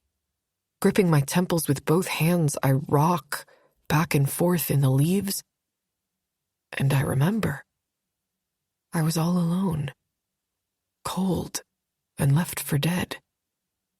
But he was there. He found me. And nursed me back to health. He was there the day I woke up in that bedroom, watching me. He's the reason I'm alive today. He saved me, even if he doesn't know it. Tears pour down my cheeks and I lower my hands and huddle into my knees. It's all I can do until it passes. Then I'll pick myself up and do what Lee said. I'll run. I'll run away from this place and whoever is hunting me. I'll return to Sebastian, to the only person I've ever felt safe with. Chapter 31. Sebastian. The crowd for the hunt is thinner this year. I don't know if it's a good thing or a bad thing. It doesn't matter, since this is my last year hosting the event. If I had known what a shit show this year was going to be, I would have moved Lee into my position to take over the big event planning this year. He's done a lot, regardless, while I've been dealing with everything else. He jogs up the slight hill to join me on a small platform near the front door, set at the edge of the driveway. "Where were you? I saw Drew run up too." He shakes his head and pulls down his jacket. "Nowhere, man. Just scouting things out, making sure the lanterns got set and that there weren't any major hazards." I frown as I watch him. The scent of liquor wafts from him in waves. "Are you participating?" He smiles wide. "Of course. This is my final chance to get out there and play. Did you bring your little pet?" I roll my eyes and sigh. She's not my little anything, and definitely not a pet. He chuckles softly. "Not your employee either?" I shove his shoulder and stare at the small pack of runners moving and waiting next to the platform, surveying the people who will soon race across the lawn to the woods for the chase. Yes, she's my employee, but that's it. I have a feeling that's not all you want her to be. The pregnancy test flashes in my mind, the image of her round with my child. Fuck. I can't handle this right now. I don't want to talk about her with you, or anyone for that matter. Elise and I are not a thing, never were and never will be. Whatever you thought you saw, forget it. It's over. This time he checks me with his shoulder. I very much doubt that, Seb. You two have something magical going on. Oh, you're the expert now because you're engaged? His eyes flash cold and his jaw clenches tight. No, I'm not an expert at anything, even less love. I'm just telling you what I saw, and that if it's obvious to everyone else, then it should be pretty fucking clear to the two of you.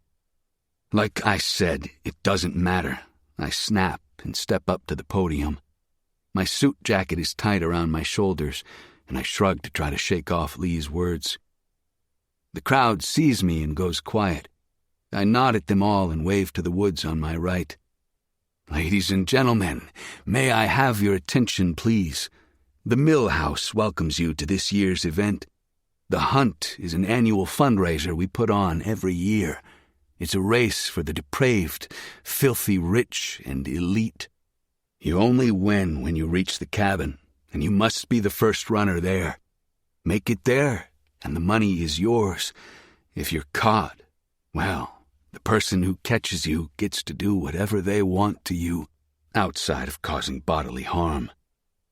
There's some excited murmuring from everyone, chasers and hunters alike. I wave my hand to silence them. As you know, every year we come up with new twists. I whip out my fox mask and pull it over my head. There's an echoing gasp and some laughter. Then I watch as the rest of the hunters pull masks out of their pockets and bags to place them on their faces. Some are animals, like Lee in his panther mask, Drew, who wears a wolf mask, and Aries, who is a bear. There are other animals in the crowd, each with their own design. There's even one plague mask. You won't even be able to see the face of your hunter this year. Maybe it will inspire our little rabbits to try something new. Perhaps it will give the hunt an added thrill. I keep my voice low and seductive, weaving the spell, adding the magic they expect from one of the mill events. I keep an eye on the time and the sun and signal to Lee, who grabs the flare gun on the stage. At my nod, he raises the gun and squeezes the trigger. It goes off, a sharp crack ringing in my ears that echoes out across the waiting participants. "Happy hunting," I say into the microphone as the runners race across the lawn toward the trees. The hunters stay back a moment, giving the prey a head start.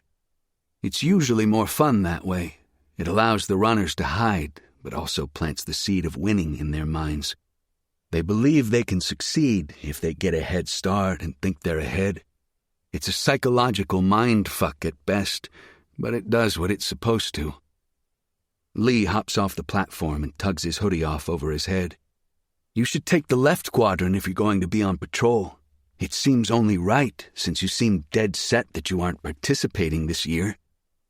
He clips each word, letting me know he's annoyed. I grab the back of his neck hard and give him a little shake, then a shove. It makes him laugh as he catches his balance in motion and turns to flip me off. "Happy hunting," he mocks, and then turns to race off into the trees. The rest of the pack follows him, and within a couple of minutes, all hunters have disappeared into the forest. With a sigh, I start toward the woods, my steps slow and precise. Fear and sex cling to the air, and I breathe the scents deep in my lungs. Fuck, I should be out there, chasing and claiming someone, but the thought of taking anyone but Elise makes me sick to my stomach. A few yards away, I spot Drew, headed toward the far edge of the wooded area. Well, I guess that ensures I stay to the left of the property. No way in hell do I want to run into him and Belle in the woods. It's bad enough that I know for a fact my best friend is fucking my sister, but to witness it? No fucking thank you. Once I make it to the trees, I shove my hands into my pockets and let the allure of calmness wash over me. It's a little chilly tonight, not as bad as last year, but I have a feeling it will get colder as it gets darker. People will take their revelry up to the house as they get tired of freezing their asses off. A scream splits the slowly darkening woods, and I stop, cocking my head to the side to listen. Screaming, moaning, begging. None of those things are abnormal to hear out here, but that sound, it wasn't a normal scream of pleasure, of play. It was a banshee shout drenched in fear and dipped in pain. Damn it. Did someone hurt themselves already? I race in the direction of where I heard the noise, scanning the trees and brush, hoping to catch sight of someone before I trek the entirety of the fucking property. That would be my fucking luck. Unfortunately, there's nothing there, and I strain my senses against the gathering dark and sounds of others fucking, moaning, playing in the woods like some great pagan rite. Weird. I shake my head and try to let go of the strange, impending feeling of doom that I have in my gut. What the fuck is going on with me? I'm tempted to call out to the voice. It sounded feminine, but I don't want to risk drawing the attention of some of the more zealous hunters. Some participants take things too far, and I'm not in the mood to nurse anyone's wounded pride tonight. I catch the sound of rustling leaves behind a thicker copse of trees directly ahead of me, and I lean to the side to see if I can catch a glimpse of someone. Hell, anything at all. It takes a lot to surprise me, and I'm not even really shocked since this is the hunt. But when a tiny little woman comes rushing through the thicket, her body crashing into my chest, I am. Mainly because something about her and the placement feels off. Wrong. Chase participants rarely get this far out. I catch her by the biceps and she lashes out, instinctually fighting against my grip like she's fighting for her life. What the fuck? She's tiny, and if I wanted to, I could subdue her. Instead, I do a quick sweep of her body, trying to pinpoint anything that might give me a clue as to what the hell is going on. Knotted ropes hang off one wrist, gray rabbit ears adorn her head, and a black sash is tied around her throat. I can't really make out what she's wearing, but from a quick glance, I'd assume some type of lingerie and black sneakers. Who is this girl? Where did she come from? None of the runners I had seen were wearing anything like this. I would have noticed. She whimpers, trying to twist out of my grasp, which only makes me tighten my hold on her. I won't lie, her cries make my cock hard, but I swallow that desire down. I'm more curious as to who she is and how she ended up this far out here. I stare at her face, my gaze roaming over her eyes, nose, and lips in the paltry moonlight shining through the trees. Delicate, breakable, like porcelain. The ground beneath my feet crumbles, and my entire world shifts into sharp focus. It can't be. How? I didn't invite her, and no one else would dare. And somehow, here she is, a participant in the hunt. Elise, I breathe. Her big blue eyes widen with fear, and there's this faraway look in her eyes. Please don't. Just let me go. Let you go? She's talking gibberish. Let you go, I hiss. I don't want to be kidnapped again. Something spears through me. Kidnapped? Who kidnapped her?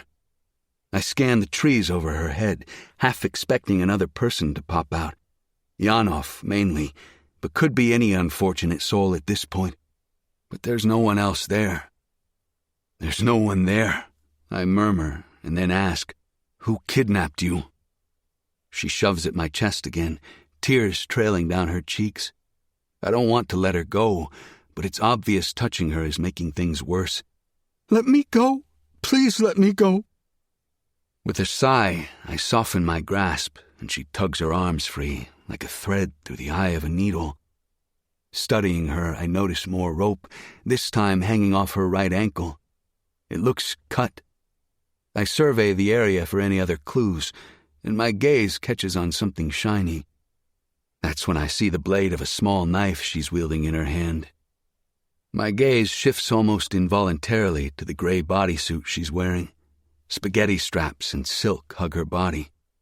Lace panel cutouts give me glimpses of bare, goose-bumped flesh, and I have to swallow hard. Shit, what the fuck is going on? I reach for her again, mainly because I need to touch her to ensure she's real, and maybe touching her will give me an answer, because I need to know what the fuck is happening. Is she out here to play? Was she planted here? I don't get very far because she releases a screech of pure terror and swings the knife toward me like she thinks I'm going to hurt her. With a long exhale, I snatch her wrist, the one holding the knife, and tug her back against my chest, at the very least to give her some of my body heat. Her skin is ice cold now that the sun has set. How long has she been out here? If you cut me before I'm ready to play, I'm going to get mad, and then I'll have to punish you, I hiss.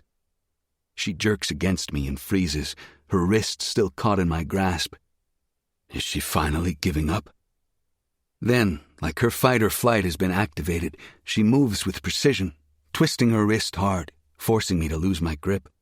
The knife nicks my suit jacket, and all I can do is shake my head.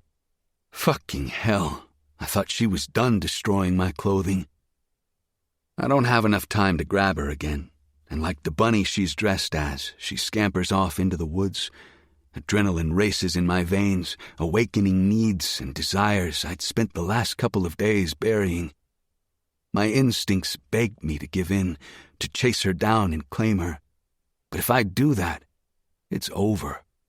She will be mine whether she wants it or not, and that baby inside her will be mine as well. Her body, her soul, her life, all fucking mine. It's not a choice, but a need, a bone-deep ache I can't reject. I have no other choice. I can't let her go. The possibility that someone else might find her and claim her makes me murderous. I strip off my jacket, hanging it on a low tree branch, and tuck the flashlight into my pants pocket. Then I start to walk, my steps slow, but without hesitation. I know this property, and have been playing this game since I was a teenager. She can't escape me, not at my own game. I watch curiously as she cuts a path through the trees. She's fast, faster than I thought she'd be. I'll give her that. Desire ripples through me, bringing with it heat. I tug the tie I'm wearing loose, letting it hang limply around my neck. I choose not to toss it, as it might come in handy later, depending upon how squirmy she is. I cut around the trees, going left to see if I can cut her off if I move quickly enough. The sheath of my favorite knife rubs against my ankle, reminding me that it's there. Something hot and molten fills my veins, igniting things I've been suppressing. It's as if my world shifts on its axis, like I've been waiting for this very moment, this one perfect second, to come back to myself. Of course it would be my Ellie who brings me home. You can't hide from me, Ellie. I know these woods like the back of my hand, I taunt. Leaning into those feelings, I finally race after her, closing the distance between us. She hasn't looked back once, and it only takes a minute to catch her around the waist, lifting her off her feet and taking her down to the cold, packed earth.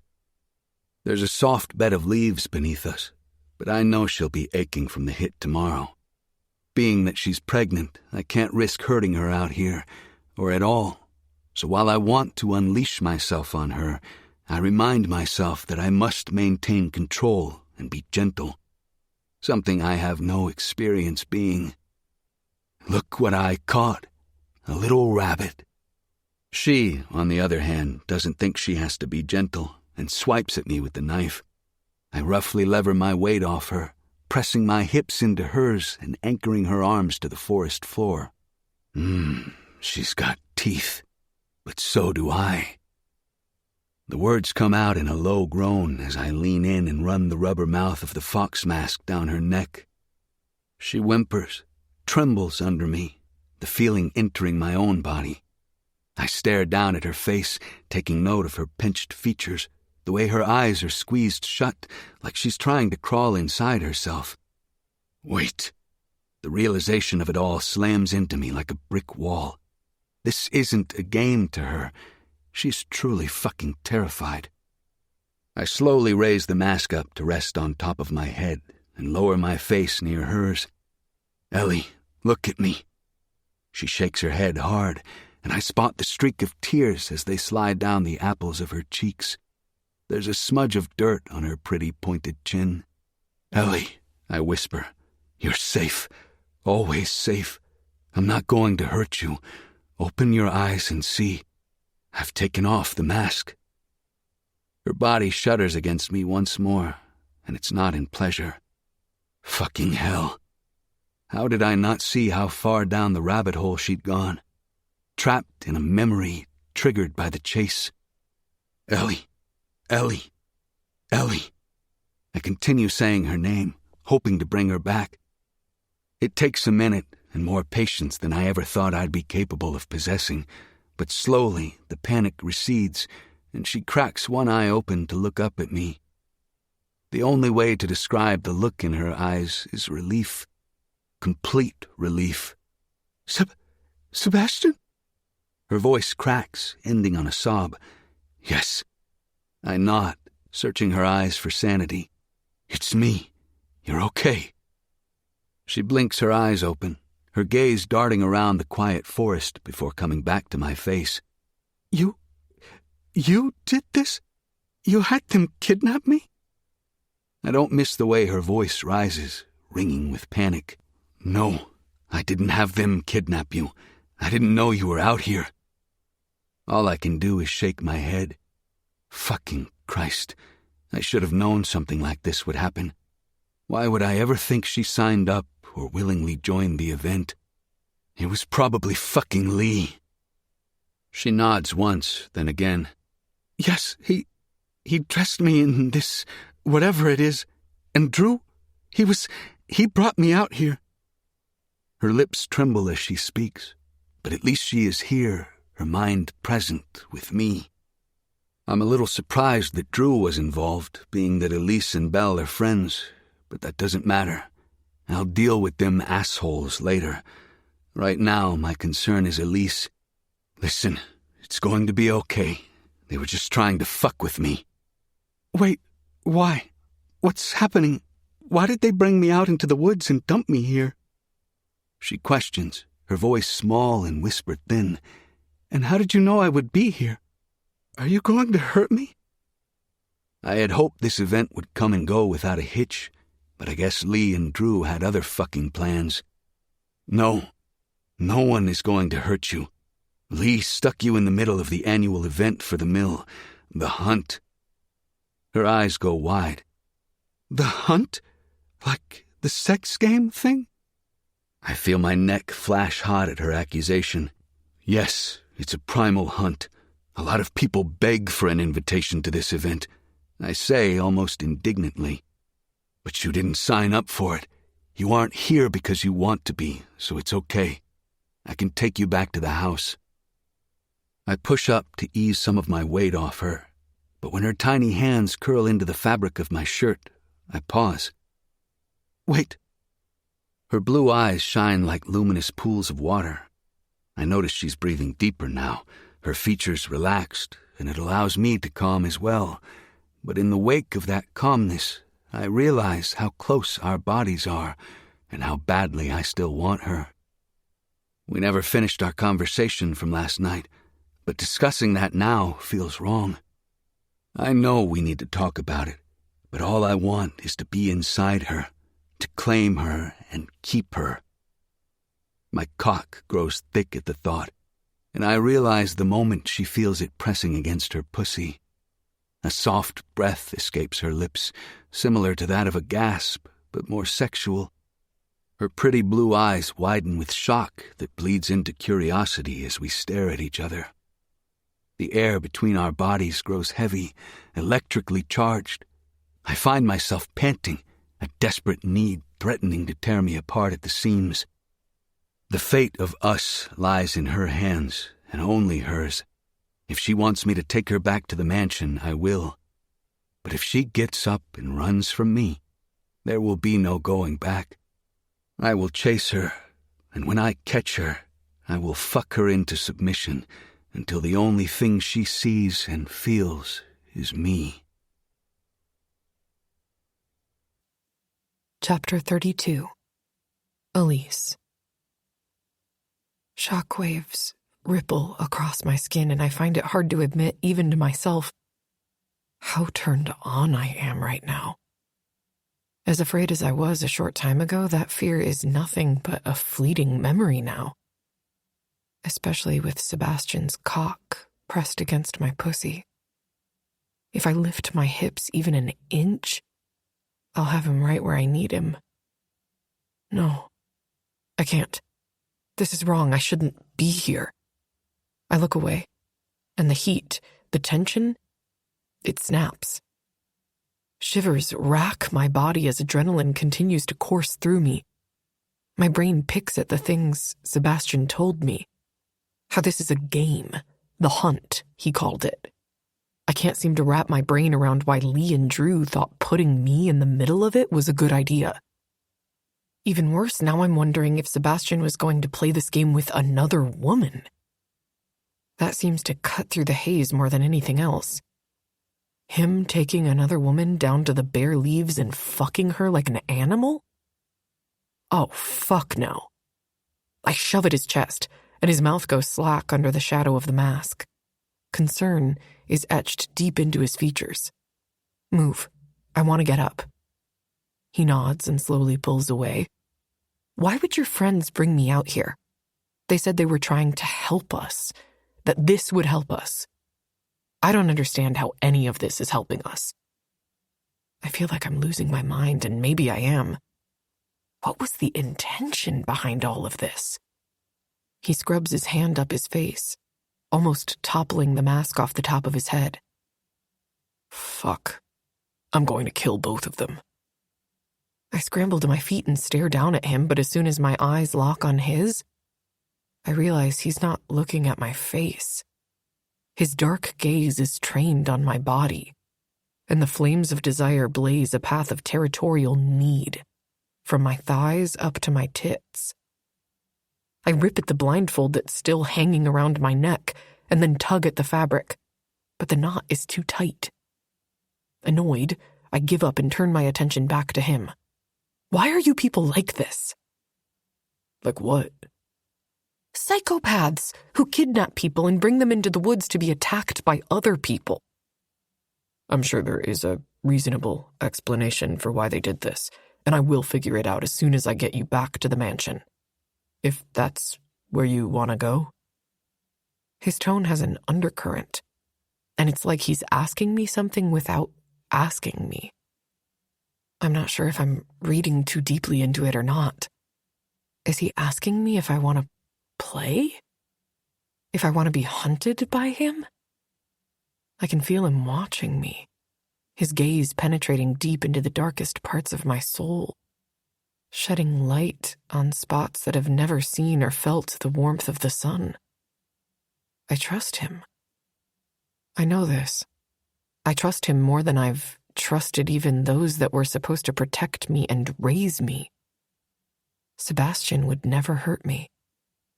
He shoves off the leaf-covered ground in one smooth motion, nothing like me scrambling to get my legs beneath me. Yes, and that explanation is that you're all in desperate need of psychological help. Even as I say the words, my heart hammers against my ribs, nervous energy zinging up my spine. But mixed with that nervousness is a deep-seated arousal. Is it fucked up of me to want him like I do?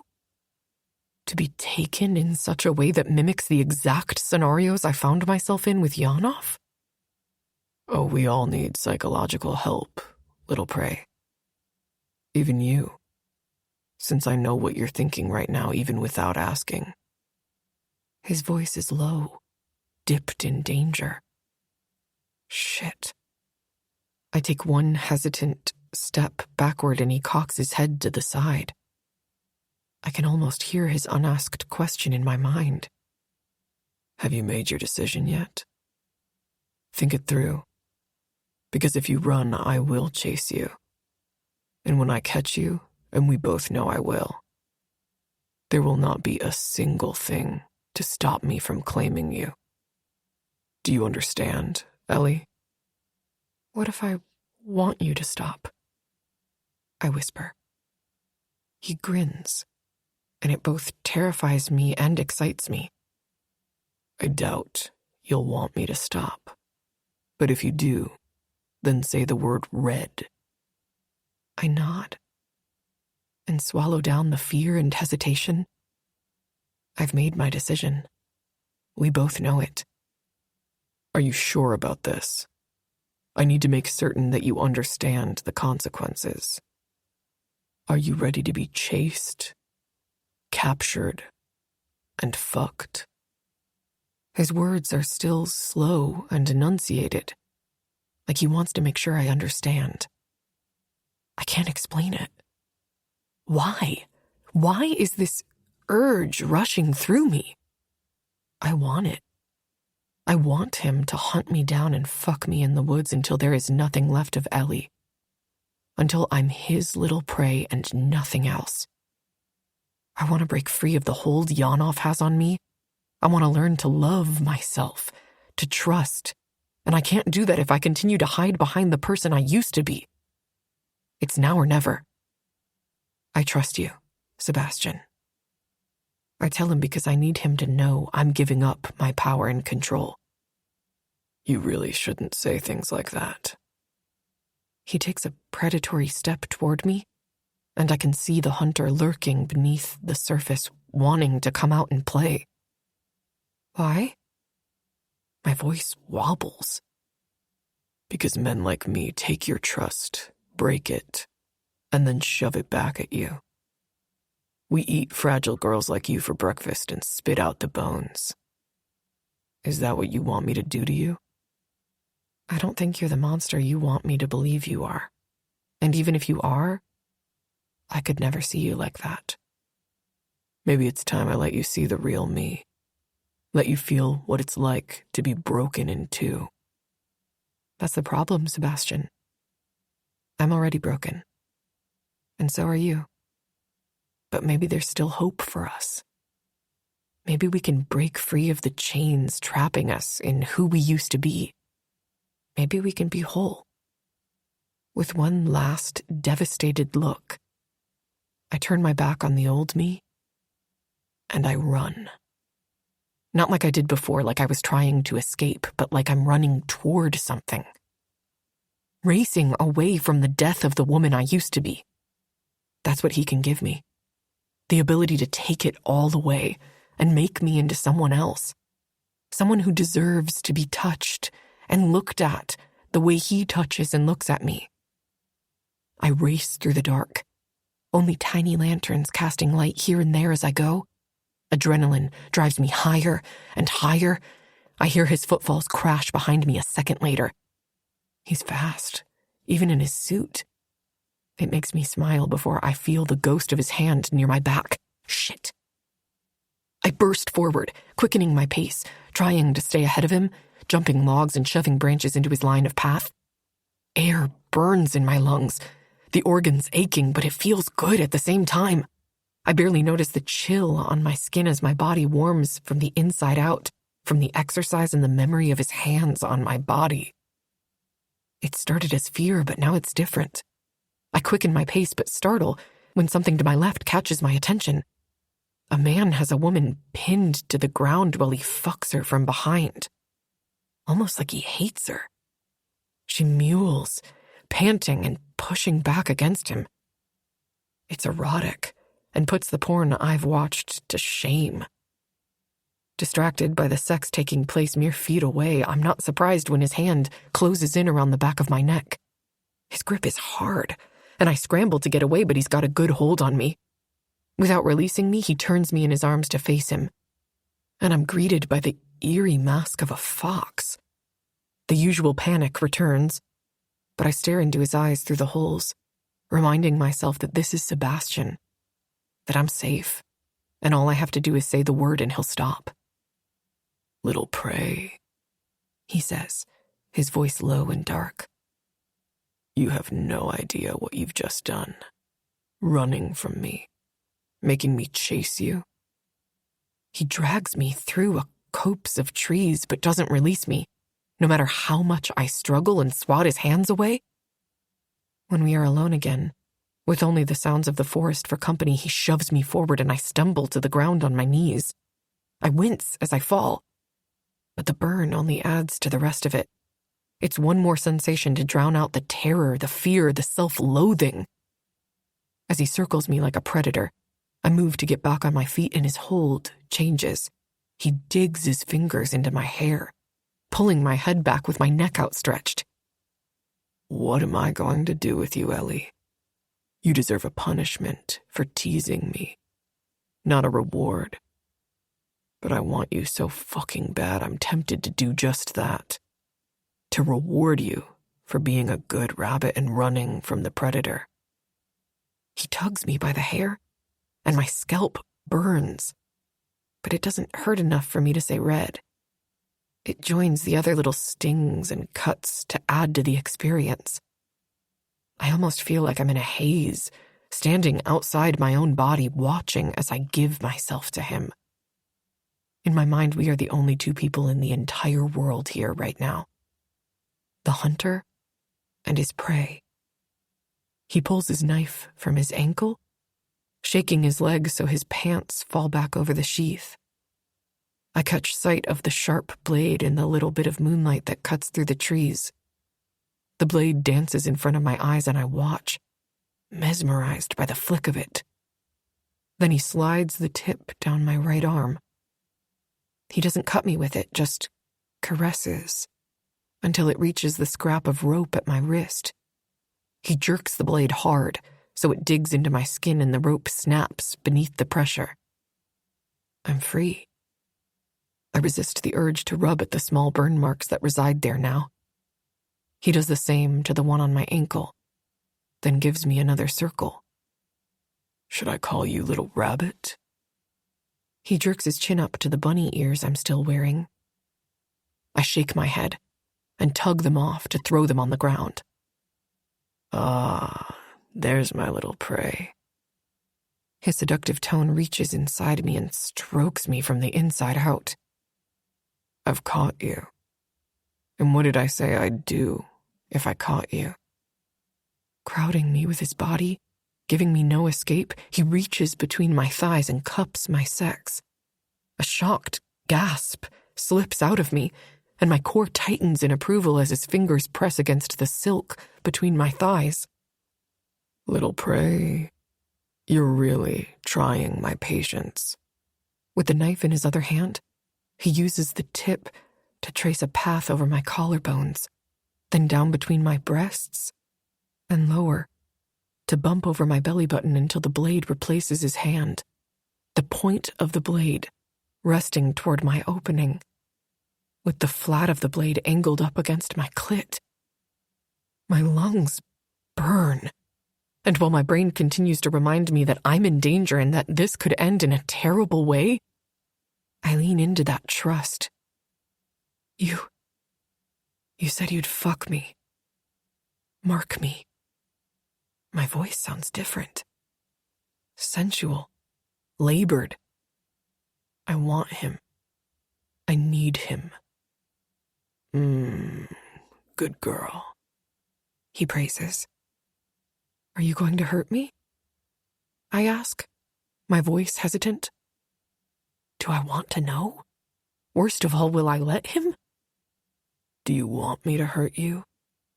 He counters, cocking his head to the side. I bite my lip and shake my head. No, but I want you to fuck me. A groan emits from his throat, and I won't lie, it's the sexiest sound I've ever heard. Oh, little prey. I'm going to fuck you. I'm going to fuck you and own you in ways you've never been used before. But before I do that, I'm going to prepare your little cunt. Get your pussy dripping wet and stretch you so I don't tear you with my cock. He rocks the knife forward and back, giving me a little sensation, but nothing like what I need to ease the ache there. I squeeze my eyes closed, trying to focus on the feeling alone, but he removes the knife, and I blink my eyes open and stare up at him, begging for him to continue. Tell me again. Do you trust me, Elise? Chapter 33. Elise. I swallow thickly and nod my head. You know I trust you. Trust me not to hurt you? His voice carries a hint of amusement, and I'm not sure I like where this is going. What are you going to do? I keep my gaze on him as he watches me so intensely through the features of a snarling fox. I'm left suspended in anticipation. Are you sure, Elise? Do you really trust me? He questions once more, heightening my fear. Yes, I'm sure. He takes a step back and grabs the crotch of my bodysuit, pulling it away from my skin. With his other hand, he brings the knife in a downward motion, slicing the fabric like butter. It parts down the middle, leaving 2 flaps against my ribcage and my bottom half bare. His gaze lingers over my skin, and I can hear how hard he swallows, mixed with the heavy pants of breath that fill his lungs. He's consumed by me, and I can't say I'm not every bit as consumed by him. Get on your knees. It's in order, not a request, and I startle at the darkness in his voice. Doubt flickers in my mind, but I push it away. You're safe. Without thinking of the why or the what, I drop down to my knees, trying not to cringe at the cold, damp leaves that stick to my skin. Sebastian takes a step forward and presses a hand to my chest, pushing me backward. Lie down and give yourself to me, pray. Let's see if you trust me as much as you say you do.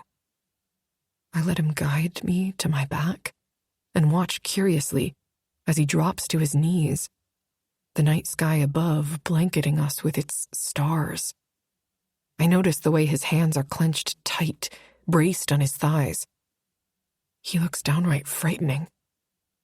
But somehow I know I've never been safer than I am right now. There's a slight tremble to my voice, more from the fear of anticipation than actual fear of him. What are you going to do to me? Whatever I want, little prey. And you're going to let me because you're mine. All fucking mine. I swallow past the lump forming in my throat and try to wrap my head around the onslaught of emotions that are barreling into me. He grabs me by the ankle and pulls me closer. But instead of putting my leg back on the ground, he rests it on one of his shoulders and maneuvers me, my legs spread wide open to him. The desire to snap my legs closed is overwhelming, and not because I don't want him to touch me, but because it makes me feel vulnerable to show the most sacred, untouched parts of my body. Not that he knows they're untouched.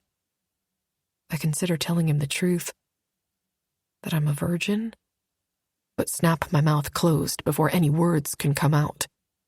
I don't want him to reject me for that simple reason alone. I don't want this moment between us to end.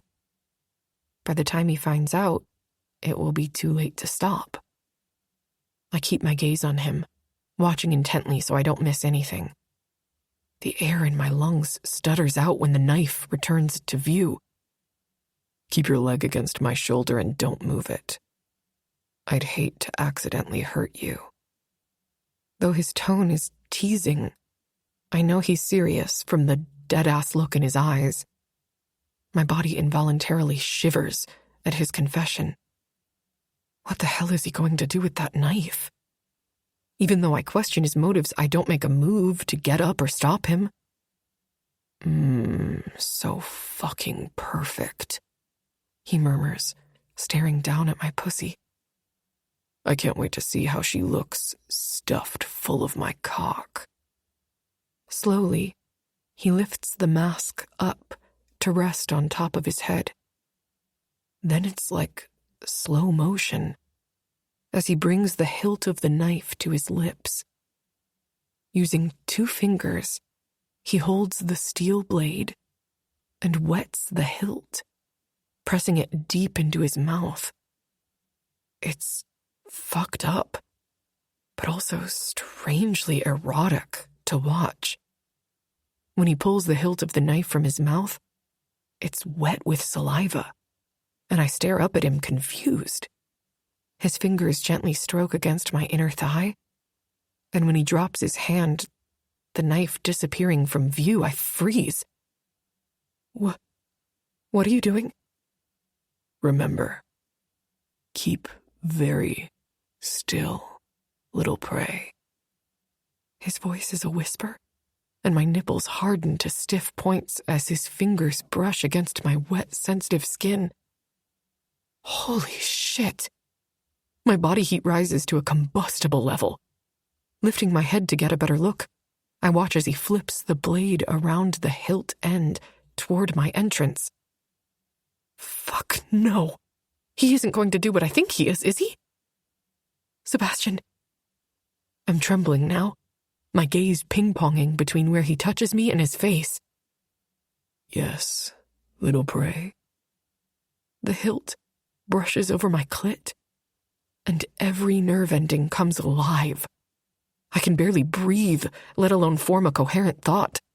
But my worry for him overshadows that pleasure. The blade is sharp, and if he's going to put the other end inside me or touch me with it, he'll need to be holding the blade to maintain complete control. You can't.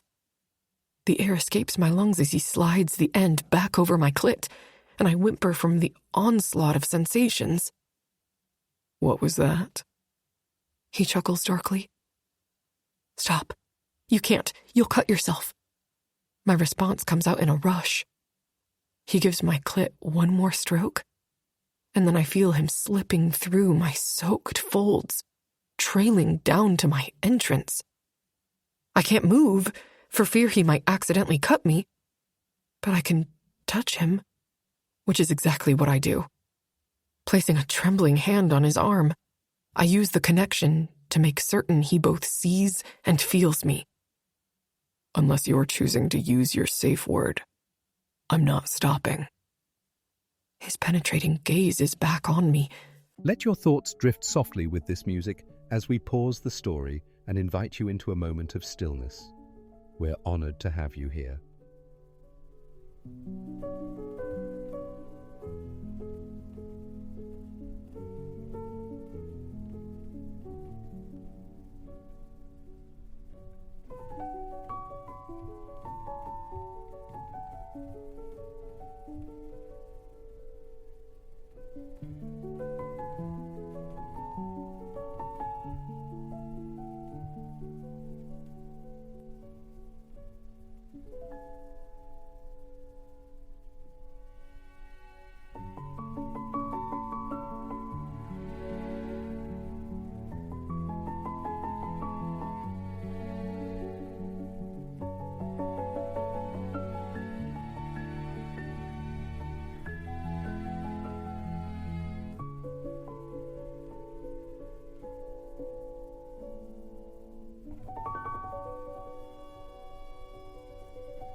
Flicking across my face, reading my features.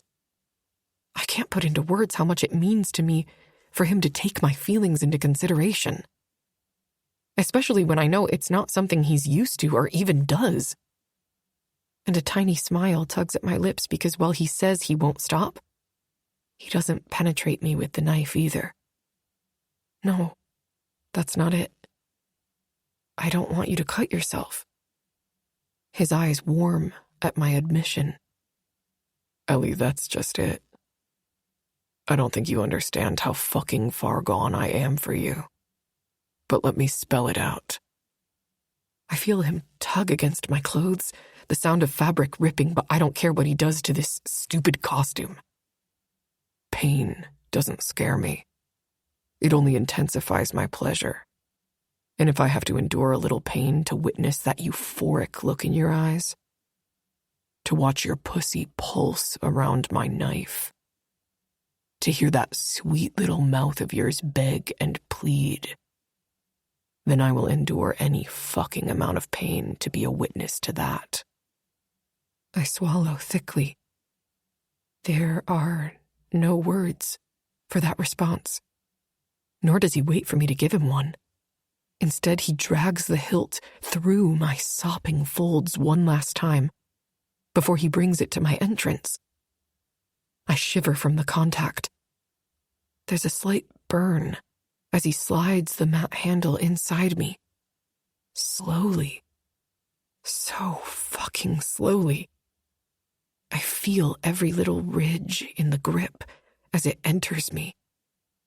All the way, until the colder part touches right at my opening. I watch until he takes his free hand and places it flat on my belly, forcing me to lie flat on my back.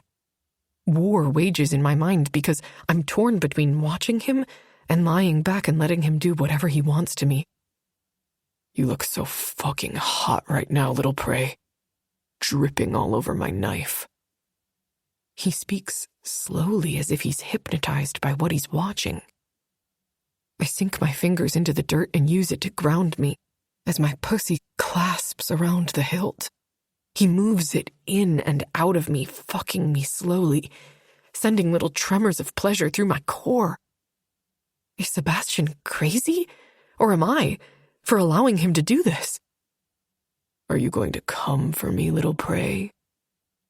Yes, I gasp, as he thrusts the knife a little deeper. Fuck yes, you are. I need to feel that tight cunt pulse and ripple with pleasure.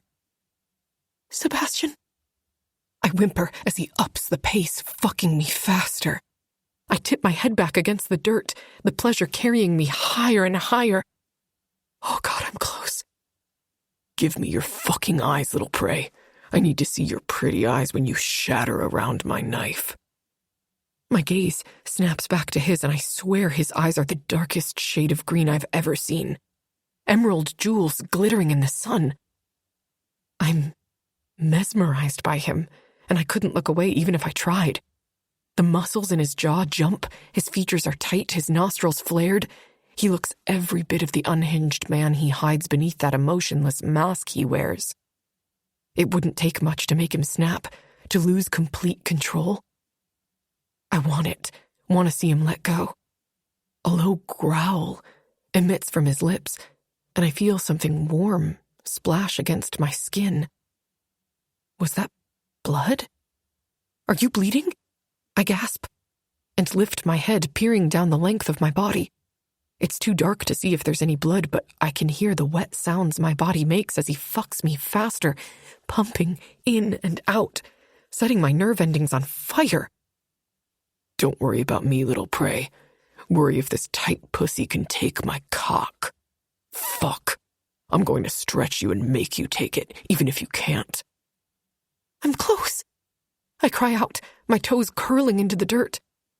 Yes, come for me, Ellie. Soak my blade with your juices. I want to see how pretty my blood and your cum look when mixed. Sebastian's filthy words spur me on, and I explode in a cosmic way. My heart soaring out of my chest, my back bowing. The tension snaps out of me like a rubber band pulled too tight. The ringing in my ears grows louder, drowning out all other noise, and for one moment, I'm weightless, falling deeper and deeper into the darkness. Will he catch me? Beautiful. Fucking beautiful. He praises, fucking me through the orgasm with the knife. My pussy clenches onto it tightly, refusing to let it go. Once I've finally floated back down to earth, he pulls the knife out, and I whimper at the loss, the sudden emptiness I feel without it there. I peer up at him, my chest heaving, and watch as he brings the hilt of the knife to his face, surveying it in the dim moonlight. I catch sight of our mixed fluids, his blood and my juices. Normally I'd be turned off by such a sight, but something about seeing it makes it all the more real. Once he's had his fill of staring at the knife, he licks it clean. His eyelids flutter closed as he moans around it. And when he blinks his eyes back open, I see him for the predator he is. It's time to claim what's always been mine. He smirks and places the knife on the ground beside me. Need and excitement twist deep in my gut. I'm not ready for this night to end. When he reaches to undo his belt, I take the heel of my foot and shove him backward. Caught off balance, he lands on his ass. I scramble to my feet, dirt and leaves cascading to the forest floor, shaking free from my trembling body with the motion. Oh, you still want to play? If you want to fuck me, you'll have to catch me again. Playing hard to get. That's fine. I like a good challenge. Just know the next time I catch you, I'm fucking you. Hard. Deep. Owning you and your pussy. My pussy. It sounds like he's trying to scare me away, but little does he know I'm not scared. I'm excited. Ready for him to do all the things he's promised. But first he'll have to catch me. And this time, I'm going to make him work for it. Snagging the knife from the ground, I turn and take off between the trees with a smile on my lips. Catch me if you can. Chapter 34. Sebastian. Catch me if you can. The words echo through my mind. Fuck. How is it that I'm even more turned on now than I was 5 minutes ago, watching as the hilt of my blade slid in and out of her tight cunt? I shake my head and shove off the ground, smiling while I do it. My hand stings from the cut there, but it was worth it. Worth watching her orgasm and tasting her cum on my knife. Fuck. She's got me so hard my cock aches, leaking pre-cum into my pants. As I peer through the trees, I spot my knife, the one I just fucked her with, tight in her grip. Fear constricts my chest. I'm about to yell at her when I notice she shifts the knife so its point is safely out and away from her body. If she fell on the blade, I don't know what I would do. I blindly chase her. She's fast, so fucking fast. I can't help it as a swell of pride expands my chest. My girl is so fucking fast. I keep her in my sights so she doesn't get too far ahead. The anticipation of bare skin under my fingers, as it has been every night since I met her, encourages me to chase her and claim her. Nothing else matters at this moment but catching her and making her mine for good. That is, after I rip the knife from her grasp and burn her ass for putting herself in danger by running away with it. I charge through a pair of bushes and lose sight of her feet as she closes around a cluster of trees. Damn it. I pick up the pace, feeling the cold air seep in and out of my lungs with every gasping breath. It's the end of football season. I'm in the best shape right now, yet somehow she managed to outrun me on land that I've been running for years. I pause, listening, hoping to pinpoint her by sound, but I don't hear anything but far-off laughter and the soft hoot of an owl. No, she didn't outrun me. She's hiding. I grin into the night. Clever little prey. I lift my feet higher to quiet my steps as I cut through the trees toward the area I last saw her. It's still eerily quiet, and I can't see shit in the dark. I have a flashlight, but I don't want to use it. Not yet. When I catch her, I want to have earned it, and every second she keeps me on the chase makes my cock harder, makes catching her all the more worth it. There's a rustle of leaves to my right, and I spot a faint figure dart through the trees. Caught ya. I give chase, my blood pumping in time with my heart, my breathing becoming deeper, heavier. It feels good to run, to chase, and it will feel even better when I sink inside her as my reward. She darts left, and I catch the glimmer of moonlight off one pale shoulder. It's streaked with dirt and leaves, but I've never seen anything so beautiful. Once we're finished out here, I'll take her out of these woods and soak her in the bath. I'll take my time cleaning every inch of her body until she's warm and languid in my arms. The thought of caring for her spurs me on more. It's strange, With other women, I couldn't leave fast enough once the deed was done. Now I'm fantasizing about aftercare and ensuring her comfort. That's after I've had my way with her, shattered the existence of who she is. I won't stop until she cries and whimpers and begs me to fuck her, begs me to stop, begs me for everything. I adjust my erection as I run, almost holding it now, just needing to ease the ache enough to keep moving. She's still running, hopping over rocks and around fallen logs. Hell, if she kept going, she might get to the cabin and win this shit. The last time she was out here, she rode on the four-wheelers. But hell, maybe she remembers the way. Not that she'd know 25K sits out there in the woods, ready to be claimed, since she was just tossed into the event. There's a noise up ahead, and I drag myself from my thoughts, just in time for a scream to pierce the quiet of the night. Fuck! I speed forward and enter into a small clearing. A few yards ahead, I spot Ellie. My sigh of relief morphs into blind rage. Some random fucker has an arm wrapped around her middle, their hand circling her throat. At first, I fear the worst, that Yanov has found her. But that fear diminishes greatly as soon as I see the douchebag's face and recognize him as one of the members of the football team. If he's smart, he'll step the fuck back. Deacons, if you don't release my prey, I'm going to kick your teeth in. Ellie struggles in his grasp, but then seems to remember she's holding my very sharp knife. Lifting it, she presses the point up to the side of the man's neck, barely poking him. As if he's been stabbed in the throat, Deacon screams, shoving Ellie away.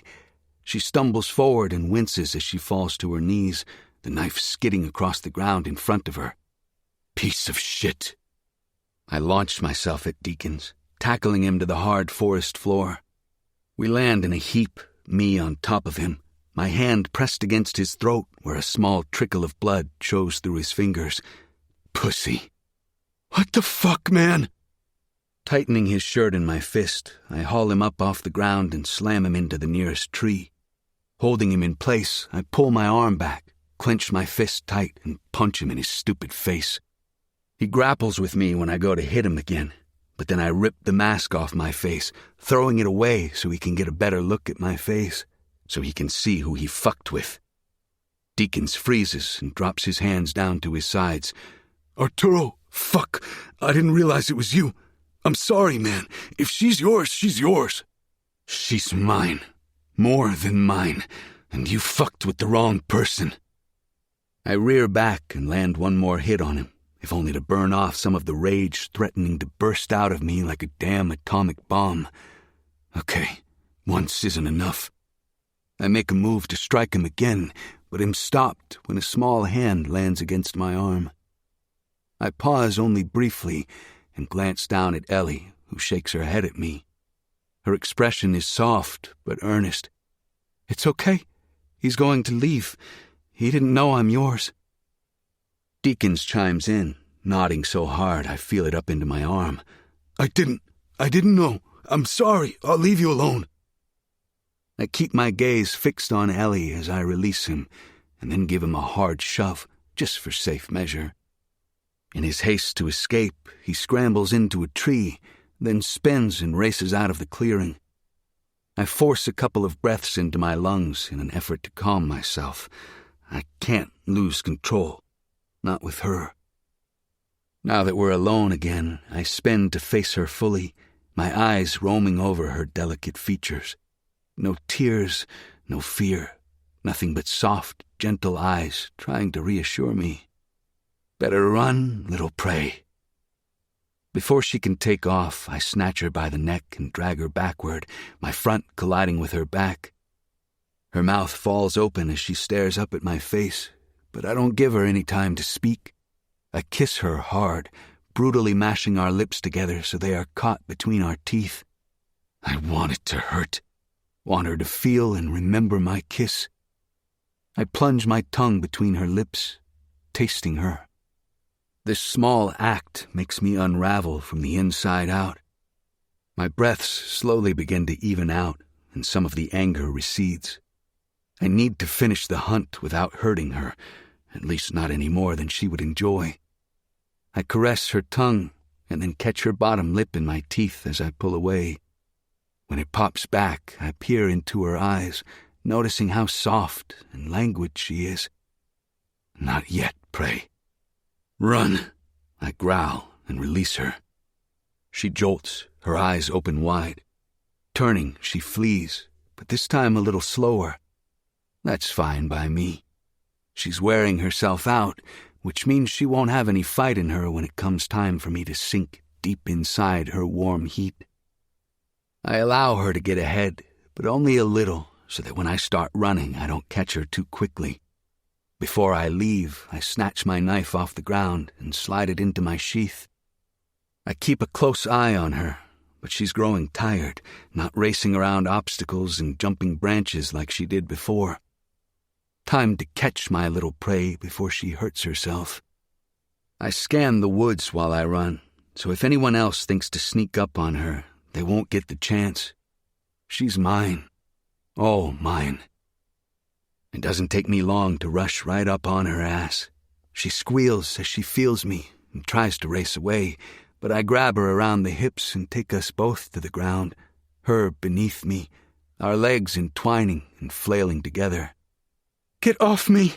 she shouts, but there's no real heat to her words, especially not when she's rocking her ass against me.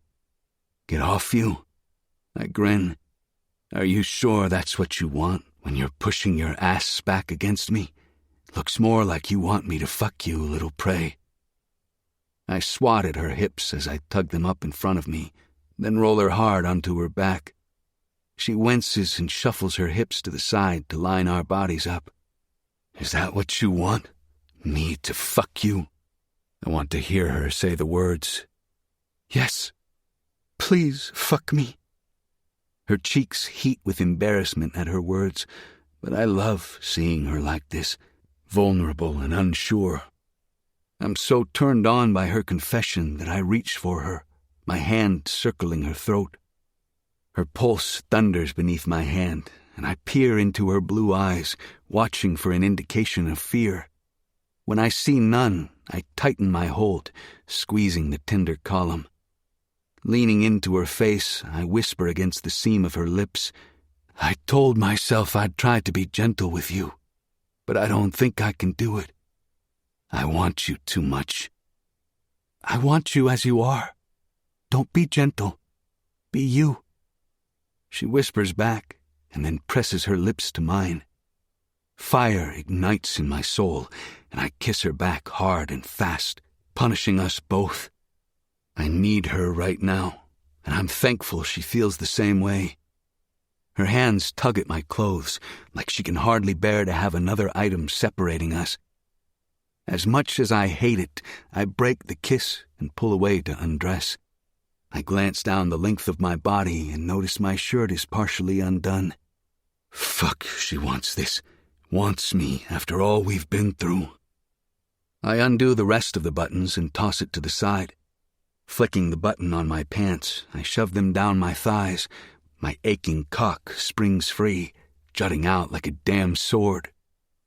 Elise's gaze roams over my skin, from my chest, down my sculpted abs, and to the tip of my thick cock. I confirm it when I look down at her and watch her staring at me through hooded eyes. Looking down at her, I realize she's been laid before me like a sacrificial lamb. I reach down and drag my knife out of its sheath and bring it up between us. Her eyes immediately latch on to the metal glint. "What are you going to do with it this time?" "Don't worry, little prey. I won't fuck you with it this time. The next thing going inside that tight cunt is my cock." I growl with a hint of possession. I caress her calf with the tip of the knife and then slide it up along her hip to insert the point along the seam of the ripped-up silk lingerie. It slides apart like butter, falling away in scraps around her torso. She's so beautiful, cast white under the soft moonlight filtering through the trees. Like she can't handle the spotlight being on her, she lifts her arms to cover herself, but I shake my head at her and say, "No, don't hide from me. Let me see your tits, your silky porcelain skin." Hesitantly, she drops her arms back down to her sides, and I drink her in. Her tits are small, but perfect, with dusky pink nipples that beckon me to take them into my mouth. Fuck, I want to mark them. Mark her. So I do just that.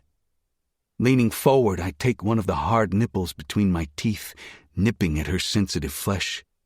"Oh," Elise whimpers, one of her hands coming to rest on my head. I flick my tongue against the hard bud and alternate between sucking and biting her flesh. It doesn't take long for her to start lifting her hips, begging me to fuck her without saying a single word. Her pussy brushes against my leaking cock, and I pull away, a harsh breath passing my lips. Fuck. I peer down between her spread thighs and to her perfect pussy. She wants me, needs me, like I need her. Control yourself. Don't hurt her. She lifts her hips, seeking out my cock, begging me with her seductive gaze. War wages inside my head, and I almost allow the physical need to let go of control and have my most basic instincts lead me. But at the last moment, I clench my hands into tight fists and regain my footing. Elise can sense the change in my demeanor, and she whispers softly to me, "I can see you struggling for control. You don't have to be something you're not for my sake. I'm not made of glass. I won't break if you touch me." Wrong, little prey. You won't just break for me. You'll fucking shatter. Chapter 35. Sebastian. The animalistic urge to claim her becomes the only thing I can see or feel. I'm past the point of no return. The predator has been set free, and sweet little Elise is my willing prey. I take her by the hips with bruising force and lift her, holding her at the perfect angle. She whimpers softly, but I'm too far gone to care. I'm not sure I'd be able to stop, even if she begged me at this point. Fuck, I should ease my grip, gently enter her, kiss her, and make love to her, but I can't. I need her too fucking badly to do that. Plus, there will be plenty of time for that later. "Wait, Sebastian, Elise murmurs. If she was going to ask me to stop, it's a little too late. I thrust my hips forward. So fragile and perfect. I know I'm going to fucking ruin her, destroy her, but I can't be bothered to give a shit anymore. I no longer care if taking her makes me selfish. I look down the length of our bodies, watching as my cock enters her, my length filling her in one thrust. Fuck, Elise. I curse under my breath as black dots appear in my vision. It's like a damn out-of-body experience. She's so warm and tight. Home. She's where I fucking belong. I bite back the desire to come right then and there like a teenager. I take a couple of calming breaths and hold myself inside her for a moment, relishing in the sensations. She clamps down on my cock, and I swear I see stars. When I start to pull out so I can slam back in, I feel her tiny hand on my forearm, her nails digging into my skin, pin pricks of pain zing across my flesh.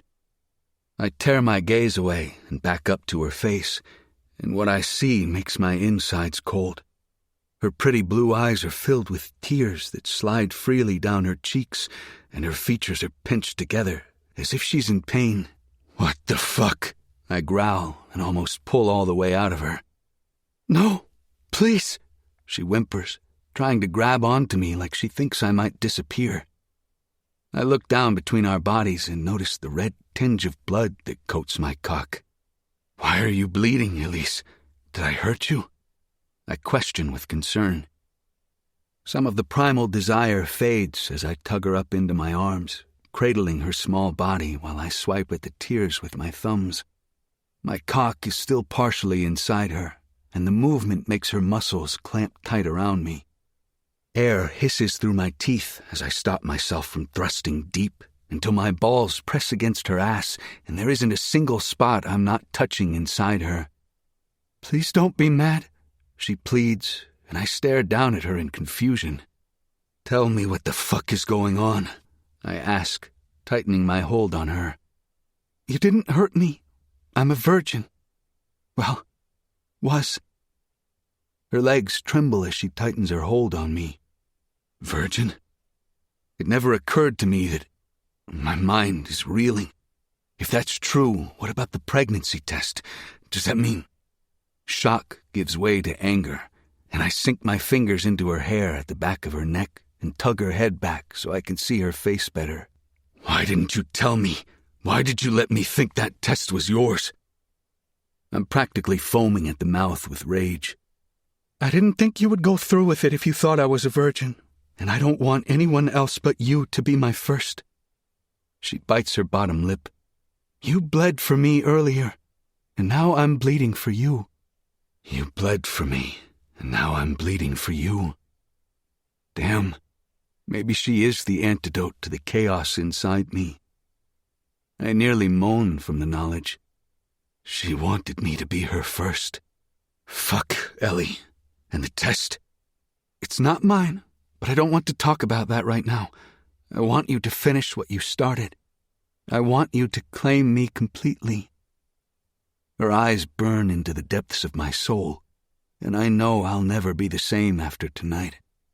What does it say about me? I'm still rock hard and ready to fuck you into oblivion, even while knowing it's your first time and I should be gentle with you. Elise gives me a small smile. "That you're a man?" "Yes, you're fucking man," I whisper against her lips as I thrust deep inside her, before pulling out a little ways so I can do it again. Her thighs tremble around my hips, and while her eyes still swim with tears, none have fallen yet. Tightening my grip on her, I grapple for control, the need to fuck her hard and fast, close to taking over. I nip at her lip with my teeth. "Is this what you wanted, little prey? For me to claim your pussy with my cock? To own you completely?" "Yes." Her reply is a throaty whisper. I love the way her breath hitches in time with my thrusts. She's so tight, her pussy clamps down on me with each stroke, while her thighs quake within my grasp as I drive deep inside her, her body acting as if she can't take another inch. God damn, you take my cock so well, even if it is a tight fit. I pant, moving her up and down my length, her channel flooding with arousal at my praise. I watch her facial features closely and notice the slight part in her lips when I bottom out inside her. The tears swimming in her eyes have disappeared, and she peers up at me, her gaze reflecting security and warmth. "Oh, that feels good," she pants, the head of my cock brushing against her G-spot again. I've fantasized about this moment for so long, it almost doesn't feel real. "Please, Sebastian, I need..." Her small voice comes out as a whine. "I know, little prey. I know what you need." I piston my hips up, touching that special spot at the end of her channel. "Don't stop! Don't stop!" She mewls, her cheeks flush, her blue eyes wild with desire. Her nails dig into my skin, close to piercing the flesh, while she clings to me like I'm the only thing capable of holding her in place. I couldn't stop if I tried. You own me, Ellie. Own me. I grit through my teeth, feeling her tighten all around me. Yes, come for me, sweet girl. Milk my cock.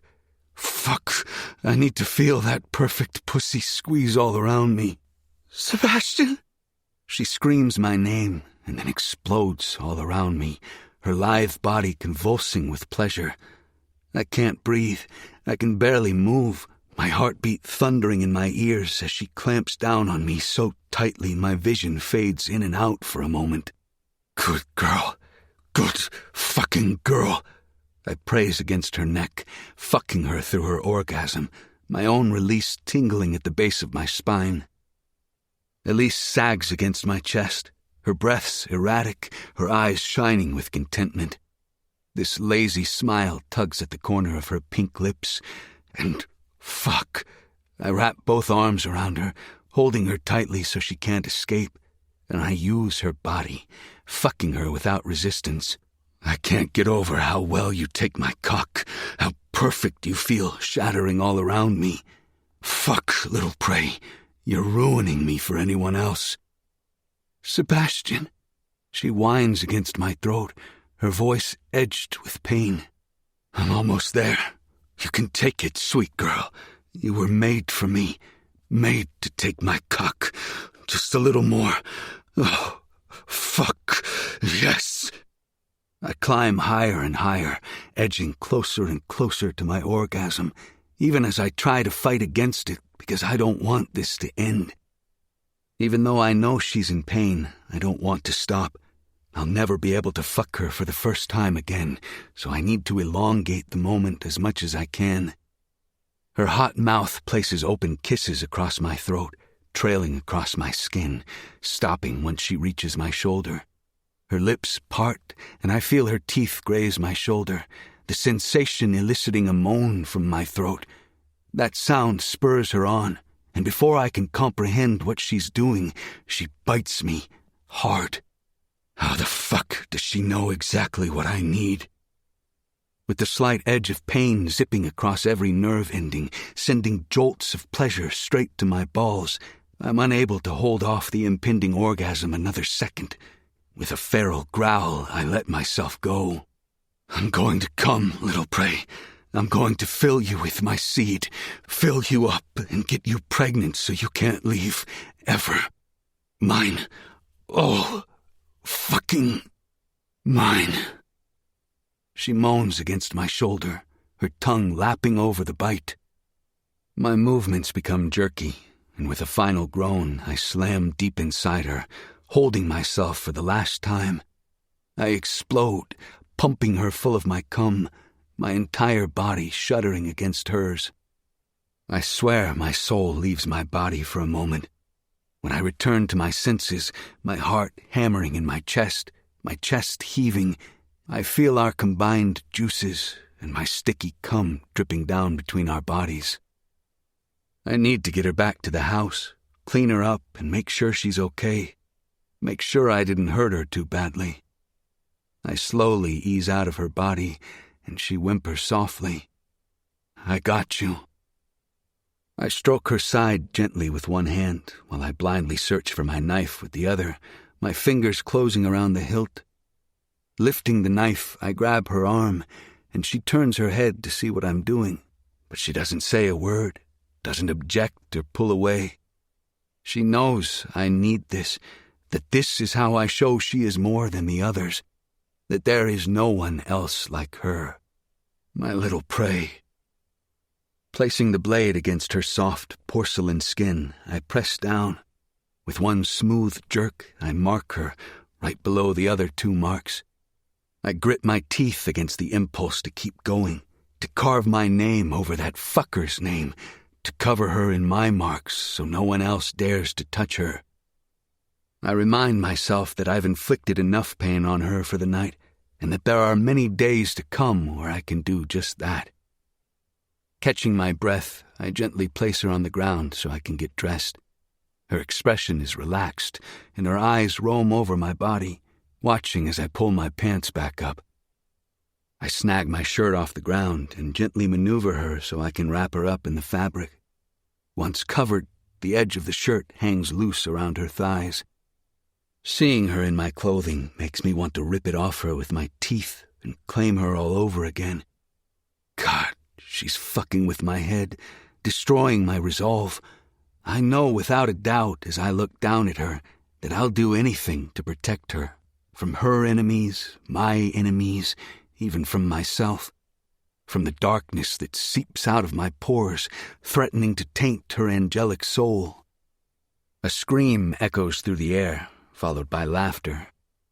There are still hours until the final runners and hunters stumble out of the woods, finding their way back to the party at the house.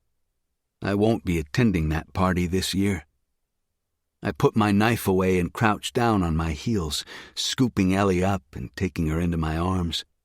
I hold her against my chest, bridal style, my grasp tight, like I'm afraid she might disappear if I don't hold on to her. Mine. After tonight, nothing will ever be the same between us. There is no going back to the way things used to be. There is only the future, and Elise is it for me. Where are we going? She asks sleepily. Home. I'm taking you home. Chapter 36. Elise. It's strange how one single moment can change your entire life. One choice, one word, one act. Even though he hasn't said anything, I know everything has changed. It's all I can think about. That and what will happen next. I try not to let the lack of answers send me into a panic while I listen to the steady, strong beat of his heart. He's careful with me, gentle, and it's a stark difference from the usual way he throws me around like he owns me. Instinctually, I know I should be scared right now. I should be wondering what else he might do, what other pain he might inflict, what revenge he might be contemplating. I can't be bothered by thoughts like that, though. Not when all I feel is safe, cradled in his arms. I'm satiated in a way I've never felt in my life. It feels like I've unlocked this secret door I didn't know existed inside me. A gaping hole that needed to be filled. And he's the single thing I needed to make myself whole. Sebastian carries me through the woods without complaint. Part of me wonders if I should ask him to put me down since, my legs work just as well as his. But there's something about being carried through the woods by the man who claimed me in more than just a physical sense that makes me all warm inside. It makes me feel cherished. A few yards ahead, he pauses and grabs his suit jacket off a low-hanging branch. And as much as I'm enjoying him caring for me, it's still more than I'm used to. Am I getting heavy? Do you want to put me down? I can walk. He makes a low noise in his throat, almost like a grunt. No. If I wanted to put you down, I would have done it already. He places the suit jacket over my torso, covering me from mid-thigh to chin, and I'm grateful, considering he shredded the lingerie I'd been wearing. Ahead, the trees thin out, and soon enough we're exiting the woods. Sebastian passes numerous couples that are mid-fuck, their moans stirring the air around us. He doesn't even blink as he walks past them, almost like he doesn't see them at all. He carries me all the way to his car and cradles me one-armed against his chest while he opens the passenger door. I let out a squeak when my bare ass kisses the cold leather as he places me inside the car. It takes a minute to get around the other side and turn on the car. Once in his seat, he fiddles with a few of the controls and I let out a content sigh when heat blasts out of the vents. I hold my chilled fingers up to soak it in. Oh, that's nice. I didn't realize how close to icicles my fingers were. Give me a minute, and you'll be nice and toasty. I toss him a curious look as he backs out of the driveway, then navigates the car out onto the main road that leads back toward campus. Heat from the leather seat envelops my legs and bare butt after he presses another button on the console. Now that is way nicer than a little heat. I think I can finally feel my toes. I flex them in my shoes, the feeling slowly returning. I sink into the seat and cover myself more fully with the suit jacket. Sebastian peers over at me, his gaze filled with possession. I hope you know that tonight changes everything. I tried to stop, tried to fight against the inevitable, but I can't keep fighting against something we both want. You gave yourself to me, and that means you belong to me, And not just in the sense of being my property, Elise. I mean physically, emotionally, mentally. I can't even put into words how that makes me feel. It's hard not to have doubt when you've lived a life like I have.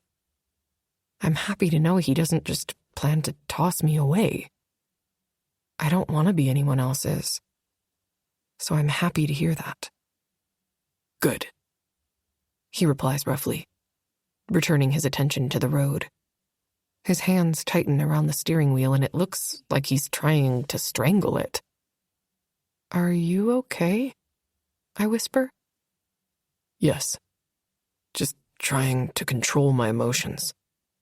I'm fighting with myself right now because I want to fuck you until I'm under your skin and in your blood.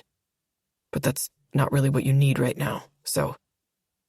Why does that make me shiver? My nipples hardening to the point of pain. A tiny gasp escapes me at the sensation and he continues speaking. You have no idea how hard I've fought against myself in the last couple of months. How much I tried to tell myself that I can't have you, that I can't let my darkness touch you. Now the dam's broken, and that one little taste has done nothing to subdue the need. It makes me crave you more. I need to unleash myself on you, claim you, mark you, fuck you. Is there something wrong with me? I ask, mainly myself. He lets out a dark chuckle. Did you not hear what I just said? Shaking his head, he continues. And you ask me if there's something wrong with you? I smile. Yes, only because I want that too. I want you. I've never wanted anything in my life like I want you, and I'm afraid of that feeling. Afraid that it might end before it can begin. The car slows and the gates open as we turn onto the road. It won't. No one is taking you from me. And if anyone is stupid enough to try, I'll kill them. The conviction in his voice should terrify me, along with the ownership he's claiming on me, but it doesn't. In fact, it has the opposite effect. And that's almost just as terrifying. He drives the car up the driveway, stopping at the entrance of the house. You don't want to take the car to the garage? I sit forward and wrap the jacket around my back so I can slip my arms into the sleeves. I'm hit with a wave of anxiety then. The thought of any other staff seeing my bare ass, or hell, any of them seeing me with Sebastian in this condition at all. I don't need rumors being spread about me. Soothing some of the worry, he puts the car in park and tells me, anyone who sees us and/or says a word will suffer the consequences. He's out of the car before I can reply, and he wraps me up in his arms, carrying me into the house. I press my face against his chest, so I don't have to see if anyone notices us. If I don't know, then it won't matter. We make it to the bedroom in seconds, and using his foot, Sebastian kicks the door closed. The sound of the lock being turned in place echoes through my ears. And somehow, this all suddenly became even more real. What happens now? I glance at the bed as we pass by it and head into the bathroom. The overhead lights are bright, and I blink a few times to adjust my eyes. Once my eyes adjust, I see the dirt caked under my nails, the scratches and bruises that dot my skin, hidden under the jacket. He places me on the edge of the counter and then pulls away to turn the shower on. A shower sounds amazing right now. I can help. I'm not dying or anything. I'm aware, but I want to take care of you. So let me. Turning away, he starts the bath, the tub filling with water. When his gaze returns to me, I feel the heat in it, the flames of desire flicking against my skin. What would it be like to let him burn me to ash? Stop looking at me like that, or I'll have to bend you over and fuck you again. He snaps, the warning in his tone making my core clench. I'm not looking at you like anything. I lie, my cheeks heating, giving me away? Yes, you are, little prey. You're looking at me like you want me to fuck you until there's no way to tell where you begin and I end. I would love nothing more than to do that right fucking now. But I can't be selfish with you. I have a duty to care for you, to ensure you're clean and content. And fucking you would go against that, especially knowing how sore you're going to be. So please, don't look at me like that right now because I'm barely controlling myself. I swallow thickly, my mouth suddenly dry. How do I even respond to that?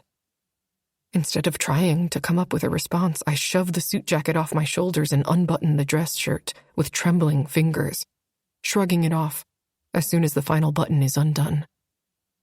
A wave of self-consciousness washes over me now that I'm naked in the glaring overhead lights. I'm tempted to wrap my arms around my middle and use my hands to cover myself, but I don't. He's already seen all of you. Fucked you, I remind myself. He crosses the space, his steps predatory, but I don't dare look away. I don't think I'll ever get over seeing that look in his eyes. The possession, the need to claim. It's such a far cry from the anger and annoyance that I used to get. Undo my pants, he orders. Reaching for him, I slowly loosen the belt on his dirty dress pants until they hang open to frame the bottom of his tan 8-pack. I swallow my tongue as I get a closer look at his body, inspecting it like I've never seen it before. Yes, I've seen him shirtless, but I've never openly stared at him, drinking in every little indent and muscle twitch. He leans in so his face is level with mine, his green eyes burning into mine. Fuck, Ellie. You're so beautiful. I don't think I deserve you. Actually, I know I don't deserve you. But I don't give a fuck. It's too late to undo what's done. Something tightens in my chest at his words like I can't breathe around the declaration. He grips my thighs hard and spreads them, his gaze trailing down my chest, over my belly, and then lower. The grip of his fingers changes, becoming almost painful as he takes in the sight of my body. I look down to see the red on my thighs. Not from the cuts or scratches, but a lot of red, right at the juncture of my thighs.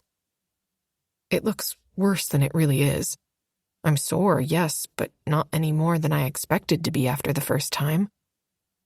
I can almost feel his guilt building, stirring deep in his gut. I don't want him to be sorry or feel bad. I don't want him to regret what we shared.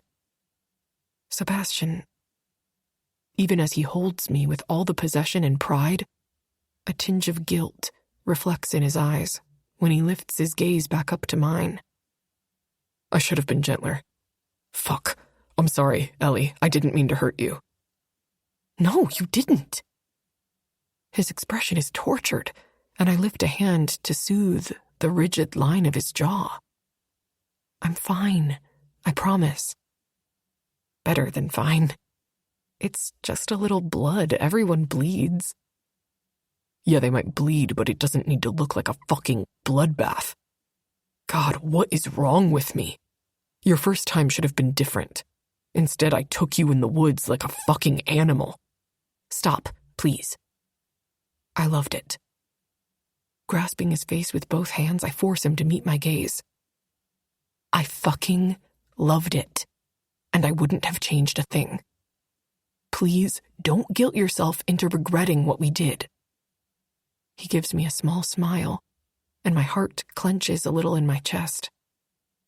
I could never regret what we did. Gently, he strokes the inside of my thigh. I can't get over the fact that I'm your first. And I know it's fucked up, but I'm almost sad to clean you up. It feels like I'm washing away the proof that you're mine. That I'm your first. Oh, crap. The reminder of Tanya's pregnancy test pops into my head, ruining the moment. I already told him it wasn't mine, but I haven't explained anything more. I wince. We haven't really talked about it, but... Shaking his head, he presses a finger to my lips. No, stop. I don't want to know right now. All I want is to sink as deep as I can into this moment with you. Fuck everything else. The problems will still be there tomorrow. Let's take tonight for us. I nod and open my mouth to tell him I'd enjoy nothing more than that, but before I can speak again, he scoops me up in his arms and carries me into the shower. His gaze gravitates back down to my thighs, like he's trying to take a picture with his eyes. Once he has me under the hot spray, he steps out and quickly shoves off his pants and shoes. I stand there staring like a stalker. How can a man look as beautiful as he does? He might as well be a Greek statue, every muscle perfectly formed and sculpted like he's cut from stone. The glaring overhead light that makes me feel boxy and short highlights every beautiful curve on his body. He's a masterpiece, a priceless art piece. Looking at him, I forget to breathe, forget to function. I snap out of it when he grabs his already hard length, a sinister look filling his features as he strokes himself. The blood of my innocence staining his cock. He steps into the shower stall, turning the big box into a tiny one with his size. Normally, I'd feel anxious with his frame towering above me, but I feel safe and secure.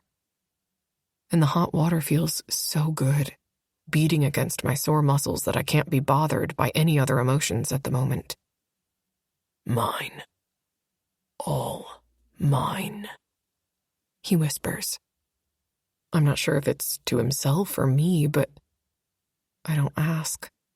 Even if there are a ton of unsaid things hanging in the air between us, I can believe in one thing with complete trust, and that is that I belong to him. When I grab the loofah and put soap on it, he crowds me and takes over, running the suds over my slick skin until I feel like I vibrate from his touch. After scrubbing me clean, he puts me back under the spray and rinses the suds away. With a smile, I grab the loofah from him before he starts washing himself. Please, let me. He releases his hold on the sponge, and I run it across his chest, cleaning him just like he cleaned me. There's a calmness that fills me. The pressure, fear, all of it melting away. And it's like I can breathe for the first time in my life. You didn't get as many bruises as I did. Well, you were the one running. His response is casual. I guess you're right. He rinses and turns off the taps. Then he reaches for me. Pausing, he steps out of the shower and helps me to do the same. A puddle pools on the floor, but I can't be bothered with the mess we're making. Leading me over to the now full bath, he turns the faucets off. A startled gasp slips from my lips when his hands circle my waist and he lifts me, gently placing me in the water. A blanket of warmth covers me from head to shoulder, and I sink into it. Oh my God, I moan by accident. It feels even better than the shower. And when he reaches forward and presses a button that makes the jets start, I swear I could melt into a puddle. I've only ever dreamed about taking a bath in this thing. He perches on the edge of the tub, his gaze sweeping over me. There's enough room in here for 3 people if you want to get in too. I would, but then I'd be tempted to fuck you again. I can feel the heat creeping into my cheeks. He's so blunt about sex. That'll take some getting used to. I shake away the embarrassment and relax into the water, letting it soothe my aching muscles. I tip my head back against the lip of the tub, and his fingers sink into my hair, massaging my scalp gently. Holy shit. My eyes flutter closed and I greedily accept his touch. I didn't know touch could feel this good. My whole life, all I've known is pain. I fucked up in the past, and I know I'll fuck up in the future. It's not in my nature to be perfect, even if I try, but I can promise you that no one will hurt you ever again. That's a big promise. The words shudder out of me. It's more than a promise. It's the truth. The darkness in his voice makes me open my eyes and I stare up at him. Tragically beautiful. My dark night. I trust you. You might have to be patient with me. This is all so new and we have so many things to discuss. Who knows? Maybe you'll change your mind. It's more or less a joke, but Sebastian doesn't see it that way. His gentle touch becomes steel in a flash, and he grabs me by the hair. Tipping my head back at an uncomfortable angle, he forces me to look at him and only him. I know you're afraid of what happens next, but you have no reason to be. I don't regret what we did, and I don't think you do either. Nothing we will discuss will change that you're mine, completely, in every single way. Remember that whenever you have doubts. I've wanted you for so long, Ellie. I'm done playing. I'm done pretending. I push up, kneading his lips on mine. He understands and leans forward, kissing me, and my entire world shifts. He devours me like he's starving and possessed. His tongue probes my lips and I open for him, letting him massage my own tongue, tasting me in long, hot strokes. He's breaking me free of my shell, helping me to see that I'm more than the old version of myself. I'm more than the maid, more than my father's bargaining chip. I'm a woman who can be loved and cherished. By the time we pull away from each other, my body is wrung tight, desire and need clinging to my bones. Beautiful, Ellie. You're so damn beautiful. Sebastian murmurs as he strokes my cheek. Are you ready to get out now? I nod, my body relaxed, my muscles liquid. How did we get here? I'm almost afraid that I'll wake up at any second and realize this is a dream. He helps me into a sitting position and then lifts me out of the water, placing me on my feet. It takes a moment for me to get my legs to work, and I catch myself against his chest. Sorry, I think I forgot how to use my legs. I laugh. He uses one hand to steady me and grabs a towel off the counter with the other. He wraps me up in the fluffy towel, securing me like a burrito, and then we're moving. Hey, I can walk. I got my legs to work, I announce. All he does is grunt as he carries me into the bedroom and lays me out on the huge bed. He disappears from view, and that's when the thoughts pop into my head. The debt I owe him, Tanya, our future together. Is there even a future for us? He reappears holding 2 bottles of water, and I find I'm even more consumed by the thoughts. What about the debt? I don't think I can work as a maid for you anymore. I think a moment longer on it. I could always get a job and pay you that way. Stop, Elise. You're thinking too much into it. Fuck the debt. I don't care about the money. Climbing up onto the bed, he twists the cap off one of the bottles. Bringing it to my lips, he orders me with his eyes to drink. You act like I'm incapable of caring for myself. No, I act like I let you care for yourself long enough. Now it's my turn to care for you. So please let me and take a drink. I do as he says, keeping my eyes trained on his face.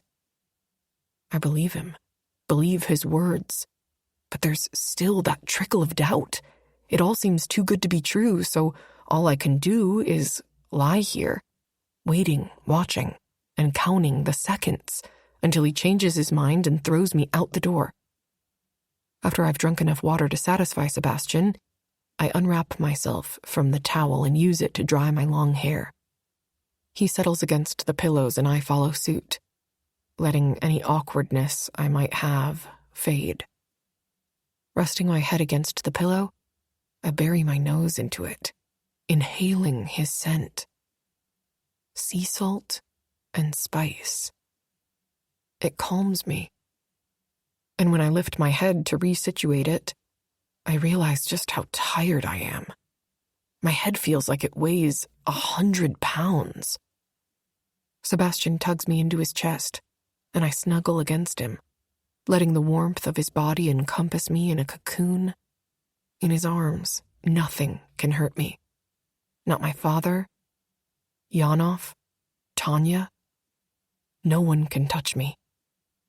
I'm overwhelmed with emotion, even as sleep lingers at the fringes of my mind.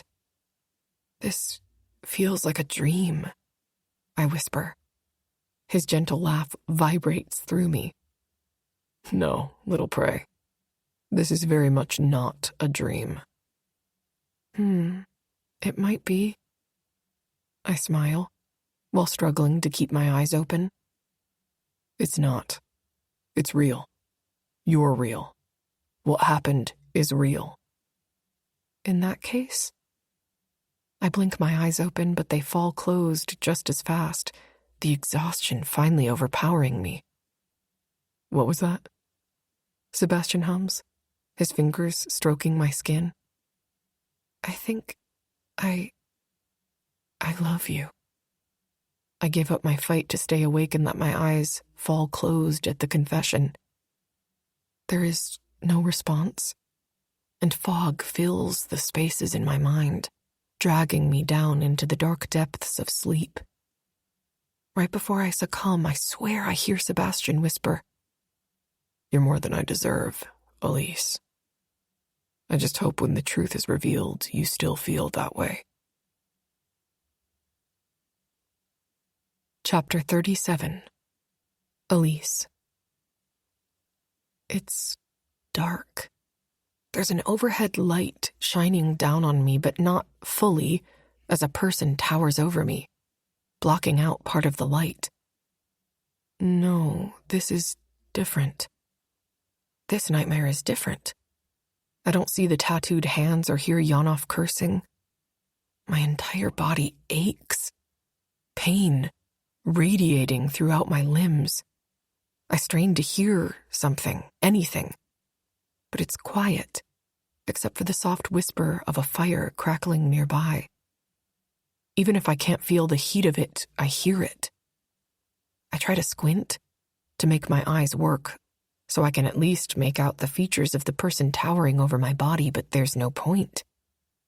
The light is too bright, and I'm barely holding on as it is. I wouldn't be surprised if that very light was me passing into an alternate dimension. Death clings to me. All I can do is brace for the fists that will inevitably come. But after a few seconds, there are no fists. Forcing myself to focus my gaze on one thing, I finally make out the barrel of a gun, pointed at me. It's weird how a tiny part of me relaxes. All I can think is, yes, finally, someone is going to do the right thing and put me out of my misery. I don't hear the gun, but I feel the bullet. Feel it as it rips through my skin, pulling my flesh from my bones. A cry of pain catches on my lips. I wake up with a gasp and find myself sitting up in bed. My shoulder throbs, like it's trying to send me some unwritten message. I flex my arm and try to massage the pain away, while I ignore the sweat beading my brow and the hammering of my heart against my rib cage. Shit. It's okay. It was just a dream. Well, more like a nightmare. It takes me a couple of minutes to calm down, but once I do, the events of the night before return. Sebastian. Myself. The hunt. Never in a million years did I think yesterday would end the way it did. I turn to look at Sebastian and find the bed empty. I try not to feel disappointed. I'm sure he got up to make breakfast or get coffee. I scoot closer to the edge of the bed so I can hop down off it. My ankles shake, along with my thighs, when I land on my feet. Every muscle in my body aches and I hurt all over. I spot Sebastian's football shirt, folded neatly at the end of the bed, and I grab it, smiling as I put it on. I don't need a mirror to know my hair is sticking up all over the place. Not that it matters. I don't know anyone who wakes up looking like they're ready to compete in a beauty pageant. My belly rumbles loudly, and I head off to find Sebastian and breakfast. I poke my head out into the hallway. It's empty, thankfully so.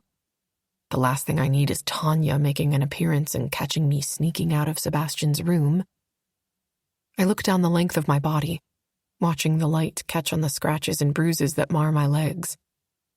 Somehow they feel like a badge of honor, along with the fresh cut on my arm, which matches the previous one. It might be stupid, maybe even silly, but it makes me feel special and desired, knowing that even if he's been with others, there is no one like me. The trip downstairs is short, and when I reach the bottom step, I turn to go toward the kitchen, but pause when I notice a light is on in the front room, the study, to be precise. A feminine voice echoes out into the foyer. Tanya. We both know you can't treat me this way, Sebi. I'm going to be the mother of your child, for heaven's sake. What? My heart freezes in my chest, threatening to fall out and shatter. I tiptoe closer to the door and plaster my back against the wall. The sound of a fire in the fireplace undercuts Tanya's voice. Let's do this the right way. We can raise the baby together. There's a desperate edge to her voice, and it makes me sick to my stomach. It's what we always wanted, Sebi. This isn't a death sentence. It means we can finally be together. Seb answers, his voice low and ice-fucking cold. From the moment you took my virginity, Tanya, I've made it clear that I don't want you, that I've never wanted you. Throwing yourself at me in a fit of desperation doesn't change that. Stop. You don't have to lie to me. No, you fucking stop. This is disgusting. The air shudders out of my lungs. Even if you were pregnant and it was mine, which I don't fucking believe for a second, what in the fucking world would make you think that I'd want to raise a child with you? Something that sounds like glass or maybe marble shatters. Shit. I automatically flinch away from the noise, as if what used to follow at my father's house will come barreling out of the office at me. Sebastian. Tanya tries to subdue him, her voice twisting into something seductive. My insides knot and coil into one big ball of anxiety. This can't be true. It can't be. Even while I'm afraid to know the truth, to hear another word spoken, I can't bring myself to walk away either. I tiptoe closer so I can peer through the crack created by the hinges. What I see makes me want to throw up in my mouth. Tanya is splayed across Sebastian's lap, her pencil skirt shoved up around her hips as she straddles him. She's his fucking mother. Or aunt. I don't fucking know. What I do know is that no matter who she is, this is wrong. So wrong. And it makes me burn with rage. I can barely restrain myself as she leans down, her dark hair curtaining her face along with his, so I can't see him through it all. But I can hear her just fine, unfortunately. I've always thought what we shared was special. I need you. And we both know that you belong to me. The sooner you realize that, the better it will be for you and that little maid you're sleeping with. I press a hand to my lips to stop myself from speaking. Sebastian wraps his hands around her hips and lifts her off his lap, sending her to the floor. She scrambles to her feet and lashes out, her nails cutting red lines into the side of his cheek. Tears sting my eyes. The assault and mistreatment, it's suffocating. He stares up at her, murderous rage flickering in his green eyes. That look is so powerful and searing that it makes me afraid. She might be towering over him, but it won't be long until he unleashes fury on her. With a smile, she runs her hand over her flat stomach. Certainly, even you remember that night, don't you? It happened right here on the couch. That murderous glare fades from his eyes, and I watch him crumble right before my eyes. He looks sick, pale. One look at his face, and that's all the confirmation I need. Even he knows there's a chance. Deny the baby if you want, but it doesn't change the truth. We both know you are the father, Sebastian. I resettle my shoulders and keep my hands plastered over my mouth. I want to scream, to tell her to get away from him. But it wouldn't change what's already happened. The whole thing is disgusting, even if they aren't related by blood. Her voice grates on my nerves as she stalks closer to him, like she might try to straddle him again, but he stands and stalks toward the fireplace. Enough of the games, Sebastian. Let's talk about this like adults. There's nothing to talk about. There is plenty to talk about. I'm going to give you the air you need to hold the Arturo business. This couldn't have happened at a better time. We can run it together, as a family. If you want, I'll even let you keep your little pet, as long as she understands her place and doesn't get in my way. It takes me a second to realize she's talking about me. She's telling him he can keep me while being with her. Not that I think Sebastian would even consider it, but even if he did, I would never allow it. Sebastian stares straight ahead into the flames for a long moment. Then he grabs a bottle off the mantel. His sweats hang low on his hips, and I have to look away from the bare expanse of his back as he flexes his fist against the stonework in front of him. Tanya, you need to leave before I do something I won't be able to undo. His words ping inside me, and I'm not sure why they make my stomach turn even more. Tanya doesn't seem to care about his warning and approaches him anyway. As if that's not enough, she skims her hands up and over his shoulders and then back down his back. He doesn't move, doesn't even appear to react. How can he stand there and let her touch him? Sebi, we were so good together. I taught you everything you know. We can have that back. Sebastian shrugs her hands off of him. Tanya, he warns. Oh no, it occurs to me then that if she comes out here, there will be nowhere for me to hide, and I don't want to be on the receiving end of her wrath. If she's horrible enough to hurt her own, the man she raised this way, she will have no issue with hurting me. I need to get back upstairs. The idea of eating after what I just witnessed makes me sick. I need a moment to wrap my head around things, and maybe build up the courage to talk to Sebastian about what I heard. I tiptoe toward the stairs, but freeze when I spot one of the security guards standing there. Robin, I believe is his name. Weird. They usually don't come into the house, that is, unless Sebastian calls them. Maybe he did. Maybe he's going to have Tanya removed? Robin leans down and waves at me to come closer.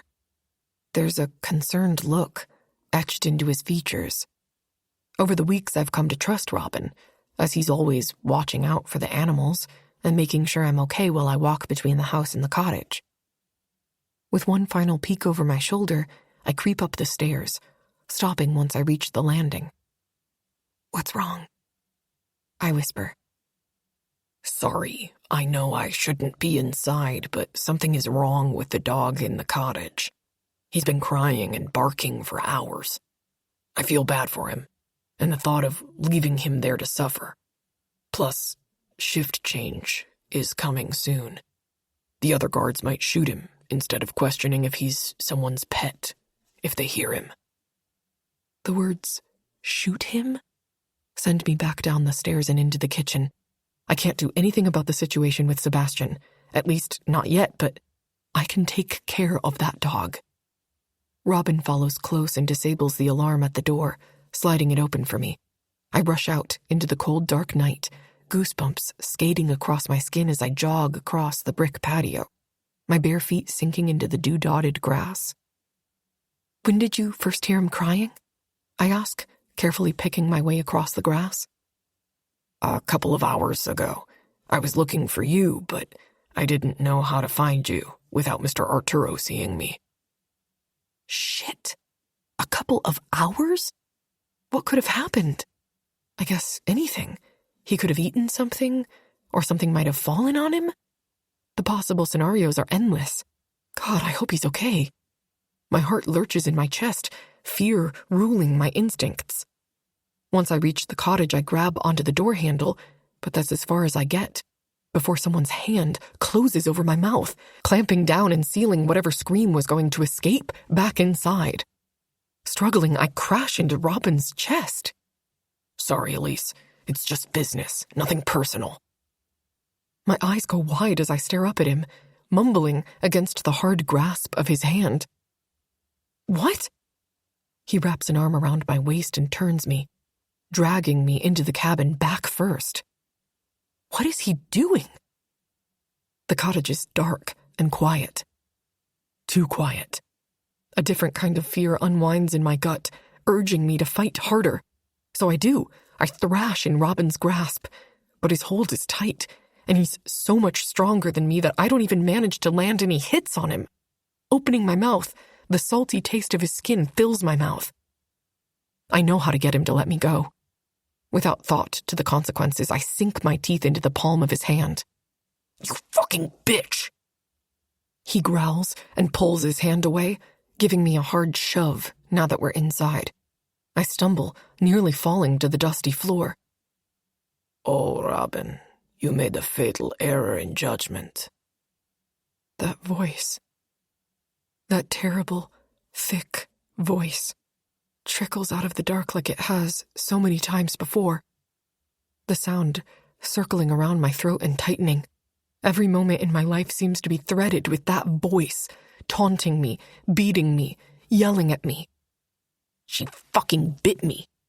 Robin growls and leers toward me. I take a wobbly step back. You don't know what you've done.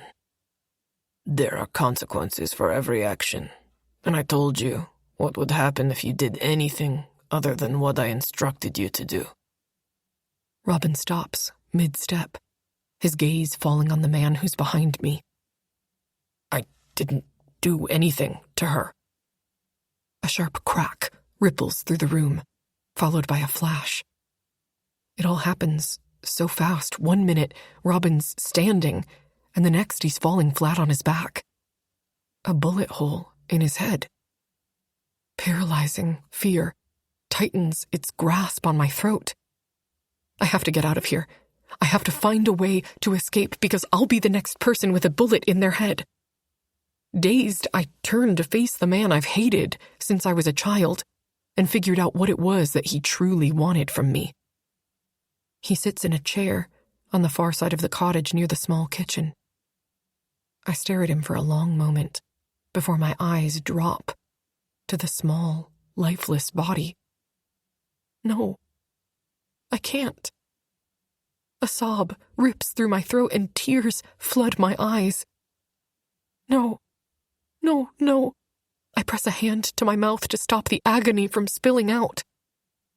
My beautiful Ellie. I knew we'd get here. It took a little work, more than I expected. But we're back to where we were before. No! I scream and step away from the monster in front of me. I forget Robin's lifeless body is behind me, and in my haste to escape, I trip over his legs. I land hard on the cracked and pitted floor, my head bouncing like a basketball against it. Get up! Move! I scream at myself. Black spots appear in my vision, and try as I may to blink them back, to hang on to the present. The throbbing sensation in my head makes that impossible. Yes, Ellie. Mine. All fucking mine. Yanov's voice haunts me, even as the world around me goes dark. This recording of The Prey was presented by Dreamscape Media, LLC. Narrated by Renee Thorne and Ryan Stone. Produced by Haley Taylor. Text copyright 2024 by J.L. Beck. Sound recording copyright 2024 by Dreamscape Media, LLC. Thank you for listening. Please check dreamscapepublishing.com for Dreamscape's latest releases.